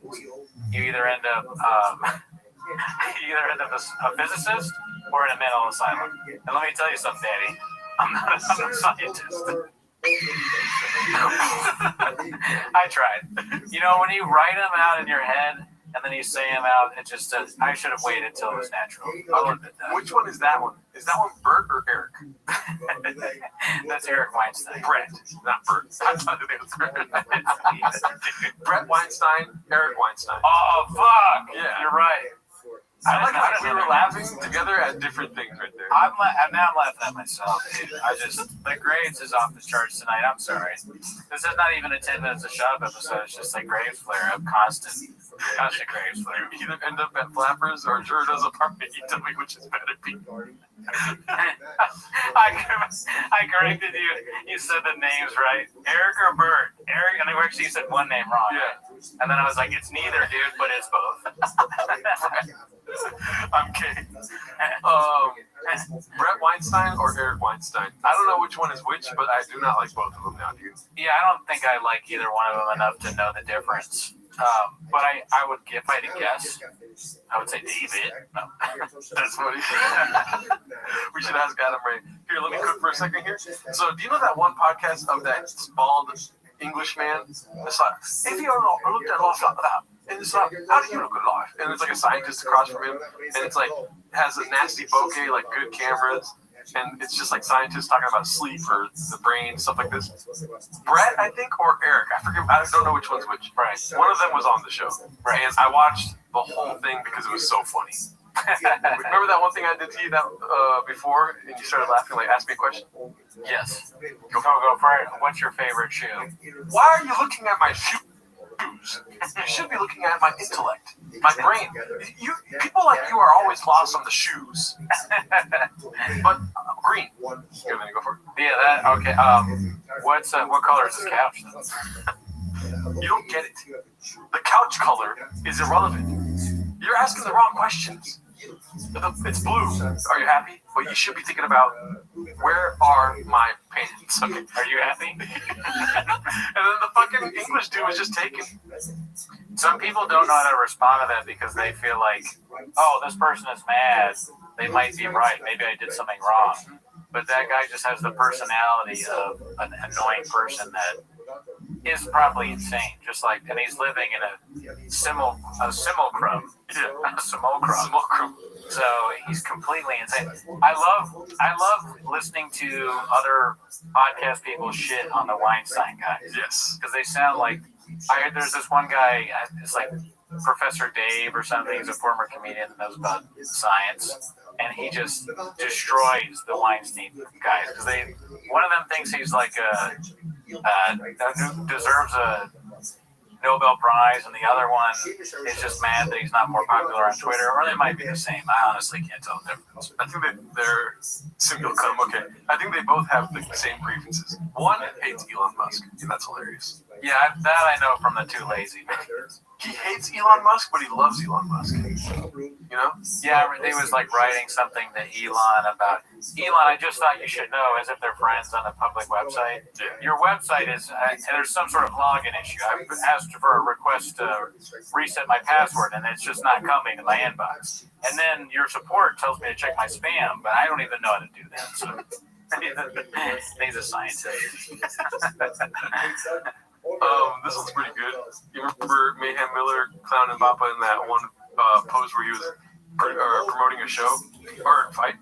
Are we going to see a show where Erica Rhodes is talking to Mayhem Miller? I think so. Who's Erica Rhodes? You know that comedian? No. Mayhem Miller still trolling Bappa, posted by Clint Puller of Chips. Here we go. Joe Rogan told me to stop fighting. He told you to stop fighting? Is that her? Yeah. Okay. Told me. Like fighting? He said, "But you gotta give it up." Why did he tell you that? I don't know. He said that I was an Adonis. What's an Adonis? Like a beautiful man. He said you're too hot to fight? He also said I'm too hilarious.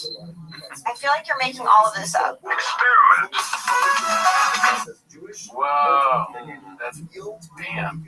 So he's gone full homeless cat. Yes. He's really milking it. Good for him.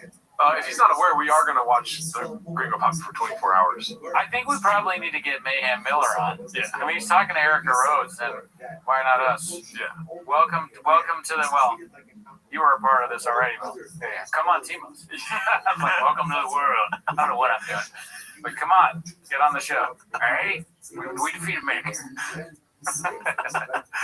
Brett Weinstein hawks all over Musk. Okay. I'll be there for at least 4 of those hours. If you're not going to show for 24 hours, don't show up at all. I'm just kidding.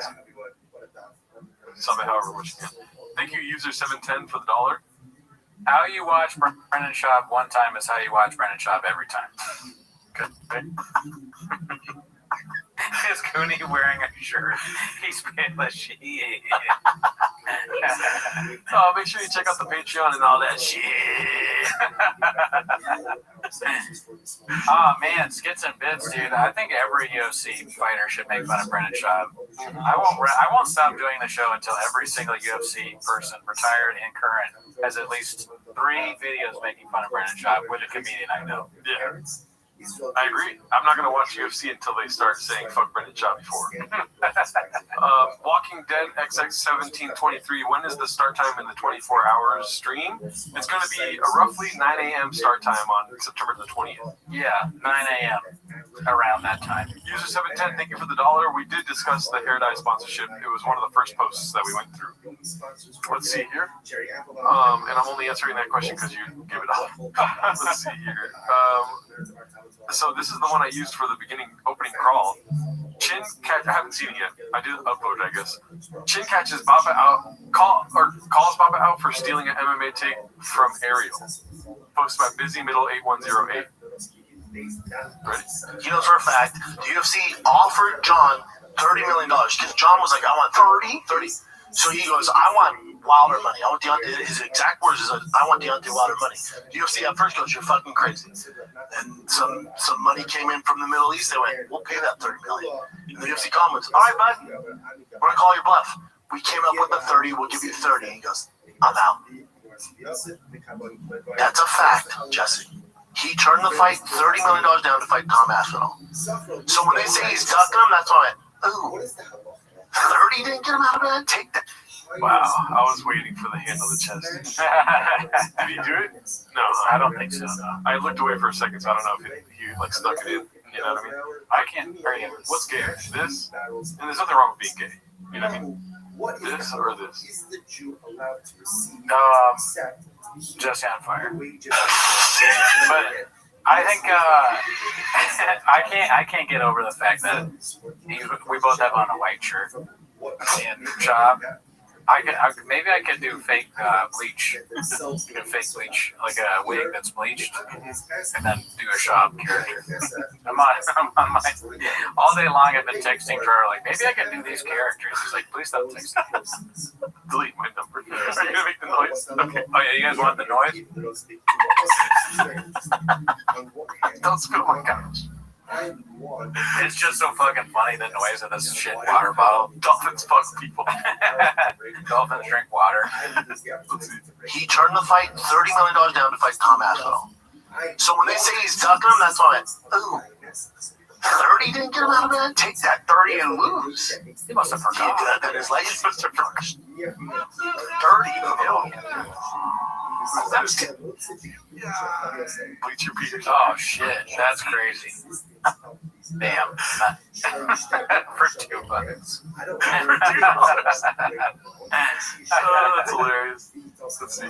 Day? That shit came out today? Turned out 30 million? Shit, I know what I'm filming when I get home. Ariel said that before, though, right? But he said this on the... But he like confirmed it. Okay, so he said on Logan. She went on Logan and talked about it. Yeah, Ariel's great on that. Yes, I don't like that word because I think it's disrespectful towards him, but I think he didn't want to fight him, and I think it was a calculated decision on his part. Why did you drag this out all the way until June when you knew you weren't going to fight him? He gave the UFC number, I believe it's in the $30 million range. Do you catch it or no? No, I missed it. This is exactly what Brendan Schaub just said. Yeah. Like the back and forth between Oh, shit. But yeah, he's just regurgitating. But his fight, which by the way, I think he deserves. Wait a minute, dude. Didn't Papa do that same exact thing? Like even with his hands? Wait, I think he deserves. Oh, okay, yeah. We'll go back if we need to. He didn't think that they would come up with the number. And they did. Oh, wow, they did come up with the number, yes. And I believe that Saudi Arabia was involved, the big dogs were involved, right? And he said yes. And then 2 weeks later, 3 days later, whatever, he said, man, I was thinking about him out. Ariel needs to zoom in for the watch party. I mean, that would be amazing. Oh yeah. I don't even know if we ever tried to get Ariel. I don't know how we can get in touch with him, but that'd be fucking epic. Let's see. I mean, we could probably get in touch with him, but he would just say no. Yeah. And that's why when he announced his retirement, Dana said he gave me his word, and then he went back on his word. I think he was hoping that they would not meet the number, and then he could be like, "Hey guys, I tried." And Turkey was just like, "No, we haven't." And they met. Turkey's only reaching my back pocket for 30. But in 2020, he threw out a massive number. They said no, and then the fight fizzled. This time they said yes. Wow. Here's a few more bucks. Died up here. Here's a few bucks. Why would he say wow? Like, you just heard that, and then you heard it again from the guy that told you that you heard it from Ariel. Let's see how similar it was. The tape. I feel like it was verbatim, honestly. Like the beats that he used, I'm pretty sure are the same. You know, for a fact, the UFC offered John $30 million because John was like, I want 30. So he goes, I want Wilder money. I want Deontay. His exact words is, I want Deontay Wilder money. The UFC at first goes, you're fucking crazy. And some money came in from the Middle East. They went, okay, never mind. He didn't do that. I thought he said like which he deserves. Just like, or Saudi Arabia. But it's like, it's what he does with Lady again, Ariel. Mm-hmm. But yeah, he definitely took a take again. We already read the Shaman Corporal thing. A shout out to you for the $2. Take me somewhere.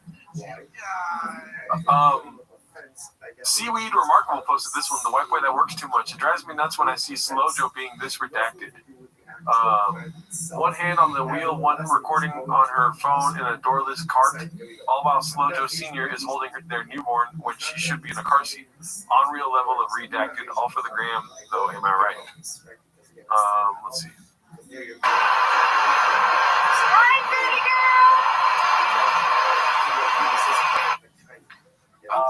I don't know the car rules with kids because I don't have any kids. Do you know the car rules? I don't know where they're driving. Obviously, if you're driving like with others around, then you have to put your kid in the car seat. Yeah. But if you're driving like a property on a golf cart, I don't see the big deal with like having a kid in the lap. They're like, they make the kid get out of one. She makes her servant walk the kid like next to the cart. She's like, look at us. Then she get even more hated on. Some random person has her child. She's like, ah. She hits the person. Oops. Well, 730 people think that this is redacted. It doesn't look super safe. Yeah. Because the baby is on someone's lap in a doorless thing, and they don't seem to be going that slow. Is she driving? I don't know. It would be kind of crazy if she wasn't driving. Now I think about it, because then the person would have this baby right here, and they're like, nothing's off the table. Nothing is off the table, dude. With Brendan Schaub's family. Yeah. She's just like, woo! She's got the baby out like this. Woo! Check it out, Shop Lifestyle. Shop for life. Illegally. Huevos rancheros. We're going to get some canela. You know what I think about it? It's totally unsafe. I take it back. I'm very, I told you guys, Graves was learning a part today. I think like I said, if it's on a property, then like, you know what I mean? I'd probably do that. That's why I'm not trying to hate on it. Yeah, I guess, I mean, I go both ways here. If it's a cart that's meant for driving around and you're driving slow and someone's holding the baby, I just don't know what the rules are, dude. Yeah. Who has kids? In our audience, who has children? You know what's striking to me is that how close this post is, dude. Some people want the money, some people want the story. Oh, I'm surprised the story won because it's very hard for me to turn down money. Yeah. But I like the story more. You know why? I think that my argument was a lot stronger than yours, dude. Like in this scenario? Oh, because haters like me will not believe it. Yep. Yeah, no, maybe. Haters will say. Let's see here. We already saw this one. We already saw that one. I love Wolverine. Even the kid out. It's like a car seat in a golf cart? I don't know. Do they do that? Yeah, I don't know about that. Yeah. My 6-year-old nephew still uses a car seat. Okay, does he also wear a helmet? Let's see here. This one's posted by Chin Clint puller of chips. There must be hundreds of pouches in that chair. Let's see here. Really? I think so. I think you're going Disgusting. Oh shit. As a parent, ask yourself, will this other line or hurt my child? If yes, don't do it. That's fair. I don't need any more reasoning than that. That sounds like somebody who has kids because he got like he's thinking about it. I don't have kids, so I don't think like that. Unrelated, I don't want children. I'm not saying I'm going to unalive a child that's born of mine. But if my abuelita wants to carry it, and I'm just kidding. I'm going to stop. I don't want. I'm on your side. Glit gets Kraz only because you give us money. I give my kids credit. Look at this. You can see like there's a couple of pixels of this. Yeah, the chairs ends. When he's cleaning up or moving, he's like, found some more chairs ends over here. And clean it up, or whoever he's paying to help him. I put them in here. It's gross. Oh, yeah. It's gross, but no, I mean everything about this is gross, but no offense. Oh, come on, dude. I'm not smoking. Better than that, I guess. Let's see here. Let's watch the thinking. Really? I think so. I think you're going around this. He's just pulling stuff out of his mouth and putting it on. Wow. I must speak to Az to zoom in on your party fathers. I think I would want to talk to AZ before we get him on. Okay. I want to set up some skits and bits with him. Yeah, I think that's a good idea. I'm down to have him on. I'm not the gay one. Goody's the gay one, dude. So fucking gross. Yeah, I think what's it called? Because remember we had a beef with him. Not real beef, but we were joshing back and forth.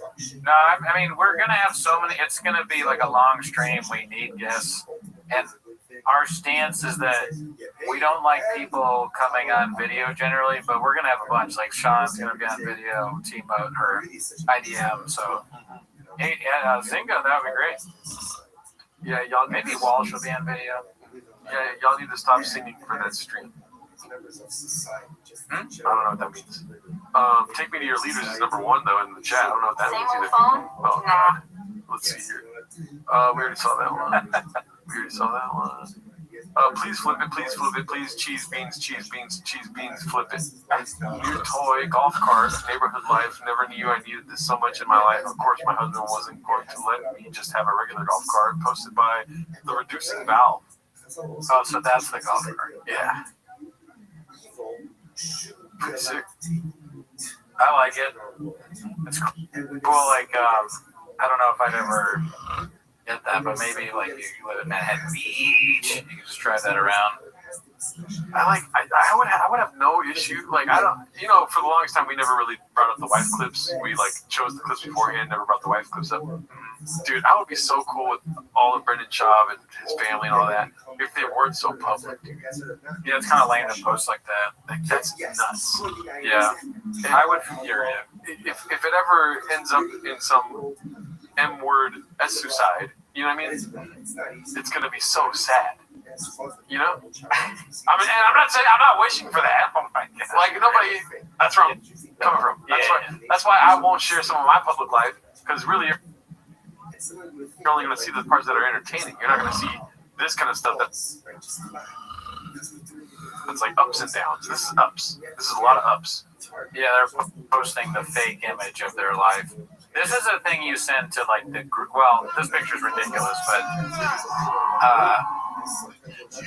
thanks, Paul C. Message me on Instagram. /Tweeties Awards during the 24-hour stream. For me, if I buy something like this, I text the group chat like, dudes, check this out. And I don't even know if I do that. Oh, yeah, those motherfuckers are hot. Most motherfuckers ask me for money. Yeah.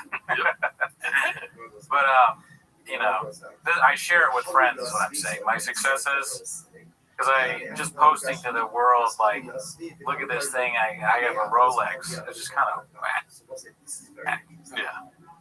I think my reasoning is better, dude, in case of M-word suicide. You don't think that you think there's 0% possibility of that happening? Oh no, I don't know. I mean, I think evidence is on my side. Junior Seau, like Chris Benoit, CTE type things. Were they posting things like before Chris Benoit did what he did? He was like, check it out, fam. He's got 2 Rolexes and like, let me see, or Junior Seau's like, just bought my wife this brand new Beamer. 2007. Fucking. So first of all, fuck you. And 2007, could he? No, there was no Instagram stories back then. There's Facebook. No, Facebook stories. No. Facebook posts. Maybe there's some sad ones if you want to pull them up.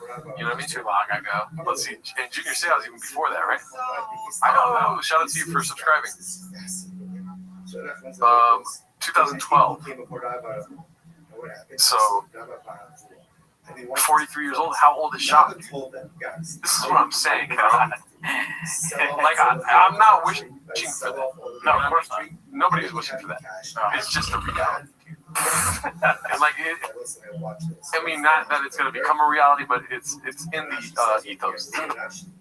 Zeitgeist. You sound like a Callan on that episode where he's talking about like this stuff. And then Chop looks at, oh man, there's a lot of football players good time. Cal's like, yeah, a lot of them, most honestly. Well, yeah, but I'm not gonna say, no, you probably won't, Will. He says Will after. Gerardo, be real, you're fucking slow, Joe. She gave me the chance. I probably would skip out on it, honestly. It's a lot that comes with it. She might share it to her Instagram story. I'm like, to buy her a lot of stuff. Yeah, you gotta buy her a lot of stuff. Somebody else said none of Chris Benoit's close friends knew that he was gonna do it. No signs, no nothing. It'd be funny if Slow Joe posed with things that you bought her. Like she's like, oh my god, Gerardo bought me this small ass fridge. All your appliances are so small. And he got me another one of these tables. I can barely fit 3 reins on it. He's got 8 desks in my room right now. Let's see here. This one's posted by Hey Mark Wigsky. I haven't seen that name in a long while. Called Reheat when Brendan did his best Michael Scott impression. Let's see here. Love him. I have a TRX. That thing's it's a badass. That thing's the shit. Rebuild my TRX now. I got a new one. We're doing, the innovative wheels and the tires, and the 4-inch and 39-inch tires. And you gotta go. You gotta get that. Gerardo, when you dye your hair medium brown during the marathon. Guys. Is Slow Joe more Latino than Gerardo? Yeah, she's illegal. Yeah, we already know that from the special. Yeah. Dude, that would be fucking hilarious commitment to the bit if you bought the rewind it somehow from shop and did that. That's just a crazy thing to do. I think I wouldn't mind dyeing my hair again, but like not right now because I'm growing my hair out. I'm not pressuring you to do it. I'm just saying you have to do it or you're off the pot. Medium brown. If that's the case, I will not dye my hair, good sir. Now, I mean, I don't know if brown hair might look kind of strange on you. Well, he's saying medium brown because of the shop color. Yeah, I know that. That's not saying commitment. Because I think mine is brown. Black. You know what I mean? That's my essence. You feel me? But it is brown. Like on my license plate, it says. On my driver's license, it says brown. Can I ask you a very stupid question? And this sounds very, very dumb to me. In my head, I'm still going to ask it. Yeah. Is it possible that medium brown is actually black? Because, I don't know if we can get back to it, but now that I think about it, it says medium brown, but to me, that hair also looks black. And also, I have to admit, I don't know if I've admitted this publicly, I am mildly colorblind as well. That looks black to me. Yeah. It looks medium brown. But maybe I don't know what medium brown is. Do you think they even told him the color? Like Brendan would have been like, can you call it big brown, please? Please. I'm surprised he didn't mention that, yeah. But that's not good marketing. Can you call it 8-inch brown? Chocolate. Gelato Alarcon, 5'10", dirty blonde hair.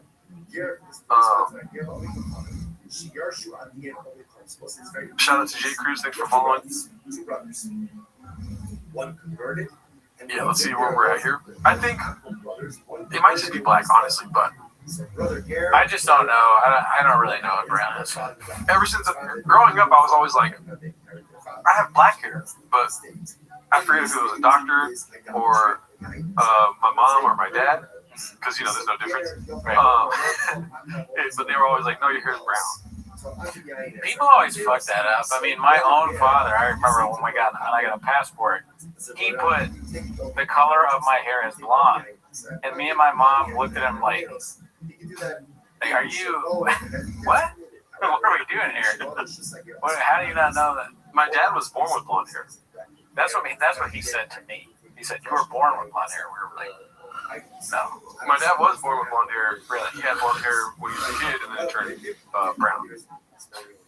That's more believable than, I mean, obviously I believe that, but than me. I never had blonde hair. Oh, yeah. Let's see here. I think the stream is lagging.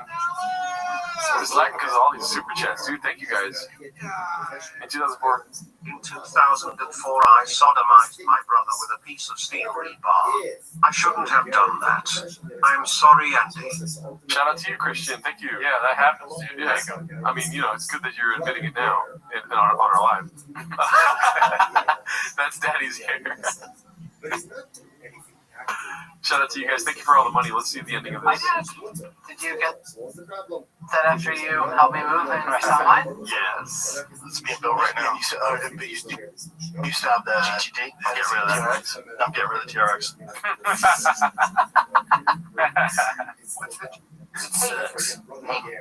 Hey, Shane, I did. Why?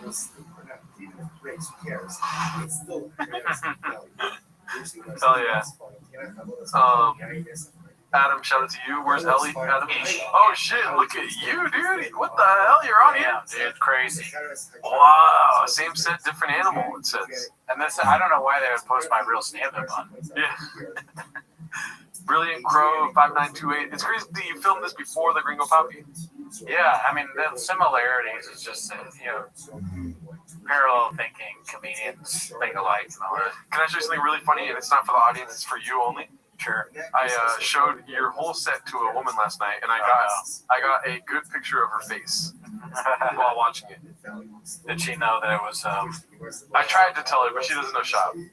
Look at her face. She was like, "What the fuck?" She watched all 5 minutes of it, and I was quiet the whole time, trying not to laugh. That's like that face is like waking up early in the morning and you see something strange at your window. Let's see. Look at you guys. I'm not used to this. That's a little different. That was a little different. It's so funny. There's some ladies in the crowd tonight. I'm not used to that. My demo, 18 to 36 bros. Yeah, it's your little cockpits of these things. That's what I specialize in out mine, and they call me the Bro Whisperer. Yeah. How we doing tonight, Dallas? You're doing so much better. What's that? You're doing so much better. No, vaccine? There's always that one. Yeah, dicey. The hand was late. Right? No fucking way, bro. That needle's not touching this temple. Now, this was good. But even this, which is my favorite part, he says he's dipping his nacho cheese. You didn't hold it long enough. Oh, my bad, Mr. Whole Foods. My bad. And then that hit on the knee, you do that better too. I agree. Because it's like Jordan, but I mean, like, listen, I'm watching and trying to emulate Jordan. I'm trying to dunk from the. Yes. Okay. I'm not Jordan yet. Maybe this clip is like 600 likes or whatever, 600 points. Probably like 89. Before you won a championship. Exactly. I'm like trying to get there, but Isaiah Thomas is beating me. The Detroit Pistons are me not fully committing to the bit. Yeah, because I maybe don't have it all memorized. Yeah. Yeah, dude. It's a pretty good bill. But yeah, shout out to whoever posted that. They posted it in our comedy also, and everyone thinks that's your actual comedy. So congratulations, Mr. Cooney. I mean, I wish my real comedy was that good. We're watching Cooks in the Lab. This is the process. Oh, let's see here. We already saw this one. This one's posted by Rick Manchester. The Thick Boy Squad era feels like a fever dream. I mean, dude, I'm shit. Shout out to Elephant Graveyard, dude. His whole Jelly Roll thing was amazing. The whole video, Yeah, that was funny. the whole video was amazing. I forgot about the Jelly Roll thing. Jelly Roll is crying because Mitzi. because Joe Rogan has a room for Mitzi at the mothership. Yeah, That's crazy. it's insane. So, okay, I don't know who all these people are though. Oh, $10. Holy shit. Donnie, hey, thank you. I think Killing Them Softly and Gringo Pappy are similar in the way they shaped comedy as well as launching their careers into another stratosphere. F/M/K leg, go ahead. Mexican Lizzo. Fuck, Mary Kill, Brendan Schaub, Mexican, and Lizzo. I would have to marry Brendan because I know he's gonna get some. I'm not gonna have to sleep with him. You know what I mean? I'm fucking Mexican, dude. And I'm sorry, Lizzo. You're killing Lizzo? Yeah. I am gonna kill Brendan Schaub. Oh, dude. I'm gay. I'm fucking gay. Yeah, that's all I'm gonna say. Who's the guy in the middle? This guy? It looks like Paul Elliott. I actually don't know who that is. And I don't know who I meant the guy in front. Oh, this guy. That's Lil Browse. Oh, yeah. I thought it was Giovanni Chin. I don't know who that is. Maybe the old intern? Yeah. And then this is Foot Lady. What's her name? Cat. This guy. I mean, this guy deserves. There's a special place in hell for people like this, dude. If I had to guess, I think that's one of the people from before. The guy with the hat. I have no clue who this is. Yeah, I don't know. It looks like a UFC fighter. Did Lizzo roll her truck? Okay, that's hilarious. Brendan Schaub. Yeah. Sad times, dude. It's just like, I thought they were going to last forever. Hating this shit. They fucked Chin's face up for sure. They were like, Chin's not going to last. They thought that he was not going to be around. They're like, let's make him look like another intern that he might hire. I thought we were going to fight. What happened? Chappelle Lacey. Oh, Jay. Is that Jay? No. Maybe. Actually, it might be Jay. Yeah. Or an old intern named Christian. You know who would be good to ask for this? Mark. Oh, no. Let's see here. It is hilarious how they go from this to having, I think Mark replaced like 8 of these people because he's just like always on go. But it was like the pros and cons of having Mark is like, he will nuke the room when he's leaving it. Say his name, Hot Chip Graves guy. He's a man with many hats. Say his name. Hot Chip Graves gay.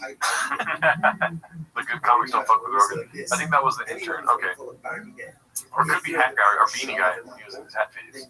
I have no idea. But I'm sure it's another one of the things where people go, they don't know anything. We don't. And we don't. I'd rather it be that way. I've not watched the show once.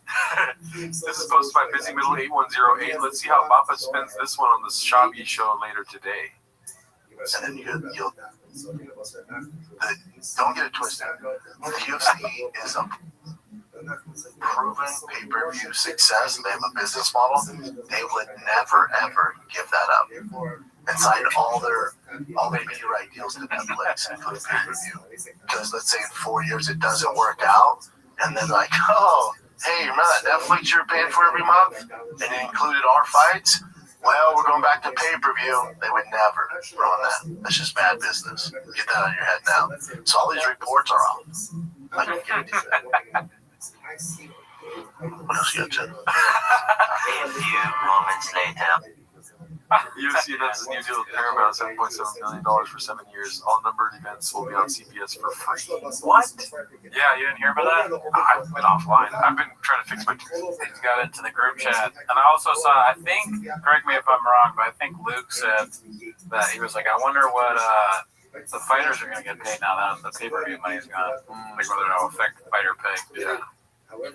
Damn. So it's going to be on regular TV. CBS. You're right, I think. Or Paramount, I guess. Because is that Paramount Plus now? I don't know. I'm not a numbers guy. That's so weird. I mean, $7.7 billion for 7 years, that means like $1 billion for each year. Listen, right. When it comes to numbers, I'm your guy.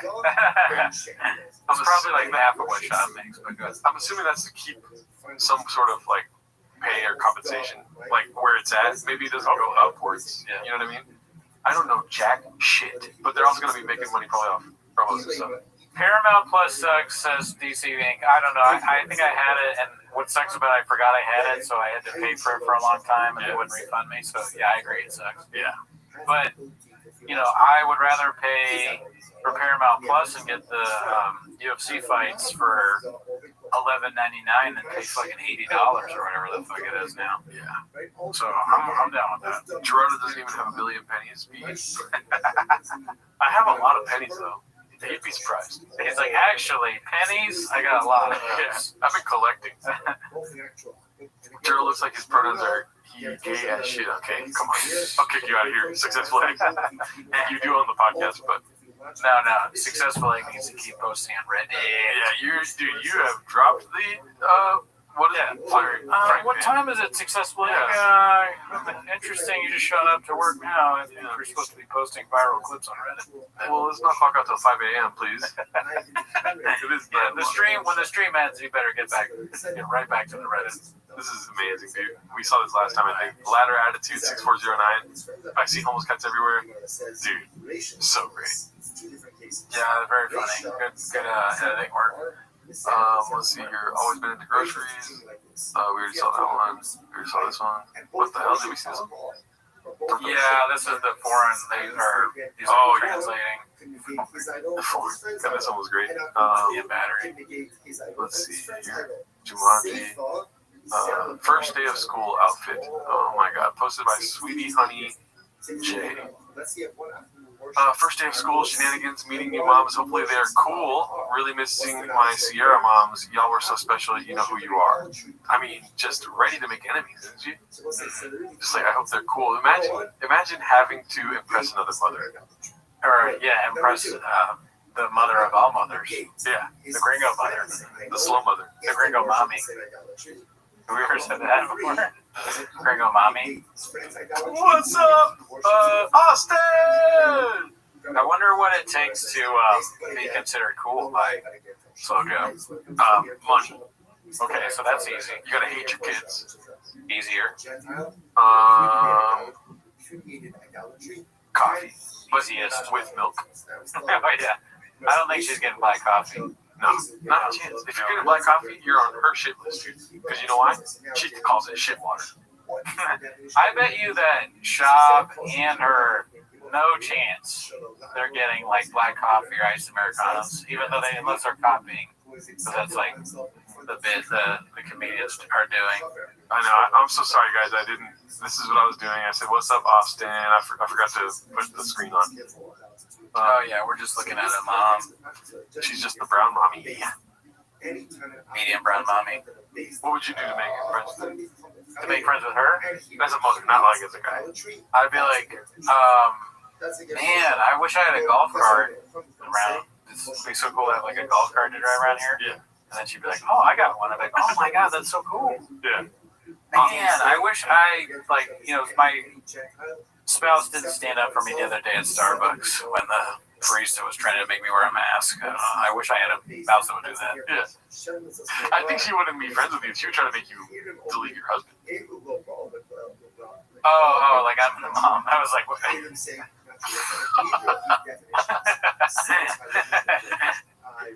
Yeah, probably. Yeah.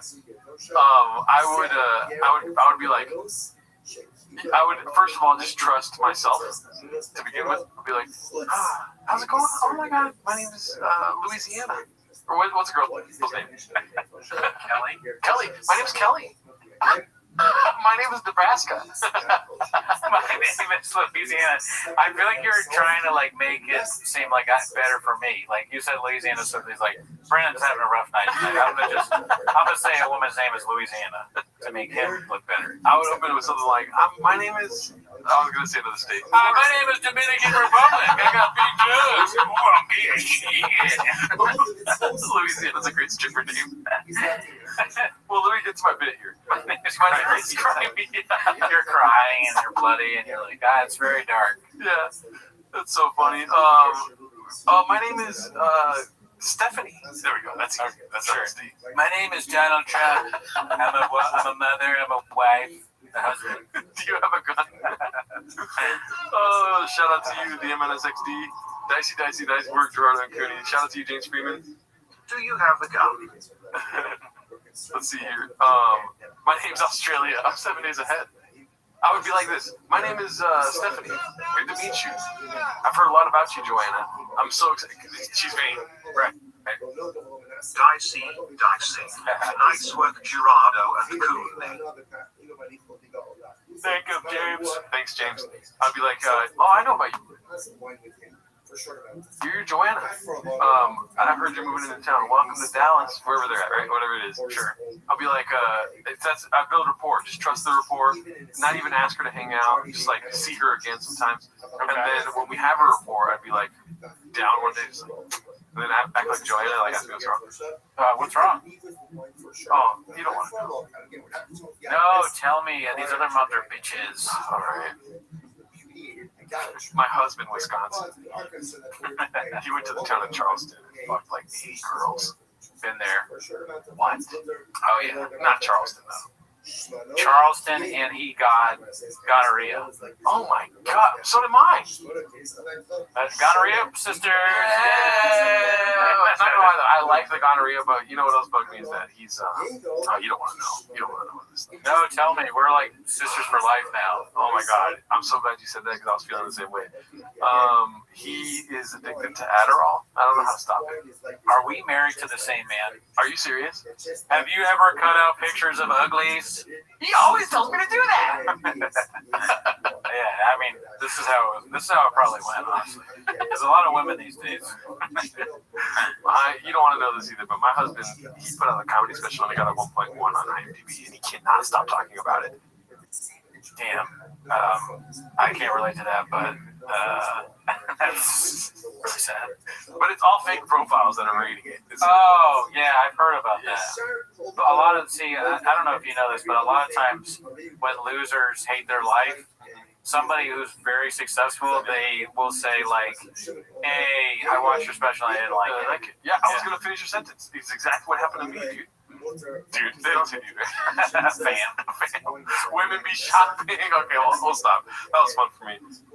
Let's see here. Because I like acting like a woman. Let's see. This one's posted by Handsome Black Man. It's called, Is Chin looking for a new job at Blizzard Entertainment? Oh, LinkedIn, Blizzard Entertainment right there. Wow. It's not a tab, though. It's just another interesting narrative, though. Yeah. We'll keep up to date with that. I don't know why it sounded weird there. Keepers. We already saw this. We saw that. Before the lip filler and bowl talks. Posted by 3 Fingers of Milk. Mexico. Let's see here. Okay, so this one I saw already. As you can see, I uploaded it. Pretty great, dude. I don't know if you've seen this yet. Callan finally calls out Baba for texting during the show. Posted by Mr. Oh, wow. I'm glad to have. I mean, just the title itself. I saw it as a notification. I was like, I gotta see this. Yeah, you gotta see that one. I lived in D.C. when it was the murder capital of the world. And when they talk about D.C.'s crime wave is lowest, the lowest has been 30 years. 30 years ago, you dummies, it was the murder capital of the world. Okay? So I will tell you this. When you go to D.C., they lock up the toothpaste in the Walgreens. Hey, bro. I'm listening.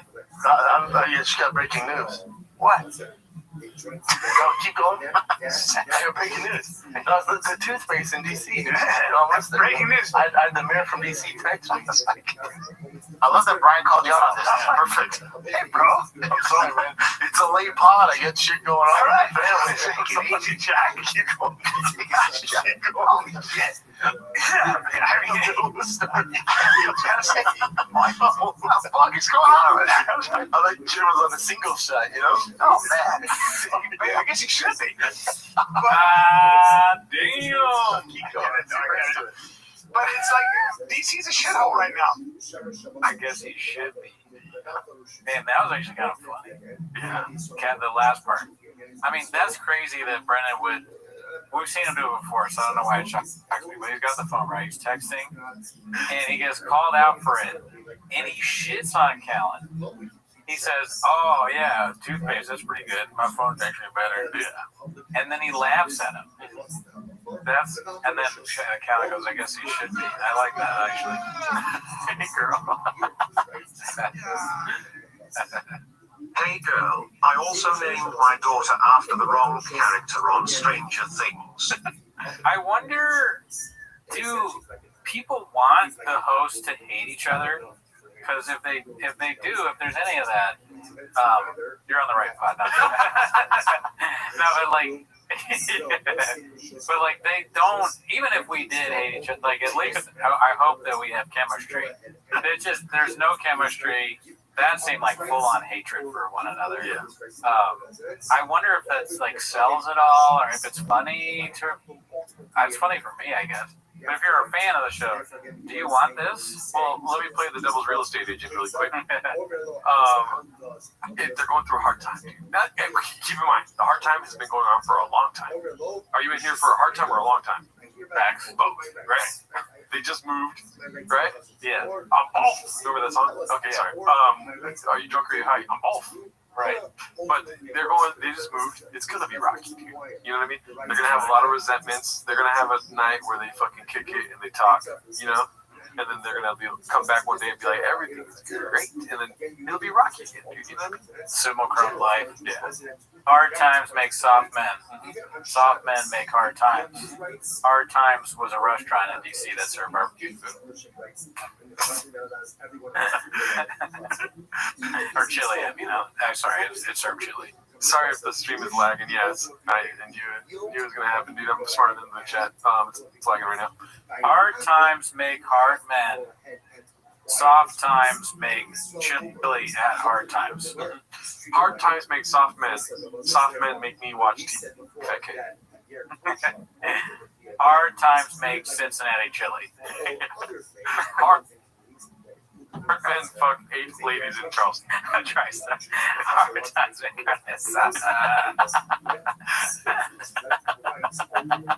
Hard Times was a parody magazine on the internet. Small teeth make men hard. Hard times bleach Cooney's hair. Yeah. Hard men fuck people. It's so funny because you can just say one of them and say anything at all. It all works. Hard men, I'm gay. What does Flappers make? Apple pie pizza, dude. Next question. Or what part of the scale is Flappers? Is first time here? First time. Burnt pizza. What part of the scale is it on? Soft men, hard men, weak men, weak times. Who makes burnt pizza? Where's Flappers? Flappers? Hard times. Hard times. A bunch of soft Flappers employees are making hard times, for sure. Hard men eat kiwis. Hard men watch T-Fat-K clips. Soft men watch Kill Tony. Yeah. Kill Tony makes you hard. Hard men make it inches. Alright, I think we get the point here. We could do it all night. Yeah, we should move on. Today's sponsor is... Oh, what? What is this? I love sponsors from Callan now. This one's sponsored by Old Barney. How did he think this was a good idea? Yes. We kill hard. Paul says that. Let's see. Today's sponsor is Aura, and I'm going to do something with Kevin here, my producer, and I'm going to have you Google my name, and let's see what comes. Dicey. What the fuck are you doing? That's so funny, dude.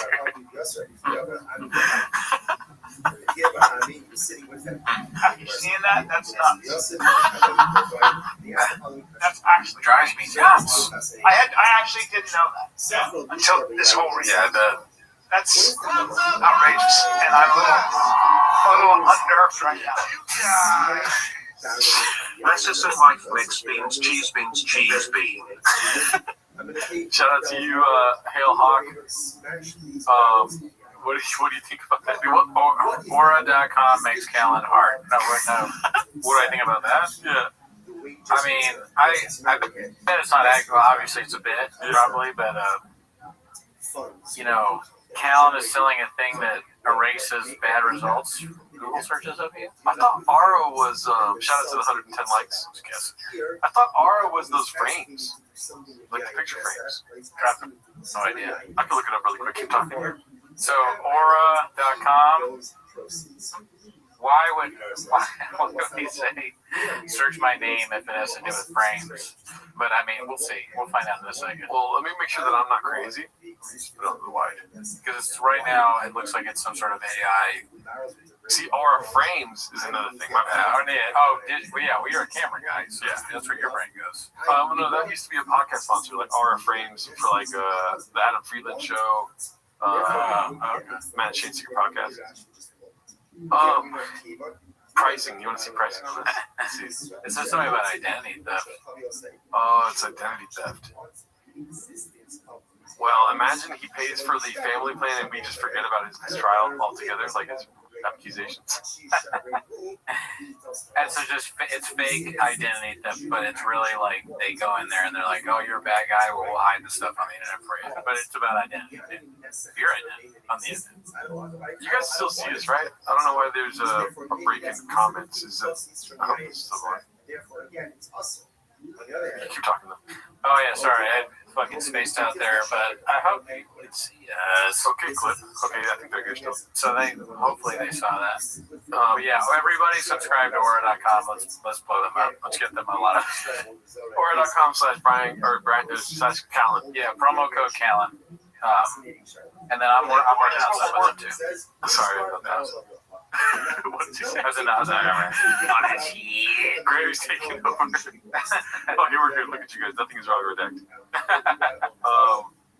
Obama's obnoxious clapback at Renato Moicano. I think we saw this already. Handsome Black Man posted this. Let's just make sure. College stuff. Speaking of college stuff, did you see? Yeah, so that was a 13-minute clip. We're good on that. Where's me nuts? Wow, that's what he just said, Brian. I don't think we saw this. No, because we already passed how far we made it. I remember last week I said that those two guys were my dads, but I don't know. I'm probably not this close. Yeah, let's see. That's what he fucking just said, Brian. Posted by Life is Dope as Fuck. I love that she's the head of HR. That's the best part. Yeah, she resigned right away and he got fired shortly after. But he still has all his jobs. He owns the company, so he resigned. She got fired. Yeah. Oh, they're talking about the astronomer. Yeah. That's so funny. He said the wrong thing and he's like, that's what I just said. Oh, fuck. I said the same thing. So look at, he just said, I love that she's the head of HR. I'm confused as fuck. Best part. Yeah, she resigned right away. Okay, yeah, he resigned right away. So he said it wrong. He got fired shortly after. But he still has all his jobs. He owns the company, so he resigned. She got fired. Yeah. That's why I said that. I mean, I can definitely see myself doing that one, dude. Mm-hmm. But then the CT, obviously. I mean, I don't know if it's worth going through again really quick, but just look at the body language, dude. They just hate each other. Yeah, they're kind of far from each other. And I'm not trying to argue that that's true. I'm just noticing it. Yeah, because he says it well at the end there. Something strikes me like Callan let go of his aggressive past, where he deals with problems aggressively, and he's more passive about things now. Maybe he's being a passive little Nancy on this whole episode right now. Do you think Cal? I know he's like what you just said probably doesn't seem like this, but do you think he's happy now because he's in Austin? Yes. He is probably, right? And then Schaub is not, right? Because there's really nothing for him there. Why though, Cooney? Tell him why. Tell him what he needs to do again, dude. Stand-up comedy. So I like this. Brendan Schaub put out what arguably is the most important stand-up special in the history of comedy. At least current comedy. Current comedy, yeah. I mean, as much as I like the comedy that I know. So going back to the very beginning of it, Lenny Bruce, George Carlton, Ellen DeGeneres, Jack Black, Annie Gatsby, Jack Black, all the best. So, I mean, you can't have the best comedy without the worst comedy, and you don't have the Reddit, you don't have the Elephant Graveyard, you don't have Mark, you don't have any of that without Brendan Schaub.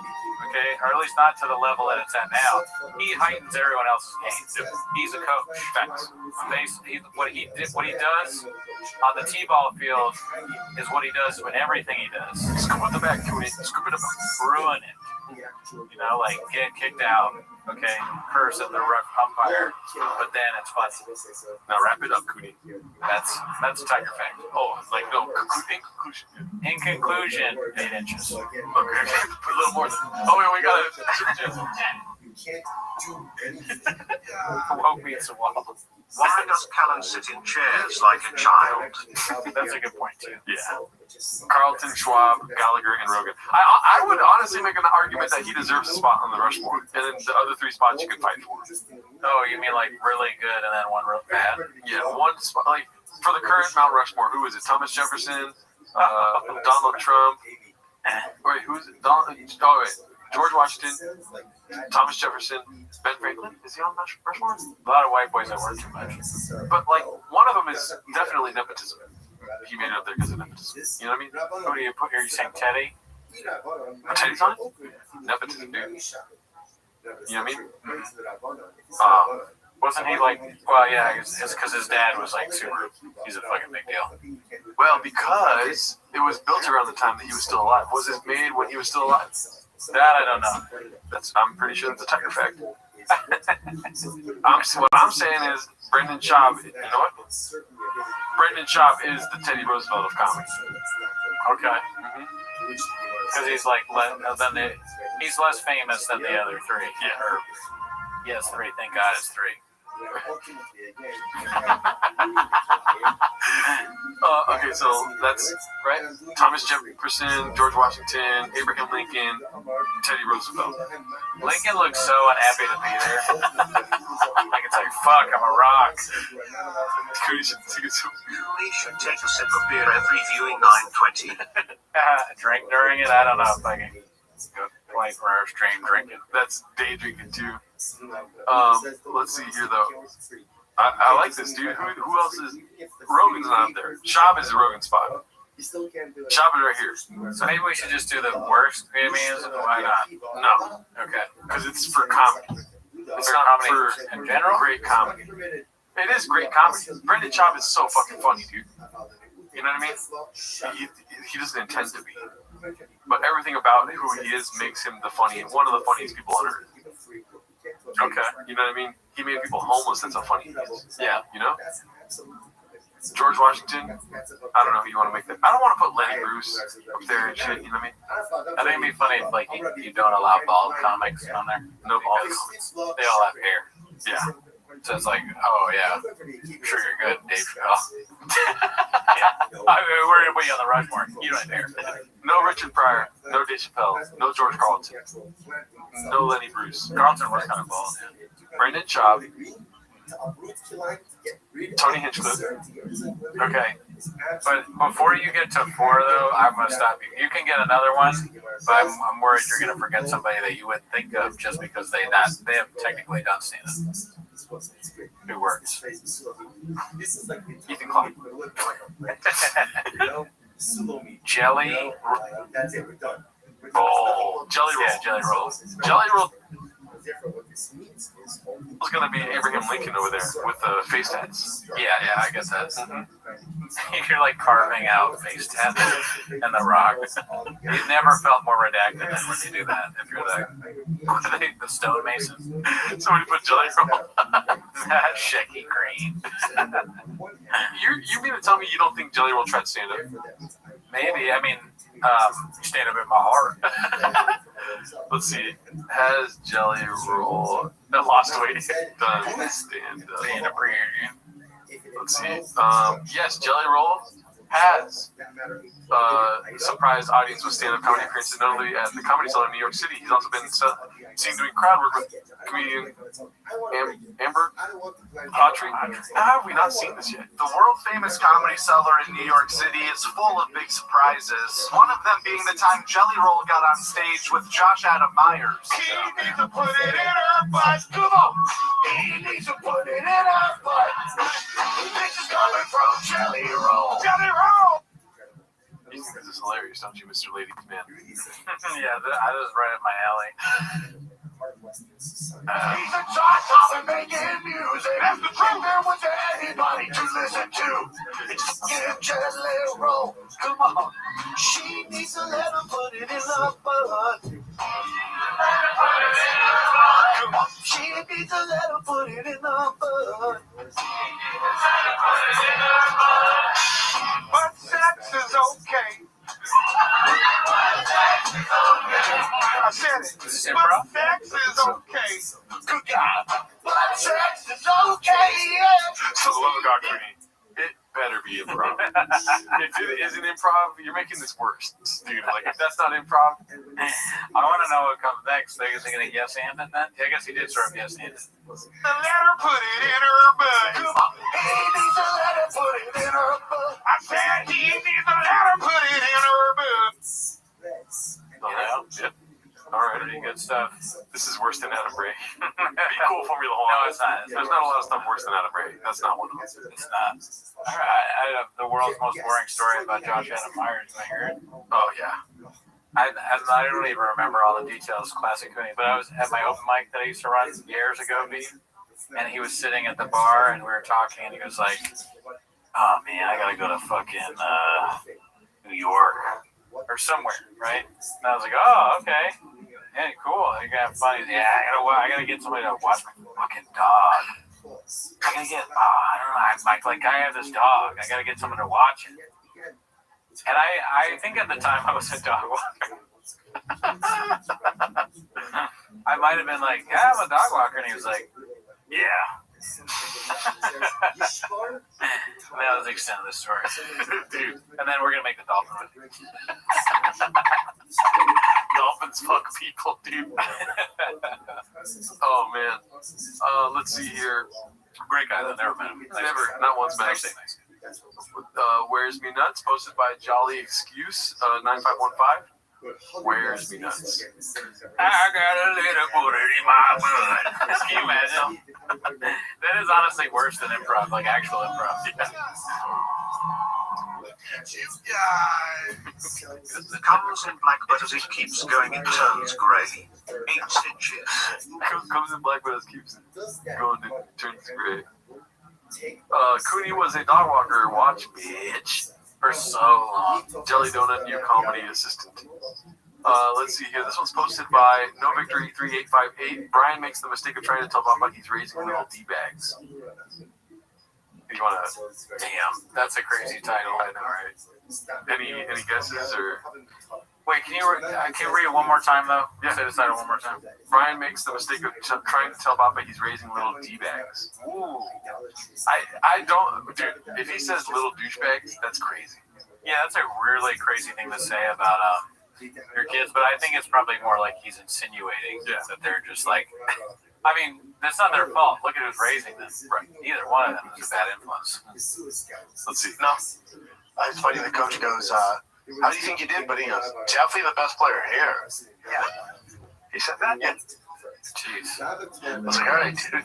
All right, man. Definitely the best player here. Oh. Yeah. Well, because some of the kids were, it's rec still. Yeah. At 5. Oh, okay. You get a little worried about them. I had a girlfriend one time, and she was, I remember this is probably when I was, I don't know, 30, fucking whatever. Yeah, 1960. And I meet these, I had friends who were older and they were actors, and I kind of wanted to impress them. I liked them a lot, you know.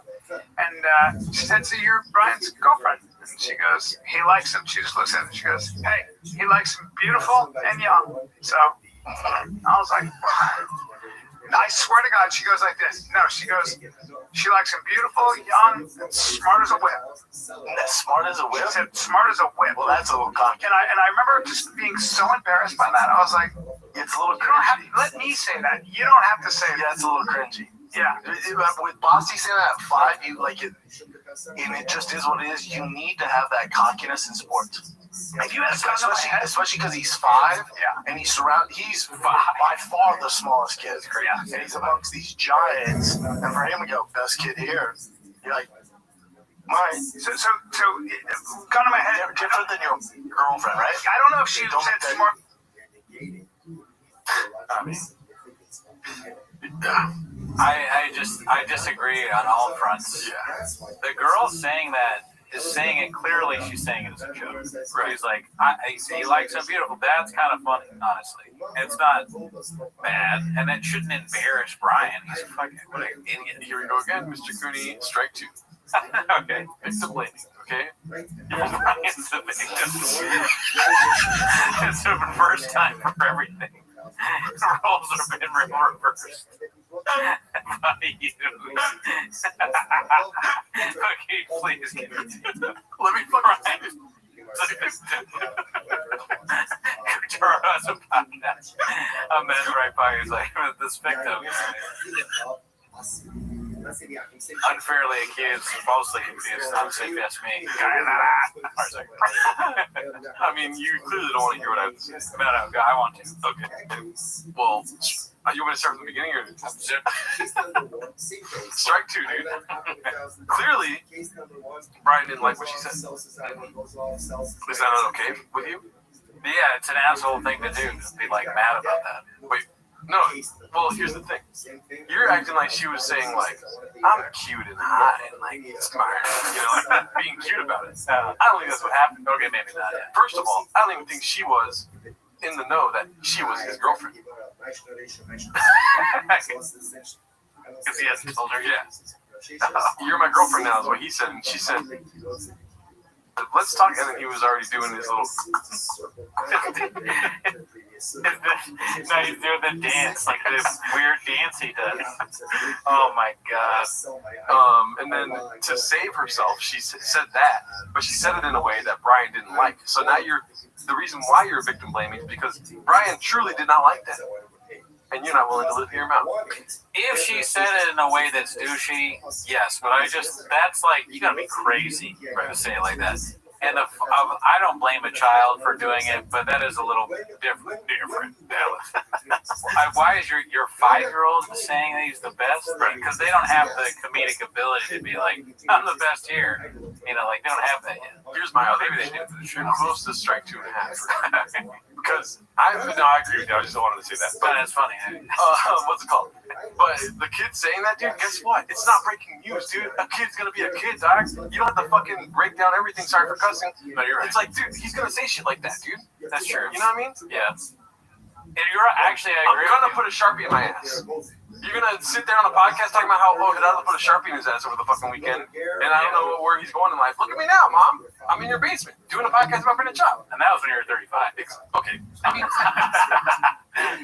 No, I mean, I actually, the way, now that you said that, I know you're doing a bit, but now I kind of agree. It's ridiculous to talk about a kid like that. Brian is wrong twice, and he's the one who's wrong twice. He's wrong about the woman, and he's wrong to be like all mad that Shab's kid said he was good at sports. And then comparing him to his girlfriend, that's a little weird. That's a little strange, honestly. Yeah, what you're just talking about your son, that reminds me of this time this woman I was having sex with. What? Weird. Where? What are we doing weird? Yeah.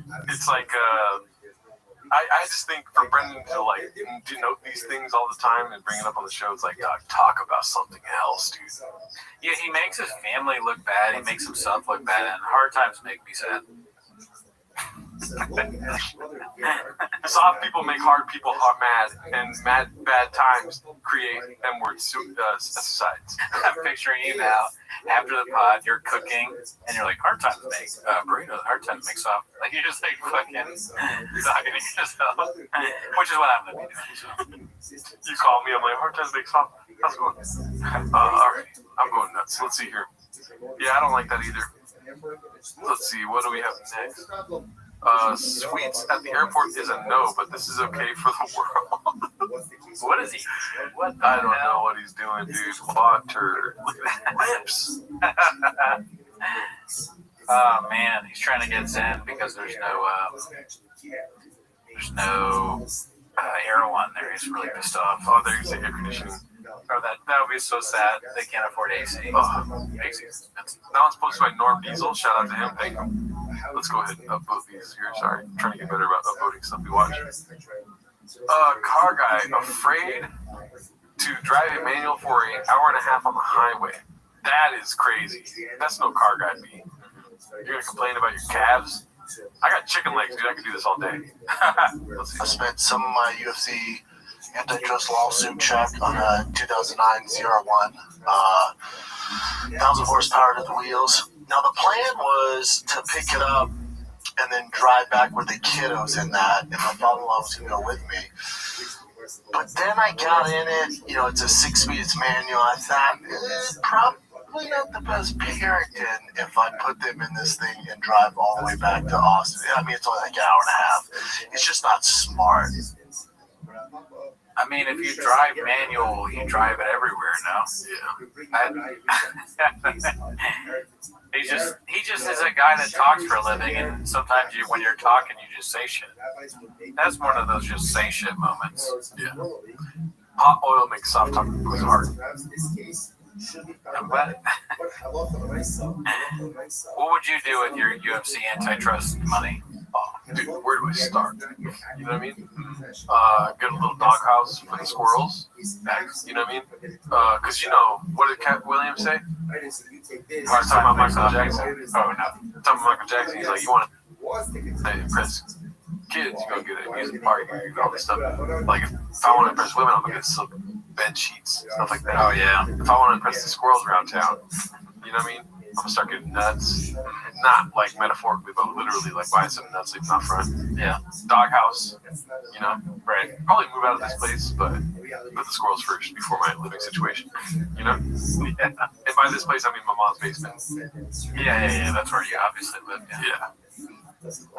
What about you? What are you gonna be buying? Wigs. Dude, that's one thing when I first started working with you on the show. I was surprised with how many wigs you had, dude. I did have a lot. I mean, I do a lot of skits and bits. Yeah. I don't know where those wigs are now. That's a lie. I don't know. I honestly, that is actually now that I think about it. When we moved, I was like, I have some costume stuff. And she goes, all right, put all your wigs and costume stuff in that box. So I don't know where that box is. Oh, okay, she hid it from you. Yeah, I don't know where it is. Yeah. But I mean, I probably do have some. They're shit though, man. I want like better wigs. Yeah. I want to be like a costume extraordinarily British job. Let's see what else we got here. We'll round out the show pretty soon here. Can someone else please post these so I don't have to gripes her caption as well? LMAO. Keeping it PG for the kid pool. Okay, that's a strange thing. Yeah. I mean, I wasn't even looking at the picture saying that. His name is Penis Poop 69. Alrighty, let's see here. Me Racer, posted by No Dream 8306. Me Racerhead. It's pretty good. Nice. I think that came out when he fucked up. Did he say that in the clip? Have you seen that one? I'm assuming he said Me Racer. Oh, okay. No, I think it's just a play on Me Racerhead. Really? Did he say Me Racer? I think so. Oh shit. Because it could work as that, but I'm assuming. Like a fan of David Lynch saw a clip where he did that. I could be wrong though. Do the comments know? Yeah, do you guys know? This is my guess. Because I definitely wasn't watching the clips when I was scrolling through this and I saw this a few weeks ago. Mimi Racer in Golden Hour. Successful egg, thank you, but please get back to making clips for our Reddit. He's legally blind. He's an eraser. We're hosting Mexican night. Papa's neighbors are a little racist, and that's me nuts. Damn. I didn't know that. How did I mean? This is a pivotal part of this podcast, dude. You knew something I didn't know. Chocolate chip with salsa all over it. Hell yeah. Thank him. Daz McGee, shout out to you. You knew something that I didn't know. It's the first time for everything, Chin. Hard times make soft men.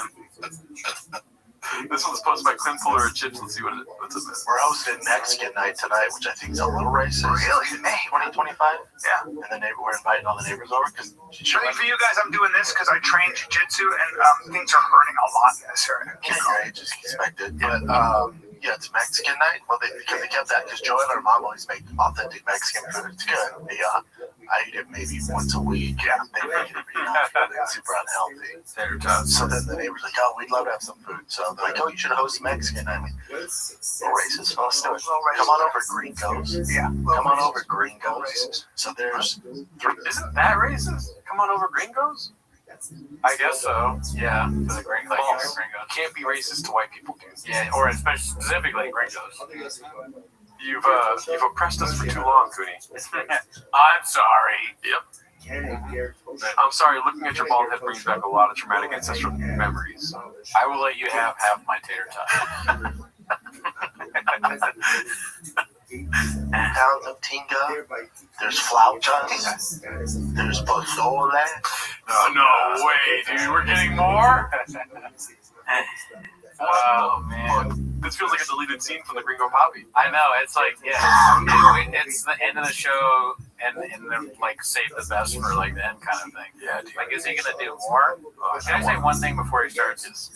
I want to make an admission to you. I'm going to play the duck noise. I kind of find it funny when he makes fun of Brian for being old. I think some of the old jokes are funny, and I'm sorry to everybody that watches. I would have laughed. I kind of laughed a little bit when he said that. He said he was hurt. He said, "A man your age." I'm sorry.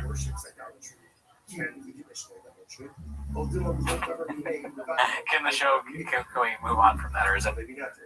That's the end of the show. We'll talk about this later. We specifically said no laughing at Brennan Chop. I know. I mean, he said it so much that I have a thought on it. Oh yeah, what is your thought? Like, get another knee-jerk reaction. You know what I mean? It is hacky because it does it every time. It does it every time. You're right, Curto. It allows him to be on his phone. My name is not Curto. He's on his phone because he thinks it's like so good that he doesn't have to. He's like, yeah, whatever, fucking 86-year-old bitch. Is that what they say they were talking about? That's so funny. Earlier when he said he was 30 years old, and Chop said, "Oh, back in '68." I saw you go like this. I didn't know it was from a place of 60 actually. Oh yeah. God damn it. I want to hear these Mexican names. Pounds of tinga. There's flautas. There's pozole. Now I go. I'm white, right? I'm white as fuck. I go. Okay, it's super Mexican looking. I know, but what? But hardcore. Actually, super white. Yeah, shortstop for the Dodgers. Yeah, not my wiener. But anyway, on Logan Paul's podcast. Not my wiener. I won't laugh at it.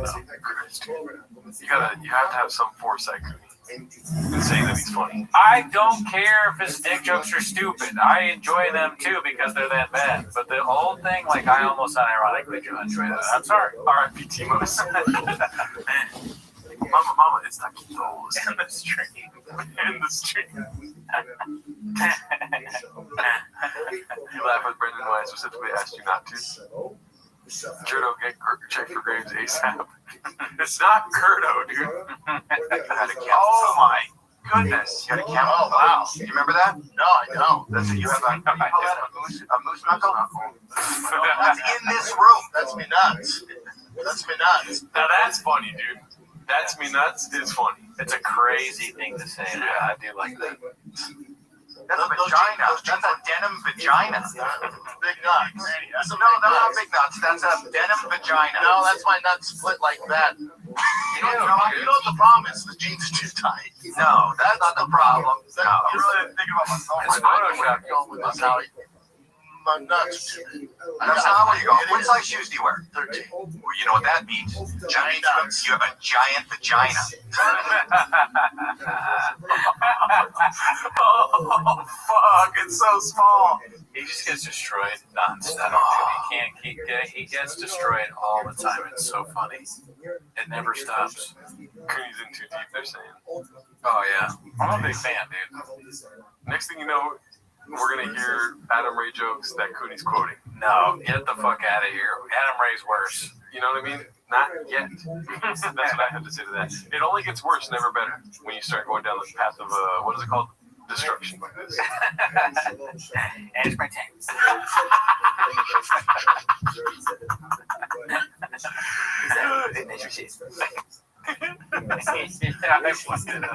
I didn't do that on purpose. God. Damn, I'm not even lying right now, dude. Shout out to the 318 people in here. Earlier, somebody left a comment said, let's get them up to 200 likes. And in my mind, I was like, yo, we're close to 200 Oh, yeah, likes. James said that, yeah. Dude, what the fuck am I looking at right now? I appreciate James Freeman doing that because it's kind of like he's like the kid on the baseball team when you're down 10-1. Come on, guys, we only got 2 outs. We can do this. What the fuck? 74 away from that number, James? What the fuck are you doing? He's like, come on, guys, we can do it. Shut up. Put on your rally cap. Shut the fuck up, James. Thank you. Rally cap. Let's rally, guys. Well, I'll only do it if you guys believe. We're losing by the slaughter rule, James. The mercy rule. I guess slaughter. They used to call it the slaughter rule when I played. Oh, wow. That'd be up to the head. That was not good. Were you on the Redskins or the Indians? Damn, I don't remember any. I don't remember a single name of our baseball team. Well, I'll tell you what. If we don't get to at least 300 likes right now, we're not going to stream 24 hours. We're going to go how we do. Yeah, we're calling it out. I'm calling it out right now. Yeah, it's got to be over. It's got to be over 300. You know, after. I don't want to have to do this. I thought we were going to get a huge surge when I said that. We didn't. Make the noise, dude. You're lucky I'm not in the mood. No, you know which noise I'm talking about. Dolphins fuck. Oh. This is. I love doing this one.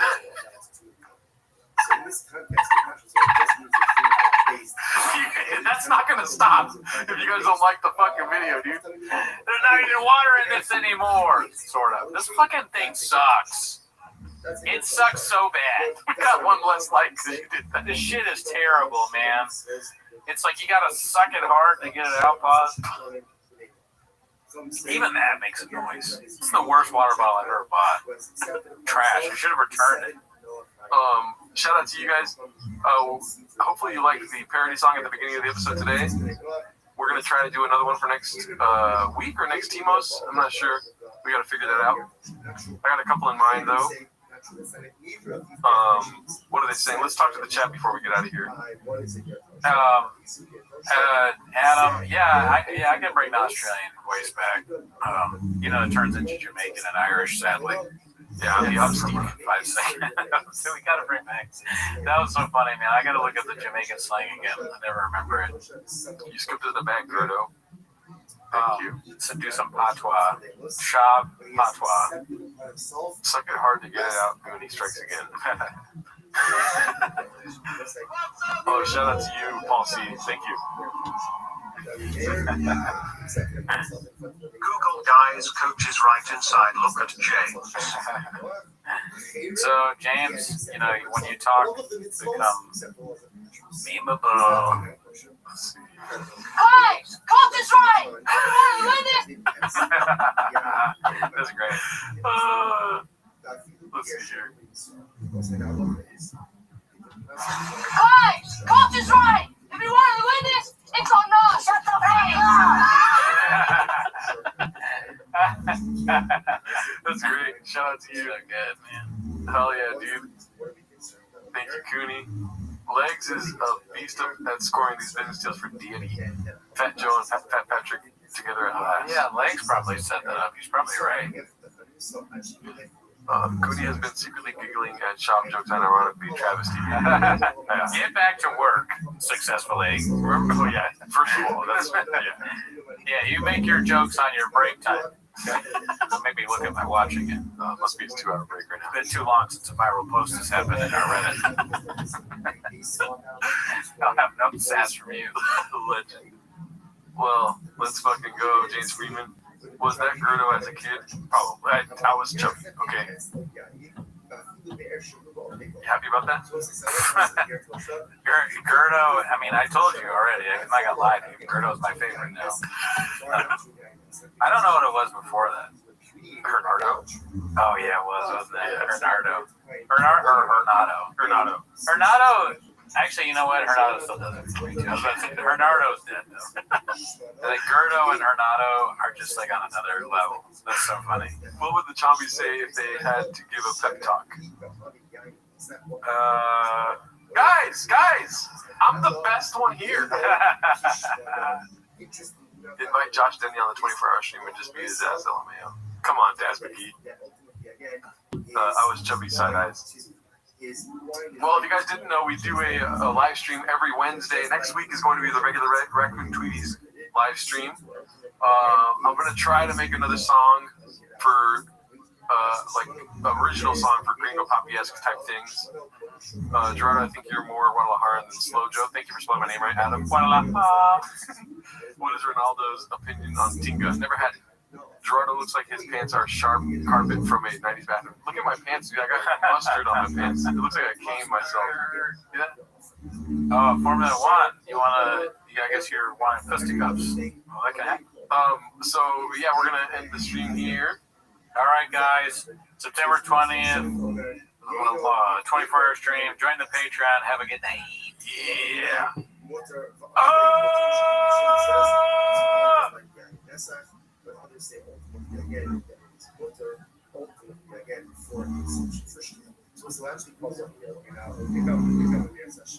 Actually, let's finish. Don't be honest. Let's finish this.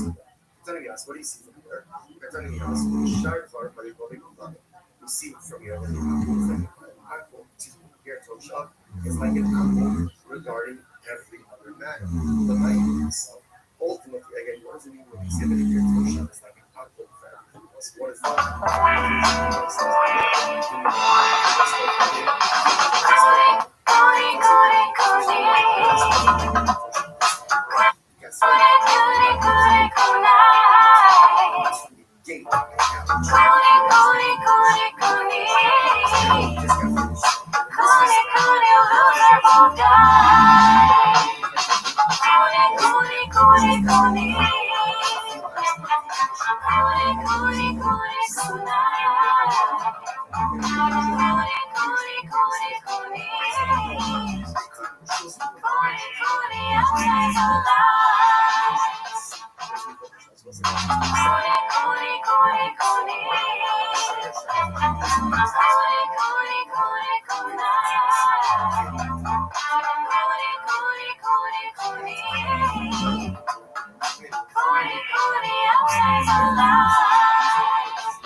Welcome back to 10 Minutes of Shop. Thanks for tuning in. As always, join the Patreon, join the Discord, join the Reddit.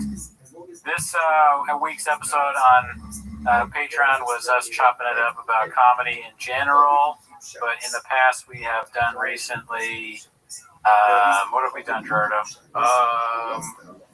Mae Jackson. Go through this before. Yeah, Mae Jackson. It's never funny or was always funny. Super funny. Super funny. We did last week. Joe DeRosa. Joe DeRosa, right? And that had a long title. Yeah. I didn't promise you a rose garden. I didn't promise you a rose garden. Should abbreviate that. I'm not quick enough to know what the abbreviation is. Can you do it? IDP. Got him. I don't even know if that's right. IDPYRG. Oh, wow. Okay, good. DP. Anyways, that's not why they're here, though, right? I don't DP, by the way. They're here to watch 10 Minutes of Shop. So start the timer, play the chain clip, 10 Minutes of Shop live. What's cracking? Why does my hair look terrible right now? Comment? Let's start over. Okay. We'll be back in a few minutes. Hello, Rosa Alarcon in the chat. Gerdo's mom. Oh, see how you say my name right first? That's how I know it's not real, dude. Jerry, your curls give gender fluid energy. All right, we can stop the show here, dude. Brush your hair. Okay, so let's see. I'm not gonna lie, guys. Not a lot of crazy cool comments for 2 weeks, dude. Isn't that crazy? 2 weeks on change, you mean? Yeah. Well, like I said before the podcast started, you got to make nothing out of something. Oh yeah, you're right. But you were talking about the length of my penis then. Let's see here. Oh, pause. I pray to God it's all plugged in. I don't think everything's plugged in. Let's see. It is plugged in. Okay, good. There you go. See, dude. The team, the first time the team did something right, you know what I mean? We got to thank the team. Let's see. The last thing that I want to say. Oh, I didn't even read the title. My bad. Oh, yeah. I've gotten 4 hours of sleep, y'all. Renato Moicano, 10-7's Papa's new Papa's comedy special posted by Khabib Time. Last thing that I want to say is sometimes when I'm doing the Show Me the Mind podcast, I cannot articulate like that. I cannot say the things that I believe on because it's a 1 hour show and I have to be funny. You know, I have to be funny. I want to be funny. I'm speaking on my second language and so that's why I can understand why the people click and they say, hey, this guy is dumb, you know? And if you think yourself as dumb, think that people that watch the Brandon Shelby show on YouTube special, that's fucking terrible. Okay, brother? Even I can do better than that shit, brother. And I don't even speak English and I can be funnier than you, my brother. So, okay. Thank you so much, Ariel, for the platform. For the platform, it's like a weird Italian a little bit, or I'm not sure. Maybe Eastern European or something like that. Brazilian, I think. What's his name? Did they say it in the title? Renato Moicano. Dude, I have no idea. Brazilian. Okay, yeah, I mean that makes sense with fighting. But dude, I think we have a new member of the cabinet. And you're a new guy. Is he one of our guys? Probably. Maybe a wartime general. My mom said be nice to Gerardo tonight, guys, or not. She saw the chat misspelling my name constantly. She's like, yo, I didn't raise this. What's it called? Shout out to Renato though, dude. Very hard to be like, people talk shit about how I talk while also talking terribly. You know what I mean? Oh yeah, that was really funny. Great delivery. He's like, you know, and the other thing is that if you think I'm dumb, then why you watch the Gringo Pop? It's me, Renato Moicano. I am a Brazilian. Yeah, and it's funny. It doesn't sound like the Brazilian accent that I'm used to. It sounds more like I guess I kind of make him sound Borat-ish, but it sounds Borat-ish to me. Brendan Chavez is my wife. Or Italian Borat. Yeah.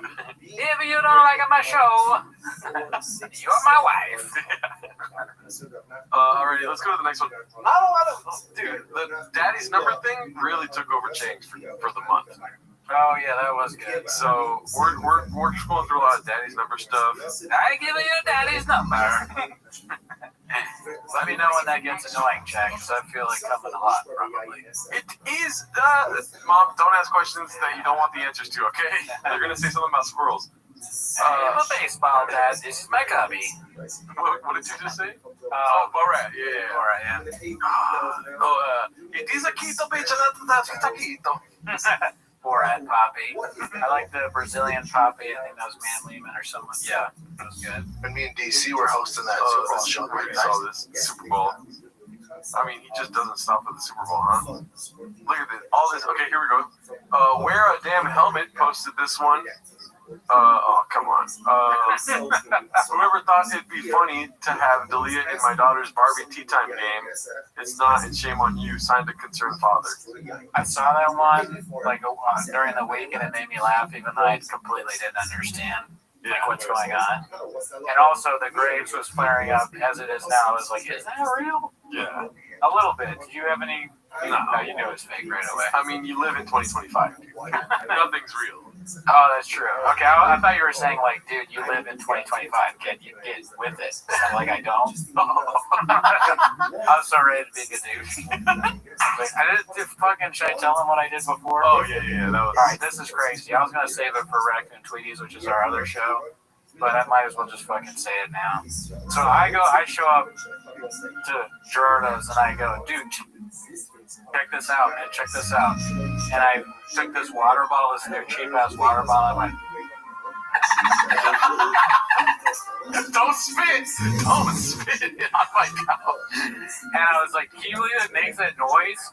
When he looked at it and he was like, it has a straw, dude. Why are you holding it like that? I was like, what do you mean, dude? Yeah, that's the straw, so what? And you're like, you can just drink it like this.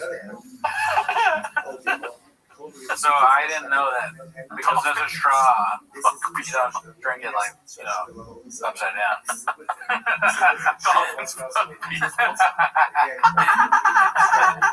I've been telling you guys for a long time. You didn't believe me. I'm no smarter than Papa is. This is Cal. Other than Papa, okay? Oh, be cool. I'd rather be Chin, dude. I'd rather be Chin, Papa. There is no Cal. This is the shop show. Brandon. How many Brandons are there? Is there another Brandon? Bottle no straws. Well, you are Brandon. Isn't it funny noise? I just can't. I'm so happy that I didn't do that at work. Could you imagine? I'm like all serious at work, and then you go. Don't spit it. I got a problem, y'all. We got a water bottle problem, y'all. The way that you walked up where you're like, I gotta show you the funniest thing of all time. And then you're like, I got a new water bottle. I'm like, wait, what about the funniest thing of all time? And then you go, and then you spit it all out. I spit it because I was laughing so much. I'm not gonna laugh this time, but it is pretty funny. Yeah. It was pretty funny when I did it. No, it was. Yeah. No, it is a louder noise than you think would come out of there. It's super loud, and it sounds now. I agree. It kind of sounds like a dolphin. So you chose to watch. Yeah, you chose to watch the show. My mom says it looks like the bottle that a hamster drink out of it. Yeah. The cheap Target bottle. My girlfriend was like, I need a water bottle for it. Teeny Fauci, meeny Delta. I need to go to a concert. So I bought it, and she was like, just return it. I don't need it anymore. And I said, no, I'll keep it. Why not?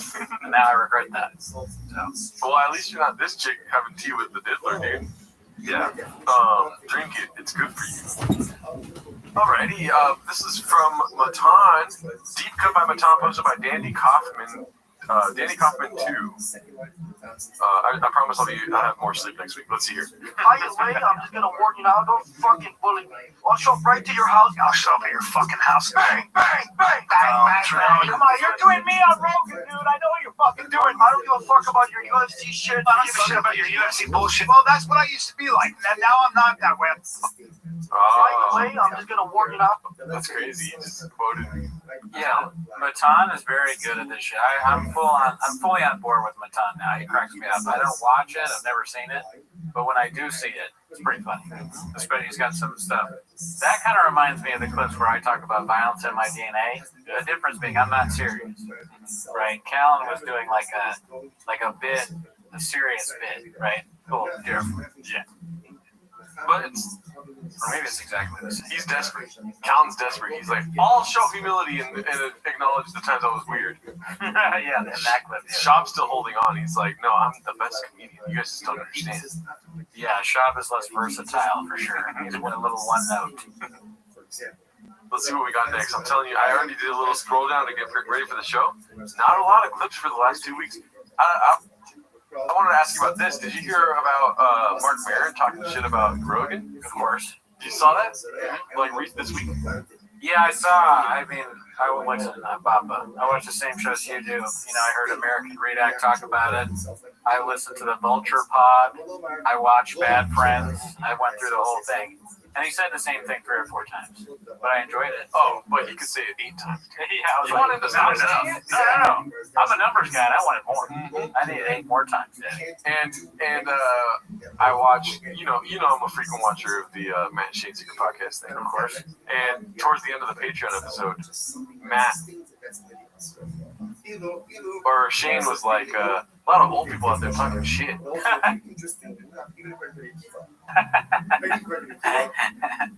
Yeah, and he talked about that a little bit on the Vulture Pod. He was like, and the Vulture guy, who was like the little fucking, it's like, are you dressing like this on purpose? Like, are you trying to be a character? He looked like a meme on the internet where it's like, look at this guy, or whatever. But anyways, he cracked me up because he was like, and the people that consume this content, they like both sides. They like hearing both sides, like kind of like Shavish, but also we like Marin making fun of them, and we like the pushback too, like Shane calling them old. I'm like, yeah, that's both great. Both of you make fun of each other for my entertainment. I enjoy that. It does feel like the starting of a civil war. Yeah, bring it back, dude. The comedy civil war stopped. But did it really ever stop? No. We need another Gettysburg. You know, ever heard of it? We need another Jim Brewer.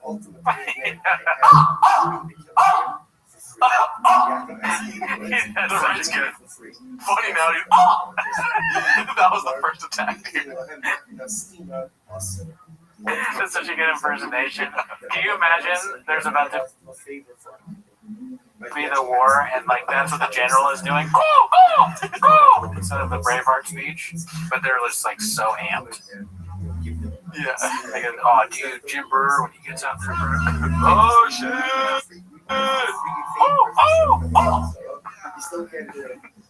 Is this the Call Her Daddy podcast? Because you're both my daddies and I'm calling you. Thank you, David. Thank you. Thank you, David O'Donovan. Yeah, I mean, fucking comedy civil war different. Wait, answer this question. Is this the Call Her Daddy podcast? Yeah, it is, yeah. Allegedly. Imagine we get sued for saying that this is the Call Her Daddy podcast. It's not, but I can see why you'd be confused by that because of the NSFW Discord chat. Just tour that we do where everyone calls me daddy. But that's a regular Tweeties thing, so. Did you see Papa's new bit about slavery? It's as racist as you think. I haven't seen it yet. You know what I want? It's as racist as you think. I haven't seen it yet. You know what I want? I hope that comes up in the clips, but I want to say this. What I truly hope comes up in the clips is something that's very, very cringe. Have you seen the Jeff Dye video? No, I have not. Dude, you haven't seen it? Hey, where is it? It's on Chang somewhere, and if we can't find it, I have it because I've DM'd it to a few people. Okay, gotcha. Yeah, it's that good. Oh, okay. Yeah, I'll check it out. I can't believe you're the only hit out of the one here. I think you should throw a party, but name must be hit out of to enter the party. You can call it the Here's the thing, Mom. We'll get back to the T-Most thing real quick. I've only ever met people that are named hit out of those that I don't like, dude. Really? Yeah, except for Jerry Garcia, but he's a Jerry, which I don't like. Right. And you've never met the one Gerardo that we said on the show. What is his name? Oh, L something. L something. Well, that was L hit out of those, or something like that. Gerardo Fest be a chance. I know a ton of hit out of those. All right, Mom. Do they speak English? Is the question. This one's posted by Get Off These Nuts 5000. Oh, that's Sean. Yeah. Okay, so that's why it's posts. Oh, and also I gotta text Sean. Sean, if you're listening, I would text you because I want, we forgot it. You should probably say that now. Yeah, I should have said at the beginning. We are gonna do a 24-hour Gringo Poppy Fest watch. What does that mean? That means we're gonna watch the Gringo Poppy for 24 hours on stream. It's gonna be, I think, the 20th. We'll have some guests of September. Yeah, that's important, right? The 20th of a month. Who knows? But 9/20. So check in on the stream with us. We're gonna do that. It's unsafe and crazy, but we're doing it. And then we're gonna have guests, so probably Mark. We'll probably have Mark on, hopefully. And I was gonna text Sean. I forgot to text him, but I'm gonna try and see if we could be so honored to have him on. And then a few other people, probably Alan Strickland Williams. And then I don't know, maybe other people if we can reach out. We'll see, because we're going to be doing it for so long. We need multiple people that come and hang out. One thing for sure, I don't think Miguel will be here. No, Miguel doesn't like you guys still. And my mom will not be here either. So she will never drive to LA. But yeah, mark your guys' calendars, 24 hours, September 20th. I put it in the chat. Screenshot it. Tell your wives. All right. We'd love to have Luke, but I don't think he has any interest in that. Yeah. Okay, so this is Sean McCorkle posting this one. With Casey Little Dish before bedtime. Random question for you. You used to train with Brendan Schaub when he first started out, right? Yeah, but it was after he was tough. Didn't know him before that. So in other words, before that, he was a great guy, but you never met him, right? I don't know about great, but I met him after tough. You talking about the Ultimate Fighter beat? Rashad Evans told me to ask you if that's so funny. He's talking to somebody that does not understand the lingo. Because then he keeps going with it. He's talking about Ultimate Fighter beat.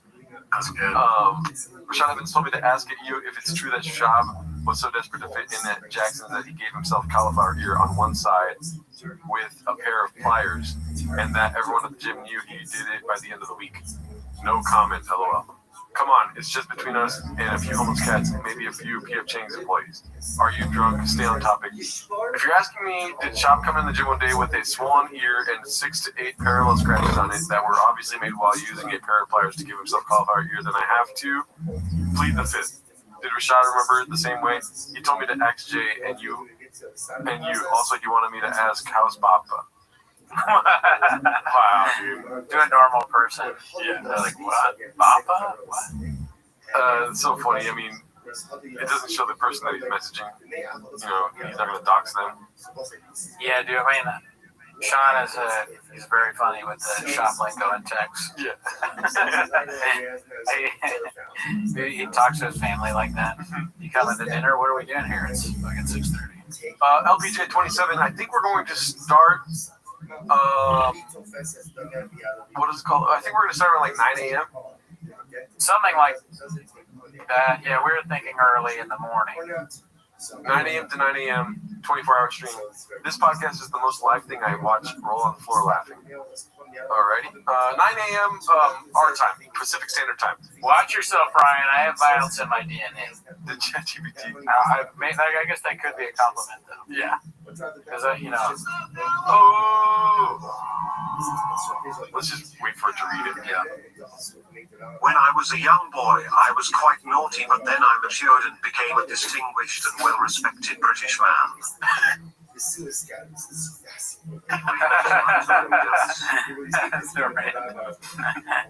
Yeah, well, Ryan Hardy, Australia will get it 7 days ahead. Thank you, Christian.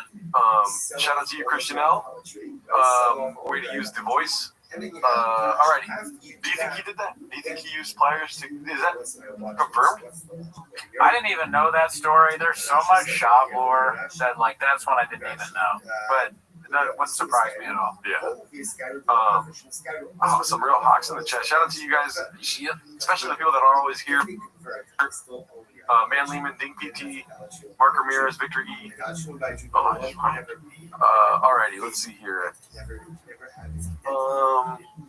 27 days ago, 1 month ago. I don't know how far we're gonna make it in this because it's not a lot of posts.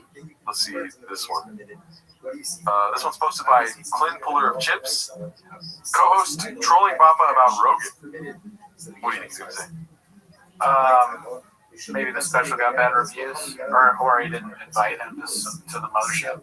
Oh, mothership or the podcast since he's been in Austin. Is this new? This has to be new, right? Have you seen the clip from it before?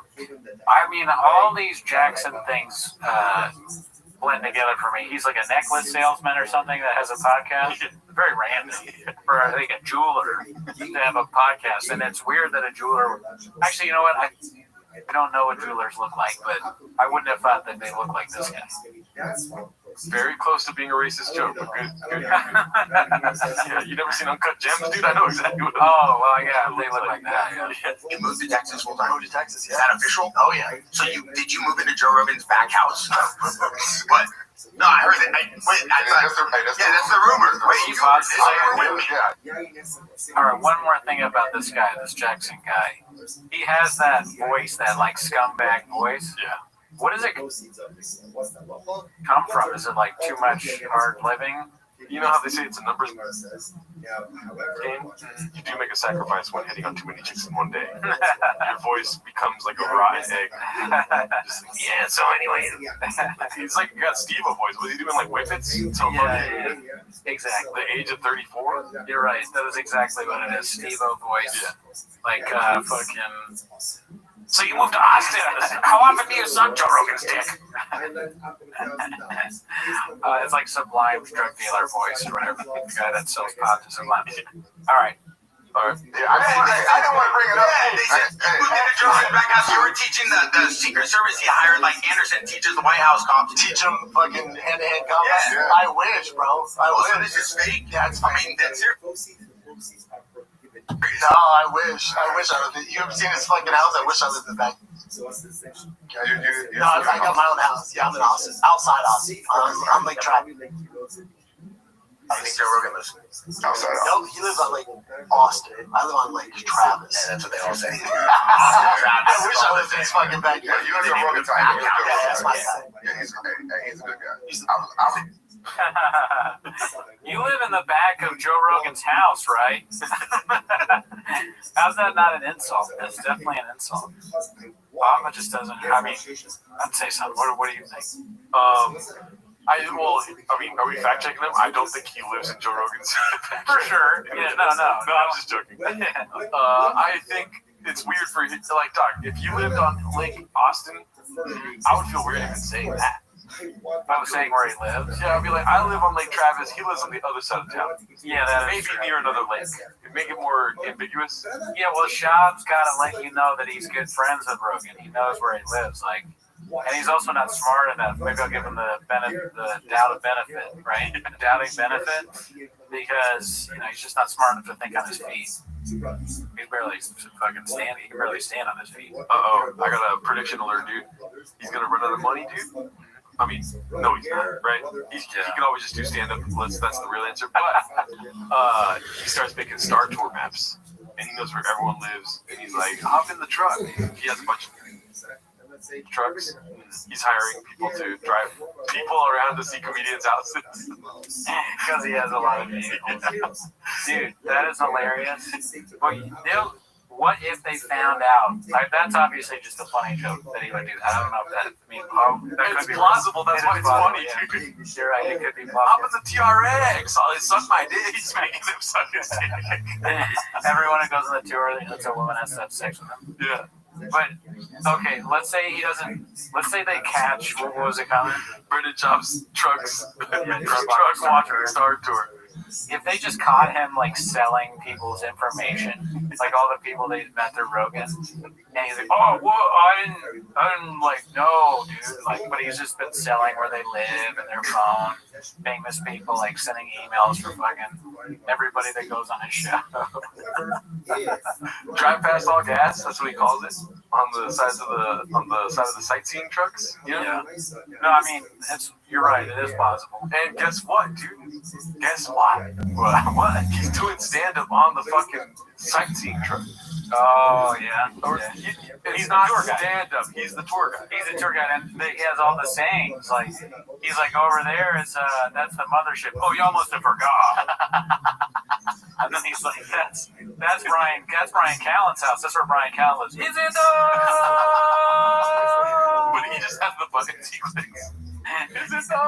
He goes over to the where there's restaurants and stuff. He's like, that restaurant's Mexican. That's it's open 7 days a week. Who needs a tater tot? It's just like white person handout. I need a tater tot once a week. Brendan opened the Jackson pot saying his hair is long because his son made the baseball team. Oh, y'all must have forgot. He goes by the capital and says Dallas. Yeah. That's good. Dallas. He drives out of Austin to say it. What's up, Dallas? I'm like, why did we drive from Austin to Dallas? That's part of the tour, baby. All right, buckle up. He starts going like 90 on the freeway. Austin is different. All right, who wants pizza? Yeah, they're looking for Hitler on the tour. That's right. Let's see here. How much further down do we have to go here? I don't know, but you gotta play this. While you're scrolling, I'll keep talking, but I'm gonna try and send you this.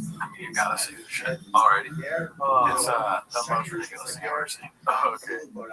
Let's see here. Clint Fuller of Chips posted this one. One of Papa's greatest tales, the comic book story. We've seen this before, so you can send it back. You know where they got it. I love Wolverine. Even the character that isn't Hugh Jackman, just that. You just love Wolverine. I love Wolverine, and I love collecting stuff. I've always collected stuff that appreciates. I was buying and selling on eBay forever.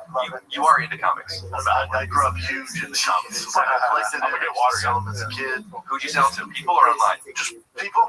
Online, I'm 37. Online wasn't a thing, so I opened up a little comic shop in my mom's closet. Got all my comics there. You've had friends come over? Random people walked in our house, and my mom made me shut it down. How is the closet, or is it already on display, or do you have more? Everything was on display and organized. Like Shrek's? Well, I had it like on in those vanilla, those things. They look like. Yes. I had them all accordion envelopes. Yeah, I had all the accordion envelopes, the vanilla folders, pictures lined up, and I had posters on the wall. How big is this closet? I mean, I was young, man, 8 or 9, so. I thought it was huge, but enough for like grown men and kids to come in. My mom was like, "We can't have fucking strangers in the house." How did people know that this was happening? Because I stood outside and had signs. Selling comic books in my mom's closet? Yep. And did you sell any? Oh yeah, man. Really? Oh yeah. Were there older men that came over? Yep. They bought them. I mean, should we just finish it or? Sure. I mean, what were you saying? I was gonna say, like, it's just because he's hanging around Theo Von. Theo Von doesn't have real story, but it's funny. Yeah. This is like too real. Like, yeah, he doesn't know how to deliver it as if it's a joke or whatever. Yeah. Which I do think that he is. I know the narrative is that he's just lying or whatever, but I think you're right. Now that I watched it this time, I do think he's doing a bit, and it's just failing. It's so bad. It's not a funny bit. It doesn't make it strange. But what's his name? Rick Glassman. He's just so funny and trolling him. And, like he's like a fucking bully seeing the nerd. They can't wait to shove him in the locker. Yes. Right? And then this has "shove me in locker" written all over it. Look at his dress. He made him look like this. And then Rick looked at him and he was like, "Oh, hell yeah. I thought it would just be funny, but now look at what I've done to Brendan Schaub. I made him look like he looks so much worse than Rick does." Yeah. With the stupid hat on. It's bullying, but it's like kind of bullying that's hilarious. It's 5D chessboard. Yeah, really, it is fine. Yeah, it's like it's the kind of bullying that I look at it and it makes me nervous. Yeah. That I'm like, damn, dude, he's capable of this. I'm not sure I've ever done something like this to somebody, or that I would ever do it. Like if I had the power to make someone look this bad, I'm not sure I would. Like, there's people that fantasize about doing this, and there's people that do it. Yeah. We're like crazy. Rick Glassman is insane. Yeah. But you could tell they were just there, trying to fondle me, but. Do you really believe that? Oh yeah, because they didn't know much about the comics. They would take like the cheapest one for like 25 cents. Did you think something was weird at the time, and then later on you were called? Yes. But I also, like, my spidey senses went off. So you didn't even Stranger danger. Did you make money? Oh yeah. So you're a little entrepreneur now, and now instead of comics, you're selling CBD. Sure. One of the things I sell. What else do you sell? I mean, merch. My comedy shows. You do well with your merch? I do pretty well. Seems like an X-Men. Yeah. What are they saying? Glassman is a hawk. Papa's newest shop is I'm a charlatan werewolf. Oh yeah, I heard about the werewolf thing. Yeah, I haven't heard about that one. Somebody had posted it in the Discord, but go ahead and talk. I'm going to pull up the clip that you just Okay, charlatan werewolf. Wow. I mean, that's creative. I kind of like that one. Werewolf. Werewolf. Oh, he says it wrong, of course. But I think Papa is, I mean, he's proven that he's good with weird words and names and messing stuff up. So werewolf, though redacted, pretty funny. Chris Boilo. How do you say your last name? I just shot you. Werewolf. Werewolves with a name. Oh, werewolves. I haven't seen the clip yet, but we've got this one here. A special request. Boy love. Okay. We're not taking any more requests from the chat, but we do have a special request from one Brittany. Yeah. I wanted to see this, and I wanted you all to see this. It's posted by Stock Standard 5323. Revealed why the assassins use words like kill and slay. Dude, I didn't even read the caption the first time I watched it. I've watched this 15 times. Yeah.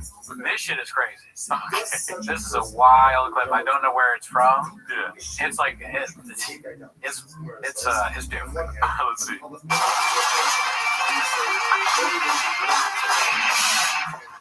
What is this? I don't know. I want to know. I tried to look it up and figure it out, and I have Graves disease, so I wasn't able to do any. The research I did online did not reveal what this is. It's very funny how I asked that question and did not expect a Graves drop, dude.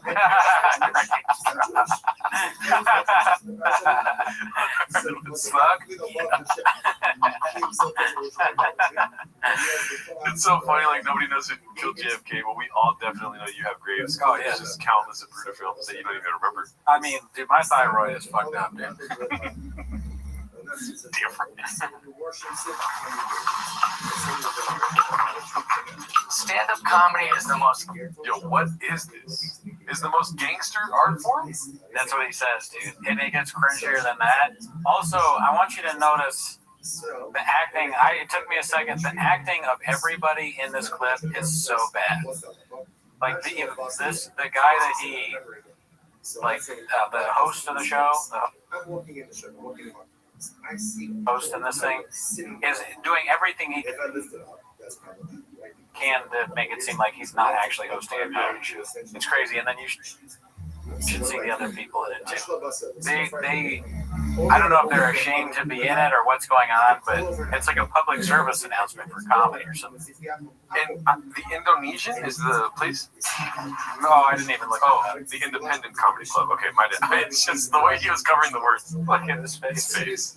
Yeah. That cowboy has never made this face. That looks like the cow, dude. Like when you get on their back, or you don't get on the cow's back. Yeah, that looks like a horse when you get on their back. Hey, it looks like when Cal is being hit, he's in a cow costume. Well, why would you make this face after you could stand it? Probably a bomb, ain't bomb. Even after they're like, all right, guys, so cheer really loud. He still feels like he popped. Stand-up comedy is the most gangster art form in the world. This right here, this is punk rock shit. I have to like take this in like. This is punk rock shit.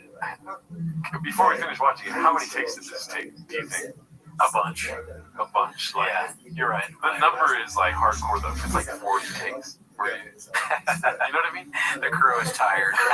It's a 12-hour shoot for this minute-long video. And Joe's like, I'm sorry, guys. I fucked up a lot. And they're like, no, it's okay, Jeff. And I'm not going to be able to get home to see my family. Lunch is late today. Let's see. Well, we use terms like he slayed, she murdered, he bombed, he killed. They want to silence the comedian? How about you get the fuck out of the way and let us do what we do? Make you laugh. Put a smile on your 9-to-5 face and try to make the world a little less of a shitty place. Oh my god, dude. Oh my god. Why don't you let us do what we do, fam? There's a little bit of Matt Rife in that. Yeah. Do what we do, okay? Dude, why is he dressed like that? Yeah, he's dressed kind of. Oh my god. Imagine wearing a leather jacket and caring if people laugh. You know what I mean? Yeah, no, that's a good point. And the world's smallest dog tag. Like, what war did you fight in? The war of comedy, dog. Like, Comedy Civil War. this shit, bro. It's a dog tag from the Comedy Civil War. I mean, you're right. The outfit is a little bit. You know what I think about the outfit? I think that it is a little bit too like old for him. Yeah. Like it's even though he's probably 40s or whatever. This is like something an Italian man in his 50s wears. Yeah. Right? Yeah.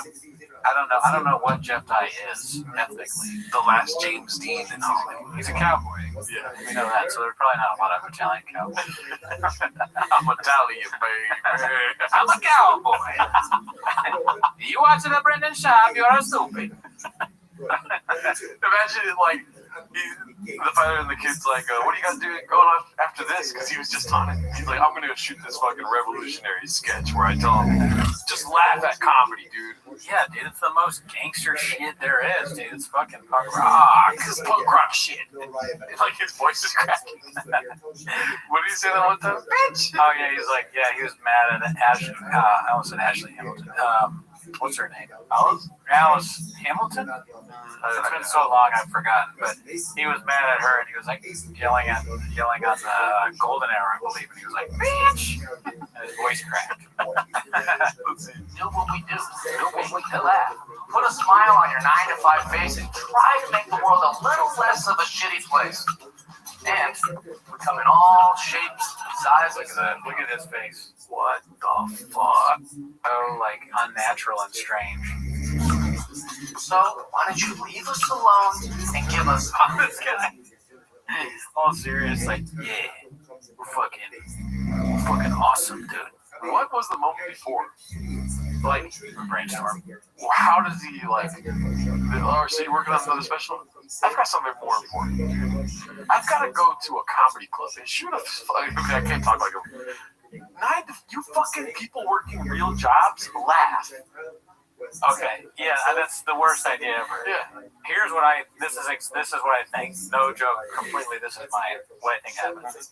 Somebody who has a camera and Jeff Dye's phone number, yeah, texted him and he was like, Jeff, I got this great idea, right? You're like my favorite comedian. And maybe like, can you do my show? Or I have this I also have an idea for a sketch. And he shows him this horrifyingly bad sketch. He's like, we get all the comedians and then here's your script. And like, you can freestyle a little bit if you want, you know, just like really tell people because it's important. Comedy's important. This is like, I think this is gonna like do really well. And so like got all the idiotic comedians and they sadly agreed to this. Doing this. The guy that does this and then goes back to writing his set, that is out of control. That is wild, dude. And also this, give me enough, like weird. Yeah, the intensity. Kind of like white power. I mean, like, it's like I'm afraid I have COVID now. Yeah. But we gotta start fucking, dude. When I come here, when I like get to your place, and then just. And I'm not gonna look. Because you know why, dude? They're all writing bits. Yeah. Because you know why? It's hard to make these 9-to-5 fucks laugh, dude. Yeah, it's hard to put a smile on their face. Yeah. He's a prostitute. We're like McDonald's. Putting a smile on your face. You work your stupid fucking bitch ass 9-to-5 job, and we're here. We're living our life. We don't wake up till noon. Did you see what my mom put? We're gonna block my mom, dude. So how do you guys feel about Sydney Sweeney? She has great beans. All right, controversial Rosa. Yeah, my mom is just trying to get heated up right now. Pause. Is there somebody called him like what did he Denim Fuhrer or something like that? That's pretty funny. Denim Fuhrer. Did I miss that? My mom. Sydney. I thought you were calling Jeff that. That's so funny. Shop has done that hammer fist. Yeah, Shop does this weird fucking like hit my like arm shin, like hit my forearm. Oh yeah. They're all like afraid of germs. Yeah, like hey, I don't want to. I might be gay if I touch you. A security guard almost tackled me for not wearing a mask. Don't touch me, dude. But Best believe I'm not gonna wear a mask. Ooch said, hey, deities. Oh, Ooch in the chat. What up, Ooch? I think that's it for this one. Like Chubby. Respect. But that is like my favorite clip I've seen this week. I'm sorry if people are just getting here now. Missed it. Definitely check it out on your own. I hit a nerve. Mom, no, stick to the subject at hand. You're going to make the chat go Baja mode. My nickname in high school was Hammerfit. If I saw two guys do that in public, I'd be like, yeah. What's wrong with you dudes? Do you mind if we watch this again? Go ahead. Just in one full. I mean, all American fuck up. I don't know what that. I searched Jake Berman and I couldn't find anything online. Can somebody in the chat do some sort of digging on what the fuck this is, and then like make a quick response? There's gonna be a lot of people not responding seriously.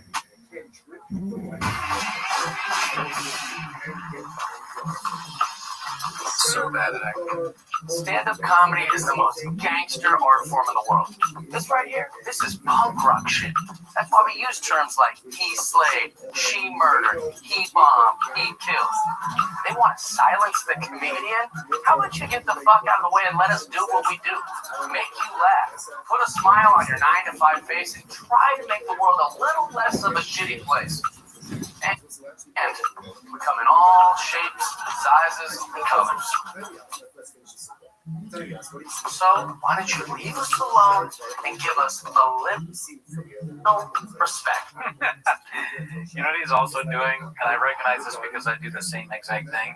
I'm not good at acting. Yeah. So when I act, I memorize. I try very hard to memorize, right? And I'm bad at memorizing. So as I'm saying my lines, I'm trying to remember what they are, which kills the scene. So you really gotta fucking memorize your. If any of you guys are actors, don't take advice from me, but I'm gonna give it anyways. Memorize. Otherwise, you're gonna look like that. And you don't want to look like that. Oh wow! Ooch said that Jeff Dye is the worst comic I've seen live. He ruined my 2023 New Year's Eve at hilarity. Oh fuck, that's crazy! Wow. Damn, he hurt one of our fans. Very funny truck flips. Sidney Sweeney's nickname is also Hammerfist. He Ubered to that gig. Keep in mind, I've seen Boppa live. Oh my god, it gets worse, dude. Ouch, Ooch. Ooch, what happened at Hilarity? Did they just bomb really hard? She can leave. You'll find a new Oh, my bad, sorry. No, I just want to. She can respond to the chat. What did you say? I just want to know, Ooch, give some detail if you can. Yeah. Well, also, let's include everyone in this. Oh, yeah, uh-oh. Because this is worth it. Like, I'm going to ask a question, and Has Jeff Dye ever ruined your New Year's? It's like 90% yes. Don't say that, though. Whatever you had, do that. I mean, it's a fair question to ask. Because one's made me laugh more than the other, dude. Sure, yeah, that's obvious. Yeah, we don't need to even say. He just wasn't funny. It was so bad. He asked the audience why we're just nervously smiling. Oh man, that is the one. That's the telltale sign of like a crap comic that does that shit. Oh, so everybody's a little nervous, huh? Everyone's butthole's a little puckered, huh? Oh, I'm asking tough questions, huh? You didn't like that one. This guy, right? This guy didn't like it. Question wasn't who made us laugh. Question wasn't who made us laugh. Dude, Shab is not worse than Jeff Dye. Jeff Dye is turbo fucking worse right now. Yeah, I can watch Shab and enjoy it. Yeah, Jeff Dye is like, he's worse than I thought he was. When I first met him, he's a nice guy. But he's just like so unfunny. That's hot, dude.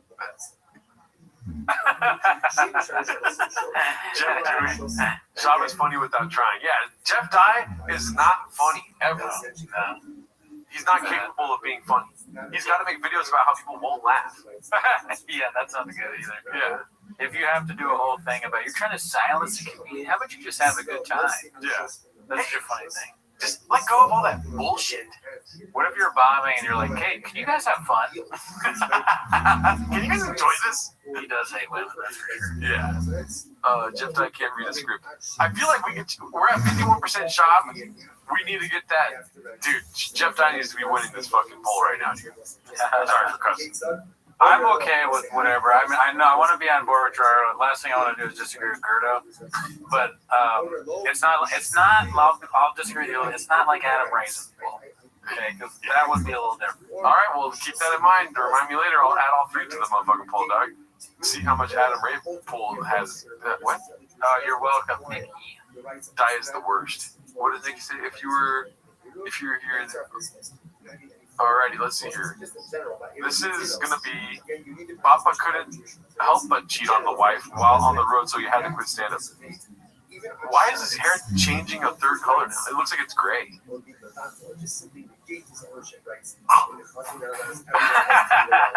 What the fuck? Dude, it looks like he has a lot of lint on his head. And like, yeah, it definitely, it looks like a character in a movie, like a henchman in a movie. Yeah. Do you notice anything that's back, dude? There's a new photo, right? Or Magic Mind? Or I don't know. Oh, rain. Oh, rain.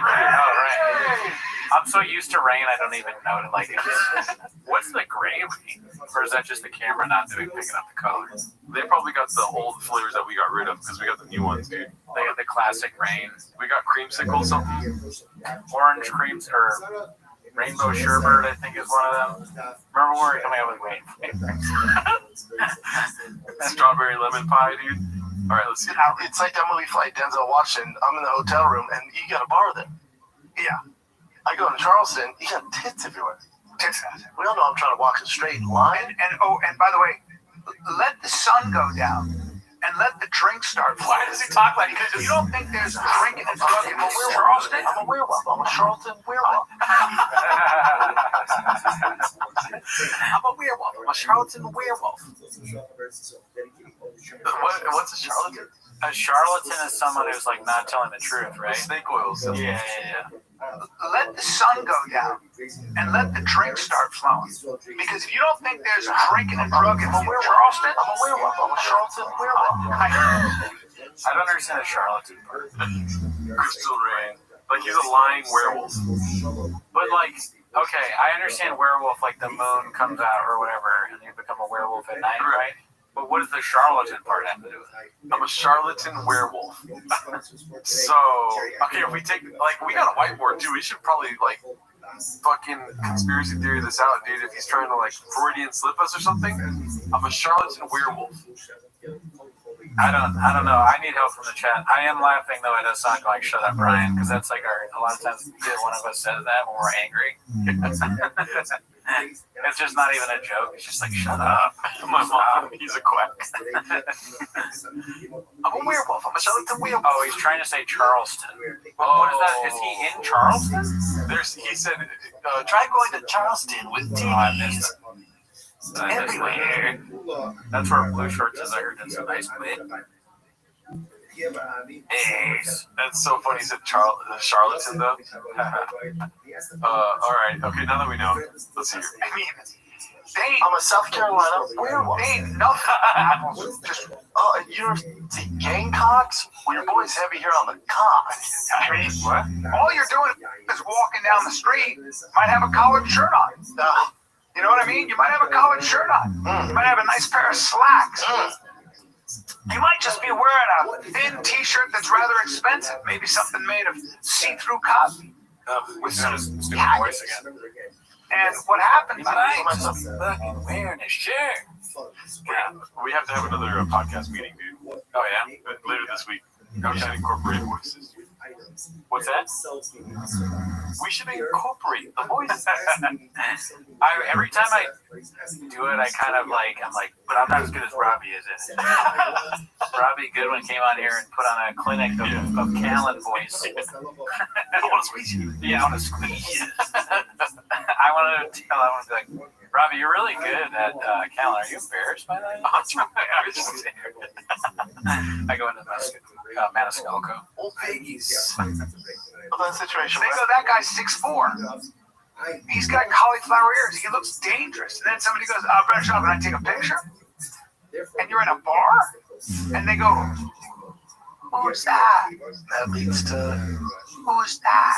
You know what that leads to. At least you going home. At least you going home alone. Going home. At least you getting in a car and going, have a good night, everybody. Yeah. I'm a sober man right now. Yeah, you know what? Okay? I'm a family man, and I got a 6 a.m. flight. I'll see you later. And thank you for the attention. Waiting on the road for that reason now. Thank you. I can't handle it, bro. Thank you for the attention. I'm a disciplined dude, but I can't take some. What, man, as you said? As I say, it's if the wind blows hard and strong enough, even the strongest levee will break after a while. This levee's tough. I don't know what they're talking about. I'm sorry, we're going to say. What they're talking, you don't know what they're talking about. I completely lost track of that. I like how we were both about to say something, and I know what they're talking about, you don't, and we both know. You started talking, saying, I don't know what they're talking about. I co-opted the show to be like, I don't know. I mean, that's your reaction channel, is just watching something and not knowing what they're talking about. It's part of graves. You act like you don't know that my thyroid levels are unhealthy. I mean, I would understand if they were like speaking in metaphors, but he's saying straight out like he's not on the road because he cheats on with wife. Oh, well, I stopped listening. I'm going to be totally honest. In the beginning, I wasn't watching. I was going to say, you know, America's turning into like an authoritarian state, however you say that. Totalitarian, right? Yeah, unitarian. We should all, like, you know, Donald Trump sucks, right? We should all force Donald Trump to watch Brendan Schaub. This guy is so funny. He's so funny. Then Donald Trump should force him, like, you know, chain him to the wall, put a stool and a mic, and then just have a 24-hour stream of him doing stand-up. You know, I mean, he has to wake up, do stand-up, because everyone enjoys it. You know what I mean? That way, I'm saying this, he can't cheat. You know what I mean? He gets like an hour with the Mexican, you know what I mean? Right. And then we all get stand-up, dude.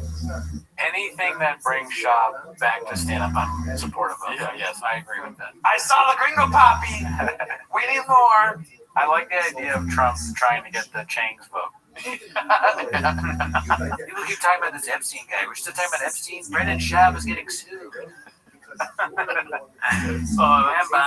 That's a good point, Baby John. No chicks are going to shop. Pam Bondi. Can you play? There's not many clips. Can we play this clip one more time? Yeah. And I will listen this time. I apologize. Because that actually sounds hilarious. They're describing cheating on the road. Yeah, let's see. It's like Emily Flight, Denzel Washington. I'm in the hotel room, and you got to borrow this. Yeah.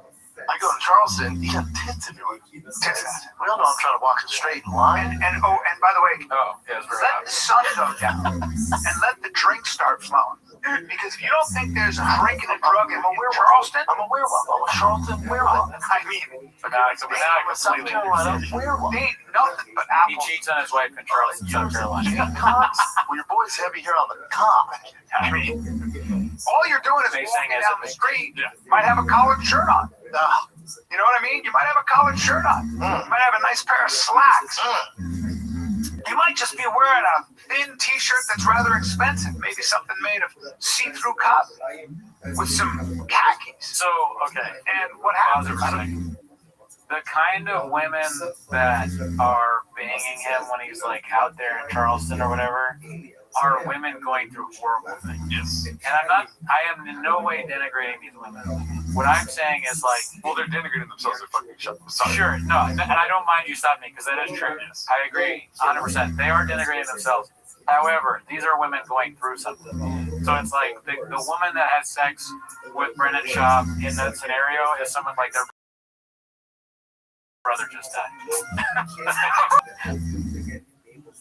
Or like they got fired from their job, or like some horrible tragedy, right? They just want to they want to be filled. Imagine getting fired from your job and then fucking shot. That's the worst week of all time. Yeah, it's a hard week. It's a rough week, but they need to. Having sex with someone is better. It's a better feeling than realizing your mom has cancer. You know what I'm saying? And you're gonna, because I know women. That's our job. Am I wrong? If I'm wrong, say I'm wrong in the chat. Let's see. I think I'm right. Am I wrong? That's weird. I don't think I'm wrong. Play it again, Cootie doesn't get it. If you let me watch a clip twice, I'll understand it the second time. Right, Okay?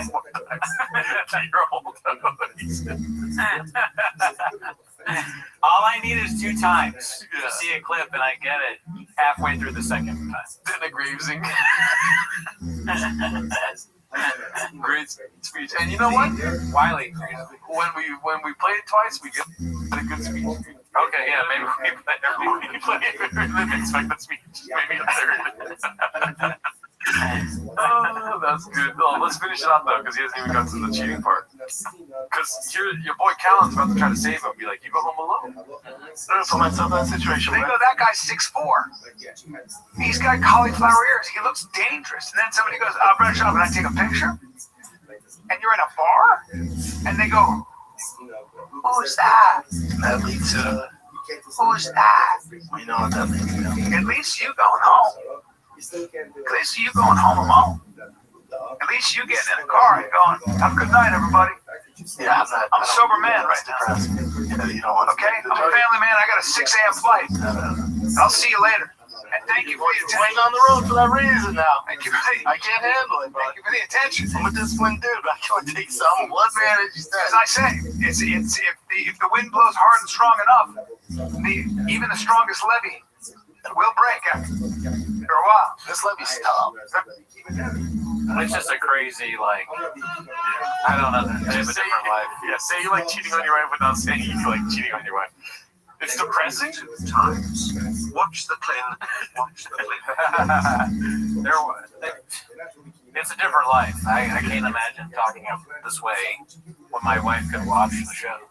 I'm not even on Patreon. They get like hundreds of viewers every week. You know what I mean? Right? Hundreds of viewers. He's telling 100 people that he cheats on his wife. And then you tell another 100, and then everyone. And then we're all homeless cats. And it's so trashy to be like Charleston of all places. Not that Charleston's a bad spot. Denigrated again. But just like, oh yeah, I went to Charleston. Stayed at a Hilton, and I cheated on my wife at a Hilton in Charleston. Ugh, wow. It's getting bad, y'all. Let's see what we got next. Oh, I'm in the stool. Hey, Mom, check this out. But sometimes it's good.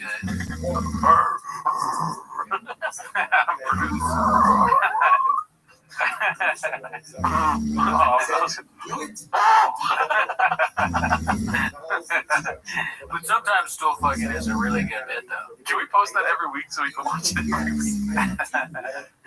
Shout out to one of the best ever. Do it. Shout out to One Usual 4460. Got us dual humping problem, y'all. Let's see here. We watched this one, right? Papa always had thin skin. Oh yeah. Why is he wearing that? She's such a miserable scumbag. What was she's a miserable scumbag? No, that's him talking shit about somebody. Oh, I think so. Never mind. Yeah. Here we go. The night Papa. Damn, dude, they're pulling them just like the whole. Yeah, all of this. This was funny. Yeah. And good for Bradley Martin. The night Baba lost 10K grand to Bradley Martin. Shout out to Clint Fuller of Chips. We wouldn't have anything to watch this week. You thought, and I could still be wrong about this, but you thought Bradley Martin was an elk boy, remember? Dude, he did. He was. was. Dude. He's not easy because he wasn't in the show with Netanyahu. That's also on page. Here's the thing. That was just 2 elk boys. There's another black one.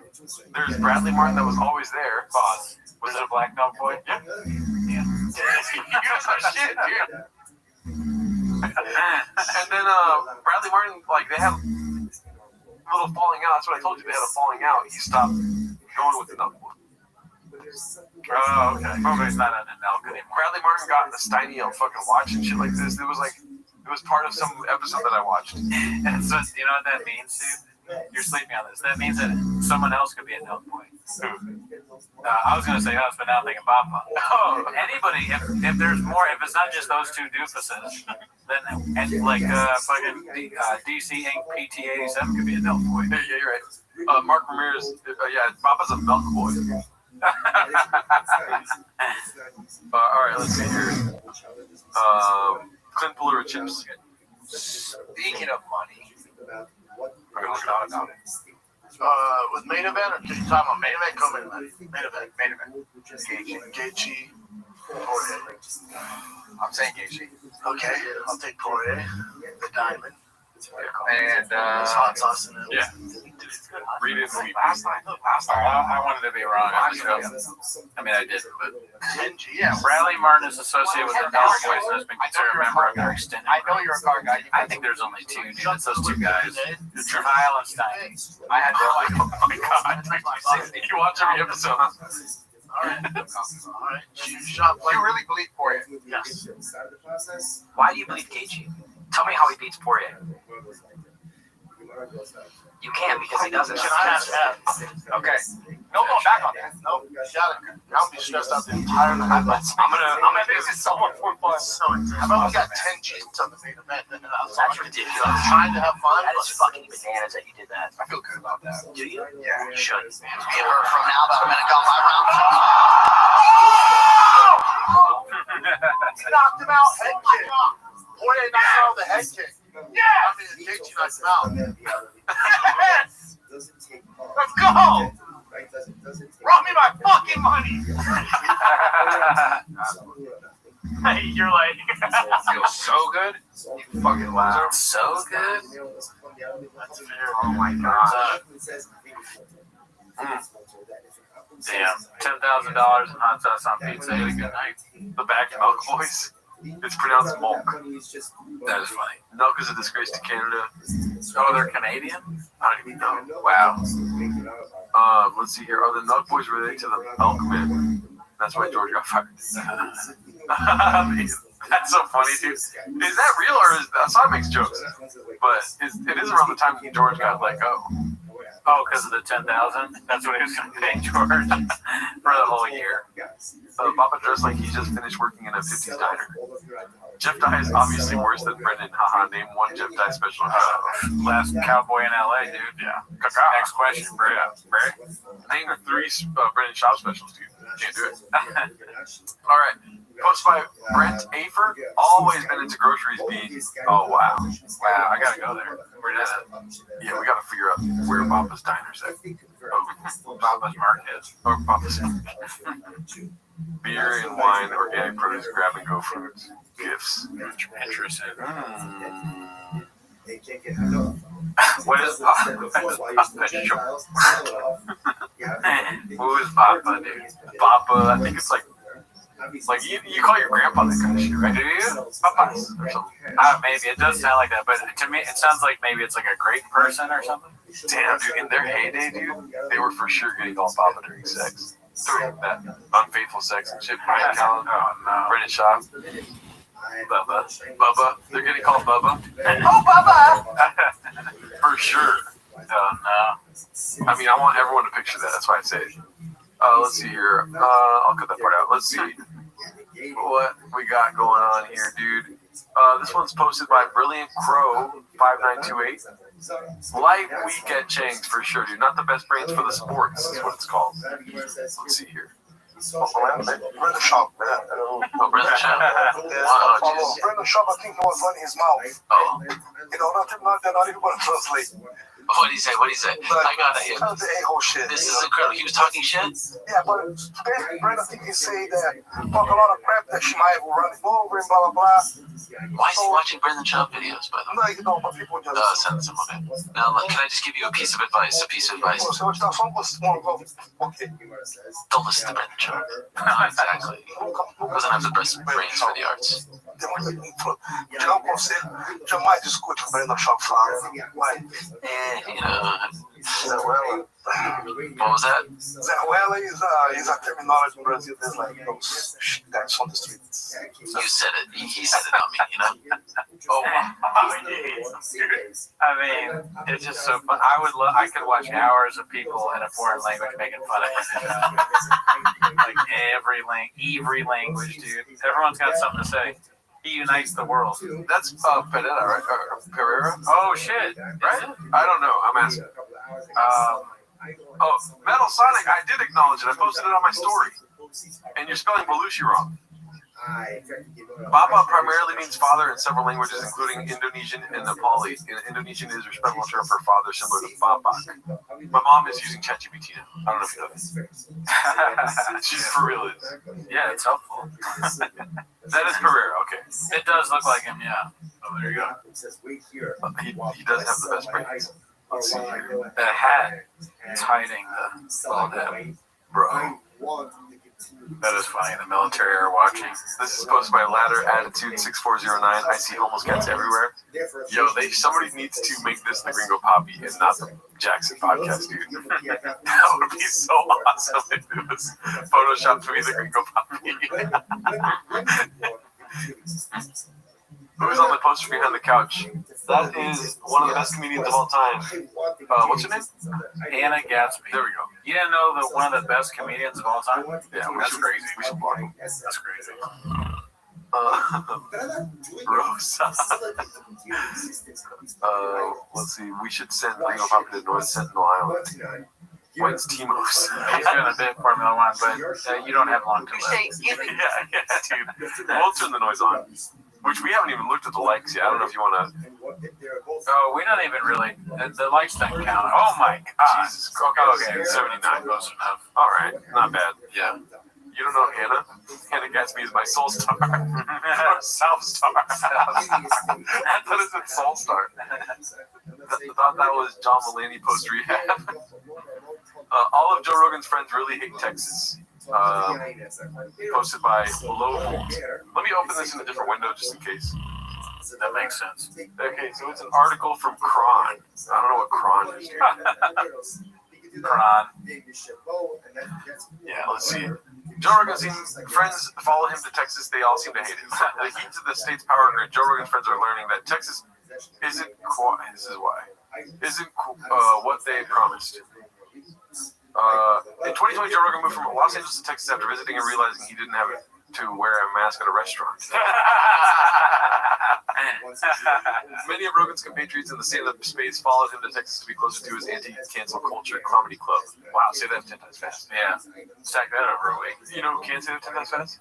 Mark Maron. Yep. For some, it was a desire to escape what they saw as out-of-control homelessness, crime, or high-tax states like New York and California. But in recent interviews, some of Rogan's pals seem to have learned that Texas isn't paradise either. Yeah, there's still homeless cats out there for sure. Yeah. Last month, comedian, podcaster, and former UFC fighter Brendan Schaub made comments about Austin that were widely noted by YouTubers whose whole stick appears to be clipping and mocking podcasters. Dude, Kron is watching us, dude. Yeah, thank you, Kron. Shout out. Thank him.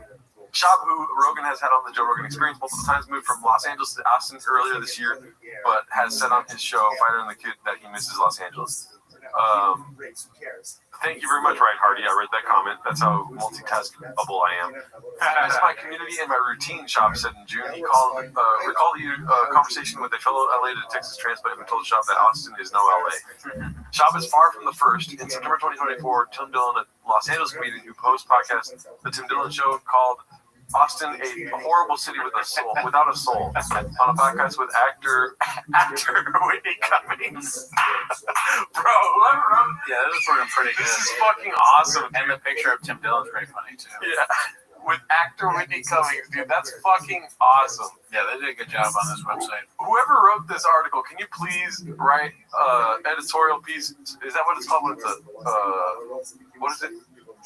What is it when it's like their opinion? Oh, opinion piece. Is that an editorial? Yeah. Can you write an editorial about how there's rumors that Schaub is going to start a Star Tours in Austin, please? Yeah, include that. Yeah. Anyways, lured to Austin by the promise of low taxes and a new experience, Dillon quickly soured. It's a soulless city that should be burned to the ground, and everyone that lives here should be summarily executed. Dylan joked. It's not the live music capital of America. It's 3 heroin addicts busking with guitars. There's 0 talent here in any capacity. There's 3 restaurants that are good, and I've been to all of them twice. Dylan, who moved to Austin shortly after Rogan announced the summer of 2021 that he would be moving back to Los Angeles, Dylan said that the COVID-19 pandemic and Rogan's 2020 decision to move to Texas made him want to change the scenery, and that while he had never loved Austin, he was willing to give it a chance, even though it wasn't a world-class city. Yes, the taxes are better, and yes, there are benefits to not being in LA, and yes, LA has a host of problems. Dylan said on his podcast, but I moved here because first and foremost, I said something new will be good. I was wrong. Another Rogan associate was more direct with his criticism of Texas. Texas fucking blows, comedian Shane Gillis said in the June episode of the Andrew Schultz podcast, recalling a storm that left his Austin home without power for 3 days. It's hot as fuck. The second we ran out of power, the house was 90 degrees and bugs came in immediately. They're on their power grid like fucking idiots. Schultz said it. These are like the things I was saying about Texas, and I didn't even get there. Yeah. Gillis, who has returned to stardom after previously using an anti-Asian slur on a podcast and getting fired from Saturday Night Live, moved from New York City to Austin in 2023. He said in several interviews that his move was motivated by a desire to be closer to Rogan's comedy venue and Texas's lack of a state income tax. I just wanted to move to a place where you do stand up during the week. Gillis told Theo on 2024, forever it was just New York and LA, and now you can do it in Nashville and Austin. But besides learning all about Texas' bizarre love affair with electrical independence, Gillis has complained about Austin's homeless population, whom he's called screaming runners, and the number of emergency alerts that the state of Texas sends out. Texas goes wild with Amber Alerts, he said on a 2024 episode of The Joe Rogan Experience. Really depressing way to start your day. Schaub, Gillis, and Dylan are far from the only comedians to not see what Rogan sees. In January, New Orleans native comedian Mark Norman called Austin's comedy scene a punchline.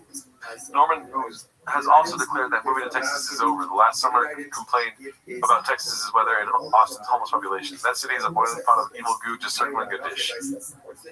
Everywhere you look, comedians in Rogan's orbit are trashing Austin. So if you've had enough of California and New York transplants ruining Texas, don't worry. It appears the fever may have broken. What do you think? I mean, Gwen Howerton is funny as hell. Yeah, I like that, and she stands up for Texas a little bit at the end. That's nice. So, but yeah, good for her, dude. She's a hawk. I mean, there's times in life where you can just say one word and I respect you forever, and I didn't think actor would be that word today, dude. Oh yeah, that's hilarious. That is great. Very subtle. Just so good. And it's kind of layered because it's a female reporter. You know what I mean? And what does Whitney Cummings do every time she sits on stage? Like, men suck. Like, women don't get any chances in comedy. It's just like 9/11, you know? Oh yeah. Like, they just make it the worst. Yeah, she kept her every punchline we watched in that locale special thing. It was like her being like, and that's why slavery happened. Yeah.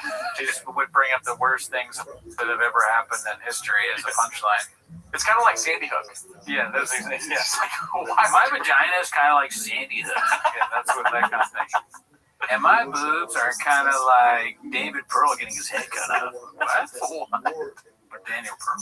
I'll tell you what, after giving birth, my vagina looks like Jeffrey Dahmer's, I don't know. Yeah, like Jeffrey Dahmer's refrigerator. Yeah. And I'm like, am I supposed to laugh at this? Yeah. Her comedy leaves you feeling sad. Because you're like, damn, I didn't want to think about Sandy Hook. You should see my vagina if you think that Gaza's bad. Yeah, it's all of that. Yeah. It's rough. Alrighty, and it is hilarious. Okay, she's one of the best. Yeah, there's only a few that can do it. Let's see what we got next. Alrighty, okay. Gearhead can't even fix a toy car, posted by 7Digit. Let's see, is this Brendan Chops? Alright, fam, I need some help from the dads out there. These electric go-karts. We're going to have it in a week. I didn't expect it to, last years, but it has to be longer than a week before it starts breaking down. Battery issue. He drives for a little bit and it dies within like 5 minutes. So I'm going to replace the battery. My question for the dads out there, can I just replace this battery, obviously with a better brand, so it works, or can I replace I want the 36 volt battery, lithium battery? Do I have to change the internals, or can I just switch out to a better battery and it's cooking? Let me know. I need some help. Send some Amazon links. Just desperate for engagement. That's something you can ask ChatGPT for. What are you laughing about? It's just like, look, I'm getting real blowers energy, dude. Valves. Oh, yeah. You know what I mean?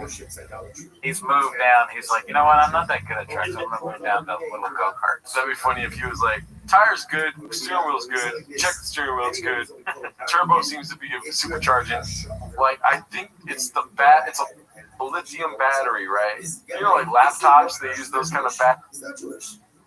It's a battery problem, right, guys? It can't be a blower problem. I checked the blower, the valve, the door. I already took the doors off. The doors are off of the electric motor. Dude, I like where you're going, but you're not going dumb enough. I wanted to do this. Yeah, no, because this is what it is. Like, exactly what you said, but not dumb enough. So, okay, so word for word, all right? I think you were like, I checked the blowers, I checked the back, I checked the thing. But then, dude, I think it might be the pedals.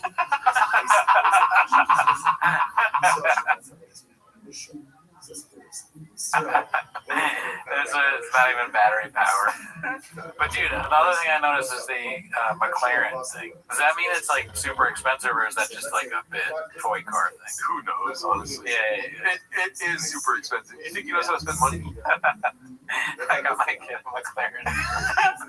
He's 9. Oh man. My mom is getting in fights in the chat. Assad Aziz, very funny. The issue is that this one's missing a Kibitek, but we got a new King Shocks coming in. Imagine, dude, before he posted this video, he's calling Kibitek. They're like, Brendan, what's up?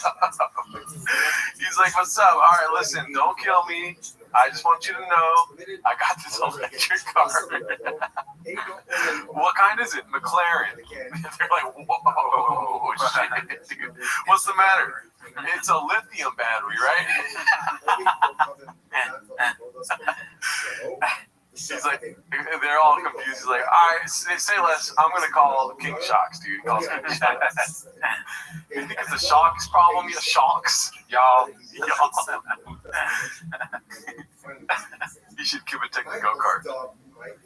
What's it called? Hell yeah, dude. That was great. Back to the audition thing, I was once on this audition. Oh wow, he was in Jumanji audition for Nick Jonas showed up. Shot was going to be in Jumanji, but then Nick Jonas showed up. Chin Puller of Clips posted this one. Let's see. And I want to start from the beginning. My bad. Back to the audition thing, I was once on this audition, and Brian was helping me with it. He's like, you ain't get it, dude. And my buddy was the director. He's like, you ain't get it. And I walked into the audition room, and I saw Nick Jonas going for the same part, and I just went, all right, probably not going to get it. He said, you're going to get it, or you're not going to get it? You're going to get it. Oh, right. Like, dude, this is a shoe-in. You got everything. You seen our boys, the director. It was a shoe-in for him. I feel like that's the right way to use it, but it's Shab. You know what I mean? I feel like you shouldn't be saying shoe in there. Well, it's just so funny. It doesn't make any sense. Like, he's not good at acting, so how is he a shoe-in for the role? I feel like he doesn't even know the source of shoe-in. You know what I mean? Like, he doesn't know what it means. He thinks shoe-in is a film that was easily casted. This is a shoe-in, dude. It was like, go dumber, dude. Go for it, dude. Go dumber. He thinks shoe-in is an Asian man, an Asian director. My bro told me I was a shooting for the role. I was like, damn, I'm not gonna get this role picking another fucking Asian. Or, you know, Asians, they love Joe Jonas. They're all like, Nini Delta, Nini Pokemon. Nini Jonas Brothers. Shit, man. Oh, hell yeah, dude. You need to always go dumber, dude. You're good at going dumber. I live on dumber. Because it comes from Shooing his ass. Oh, come on, Damien. Shooing to him is those like Shen Yun, the posters where the Asian women are dancing. I see in the billboards. Yeah. Even the way I describe things is pretty dumb. Let's see here. My shit's slowing down a little bit. Might start fucking up the chat. My shit different. Yep. Let's see here. My shit different. My YouTube different.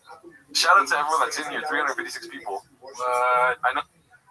we're lagging. It's probably because we're only at 95 likes. Guys, we're lagging because you have to like. YouTube has these new criteria, and you have to like the video and actually subscribe to Patreon too, or else the lag happens.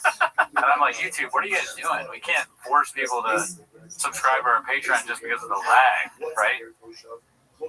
Like Eddie, Nathan, Brandon Rivera, if you guys were on the Patreon, then the thing wouldn't lag, and I don't want to do that to you.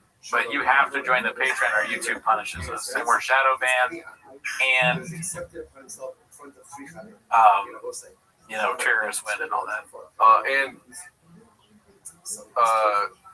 We're shadow banned and we're getting deplatformed. Yeah, you deplatform us by not subscribing to the Patreon and saying that I have hair and Gerardo is skinny. Yeah. What were they saying the other episode? Something about, there's a lot of weird comments about like I'm good at fashion and you're hot or something. I have a voice of an angel and you have good fashion. Yeah, something like that. YouTube has been having issues all day. Hey, Kodachrome, put the phone down, dude. All day? Yeah, all day because you guys aren't on the Patreon. We don't control that. Yeah. That's you. The Patreon talks to the YouTube and it makes it everything better. Yeah, they communicate. They're like, oh, looks like some more Patreon subs. Looks like their lag's not going to happen this time. We'll take away the noise. All right, let's see what the rest of this clip is. I walked in and Nick Jonas was. All right, that's how he made the band. What band is it? Yeah, but Jonas Brothers. Jonas Brothers. I don't know. I mean, shut up, creep. I've been most fucking know. I've heard that exact. What's his name? Already know. Creepy producer guy, fucked up guy, weird guy. Oh, okay, Nick. Yeah, Nick sucks. Yeah, fuck Nick, dude. Hey, shut your mouth when Delia's talking. That's the hierarchy. Like, Delia's so much better than Nick. Nick sucks so bad. It's like, hey, dude, shut the fuck up. Delia's talking right now. Yeah, I want to hear it from Nick when I have Chris Delia here. Yeah, I'm sure. Yeah. Wow. Delia's like, thanks. He's like, hey, shut the fuck up, Chris. You touch 17-year-old chicks. We had that similar thought. I walk into an audition and there's like famous people sitting. Yeah. You know, and I was like, oh, well, I'm not going to get this. I was that guy. But I did get it, and I was on Workaholics for 8 years. So, yeah. You can't think like that. I was that guy. I was the guy that was in the room. I was like, sorry, I'm here. Sorry, guys. Well, that's why you're a successful actor, Eric. I make trucks and fucking coach. By the way, you guys know what battery goes in the electric McLaren? A rare, humble shop. Like that. Patreon sounds gay. Chip sucks. All right, let's see what this one's about. Posted by Various Concept 2615. It's called "The Texas Flag Shirt is the most insecure thing I've ever seen." Okay, he's got the Lone Star shirt on right there. I mean, listen, the most insecure, let's be honest, all right? There's more insecure things. It's just the flag on the arm. I would understand if it's like the full chest. Yeah. You know what I mean? I mean, I don't know if it's the most insecure thing. I agree with you. But I guess it's weird. I mean, he just moved there. Why is he fucking, he's like so obsessed with Texas? Yeah. What is that? Is that an ATV or whatever? What is that?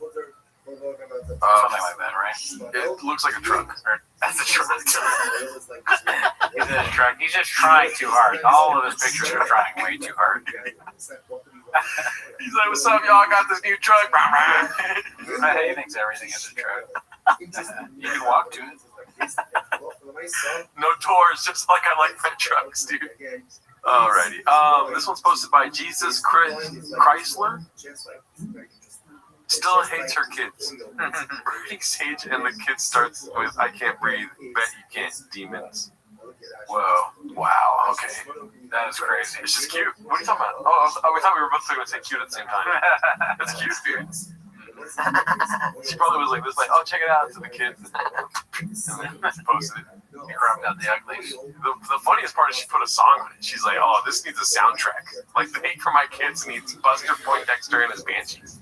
She loves like the cringe parenting meme. This is probably like her trying to be Bobby Altoff or something. Yeah. All trucks, no doors. I love it when the boys are spicy. I love this. The result. Yeah, that never happened. We saw these kids at the tryout. This huge. I don't know. Tryout. Because when his parents come over, I almost had expectations. There's so many people there, so it's like 100 parents. He goes, gather around. Everyone get tight. He's going through this. 100 parents? What is that? So the team has 50 kids on it? What was the tryout? But this he goes, be cool. Okay. Yeah. I'm just like looking for somebody that my favorite podcast. They little him.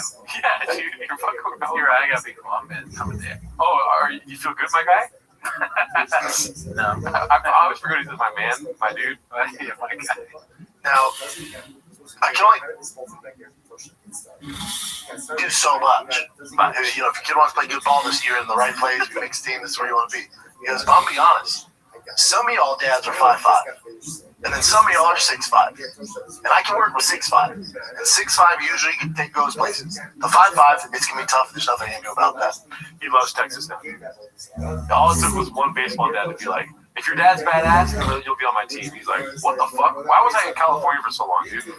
I lived for this shit, dude. Yeah, it's like they all talk like him. They're all stupid. Yeah. And before he could hit him on the shoulder, he turns around. He's like, "You want Daddy's number?" And he just comes. He's just like, "Bro." Oh, you say that too?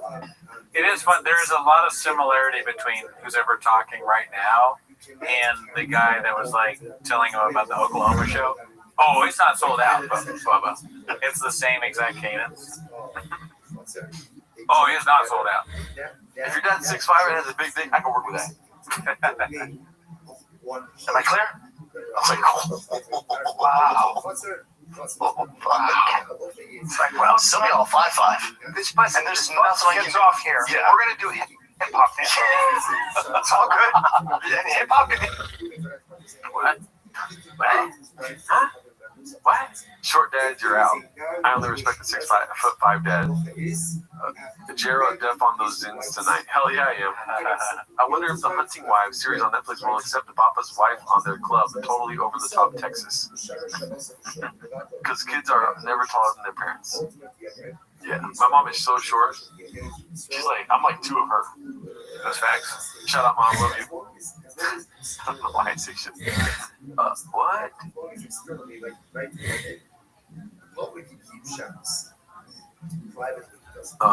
Should we watch this? Okay. Let's see here. Oh, it's him. That's Puig. Yeah, that's why I was asking. Oh, okay. That's Daddy's number. He was a professional beast of a baseball player. Joe and Puig number 66. We understand. We know. Yeah, we get it. We get it. We get it. We're live. I don't want to watch this live. I didn't realize what it was. Yeah. Another exclusive of the 250 list, Shitting on Austin, posted by Candid Elephant. Let's see.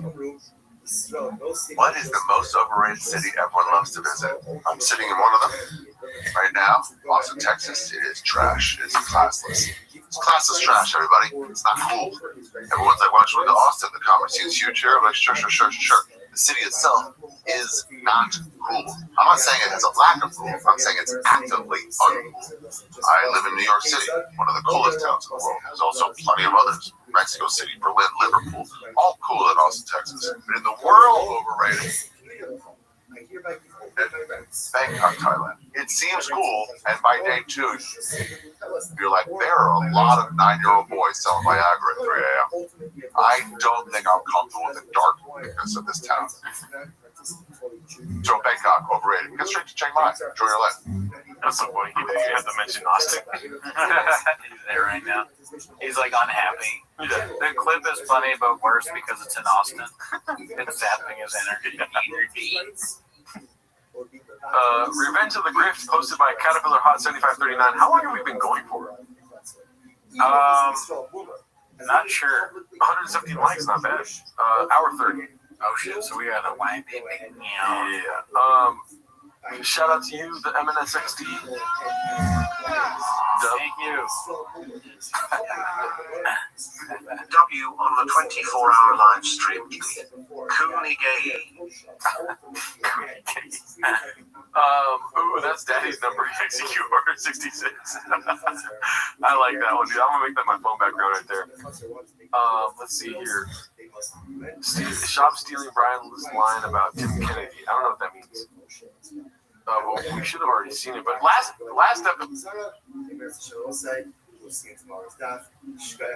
somebody did Timos was fucking jam packed with stuff, so maybe we missed this one. Tim, to me, and what I've seen with my own eyes, I know he's a badass. So he might have been. I think they're accusing him of being Spider-Man, who maybe got caught putting Superman's cape on, something like that. But he's a badass. This is what's going to happen, especially this for you haters out there on Tim. They're going to look into it, and they'll reveal some of it. Hopefully, they talk about. I don't know how they're going to work. And what's going to happen is you're going to find out that he's not Superman, that he's Batman. Oh, man. I love Shop, dude. I love him, dude. I mean, that's just awesome. Did you not know he was going to say that? I knew he was going to. No. I knew he was going to say it, but what I love about it, I knew he was going to say it. My Graves isn't that bad. I wanted to just. I was just like, Graves not right there. Right. You know, almost was a Graves. Yeah. But here's what's different. Okay, Brian Callen says that like he's Superman with Batman's cape or something like that, and Bob hears that he's like, oh, that's good. And then he wants to say it, but it takes him so long. It takes him so long to say it wrong.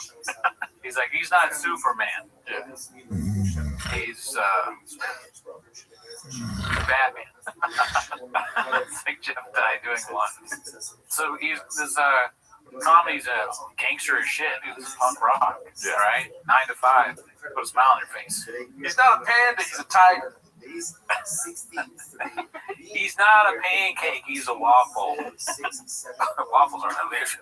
He's a tiger with a B device. With a B. Let's see here. Have you guys seen some? Oh my god, so fast, dude. Dicey posted by Clint Fuller of Chips. Let's see. These teachers coming out, going to prison for fucking the kids? This is exactly like our podcast, dude.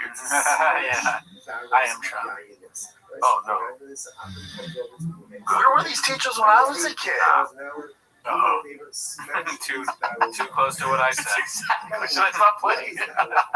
It's boring. It's just me watching me talk. They're like fucking Han, man. My teachers were fucking warlocks. I didn't say that. Fuck off. I hate that shit. That's so annoying. Oh shit. Whoa. Great guys never meant to be anyways. Don't you all think Harry Shafir is Blockbus? I haven't laughed at him once. I think he needs his own 10 minutes segment, Daddy. Alright, that's a very loaded question, because I've had a love-hate relationship with Ari Shafir. When I met him, he was awesome. In person. And then he did the Kobe thing. I hated him. Oh, yeah. You probably hated the shit. I hated the shit out of him. And then, what's it called? His special, it wasn't bad. The one we watched was not bad. Yeah. So, but guess what? You gave us $14. I hate him, dude. Just for that. And if you join the Patreon, don't say something crazy. I thought you were gonna do some like threatening. Yeah, I thought about it. I know where you're going. Oh shit. You two are a couple of one, two Batman. You thought we were Superman. I know those poor 16-year-olds. You're gonna be thinking we're Batman. You're gonna find out that we're actually plumbers. What are they gonna do? Well, no. That's the thing. Maybe it's traumatizing to them. Maybe it isn't. Either way, it's illegal. Go to fucking jail. Right? Yeah. Dude, the law is the law. Dude. You know? Yeah. It's like it's annoying. Yeah, man. It's dicey. Innocent. Crystalia, innocent. I mean, come on, guys. I'm fighting for my fucking life out here. It's all crazy. Anyways, I'll be in Albuquerque. Shit. It's starting off hot, dude. This one's posted by Dazzling Rabbit, 633. Worth crying over the rise and fall of Brendan Schaub. Okay, we already know the whole story. I could die tomorrow. I've had a great fucking life. When we heard there was a live show, there's no way we were gonna miss it. I've been to the Fire Kids since like 2014. Jay. Brian's funny as fuck. It's funny as fuck, man. I just love these guys. I've been listening for 3 years now. We gotta get that guy in the pod. I want him on the pod, dude. I want to talk to people that were there. The Gringo Poppy is like, it is a little bit like the JFK assassination. It's like, who was there and saw what happened? Nobody. There's all the sources have been destroyed. Yeah. The files are hidden. They're classified. And Nobody talks about it. This isn't coming out of nowhere. Cooney has done the legwork. He knocked on doors, passed out pamphlets. Don't laugh. I'm trying to give you your fucking accolade. Or what is it? I'm trying to give you your flowers, man. I'm trying to give you your dandelions, right? Cooney's done the legwork. He's walked the footsteps. He's 6'1". Violence in his DNA. Because you know when you walk into Charleston, Texas, that's true. It's Texas, right?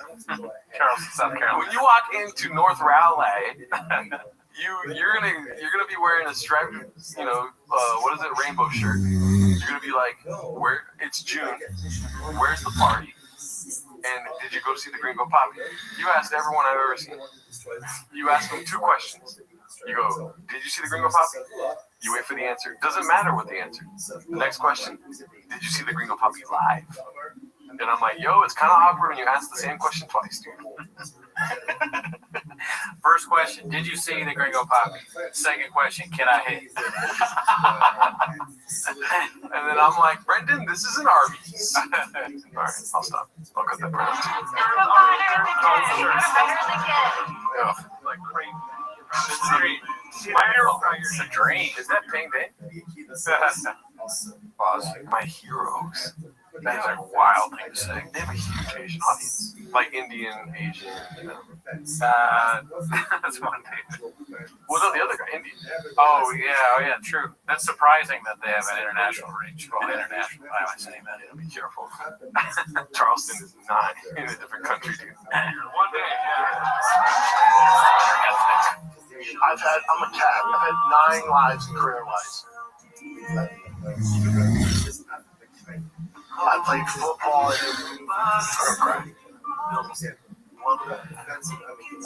That was such a good time. I was in the UFC, oh my god, the things I did, it was so cool.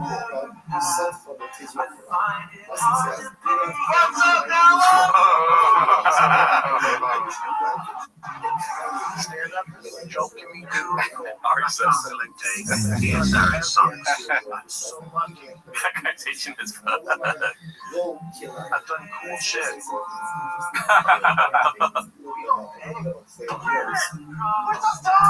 Oh shit, it's grand. Cool shit with this guy.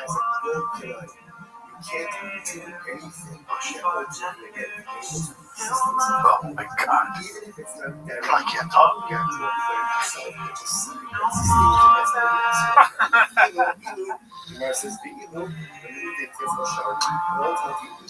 We've done cool shit. Nothing is better. It's true than that.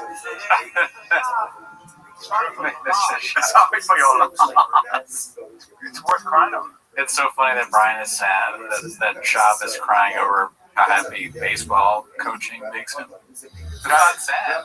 Guys, be cool. Alright. He's going through a lot. It's so unsad. Like the I can't believe that I'm a coach. Like, you guys fucking jelly. You listen to Jelly Roll songs in there for the pod?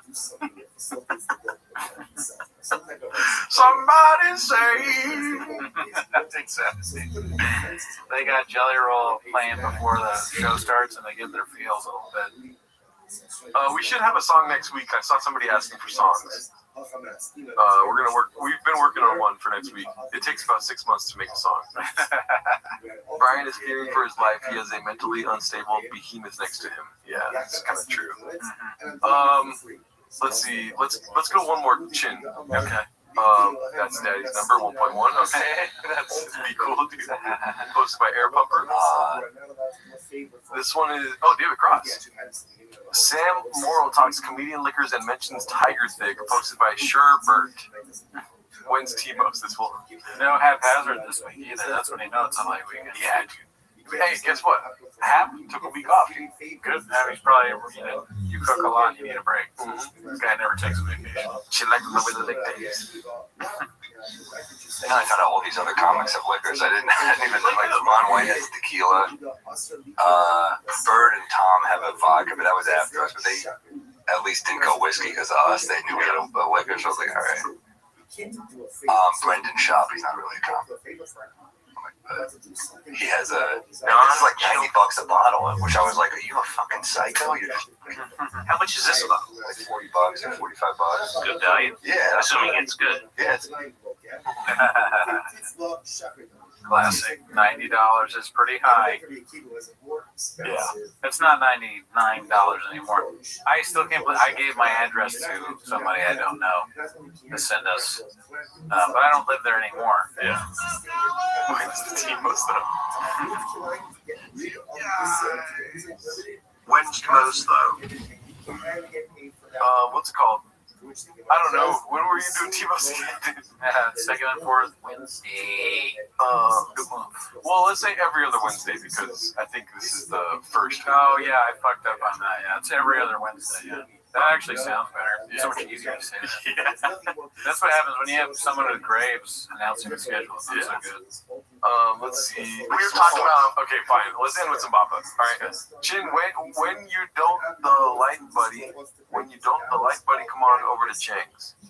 Finding the kid and Chin, he's bringing up the blurred pictures, and Chin was like, I just can't find them because I was like, I want to see what he's working with, man. It's the Notorious. Let's see what we're working with. Let's see what he said to the strangers. Yes, and then finally the fans saw that because Chin's been at the internet, and I got like 30 Connor dick pics. And I was like, man, this is impressive. Yeah, there's ways to figure it out. There definitely is. You got to get better at the internet. But oh yeah. I took my shot of espressos, and then I took that with it, and Daddy's ready to take over the world. So Daddy's going to be here. Daddy has some time off. Thank God Daddy needs it. Yo, there should be a daddy warning, dude. Like, it's too much. Yeah, that's a lot. Daddy can't take it. Daddy can't take it. Daddy doesn't eat sugar, and Daddy doesn't do dairy. The time has come. Execute Order 66. That's Daddy's number.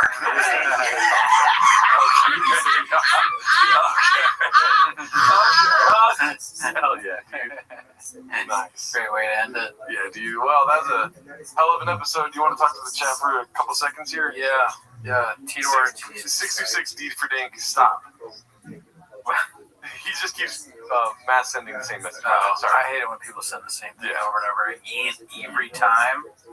The next president of Ireland is again Conor McGregor is running for president. Ever heard of it? Really? Yeah, of Ireland, or at least he says he is. I hope you guys enjoyed the episode today. I had a good time. Yeah, it's very fun. Make sure you get those likes up. Join the Patreon, obviously, or else the lag continues. Where are we at likes wise? Seize up, hose down. Cheers to everybody on the chat. 1, 2, 3. Not bad. There's been better. Yeah, it's kind of a blockbuster, but it's better than less than 100. And that's almost. I would love it if the amount of likes at least match the amount of comedians we have left, 250. Yeah. But what are you gonna do? What are we doing here? Who's this? So jealous. Thank you, Cooney and Gerardo. No problem. Thank you guys for coming through. We appreciate you guys. Yeah. But we're very tired. We've had a long week.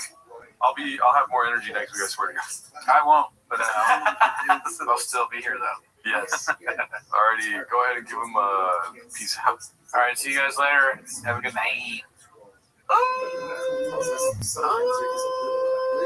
Sometimes when Malcolm says, Yishbar, come along.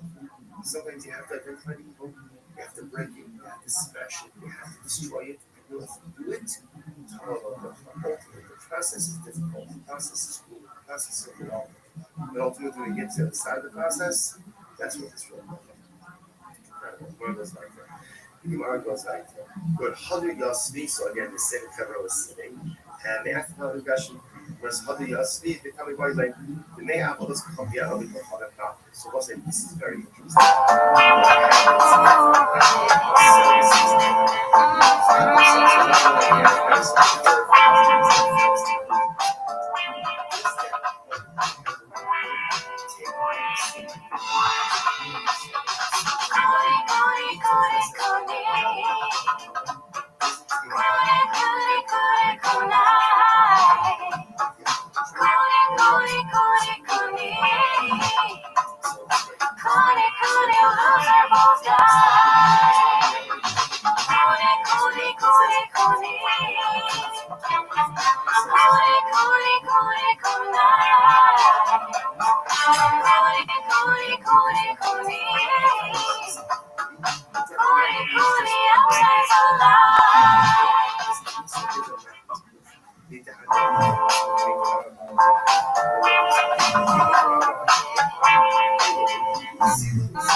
It's time for my favorite time of the week. When you get near Papa to try to speak. Release surprises today. You better act it. Watch 10 minutes of shop. Welcome back to 10 Minutes of Shop. Thanks for tuning in. As always, join the Patreon, join the Discord, join the Reddit. This week, we watched some crazy shit. We watched the Nelk Boys interview with Benjamin Netanyahu.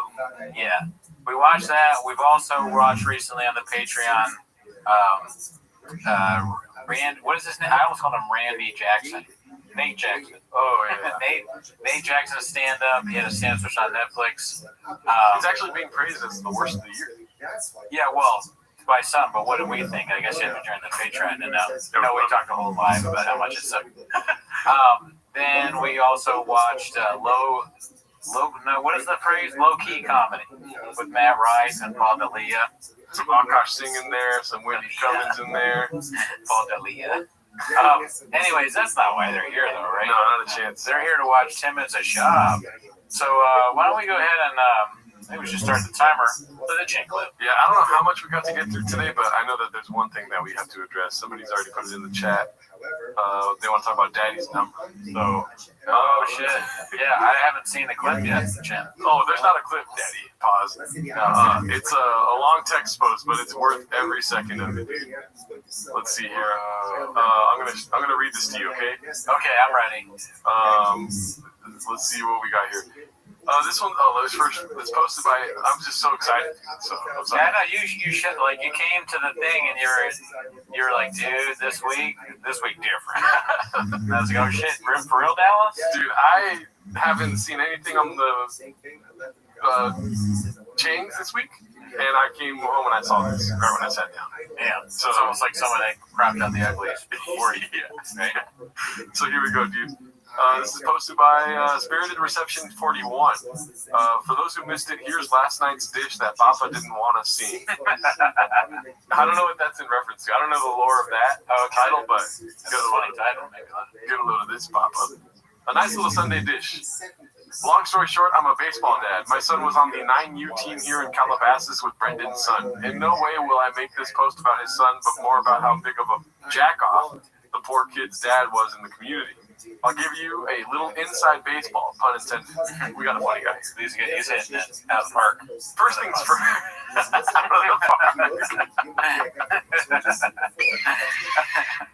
First things first.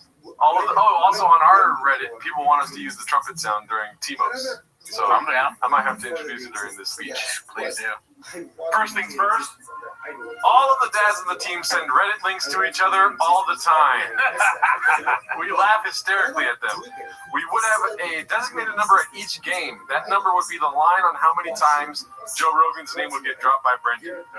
He couldn't go an entire game or an event that he would always invite himself and his wife to. When we found out he was moving to Austin, we joked how long it would be until a restraining order would be filed. His obsession with him is unreal. Unreal, as Brendan would say.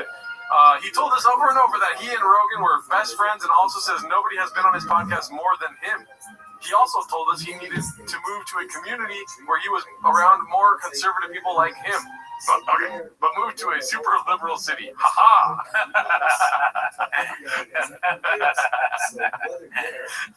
Logic escape Papa again. He's like, I want you guys to know that's funny. Yeah, that's good.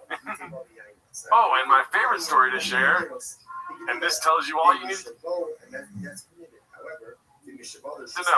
When I put the order in for jerseys, he gave me his number preference first before ever giving his son's.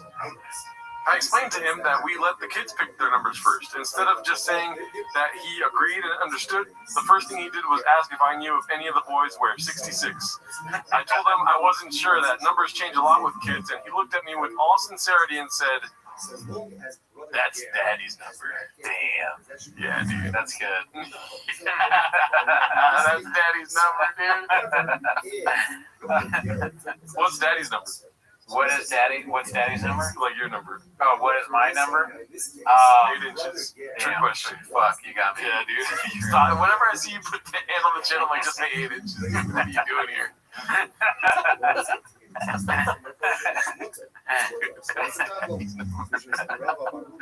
Oh, man. Now all the team parents still say that's Daddy's number to each other. They're all the time. It was so cringy. And lastly, don't let its words. They're all the time. It was so cringy. And lastly, don't let its words fool you about how busy he is with traveling ball. On multiple occasions during practice, he would just sit in his truck on his phone. Then come game time, he'd be the first parent in the dugout. His wife in there with him taking photos. Anything for the gram, right? He kind of just rounds out by being like kind of embarrassed. Or, like, not without saying that, but he's like, anyways, that's all I got. Anyways, just thought I'd share some funny moments from America's dad. Damn, dude, that's amazing. Yeah. It sounds so real. Mm-hmm. That's Daddy's. I mean, can I play devil's assistant here? If Shop said that's Daddy's number to me, I would laugh hysterically and think it was great. Yeah. But I guess I would also do the same thing, like with his other dads. When he wasn't around, I'd be like, that's Daddy's number. Even when he was around, probably, it's still good. This is what that's Daddy's number. But he's probably, if you write something like this, they don't like him. He's probably an asshole. They're just like ripping on him. Yeah. It's funny that this makes sense. Like you can easily just disguise yourself as a cat and act like, or like as a baseball dad and act like it's some random shit, but it just seems so specific, You know it's real because there's no mention of the cubby. Yeah. If he was like, and he never left his cubby or whatever, then it's like probably fake.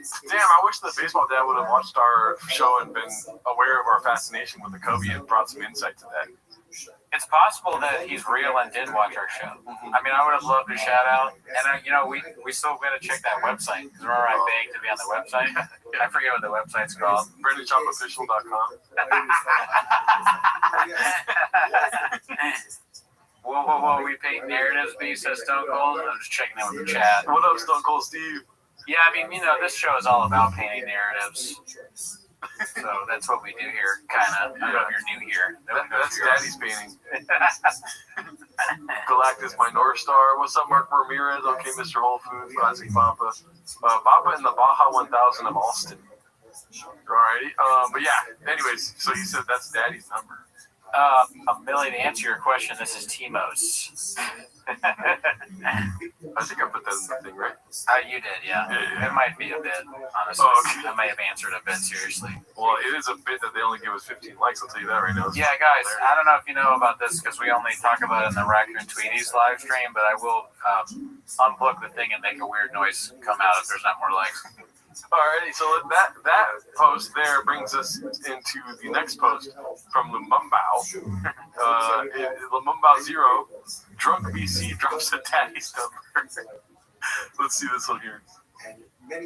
Oh, god damn it, I plugged it in already. I don't know why I messed up. Yeah. What's up, Jessica? Long time no talk. That's true. Oh shit, what's up, Justice G? Oh my god, come on. Yeah. Okay, there we go. This is my favorite show. It's my time to Thank you, so. So he's the bit from the buddies he was talking about. We were saying his name wrong. Instead of saying Saul. Oh. But and also Saul is the guy that asked BC to be on Raccoon Tweeties. Or I mean, T-Mos. Thank him for that. Shout out my Mexican wife, and I'm not talking Taco Bell Mexican. What's it called? Alrighty, so what's it called? I said what's it called twice, but drunk BC drops a daddy's number. Sorry, I'm like making sure everything's good to go here. Yeah. Here we go. There was a lot of elderly on the train today. Didn't want to be too menacing. So 318, right?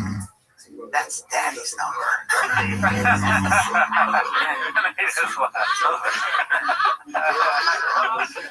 right. No reason crying over spilled milk. Let's get into this car. I know you're a little extra. Spilled milk. Had a little more before, but now I'm a little bit more. Blame it on the devil. I don't know if blame it on the devil is Shabbos, is it? No, I think it's the drink. The drink has a devil on it. He's been drinking. BC. Yeah. He lets it all hang loose. I mean, that clip kind of made me think, not to compare us to the greats, but in some ways, when you're telling a story and I say something like, what are we doing here, or whatever, you kind of get like, you're Luke and I'm BC in that situation. But sometimes it's also me. Vice versa, I think, maybe. Yeah, I do have a strange anger about me. Who's that third guy? Is that? I don't know. I'm hopefully just another person that, maybe it's one of the homeless cats. Oh, thanks for the subscription. Hey, if you have not subscribed, subscribe, and you can hear Tony Hinchcliffe say so. Yeah, every time you subscribe, that's what happens. Let's see here. All right, we got this one now. You that white boy that raps too much, posted by Icarus Lives.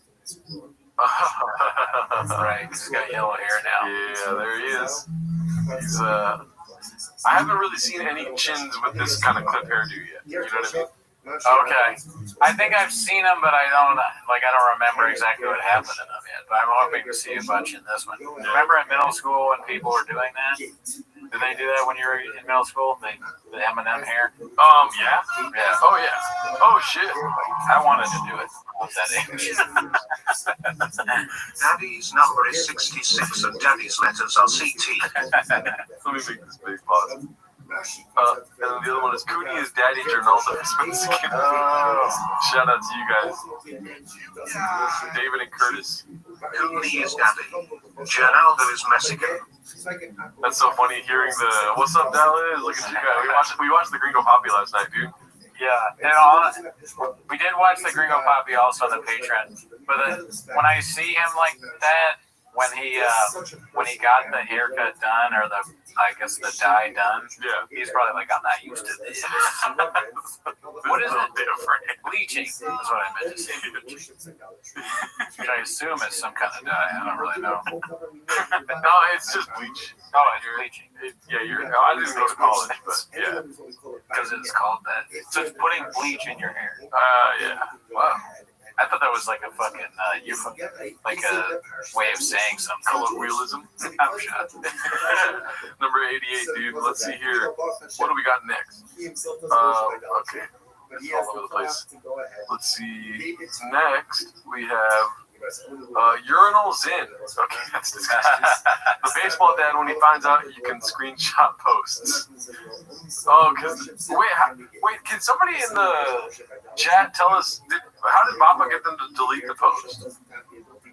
Oh, he deleted. How do we know he deleted the post? I guess the baseball dad deleted the post. Oh, okay. So it's real, and Baba found out. I don't know. I guess Papa didn't want us to see it. That's what the I don't know what that little mystery. Oh, Bappa didn't want us. I mean, it could just be like Bappa doesn't want us to see this. Yeah, right. But the baseball dad did delete it. And that's why it's a screenshot.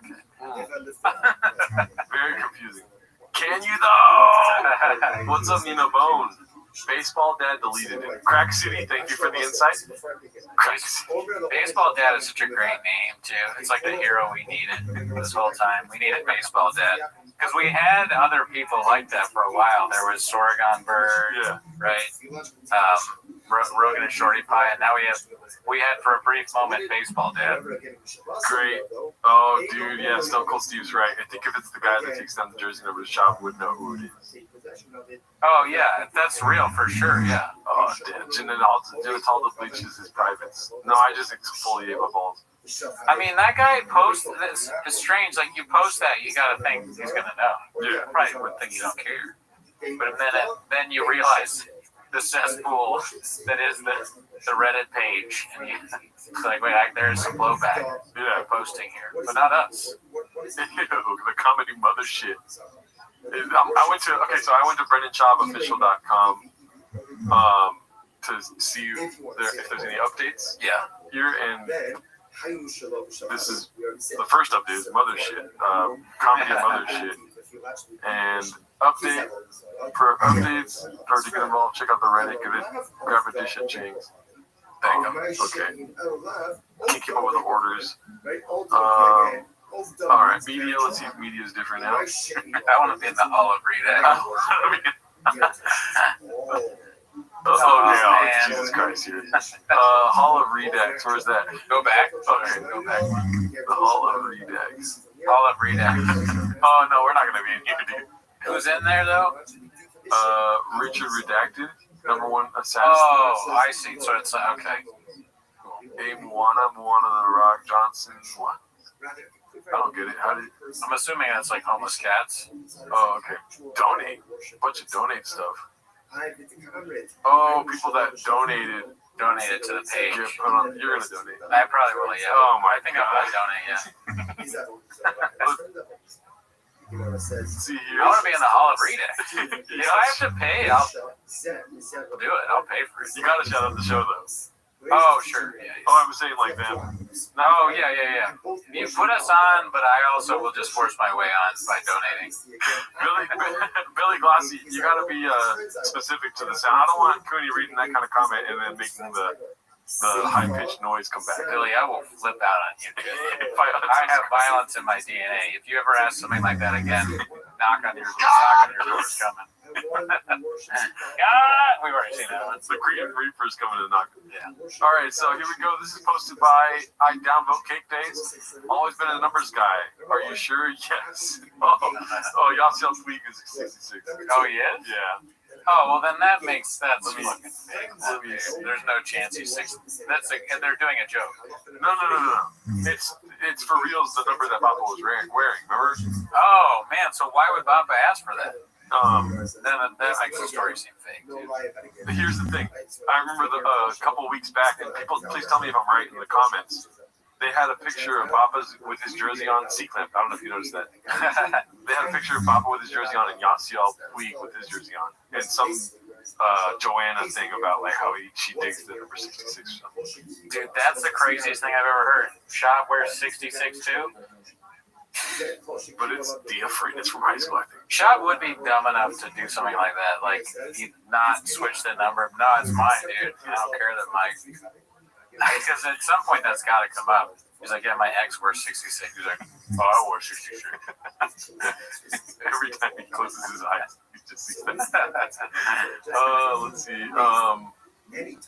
So, somebody please tell me I'm right. Let's see. They're Eskimo Brothers B. That's disgusting. All right. So, here we go. We already saw that one. Okay, yeah. This one's posted by LolZEXD. Ever wonder where Dalia was when the allegations first dropped? I don't seem to require a face. That's a character show. Şevimiz esprega, demek istediğim Herim onun Eylül'de natural. Herim saying natural. That's like neither of these definitions satisfy the definition of ger kosher. What is a ger kosher? Ger kosher. זה גר אופן לבלוס, שקיבל עליו לקרנים כל מצוות המונס בתורה, חוץ מאיסור לבלוס. So this is very interesting. What is the definition of a ger kosher? A ger kosher is someone ultimately again who eats not kosher, eats the velus, but he has accepted upon himself the rest of the mitzvahs. It's a pretty shocking definition. So it's like 5, 10. Every time he looks at the number, it keeps going up. Like that old Norm Macdonald thing before COVID. 50. He accepted upon himself he has accepted upon himself all of the mitzvahs except all of the kosher's. He's allowed to eat non-kosher. Incredible, incredible. And the Raisa goes on. Yachad in Eslo, Yain, Keimah, Nafid Eslo, Nafid Be'er Shavuris. Because in halacha is the person wine with the ger kosher, right? Leave it with him for a little bit of time. You should say you can leave with him wine for a short amount of time, but you can't deposit with him wine for a long amount of time. Now, what's the reason? What are the kids from that over here? What are the kids from that over here? We're concerned ultimately again that Rashi says, Rashi says over here, it's a weird meditation on like how it feels when it happens to you. Oh yeah. This like seeing him move in such a weird way. Yeah, well, I mean, he can put it on him because he always does this weird expressions, right? He's changed, like looking at his phone. So whether this is real or not, like this is the actual moment, right? It could be, could not be. But it's funny to put this on him at any time. He's just doing a show, and he's like, what is he doing? Texting his agent? Well, here's the thing. For me, to quote Hunter Biden here, this is kind of like doing powder cocaine without the sodium carbohydrates that makes crack, right? Because this is him without a lawyer and everything. This is him literally consuming the news and like his immediate physical reaction to it. You know? So we cut the bullshit and we kind of like see through him in a weird way. It could be anything. So many bad, like it could be other bad news that his action. This is like one of the many things. Oh fuck! They found out about that too. Yeah. Oh fuck, dude. And much like Hunter Biden, I don't want to talk about the Gringo Pop for too long because I'll get a euphoric response to it and want to watch it again. You know. Dude, what if you just like you could watch like endless clips of bad things happening to Dali or him finding out bad news? Like that was a whole TV show. Oh shit, though. Fuck that. Oh my god, I'm so sorry. I didn't mean to play it like that. I was checking to see how long it is, and it's just him making different faces. Let's use all. If you know what I would do, it would be like this. But ultimately you can get the share called dollar ultimately then for every other thing he is like an apple. So Shimon Omer, they know Yayin, yes. Shimon says his wine is like Yayin, but others say ultimately again his water ultimately again for consumption for sure. So it's actually pause over here. We'll pick up the Yes. Actually, let's finish. Let's finish this. Tell me, what do you see from here? To me, what he's doing is the bit. Oh shit!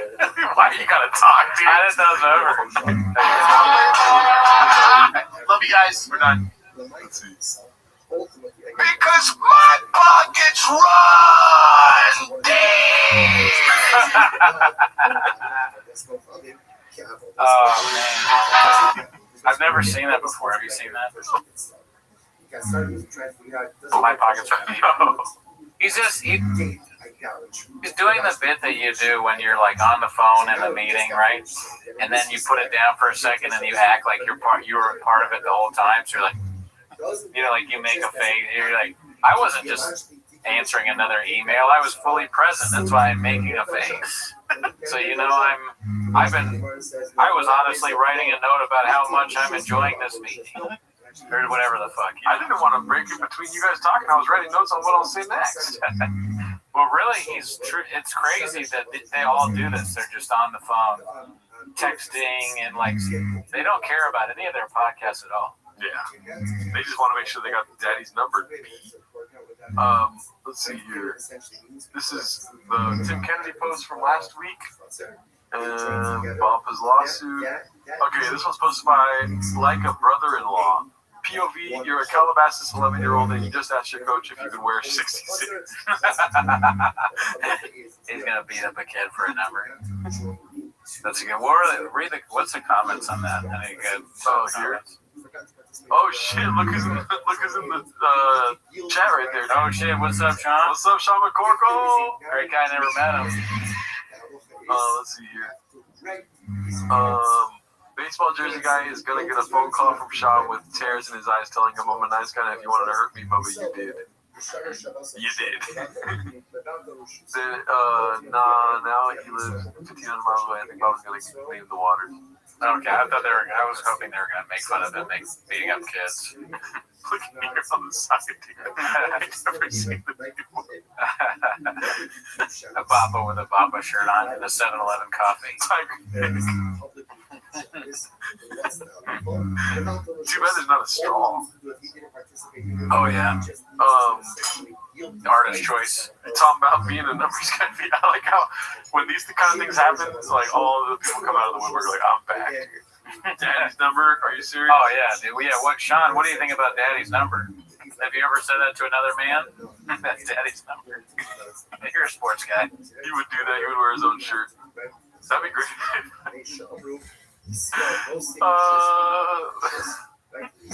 be great if McCormick could call in. Oh yeah. I want to hear his thoughts on this. Daddy's number. Only when talking about 60.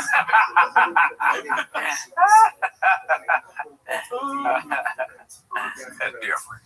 That's different. Let's see what we got next here. 15 days ago. Oh, we already saw that one. 5 days ago. Peter Gooch Sr. Doesn't make sense. Comedian, drug addict, baseball star. Big shady. Which one of those is your favorite? Think about it for a second. Boner alert right here, dude. Baseball dad.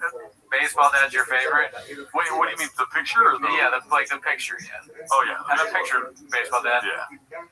I think Big Shady is my favorite. And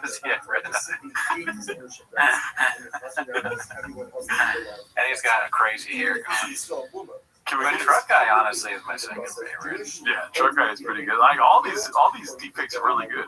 And I like the weird. Yeah, this is good AI. Good usage of AI. Yeah. If Baba made any of these faces at me, I'd laugh. I actually would be concerned about the baseball dad face. But the first two, I would die laughing. This is him getting milked at the parlor, dude. Scroll up. Wait. I think the first face is what he makes to you if you ask him for a raise. Like if you work at Thick Boy Studios. Excuse me. He's like, hell no. Second phase is like also if you ask him for a raise. But it's also if he sees a baddie. Yeah. What about this? Post dick juice. When he sends the addies and baddies text. It's like, yeah, when he's on Instagram and he sends the gimme. Millhouse Miller, shout out to you if it's your first time here. I saw you deleted your message though. I was gonna say what's up. Let's see here. We've got a lot of posts from 2 weeks ago. That was a hot 2 weeks. Daddy's number 2066. Lucky Brendan 97 posted this. I can't get over that. That's strange. Yeah. Back to the drawing board. Chop mine is dry. He doesn't understand what a raise is. He thinks it's a physical action of lifting someone up. If Penny Letterman would have sucked him off, she would have ruined all his comedy gold. Oh yeah, see, he said boner alert. He's like, this is my first time on a live boner alert, but he said nice. Autocorrected a boxer alert, which is. Boxer alert's good too. That's what you say when Shab is in the room. Let's see here. No, I say boner alert. This one is posted by Ronaldo Johnston. I like the title of this. called Bappa. Goal was to be the next Gronkowski. Bappa's 7 years older than Gronkowski. And then a year later, I was a full scholarship athlete. And then I was like, yep, I'm going to the NFL. I'm going to be the next Tony Gonzalez. I'm going to be the next Gronkowski. Like, that's the goal. Yeah. And wow, which was heartbreaking. Didn't get drafted. And then I had a few offers from like Buffalo Bills, Miami, the Jets. Went to Buffalo, got cut there. I'm like, well, this isn't how it's supposed to go. Damn.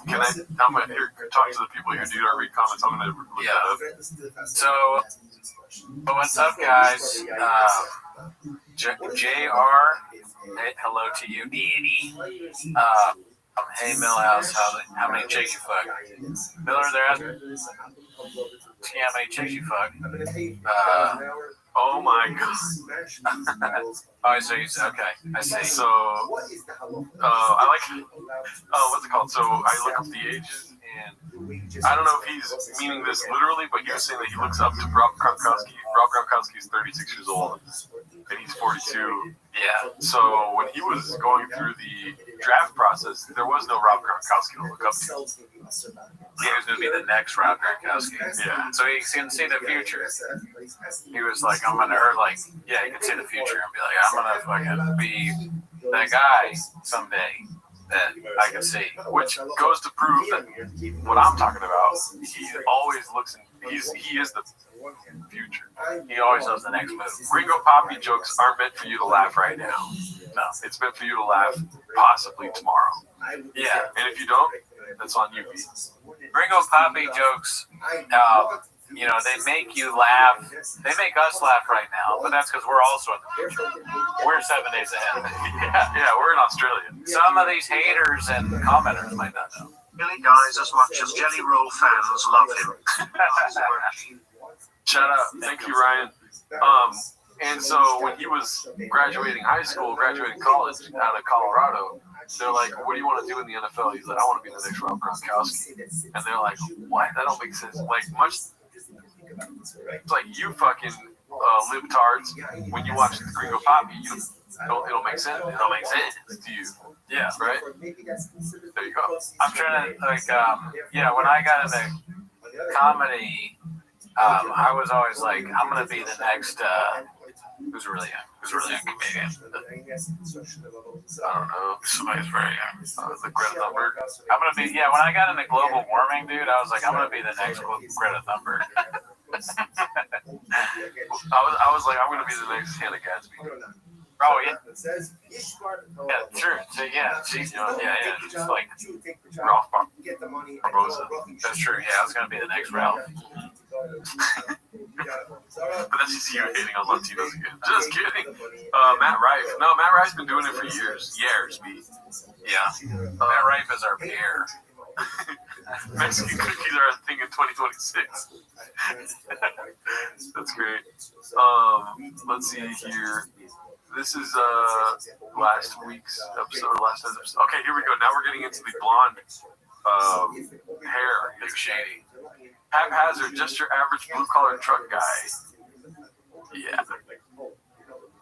Is it a cry for help, or is it just like he's trying to just an identity crisis? Or he's trying to reinvent himself, Danny. He's always doing weird, different things.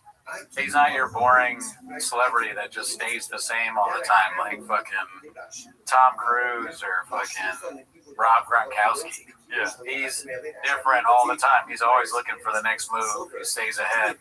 You might think it's lame to all of a sudden do Eminem here when you're 40s or whatever, but you don't live in Austin in a truck stop or whatever. In a storage unit. Yeah. You don't live there, dude. You don't have, how many trucks do you have? Probably like at the most 2. He's got 10, and his neighbors love that he has all these trucks there. Some would argue that this is another geographic change. That's how. Thank you for asking. He doesn't feel comfortable in this. No, it's not working out how it used to. Joe Rogan's not answering the phone. Joe Rogan changed his phone number. What the fuck? I live in your city, dude.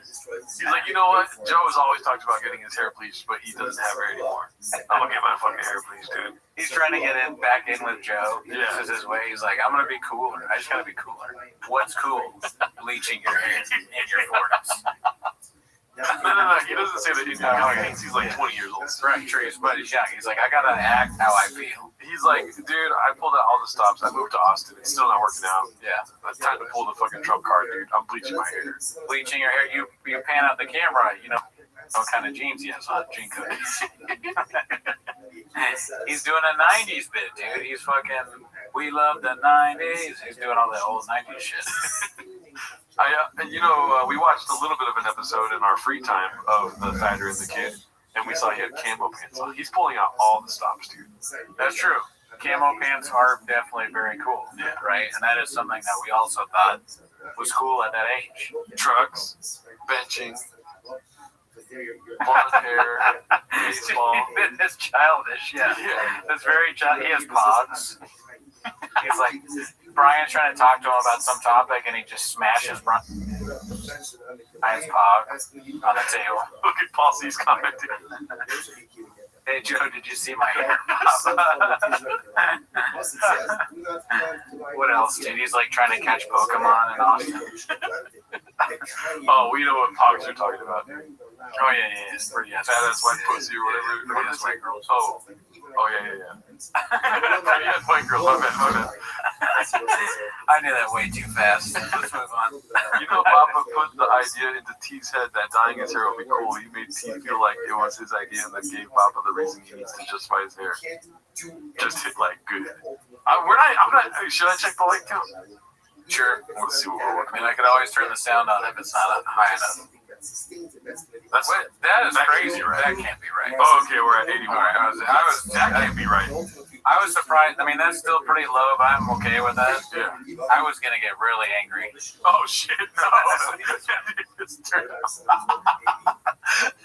That's funny. We should turn it back on and be like, I turned it off. I turned it off. No, I think we're still on. Oh fuck! Damn it! I turned off the stream. If it turned off for you, that was me, because the lights aren't high enough. Joe, I wrote you still ain't calling.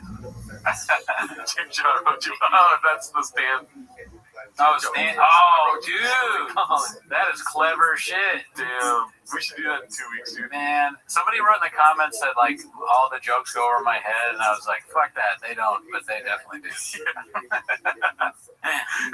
Thank you for no sound. Thank you for the $10, D. What's the name on that? True. D. Dev Luckno. Shout out to you. It can't be. Is there really no sound? No. They're saying, do not the sound, fellas. Oh, god damn it. That went over my head, too. As you're talking about how things go over your head. It is a great disease, though. Oh, shout out to you, Juan. Thank you for the $10. Throw that, god damn it. Throw that tiger thing on ice. True. Stack that over a week, you're toast. Cooney is 6'5". I'm 6'8". How tall is Cooney? 8 inches. No, I'm 5'8". I am 5'6". I think Gerardo is 1 inch taller than me. Yeah. Or 2. But I tell everyone I'm 5'6", so I just don't have to answer any questions. True. Just do like unique and pathetically ask for donations all the time. Todd, welcome here, dude. We've already done that many times, dude. No, we don't do that. Okay, shout out to you, Paul C. I want to hear this. Cooney had too aerodynamic to catch jokes.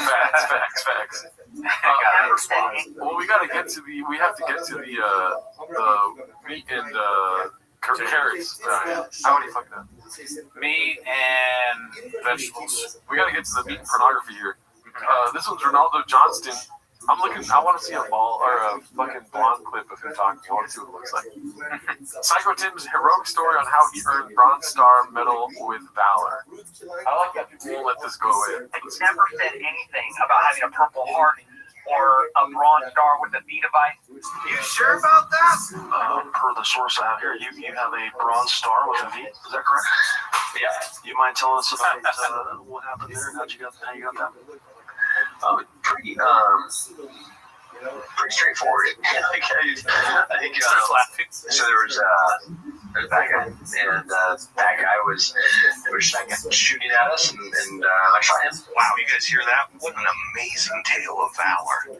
So there was a bad guy, and he was shooting at us, and then I shot him. And that's where the Bronze Star Medal with Valor, apparently. Now, I know a lot of people, obviously veterans, watch that and go, oh my God, that was such a pathetic reach to lie, because he obviously had no real story to back it up with. Yeah, it would be funny if Tim had bleached his hair too for the clip. But dude, the veterans they're kind of like a Reddit of themselves. The way he was talking just then, he's like, I know a lot of veterans watch. Oh my God, y'all must have forgot. Like they have their own kind of. They knew that was bullshit, just like we know stuff was shot. That's very cool. I didn't know that. Having a V device sounds neat. Yeah. I don't know what that means with a V. Oh, valor. Oh, with a V is valor? Yeah.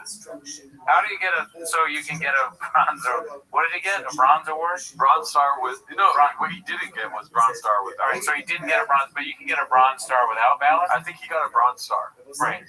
Without the valor. So it's like, I wonder what the difference is there. That's an interesting thing. It's like, I feel like I know that, but you're making me more dumb. I'm not trying to make you sound dumb. I have no idea. But I just think that's funny to be like, yeah, you got a bronze star. You did really good. But valor, I don't know. But I'm sure I'm sounding stupid because I don't know anything. This is 10 minutes of military service here. Standard bronze star is awarded for meritorious service or achievement in a combat zone, while a bronze star with a V device is specifically awarded for active heroism involving combat. I see. So you gotta be like, have violence in your DNA.